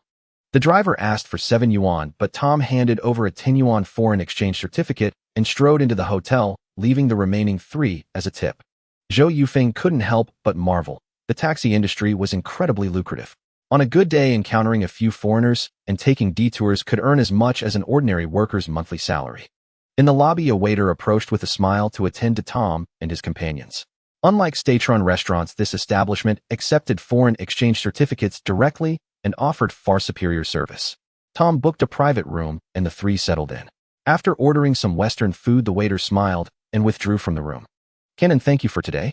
Linda really loves that comb." Tom grinned, then turned to Linda, leaning in for a kiss. "Hep." Zhou Yufeng chuckled softly, rotating his thumb ring as he spoke slowly. "It was nothing. But Mrs. Linda has excellent taste. If I'm not mistaken, that comb is worth at least 10,000. "Oh, really?" Linda's eyes widened in disbelief as she gazed at Zhou Yufeng. Her Chinese was more fluent than Tom's, with a smoother tone. May I see it again? Zhou Yufeng asked with a smile. Seeing Linda hand over the wooden box, he accepted it with the hand wearing the thumb ring. Under the lamplight it gleamed even more brilliantly. Gently caressing the wooden comb, Zhou Yufeng's gaze grew profound. He shook his head slightly and said in a grave tone, Mrs. Linda, you are truly a lucky goddess. This comb dates back to the Ming Dynasty. The Ming Dynasty. Tom and Linda exchanged incredulous glances, their eyes wide. Though neither knew the exact era, Zhou Yufeng's astonished expression convinced them of its immense antiquity. Indeed, Zhou Yufeng nodded affirmatively, his expression turning serious. He brought the comb closer to them and began explaining. Notice the carving technique, slightly curved inward with delicate floral patterns rising outward. This is unmistakably the work of Ming Dynasty carpenters.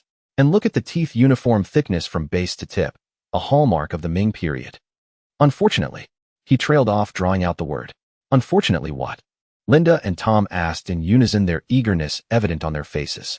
Engagement was Zhou Yufeng's conversational tactic to captivate his audience, and now he intended to highlight the comb's flaws, instilling a sense of disappointment or regret in the foreigners. For example, obtaining something excellent brings satisfaction, while acquiring a flawed item fuels the desire for something better. Such is human nature. Zhou Yufeng heaved a long sigh, feigning disappointment. But it's a pity it was crafted by an ordinary artisan, not a master. Though ancient, such combs are not rare, so its value is around 10,000 yuan. Is that so? What a shame, but it's fine. We only paid 50 for it. Linda smiled, gently stroking the comb, growing even fonder of it. Tom merely nodded slightly, apparently unimpressed by the 10,000 yuan figure Zhou Yufeng had mentioned. Of course, Zhou Yufeng had been fabricating the entire story. Since they knew nothing, he could talk nonsense, pretending to be profound. In his view, even 50 yuan was too much for the comb. 3 or 5 would have been reasonable. Glancing at Tom, Zhou Yufeng placed the comb back in its box and handed it to Linda, adding, if it had been made by a master artisan, its value would be incalculable. As he withdrew his hand, the thumb ring glinted once more in Tom's sight. Then how much would it be worth if crafted by a master? Tom asked, now genuinely intrigued. Hard to estimate, but let me give you an example. Last month my father sold a Ming Dynasty comb by Lu Qian, a name I made up, in the US for $100,000. Oh, unbelievable! Tom exclaimed, clearly fascinated by such tales. A knock sounded at the door. Just then the waiter pushed in a cart. Your meal. With a smile the waiter began arranging steak and other Western dishes on the table, bringing their conversation to an end. Zhou Yufeng handled the utensils with practiced elegance, eating earnestly as the lively conversation came to an abrupt halt. After devouring several mouthfuls of steak, Tom raised a half-full glass of red wine toward Zhou Yufeng. DePeo, cheers. Cheers. Zhou Yufeng smiled, clinked glasses, and took a light sip of wine. For a fleeting moment, Zhou Yufeng felt a sense of disorientation. The tableware before him seemed to transport him back to the year 2020. Recalling the cramped shared room he had slept in just yesterday, the contrast was staggering. Setting down his glass, Tom could no longer contain his curiosity and turned to Zhou Yufeng, reviving their earlier discussion about antiques. DePeo, can you tell me some interesting stories about collecting? Of course. Zhou Yufeng smiled, took another large bite of steak, and then began to speak slowly. The tales were mostly about buying low and selling high, reaping profits and satisfying victories.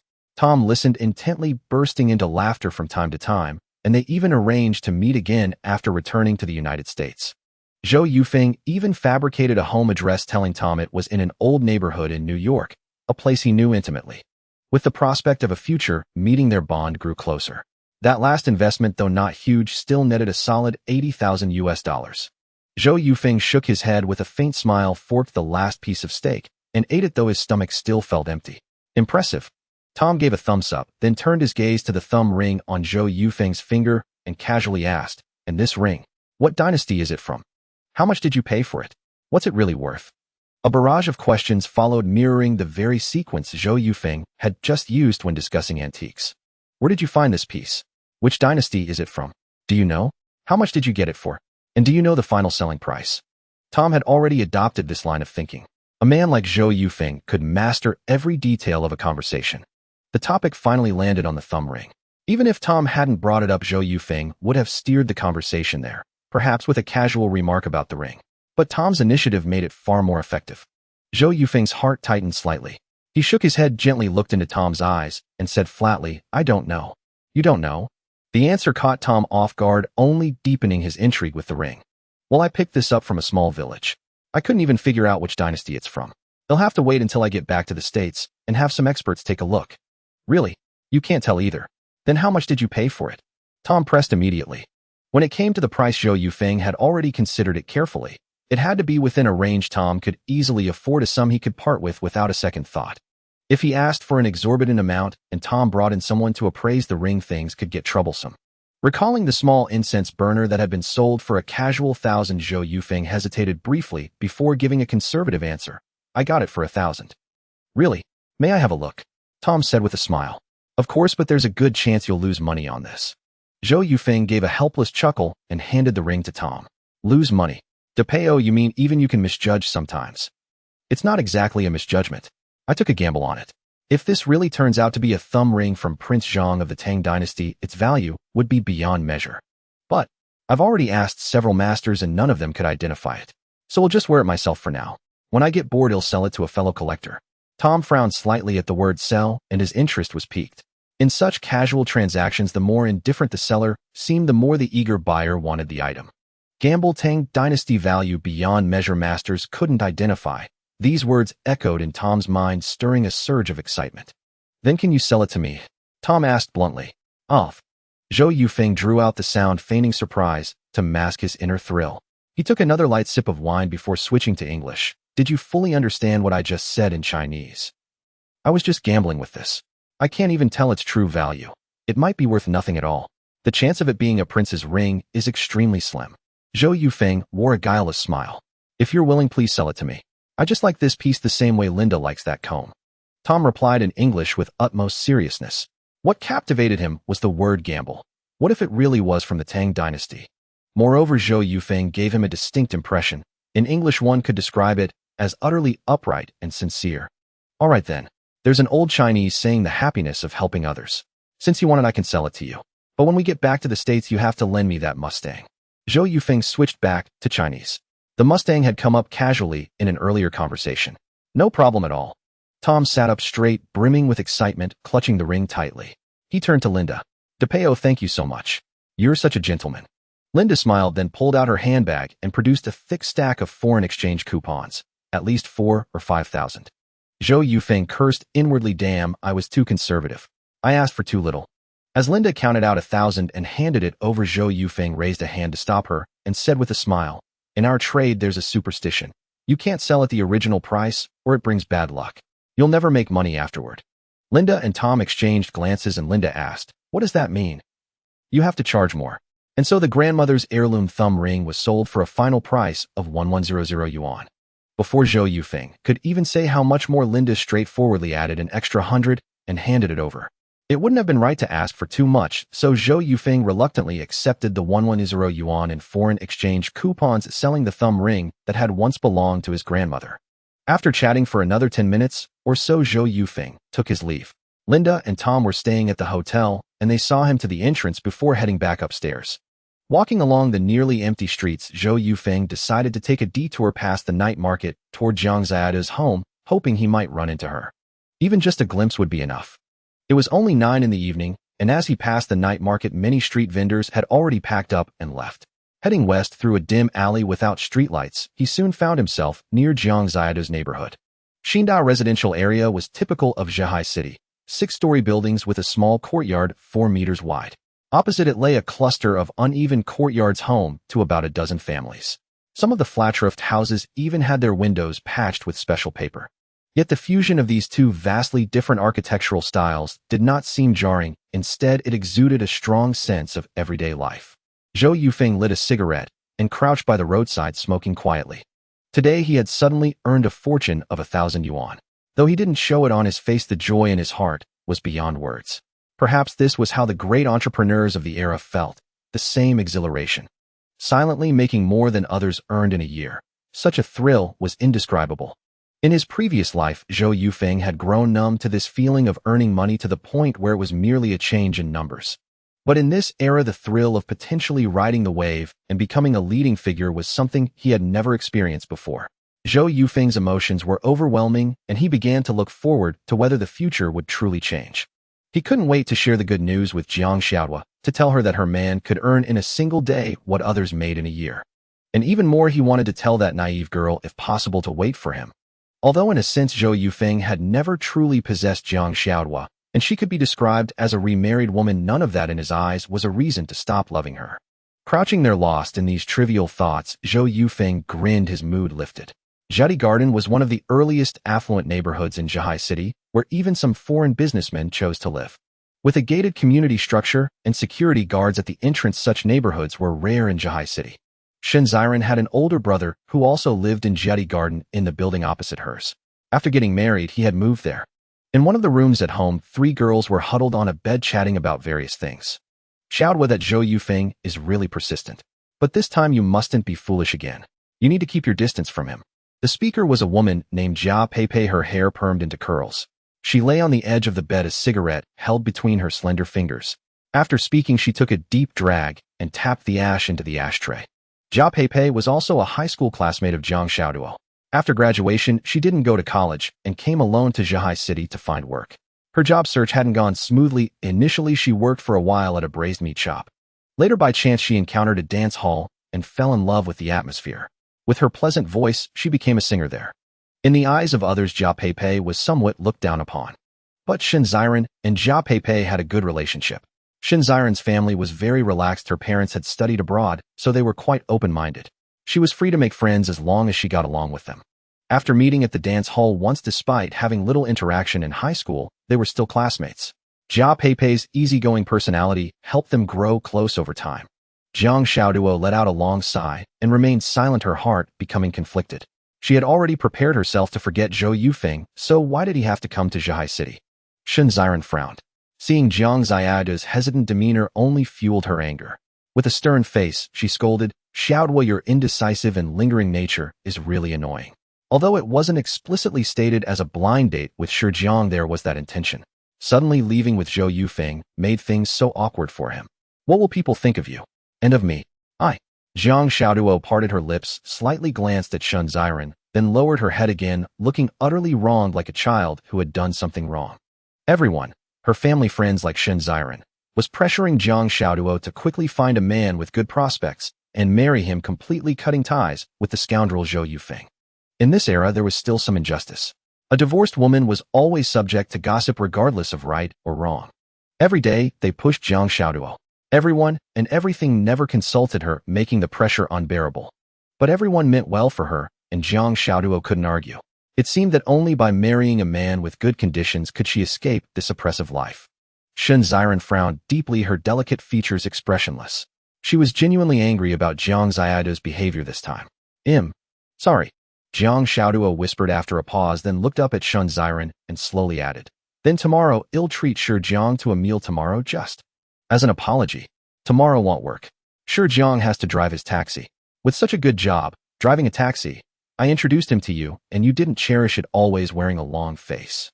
Shen Ziren frowned again, but her tone was noticeably softer. Then the day after tomorrow, Jiang Xiaoduo pouted and added, her cheeks puffing up with baby fat, making her look like a child. Jia Peipei laughed, stubbed out her cigarette, and gently patted Jiang Xiaoduo on the head as if doting on a child. Her face was heavily made up, making her look much more mature than Jiang Xiaoduo and Shen Ziren. After clearing her throat, she said, "Taxi drivers have great conditions. What they earn in a day is almost what an ordinary person makes in a month. Such men are hard to find. Xiaoduo, you should cherish this." After speaking, Jia Peipei stretched, got up from the bed, and began to pack her things. "Where are you going?" Shen Ziren asked. "I still have to sing for the men." Jia Peipei said casually, waved her hand, and headed out. "Come to the class reunion in a couple of days." Shen Ziren called out again. "Okay. Since Miss Shen has spoken, how could I not go? I still need you to introduce me to a good match later." Jia Peipei laughed and shouted back, then opened the door and hurried away. The dance hall where she sang was only 200 meters from Jeti Garden, so she often visited Shen Ziren and knew the area well. Back in the room, Shen Ziren continued to lecture Jiang Xiaodua, who could only nod repeatedly to show she understood. Late at night, Jiang Xiaoduo slept at Shen Ziren's house. After smoking several cigarettes in a row, Zhou Yufeng got up, took a stroll around the small courtyard, and then left. He glanced up at the building. Not a single light was on in any of the apartments, so the silly girl must have gone to sleep. Leaving the residential complex, Zhou Yufeng headed toward the village where the shared housing was located. Halfway there, he stopped at a public telephone booth. After hesitating for a moment, he decided to walk back.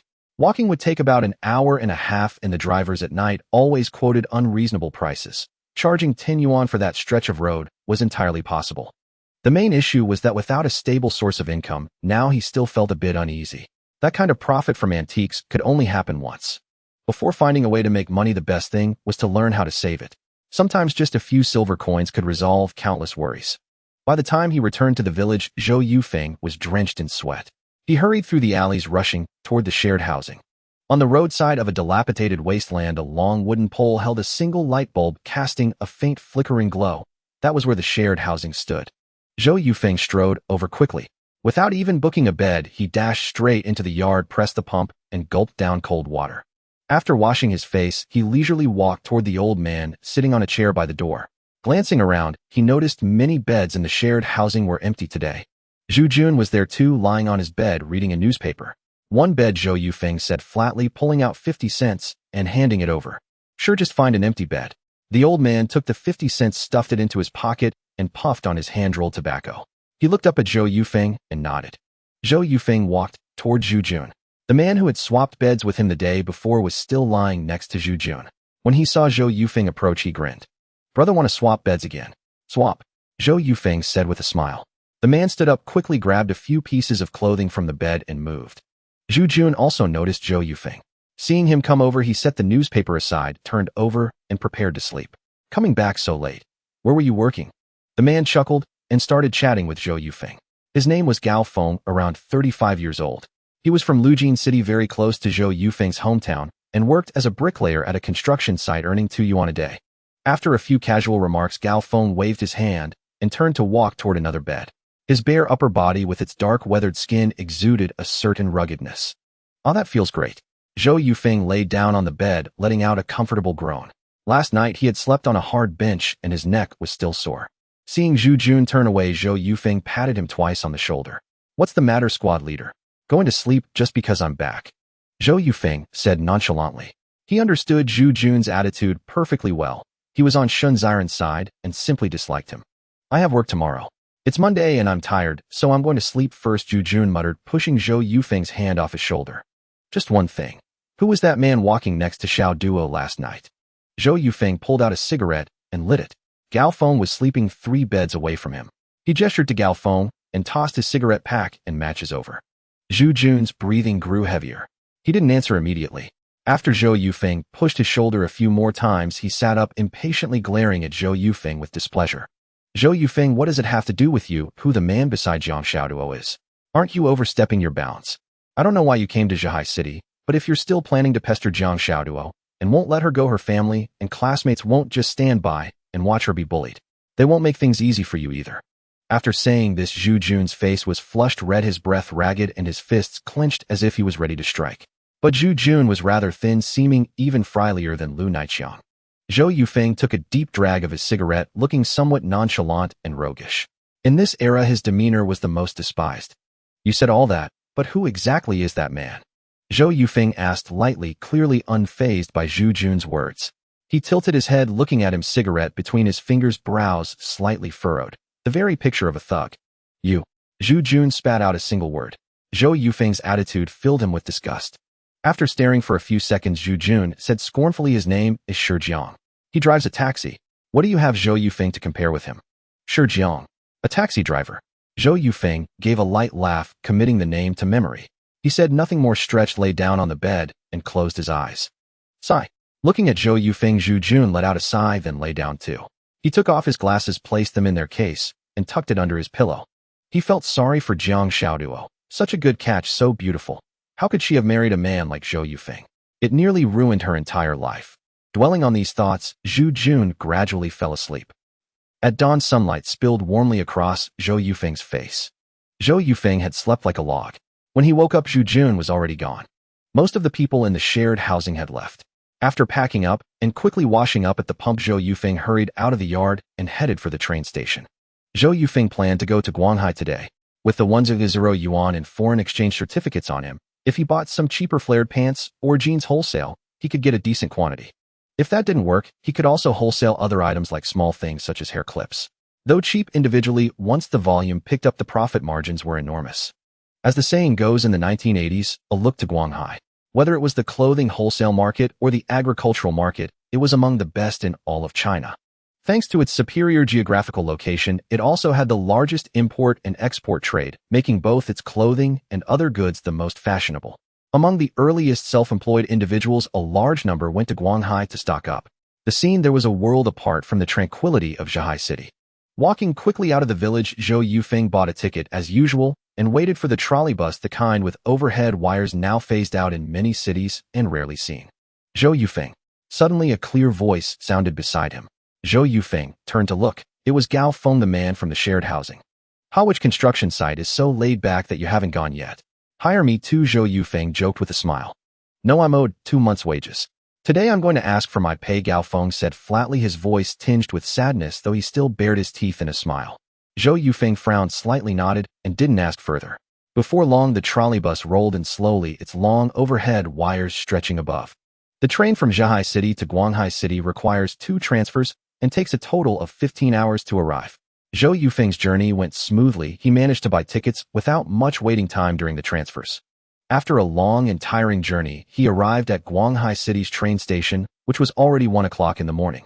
Zhou Yufeng followed the other passengers out of the station and was immediately greeted by the vast square before him, which was at least 10 times larger than the train station in Zhihai City. Having grown accustomed to the streets of other cities, seeing Guanghai City again reminded him that the saying about Guanghai in the 1980s was far from exaggerated. A giant clock hung in the square, which Zhou Yufeng had also seen in his previous life. Witnessing it again in 1983 evoked indescribable feelings within him. As he crossed the square and walked onto the street, a warm-hearted aunt approached him smiling brightly and asked the young man looking for a place to stay. Is it a legitimate place? Zhou Yufeng blurted out a habit he had formed over time. Not legitimate, the aunt replied with an even brighter smile, clearly believing that this young man often stayed in such places. That won't do, I want to stay in a legitimate place. After saying this, Zhou Yufeng hurriedly left, deciding to exit the train station first. In this era, the security at train stations was questionable. Aside from the trains being real, everything else was likely fake. Fortunately, Zhou Yufeng was very familiar with Guanghai City from his previous life, having lived there for 2 years. Although the streets in 1983 were quite different from the future, he had a general sense of direction and found it easy to navigate. Shisanhang, located on Shisanhang Road in Guanghai City, consists of several markets, including Huaxiao Building and Hongbinshan Building, all primarily dealing in clothing wholesale, especially women's wear. Regardless of the era, women's purchasing power tends to be the highest, so Zhou Yufeng planned to focus solely on women's clothing this time. The distance from Guanghai train station to Shisanhang is nearly 10 kilometers. To pass the time, Zhou Yufeng walked slowly towards Shisanhang, taking about 5 to 6 hours. By the time it was around 8 or 9 o'clock, the clothing wholesale market would open. Otherwise, the money spent on accommodation and taxi fares would add up. After walking for more than 2 hours to reach the clothing wholesale market, Zhou Yufeng checked the time and saw that it was 4 in the morning. After walking around a few buildings, he found a set of stairs where he could rest. Without much thought, Zhou Yufeng sat down, buried his head in his knees, and fell asleep against the wall. The next day was going to be tough. Not knowing how long he had slept, Zhou Yufeng groggily lifted his head to find the street already filled with people waiting for the buildings to open. Beside Zhou Yufeng, there was a roadside stall where many people were sitting chatting loudly. He slowly stood up and walked towards the stall. He ordered a bowl of soup noodles, but before he was ready to eat, the building's doors opened and vendors rushed in to make their purchases. Some foreigners dressed in short sleeves and shorts were jogging by. Upon seeing this, they paused and smiled. Zhou Yufeng slurped down the noodles, finishing the entire bowl in under half a minute. After wiping his mouth, he squeezed into the crowd. Hey, my shoes don't push. Can you watch where you're going? Don't just shove. Bags, honey, keep an eye on your bags. What the hell are you shoving for? Amidst the crowd, shouts and curses echoed, a common occurrence every day. Unfortunately, if you were late, entering popular clothes would be snatched away by others. Spotting a thin man wearing glasses, Zhou Yufeng leaned closer to him. Nearby, a bald, stout man had just slapped the thin man, looking rather intimidating. Zhou Yufeng intentionally kept his distance from the bald man. After 5 full minutes, Zhou Yufeng finally made it in. Fortunately, he had tucked his 1,000 foreign exchange coupon and the remaining 400 or so Huaxia coins in the small zippered pocket of his underwear, so he didn't have to worry about losing his money. This made that area look quite large and robust. Reaching a relatively less crowded corner, Zhou Yufeng adjusted his clothes and started browsing quickly. On the 2-meter-wide path, both sides were lined with merchants. The shop owners stood and shouted prices to those coming in to make purchases. Zhou Yufeng was looking for merchants selling jeans. After quickly circling the first floor and finding none, he immediately ran to the second floor. Not long after reaching the second floor, he spotted a merchant selling jeans surrounded by a crowd. These are 30, these are 40, and the flare jeans are 55. The merchant selling jeans stood on a chair using a thin iron rod to point and shout. So expensive. Zhou Yufeng couldn't help but exclaim. If converted to 2020 prices, just one pair of shabby jeans would cost around 3,000 huaxia coins, and that's for a no-name brand. The flared jeans were probably priced around 5,500 huaxia coins, which was hard to believe. Just like cars back, then a Jetta would sell for over 2,000, which would equate to a Maybach-level vehicle now. Leaning against the side, Zhou Yufeng reached out to touch the flared jeans, which felt quite nice. He shifted closer to the boss and shouted, "Can you make the flared jeans a bit cheaper? If you take 50 pairs, it's 50 each. Yes, the ordinary ones start at 30, and if you take 50 pairs of those, it's 29. For 100 pairs, it's 28. Just as the merchant finished answering Zhou Yufeng's question, he immediately frowned and started talking to another person. It seemed that the profit margin for the flared jeans was the largest, with a difference of 5 yuan for orders starting at 50 pairs. Zhou Yufeng slightly furrowed his brow, thought for a moment, then shouted loudly, "What if I order 100 pairs? 100 pairs of what?" The boss frowned and asked, his forehead already beaded with sweat. "Flared jeans, can I order 100 pairs of flared jeans?" 45. What about 200 pairs? Anything over 100 pairs is 45, there's no profit margin left. The boss thought Zhou Yufeng was a big customer, so he answered his questions first, and then pointed and shouted, "Those start at 38 for 50 pairs. After pondering for a moment, Zhou Yufeng stepped back from the crowd and walked towards other stalls. After a complete circle, he found that all the stalls selling jeans had the same prices. The merchants had not undercut each other. Based on the price for ordering 100 pairs, it would be 45 each. If he took 30 pairs of flared jeans, that would be 1,350 huaxia coins. He still had over 100 coins left, and his return fare would only be around 10 coins, which was sufficient. Having thought through all this, Zhou Yufeng quickly walked to the entrance of the second floor. A sweaty person came up and quietly asked him, "Are you looking for flared jeans? We can pool together to buy." 3 men and a woman gathered at a corner. Zhou Yufeng wiped the sweat from his brow, his eyes still bloodshot, and after scanning them, he said seriously, "Are you sure you want the narrow-bottom bell-bottoms?" I want them too. Zhou Yufeng looked at the older woman beside him. She wore a white towel tied around her head, her skin dark and weathered, dressed in somber clothes that didn't suggest a small business owner, but rather a farmer leasing land. "Sister narrow-bottom bell-bottoms, do you want them or not? Why are you silent again?" I just nodded, but you didn't see it." Zhou Yufeng. "Then sister, how many do you want?" Zhou Yufeng asked again. "I want 50. The woman extended 5 fingers, shoving them right in front of Zhou Yufeng's eyes, nearly poking them. "All right, sister, I see." Zhou Yufeng nodded with a smile, stepping back slightly, understanding that the older woman meant no harm. She just wanted to make sure he saw clearly. "And you, brother?" "He'll take fewer, just 5. The man holding a leather bag smiled sheepishly. He didn't seem like a seasoned vendor. His clothes resembled those of a government office worker. "And you, brother?" Zhou Yufeng looked at the last man, slightly chubby and short. 20. "Good, that's enough." "Sister, you want 50, give me 2,250 yuan." Zhou Yufeng glanced at the woman, then turned around and began to pull out his money from his underwear pocket. Soon Zhou Yufeng turned back, holding a stack of foreign exchange certificates. Seeing the money, the woman felt relieved and turned to fetch her own.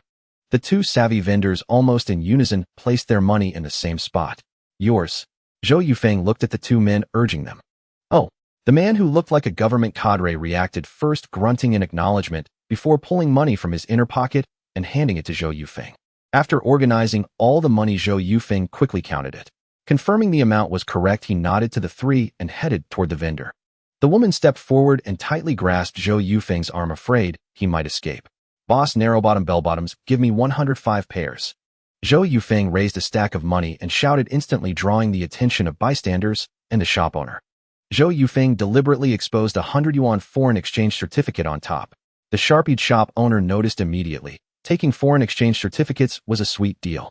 "Xiang, bring the customer 100 pairs of narrow-bottom bell-bottoms," the shop owner called out. "It's 105. Zhou Yufeng corrected loudly. "Oh, 105. Xiang, did you hear that?" "I heard, stop yelling, I'm not deaf." Xiang muttered with a frown, but her hands moved swiftly, efficiently sorting the goods. The pants were divided into large, medium, and small sizes. Medium and small sizes were in higher demand, so she added more of those. Zhou Yufeng stood on tiptoes and shouted, "Sister Xiang, add a few more medium and small ones. Oh, I've already added extra. Can't overdo it, or what about the others? Xiang replied. It's fine, you can give me all the large ones. I actually need larges. Forgot to mention it. Su Guotao said with a smile, gently patting Zhou Yufeng's shoulder, his every move slow and deliberate. He was the middle-aged man who wanted 5 pairs of bell-bottoms. Good. Zhou Yufeng smiled. If Su had insisted on all medium and small sizes, he couldn't have obliged. It would leave too many larges. But this worked out perfectly, saving any arguments later. Once Xiang packed the pants into a large bag, she dragged it over to Zhou Yufeng. Thanks, boss lady. Zhou Yufeng took the bag, lifted it with a grunt, and hauled it outside. He waved to the shop owner and quickly walked away. Sister, hold on, we need to sort these out. When the woman reached for the pants, Zhou Yufeng quickly stopped her. They had to be divided evenly by size, or selling them later would be a hassle. Let me sort them carefully. Zhou Yufeng frowned slightly and spoke seriously, then turned to Su Guotao. Brother, I'm Zhou Yufeng. What's your name? Su Guotao. Pleased to meet you, he. Su Guotao let out a slow chuckle. Good brother Su, these are yours. 5 pairs large size. Please check them. Zhou Yufeng pulled out 5 large pairs and handed them to Su Guotao. Su Guotao took the pants, carefully flipped them over to check the size label, then looked up with a gentle smile. Yufeng, that's right, I needed larges. Thanks, you're a sharp young man. His speech was so slow it gave Zhou Yufeng goosebumps. Brother Su, you're welcome. And you, brother, these are yours. Zhou Yufeng proportionally selected 20 pairs and handed them to the chubby man. The chubby man inspected them, found them correct, and grinned. All good. He'll head downstairs now. My wife is waiting, I need to check on her. With a simple laugh, he walked down the stairs. Sister, you'll get yours now. Zhou Yufeng continued sorting, then handed 50 pairs to the woman. The woman didn't check the sizes, just counted to confirm the number was right. She smiled at Zhou Yufeng. My 50 are correct. You're a clever lad. I'm heading downstairs too. My husband is still buying stock. With that, she strode downstairs. Zhou Yufeng let out a long breath. Since Su Guotao had taken all the larges, what remained were mostly the easier to sell medium and small sizes. There were 30 pairs of bell-bottoms left, but only 3 or 4 were large. He picked them up and turned around only to find Su Guotao still smiling at him. What is it, brother Su? Why haven't you left? Is something wrong? I'd like a pair of men's bell-bottoms too, but I didn't want to say it earlier. Could you ask the boss if he can sell one for 45? Su Guotao's unhurried words reminded Zhou Yufeng. He looked down at his own outfit. His pants were caked with dirt, his white shirt had yellowed, and his spare clothes had been stolen. He couldn't very well sell trendy bell-bottoms while dressed like a beggar. All right. Zhou Yufeng nodded and agreed. The two returned to the stall. Zhou Yufeng squeezed through to the shop owner and asked loudly, Do you have men's bell-bottoms? What about leather sandals and dark-colored t-shirts? Yes. The male shop owner called a chow, recognized the man who had bought 105 pairs with foreign exchange certificates, and nodded with a smile. Come over here, let me show you. Xiang waved at Zhou Yufeng, so the two of them circled around to the other side of the shop. There was only one style of men's flared pants, exceedingly exaggerated bell-bottoms, and they were much slower to ship compared to the women's. After picking them up and examining them for a few moments, Zhou Yufeng set the pants down and asked in a low voice, You're still giving me the wholesale price for 100 pairs, right? Of course, don't worry. Xiang said with a smile, then fetched a pair of leather sandals and a dark-colored short-sleeved shirt, placing them before him. In the end, Zhou Yufeng's 3-piece outfit cost a total of 60 yuan, though the men's flared pants alone were 50, still at the wholesale price for 100 pairs, 5 yuan more expensive than the women's. After squeezing out of the mall with Su Guotao, Zhou Yufeng let out a long sigh, then yawned, suddenly feeling utterly exhausted. It was already noon, and the blazing sun beat down on Zhou Yufeng, leaving him dizzy and parched. Hoisting the bags in his hand and heading to the train station with them, Zhou Yufeng felt a pang of worry. He had just over 50 yuan left to his name, let alone taking a taxi. Even the bus fare stung. Besides, the return ticket alone would cost nearly 10 yuan. Yufeng, do you have anything else to do now? Su Guotao suddenly spoke, slowly smiling at him. Brother Su, is there something else? Zhou Yufeng asked with a frown. Though his tone was gentle, a hint of impatience crept through. Let me treat you to a meal, Su Guotao said, reaching out to pat Zhou Yufeng on the shoulder. Thanks a lot today. You saved me over 20 yuan.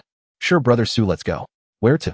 Zhou Yufeng's face instantly lit up with a smile.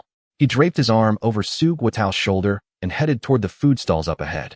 In Zhihai City, at the tax bureau's cafeteria, Shen Ziren had just stepped inside when she heard someone calling her name from behind. Ziren, Zhu Jun called out cheerfully, jogging over. Why didn't I see you yesterday? Did you take the day off? No. Shen Ziren shook her head gently. I went on an inspection trip. "Oh, I thought you'd taken leave," Zhu Jun said with a soft laugh. After they both got their meals, they sat down at an empty table. "Don't forget the day after tomorrow is our class reunion at noon," Shun Ziren said with a smile, before lowering her head to continue eating. "Okay." Zhu Jun nodded, gazing at Shun Ziren's delicate face. For a moment, he felt dazed. Even a simple gesture of her tucking her hair behind her ear made his heart race. Why aren't you eating?" Shun Ziren looked up at him, a hint of confusion in her eyes. Oh. Zhu Jun let out a startled cry, and his chopsticks clattered to the floor. Flustered, he bent down to pick them up, then said with a smile, "I'll go wash them." He returned quickly, sat down on the stool, and said slowly, "I was just thinking about work, got a little distracted." "Moi." Shun Ziren looked at him, even more puzzled, and asked, "Is your department busy? Ours has been pretty quiet lately." "Oh, Zhu Jun let out a slightly awkward laugh, and added, "It's not busy really. I just want to do a better job." "Zhu Jun, you're so dedicated," Shun Ziren said casually with a smile. But hearing those words, Zhu Jun's heart felt as if it had been filled with honey. He couldn't suppress the smile spreading across his face, and a surge of excitement coursed through him. "Oh, by the way, Ziren, I ran into Zhou Yufeng near where I live." "Zhou Yufeng? Where did you see him? Is he still in Zhihai City?" At the mention of Zhou Yufeng's name, Shun Ziren became visibly agitated. She scooted her stool closer to Zhu Jun and fired off a series of questions. "Right in the village. And he even asked me about Shijiang." "Shijiang? What does Zhou Yufeng want with Shijiang? The man drives a taxi. What business does he have with him? What did you tell him?" Shun Ziren frowned and cursed, then clenched her fist and thumped it against Zhu Jun's thigh. Zhu Jun's breath quickened slightly. Shun Ziren was leaning so close to him, closer than she had ever been before. He could even feel her breath. After swallowing hard, Zhu Jun began to speak slowly. "He just asked who the guy was walking next to Jiang Xiaoduo at the night market that day. So I told him the truth. His name is Shijiang, and he drives a taxi." "And then, what did Zhou Yufeng say?" Shun Ziren shook Zhu Jun's arm, urgently pressing for more. "Then he just went quiet. I mean, Shijiang drives a taxi. He must make almost as much in a month as we do in a year." Zhou Yufeng was probably feeling inferior. Zhu Jun added, stealing a deep glance at her small, delicate face. How could he not feel inferior? What is Zhou Yufeng anyway?" Shun Ziren let out a cold laugh, then looked up at Zhu Jun and asked, "So where is Zhou Yufeng now? What's he doing?" "I didn't see him last night. I guess he must have gone back to Linshui City. Think about it, Ziren. What face does he have left to stay here? With Jiang Xiaoduo being pursued by someone so well off, how could he ever show his face in front of her again?" "Exactly." Shun Ziren nodded. Hearing that Zhou Yufeng had left, her mood lightened considerably. She smiled and resumed her meal. "In Guanghai City. Yufeng, how about you take over pedaling for a while? They'll hold your clothes." Su Guotao gradually brought the bicycle to a stop, turned to look at Zhou Yufeng, and was already drenched in sweat. "Sure, thanks for your hard work, Brother Su." Zhou Yufeng handed his clothes to Su Guotao, then mounted the 28-inch bicycle and headed toward the train station. The road was all uphill. Zhou Yufeng weaved in a shaped path, and after more than 40 minutes, he finally arrived at the station. After parking the bike, it was time for them to part ways. "Brother Su, if you ever have time, come to Zhihai City. We'll treat you well," Zhou Yufeng said with a smile. "Sure, Yufeng. You know where I live now. Next time you come to Guanghai to stock up, just come find me." Su Guotao spoke slowly, a perpetual smile on his face, as if he never got angry. "All right." Zhou Yufeng nodded firmly, then strode into the train station. Carrying a large pile of clothes, Zhou Yufeng didn't dare linger too long. After buying his ticket, he queued up in the waiting hall. Half an hour later, the train finally arrived. A long whistle jolted the weary Zhou Yufeng into alertness. After boarding in line, Zhou Yufeng quickly found his seat. He cradled the newly purchased clothes in his arms, buried his head in them, and fell asleep. At last, Zhou Yufeng could finally get some rest. The train chugged along slowly, the carriage filled with constant noise. Normally, Zhou Yufeng would never be able to sleep under such conditions, but now he was actually snoring. At 6 o'clock the following morning, the train, carrying Zhou Yufeng, slowly pulled into the station of Zhihai City. Clutching a large bag of clothes, Zhou Yufeng hurried out of the station, grabbed a quick bite at a roadside stall, and then rushed toward the night market. The night market had no fixed operating hours. As dusk fell and the temperature dropped, a few scattered vendors would set up their stalls to sell goods. However, business at the night market was not particularly brisk. Most people simply wandered around, and only a small fraction actually made purchases. Compared to the bustling fervor of the night market in the capital, it was on an entirely different level. Zhou Yufeng arrived early, hoping to learn about the ins and outs of setting up a stall and prepare in advance. forcing himself to buy a pack of cigarettes worth 2 yuan and handing it to the night market manager. The man's tone immediately became more courteous. Want to set up a stall? Sure, just register your name and ID number, and he'll show you which spots are free later. The night market manager named Qin Ego pocketed the cigarettes with a grin and led Zhou Yufeng into the market. Brother Qin, please find me a good spot. Zhou Yufeng sidled up to Qin Ego and said with a smile. Zhou Yufeng was a full head taller than Qin Ego, and the sight of them walking side by side was rather comical. They'll try, but most of the good spots are already taken. Saying this, Qin Ego stopped in an empty area and propped up a wooden stake that had been lying on the ground. This stall is yours. I've saved it for you. All right, thank you, Brother Qin. Zhou Yufeng looked around at the location. Though it wasn't near the entrance, it was still in the central area. Most people visiting the night market would pass by here, so it wasn't too bad. Now pay a 2-cent management fee. Qin Ego extended his hand. Zhou Yufeng had previously asked other vendors about this fee. It was collected every 2 days, which amounted to just 1 cent per day. Not too expensive. After paying, Qin Ego waved and left. How Zhou Yufeng set up his stall was none of his concern as long as he didn't encroach on other spaces. Without pausing, Zhou Yufeng carried his bag of clothes toward the small market. He still needed to buy a rack for hanging the garments. At this point, Zhou Yufeng couldn't even bear to spend a few cents on the bus. Unsure how evening business would go, he had to keep every expense to a minimum. After walking for over an hour and circling the small market several times, he finally chose the cheapest clothes rack, costing 1 yuan. Then, with the rack in one hand and the bag in the other, he headed back to the night market. It was midday, and after just a few steps, Zhou Yufeng was drenched in sweat. Beads of perspiration dripped from his forehead onto his yellowed white shirt, and his once fair face had turned somewhat tanned. Nearby, a street vendor was selling cornmeal. This flour was much cheaper than wheat flour, and though it was a bit rough on the throat, it was even more filling. Gritting his teeth, he quickened his pace. Setting down the rack and clothes, he felt an immense sense of relief. Boss, first pour me some water. Zhou Yufeng sat down on a long bench and called out to the vendor. Coming right up. Do you want white flour, red flour, or cornmeal? The vendor replied, placing a kettle of water on the small table. Cornmeal. Zhou Yufeng said flatly, pouring himself some cool water to drink. Soon a large bowl of cornmeal porridge was set before him. Zhou Yufeng lifted the bowl and wolfed it down. As soon as their shifts ended, Shen Ziren and Zhu Jun rushed out of their workplace. Today they had agreed to a class reunion dinner at a state-run restaurant. Just as they reached the intersection, a minibus made a sharp turn and stopped beside them. Shi Jiang rolled down the window, resting one arm on the frame, and smiled at Shen Ziren. Miss Shen, hop in. Shen Ziren let out a light laugh, opened the door, and sat in the back with Zhu Jun. See how perceptive I am. Later let Jiang Xiaoduo sit in the front. You'd better seize the opportunity. Shen Ziren said with a smile, tilting her head to watch Shi Jiang's expression. Seeing him grin, she chuckled as well. With my qualities, I don't need to put on a show for Jiang Xiaoduo. Shi Jiang declared loudly, then fell silent. The car grew quiet for a moment. Upon hearing Shi Jiang's words, Shen Ziren frowned deeply, though her expression quickly softened. Shi Jiang certainly had good qualities, but his words carried a hint of belittlement toward Jiang Xiaoduo, which made Shen Ziren uneasy. He's just straightforward and tactless. He surely didn't mean anything by it. Shen Ziren consoled herself inwardly. A moment later, a slight smile curled at the corner of her lips as she teased. It's our class reunion, yet you insisted on coming. Such nerve. Isn't it good that I'm treating your classmates to a meal, eh? Shi Jiang said with a smile, turning the car toward the library. Shi Jiang had always harbored resentment over Jiang Ziadu's departure with her ex-husband. However, Shen Ziren had been persistently explaining the matter, clearing up some misunderstandings. Today she invited Shi Jiang along to help resolve the remaining rift between him and Jiang Xiaoduo.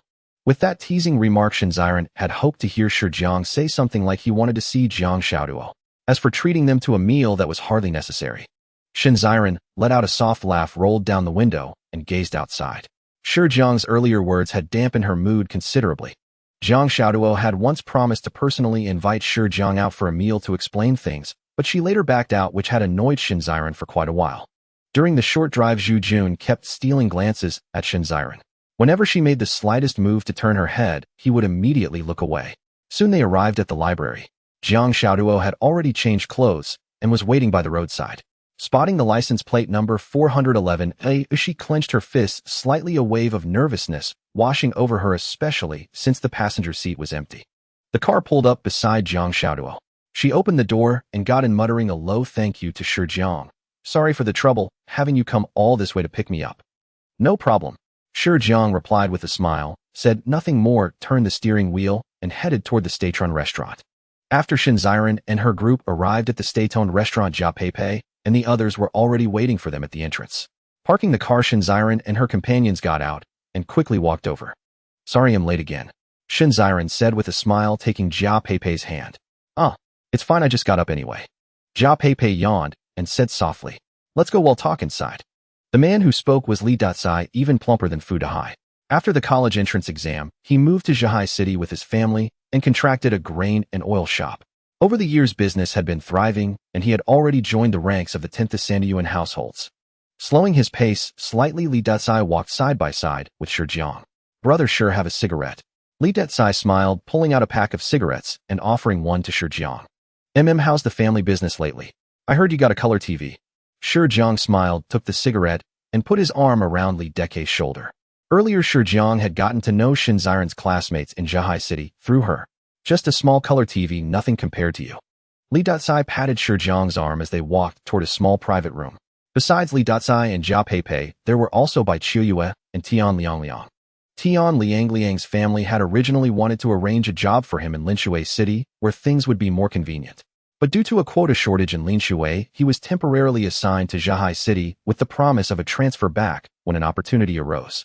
The reason for today's gathering was that Tian Liangliang had informed Shinziren of his situation, and she had invited the other classmates to meet up, partly to welcome him. After taking their seats, Shinziren smiled and introduced Shijiang to Tian Liangliang. "This is Shijiang, my friend, a taxi driver." "Oh, hello." Hearing the word taxi, Tian Liangliang's eyes lit up. He stood up, extended both hands to shake Shijiang's, and couldn't help but put on a flattering expression. "This is Tian Liangliang, also our high school classmate. He's been transferred to work in Zhihai City now." Shinziren looked at Shijiang and introduced Tian Liangliang. Hello, brother." Shijiang nodded and said casually, "By the way, Liangliang, which unit were you transferred to?" Shinziren took the menu handed over by the server and glanced at Tian Liangliang. "Southwest Equipment Main Factory," Tian Liangliang said with a smile. "Oh, really?" Shijiang chuckled, looked up at Tian Liangliang, and revealed a faint smile. "The benefits there are good, and the monthly salary isn't bad either. Even an ordinary worker can earn 100 yuan, which is better than Ziren and her group. They only get 80 a month." "That's enough, Shijiang. If you keep badmouthing me, you'll take Xiaoduo and leave." Shinziren said in feigned anger, then looked up and glanced around at her classmates, asking, "Do any of you have dietary restrictions? If not, I'll order freely. But let me say in advance, since Liangliang just arrived in Zhihai City, this meal is on me." Miss Shin's family was far from short on money. Tian Liangliang smiled and said a few polite words. After that, the classmates all started chatting. They were all outgoing personalities, and no one felt restrained. But today, Tian Liangliang was a bit unusual. He spoke little, just nodding in response, looking distracted. Yet when his classmates weren't paying attention, he would steal a glance at Jiang Xiaoduo or at Shijiang. Shinziren's words were quite suggestive. Anyone could see that Jiang Xiaoduo was in a relationship with this Shijiang. But that man Zhou Yufeng. Tian Liangliang frowned slightly, his eyes glazed over as he sank into recollection. The matter of Hu Han had caused a huge uproar in Linshui City, with many versions circulating. However, one version made Tian Liangliang feel a sense of fear.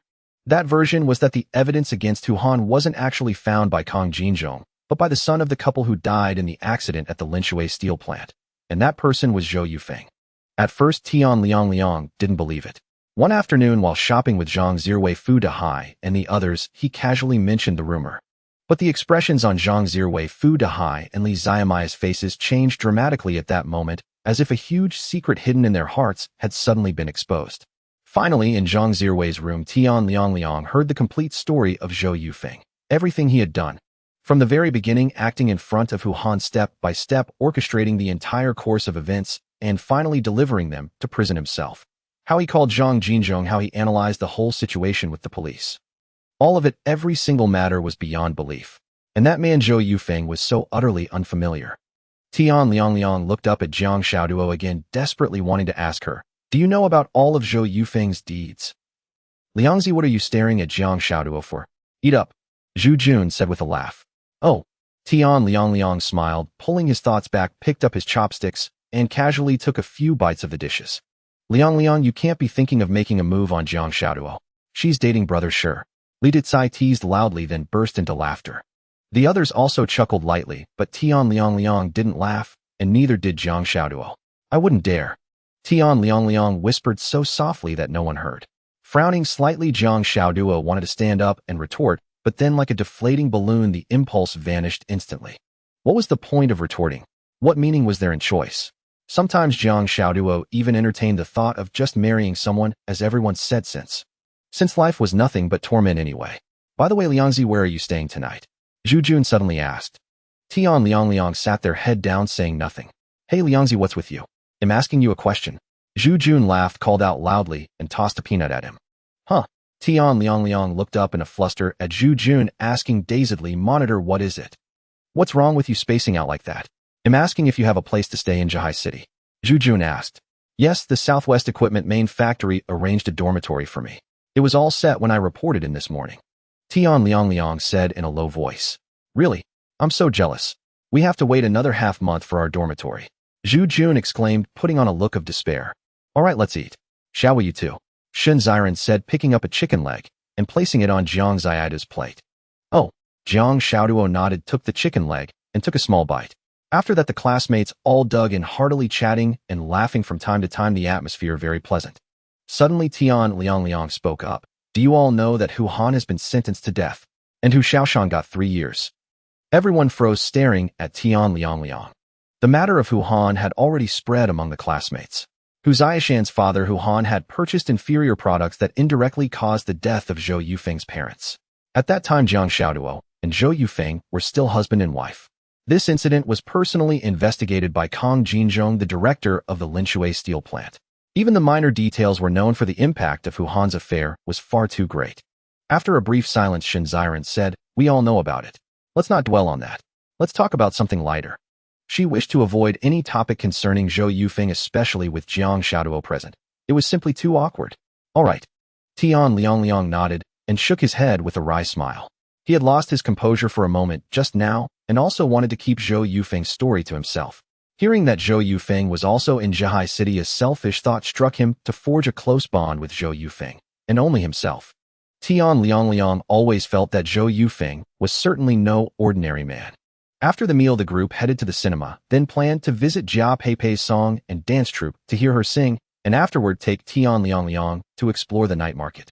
The entire itinerary was packed. At dusk, Zhou Yufeng set up his stall. At that moment, his was the only one in the entire night market venue. Unlike before, Zhou Yufeng had changed into a pair of outrageously flared trousers, a dark top, and black leather sandals. His entire demeanor was instantly elevated. From a modern perspective, one might think this man had a screw loose. He stuffed his old dirty clothes into a bag and weighed it down with a stone. As dusk slowly deepened, the vendors around Zhou Yufeng also set up their stalls, though they all cast more than a few glances his way. The vendor to his left, selling items like wash basins, after arranging his goods, secretly stared at Zhou Yufeng for a long while before finally asking, Buddy, where did you buy that outfit? It's a big brand from New York, USA, Zhou Yufeng blurted out without hesitation. In his eyes, even a fellow vendor was a potential customer. His trousers were a major brand imported from the US, and he had to establish that brand image. Zhou Yufeng stood there with an almost feverish energy, a stark contrast to the other private vendors, as if he were brimming with boundless vitality. Soon night fell. Residents returning from work passed by, taking the opportunity to browse the night market on their way home. Whenever he spotted someone passing by, Zhou Yufeng would bellow in a loud voice, Flared trousers imported from New York, USA? Big brand, top quality. Don't miss out if you're passing by. Come take a look. Brand quality guaranteed. Imported, big brand from the USA. You can't lose, you can't be cheated. Zhou Yufeng shouted shamelessly. The nearby vendors, feeling embarrassed, turned away. In those days, private vendors were looked down upon.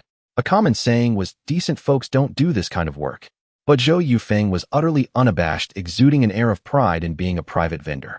Later, the night market grew crowded with people who had come down for a stroll after dinner, as well as those from farther away who had specifically come to browse and buy what they needed. In that era, private vendors had another advantage: almost no one haggled. The price was the price, especially in a conservative city like Zhihai, which developed more slowly, unlike the bargaining scenes at number 13 in Guanghai City. Whenever a young woman who looked like an office worker passed by his stall, Zhou Yufeng would shout, even louder, sometimes even spraying spittle onto her arm. He would pull open the flared leg of the trousers and introduce, look, these flared trousers imported from the USA are different from the ones in the department stores. The flare on mine is bigger and they match outfits much better. He kept shouting back and forth, making the passing women blush and even deliberately avoid his stall. Zhou Yufeng paused briefly, realizing this method might not be working. But before he could sit down to rest, a young woman in jeans and a white dress caught his eye. She asked, "Are these really jeans imported from the USA? Can you prove it?" "Of course," Zhou Yufeng replied excitedly in English, a fervent gleam in his eyes. "You can speak English," the woman responded in English, a look of astonishment on her face. She never expected a street vendor to be fluent in English. Then Zhou Yufeng launched into a detailed explanation of the source of his goods, how he procured them, their excellent quality, even spinning a generic brand into a top-tier label. He narrated it all in English. The onlookers were stunned. Had this man in flared trousers lived in the USA? And were these flared trousers truly imported from America? The key point was that this woman actually understood everything he said. Taking the flared trousers Zhou Yufeng handed her, she examined them closely. "What size do you wear? I'll get you a pair." Zhou Yufeng directly asked her size. After all his talking, it was hard for her to refuse. "Wait, how much are these medium flare trousers?" the woman asked. "Direct from the factory, so naturally the cheapest. They're even cheaper than the small flare trousers in the department stores. Less than 100, just 99 yuan and 90 cents. Oh, the woman hesitated and nodded. Hearing that the jeans were under 100, she didn't think it was too expensive, and her resolve wavered. Initially, she hadn't intended to buy, just asked casually. Now, however, she was genuinely tempted. These medium flare trousers seemed more attractive than the small flare ones. These medium flare trousers go especially well with any outfit. No matter what you wear, they look great. And besides, Zhou Yufeng continued his pitch. Finally, he leaned close to the woman, glanced around, and said mysteriously, "There's a promotion now. If you buy these trousers, go home, and change, then walk around the night market, I'll refund you 1 yuan. "Really?" The woman's eyes widened, her interest piqued even more. Such small rebates were most effective at winning women over. "Of course, even if you buy them now, go home and change, and decide they don't look good, I'll immediately refund your money." As he mentioned the refund, Zhou Yufeng looked around at the crowd. After a pause, he raised his voice and continued, "With so many people watching, I promise you, if you think they don't look good, I'll give your money back right away." He spoke with absolute confidence, and from the perspective of a reincarnator, he was even more assured. Perhaps thanks to him, flared trousers were about to become the rage in this city. And so with that promise, the first sale was made. Feeling the 10 banknotes in his underwear pocket, Zhou Yufeng's heart surged with excitement. In a sense, this was his first real income earned through legitimate marketing methods. With that woman's purchase as a precedent, more and more girls came to take a look at these slightly different flared trousers sold in the market. They would touch the bell-bottoms, exchange a few words, laugh, and then disperse. This was generally the case. Occasionally, someone would ask about the price, finding it not too expensive. In that era, jeans were considered a luxury item, and under 100 yuan was indeed a bargain, but after inquiring, they would still leave. Faced with this situation, Zhou Yufeng remained unflustered, patiently introducing the product to customers. Anyone who came up to look or ask was a good sign. Everything could be reduced to probability. The more inquiries, the more likely someone would buy. It was simply a matter of odds. The price was reasonable, the style was exclusive to Zhihai City, and there were already buyers. That was enough. Even if he didn't sell any today, he could come back tomorrow. Even if people only looked, it would subtly influence them, gradually helping them accept this new style of jeans. Often breaking into the market was instantaneous. About 20 minutes later, a stunning figure appeared in the night market, instantly drawing the gaze of nearly everyone. Wearing a pair of low-heeled shoes, the 2 bell-shaped flowers at her soles slightly flared, forming a graceful angle with her stride. Paired with a pink dress, her aura was strikingly similar to the female stars from Hong Kong and Macau on TV. A faint smile on her lips, the woman looked at Zhou Yufeng and walked gracefully toward him. Truly beautiful, Zhou Yufeng sincerely praised, harboring no other thoughts. But to her ears it sounded somewhat like a flirtation, and her cheeks flushed slightly. Zhou Yufeng knew that since she had worn the clothes here, she must be quite satisfied. He asked, "So how is it? Are you happy with it?" As he spoke, he pulled a 1 yuan note from his pocket. "It really is quite nice, especially to him. It feels so unique," she said. She twisted her foot to take a look, a smile spreading across her face. "All right then, take this 1 yuan. Under the watchful eyes of the crowd, Zhou Yufeng handed the money to the woman. Then turning to the onlookers in the night market, he shouted, "This is a direct factory sale from the US. Not only is it cheap, but if you're satisfied after buying, you get a 1 yuan reward. If you're not happy, you can return it for a full refund." Zhou Yufeng's loud, earnest proclamation drew even more people to gather around. Taking a deep breath, he continued in a deep voice, "This first batch of jeans is under 100 yuan. Tomorrow the price goes back to normal, 110 yuan a pair, a full 10 yuan increase. What are you waiting for? First come, first served. Don't wait until there are no sizes left, and you can't buy them even if you wanna. By the end, his voice cracked from shouting. After a moment of silence, a woman walked over with a smile, clutching 10 banknotes in her hand. Give me the same size as Lily's, she said. The woman was acquainted with the first buyer, and she handed the money to Zhou Yufeng. Sure. Zhou Yufeng nodded, took the money, and turned to fetch a pair of trousers in the same size as Lily's. As he handed them to her, he shouted again, if you're satisfied, you get a 1 yuan reward. If not, a full refund. No need, Lily and I have the same build. I'm sure he'll love it, she said. She had already opened her palm, and Zhou Yufeng promptly placed a 1 yuan coin in it. The second pair of jeans was sold. One small size is gone. Hurry if you want to buy. Once this batch is sold out, the price goes up. Zhou Yufeng bellowed again. Finally, a woman with permed hair approached and said quietly, give me a medium size to try. Give me a large size to try, another woman said, reaching out. Give me a small size like the two girls who just bought, said yet another. After that, women, whether eager to buy, hesitant, or even those not planning to purchase, crowded around to see the flared trousers. After all, a stunning figure stood there. The flared trousers Lily wore accentuated her silhouette perfectly, making her look like a star stepping out of a TV screen. In an instant, Zhou Yufeng's stall became the hottest spot in the night market, surrounded entirely by women. From a distance, the man in flared trousers, encircled by the crowd, seemed almost like a pimp. During transactions, Zhou Yufeng always collected the money first, clutching the 10 banknotes securely in his hand, then gave a dime in change and a 1 yuan reward. No matter how great an entrepreneur, they all start with the smallest, most insignificant tasks which accumulate and lead to a qualitative transformation. Zhou Yufeng savored this process. Sweet honey, you smile so sweetly like flowers blooming in the spring breeze. In a dance hall, Jia Pei sang on stage. Her voice was soft, reminiscent of Teresa Tang's, so she loved singing her songs the most. Shen Ziren and the others sat at a table quietly listening to Jia Pei. After she finished this song, her performance was over, and they planned to head to the night market together. Shi Jiang and Li Datsai sat side by side, heads together, chatting about something. Both had slightly flushed cheeks after having a few drinks at the Statron restaurant. Zhang Xiaoduo sat quietly listening to the song. She was also a big fan of Teresa Teng and often hummed this tune, Sweet Honey. Bai Chuyue sat nearby, equally attentive. Among the group, she was the more reserved one.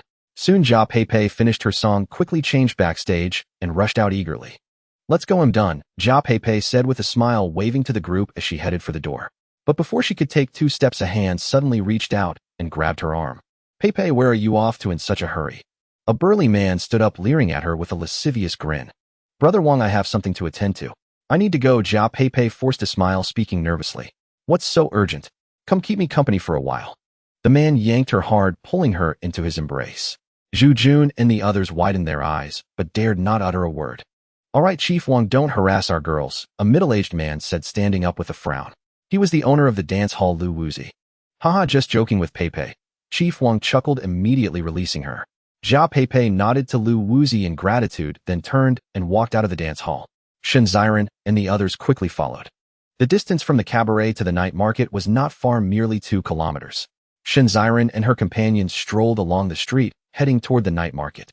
Because of the earlier incident with Jia Pei, the atmosphere among them was slightly chilly. No one spoke, occasionally stealing a glance at Jia Pei, who still wore a smile. The moment Jia Pei encountered trouble, everyone had instinctively stepped back, neither offering help nor daring to utter a word. This left the men feeling somewhat embarrassed. Ziren, no shift tonight. How about I sleep at your place? Jia Pei smiled, her mood seemingly unaffected by the earlier event. Or perhaps she had grown accustomed to such experiences. Sure, no problem. Shen Ziren smiled and linked her arm with Jia Pei's. The incident had startled her, leaving her momentarily frozen. But if Jia Pei had truly been wronged, she would have sought her father's help to deal with it. After a few more steps, Zhu Jun stepped forward, his expression turning serious. Pei, I think places like that cabaret are too chaotic. No place for girls like you. I suggest you find another job. Oh hell, think about it. Jia Pei gave a faint smile, without saying much else. Seeing Zhu Jun frown as if to speak further, she turned to chat with Shen Ziren instead. Ziren, I heard there are new hair clips at the night market. Mom, I saw them a couple of days ago. Let's hurry. Zhou Yufeng himself hadn't expected the flared pants to sell so well. In less than an hour, only 3 large-sized pairs remained. There were also several orders placed. He noted the sizes the women wanted, recorded their names, and agreed that if they purchased at the current price under 100 yuan, they would receive a 1 yuan refund upon satisfaction. Zhou Yufeng borrowed a small notebook to register the orders. His underwear pocket bulged with money, looking quite impressive. Small size, right? Yes, still at that price. No problem, sis. And you medium size. That's right, medium. And you? Also medium. Yes, medium too. Zhou Yufeng continued registering. Gradually, the crowd of women around him thinned. With only 3 large-sized pairs left, there was little reason to linger. After all, a 100 yuan expense was significant. Some women hesitated, then left without registering. During registration, Zhou Yufeng charged a 1 yuan reservation fee to secure a spot, a tactic to strengthen the bond between him and his customers. They'll definitely buy it. Why do you have to charge a yuan? A woman grumbled, standing there hesitantly. Sis, that won't do. What if I get the goods from the American factory, but you change your mind? The shipping costs would be on me. Who would I complain to? Zhou Yufeng said with a smile. His reasoning seemed sound. Another indecisive woman thought it over and left without registering. Zhou Yufeng didn't press further and turned to ask other women if they wanted to register. The woman who had just left took a few steps, then turned back and called out, if there's no 1 yuan registration fee, you'll sign up. The rules Zhou had set were meant to protect the rights of earlier buyers. Compromising for one person would make other customers feel their interests were undermined, fostering resentment and ruining his reputation. Especially in such a small community, word spread quickly. After a few more registrations, no one else came forward. Zhou Yufeng put away the slips, returned the notebook, and pinned to the neighboring shopkeeper. Thanks, bro. When I get more stock from America, they'll bring you some local specialties. Zhou Yufeng said with a grin. Heh. The shopkeeper nodded, his gaze filled with envy as he looked at Zhou Yufeng, even entertaining the thought of getting some goods himself. In high spirits, Zhou Yufeng returned to his stall, leaning on the clothing rack. He planned to keep watch a little longer before heading home. After a while, when the stall was empty, a slightly plump woman approached and drew close to Zhou Yufeng. Boss, is it true what you said about those flared pants having a slimming and figure-shaping effect? Zhou Yufeng's eyes lit up. Business was calling. He nodded firmly and said earnestly, yes. Sis, look at the elasticity. With that, he picked up a pair of pants and held them before the woman. Sis, pull them. Give them a good tug. With this elasticity, wearing them over time will help maintain your figure. Why do you think women in America have such great bodies? It's because they wear these often. The plump woman tugged at the pants, then felt the flared hem. Leaning close to Zhou Yufeng's ear, she whispered, can you sell them to me for 90 yuan? I don't need the 1 yuan refund. No way. Zhou Yufeng refused without a second thought. Oh, come on, why not? Cut me a deal. I won't tell anyone. The woman tugged at Zhou Yufeng's arm, frowning. There's no profit margin as it is, and the price is set by the manufacturer. Absolutely not. Zhou Yufeng shook his head and turned away, maintaining an air of firmness. He had planned all the pricing strategies in advance, how to set the ideal price range, how to offer rebates, and so on. Why would he ruin the entire pricing structure for a single customer? Still, she was the first to haggle tonight. Quite a rare occurrence. Fine, don't sell it then. The woman strode off. Zhou Yufeng looked the other way, not even sparing her a glance.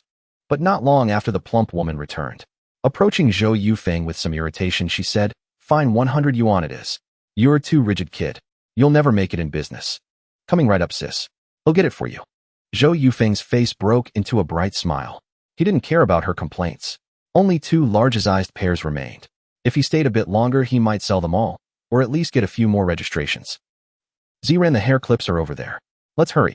Jia Peipei pointed deeper into the night market, walking in with a smile. Jiang Xiaoduo and Bai Qiuyue followed behind them, while Shi Jiang, Li Dezai Tian Liang and Zhu Jun brought up the rear. Together, they ventured into the night market. Hey Peipei, did you see the pants that girl was wearing? The flared hem is so unique, much bigger than the ones in the mall. Shinziren turned to look behind her. She owned a pair of small flared pants bought from a department store, but the flare was quite modest. At Shinziren's words, everyone looked over. The woman just leaving the night market was Lily, who had spent the entire evening watching Zhou Yufeng's sales pitch. She found the man in flared pants utterly amusing.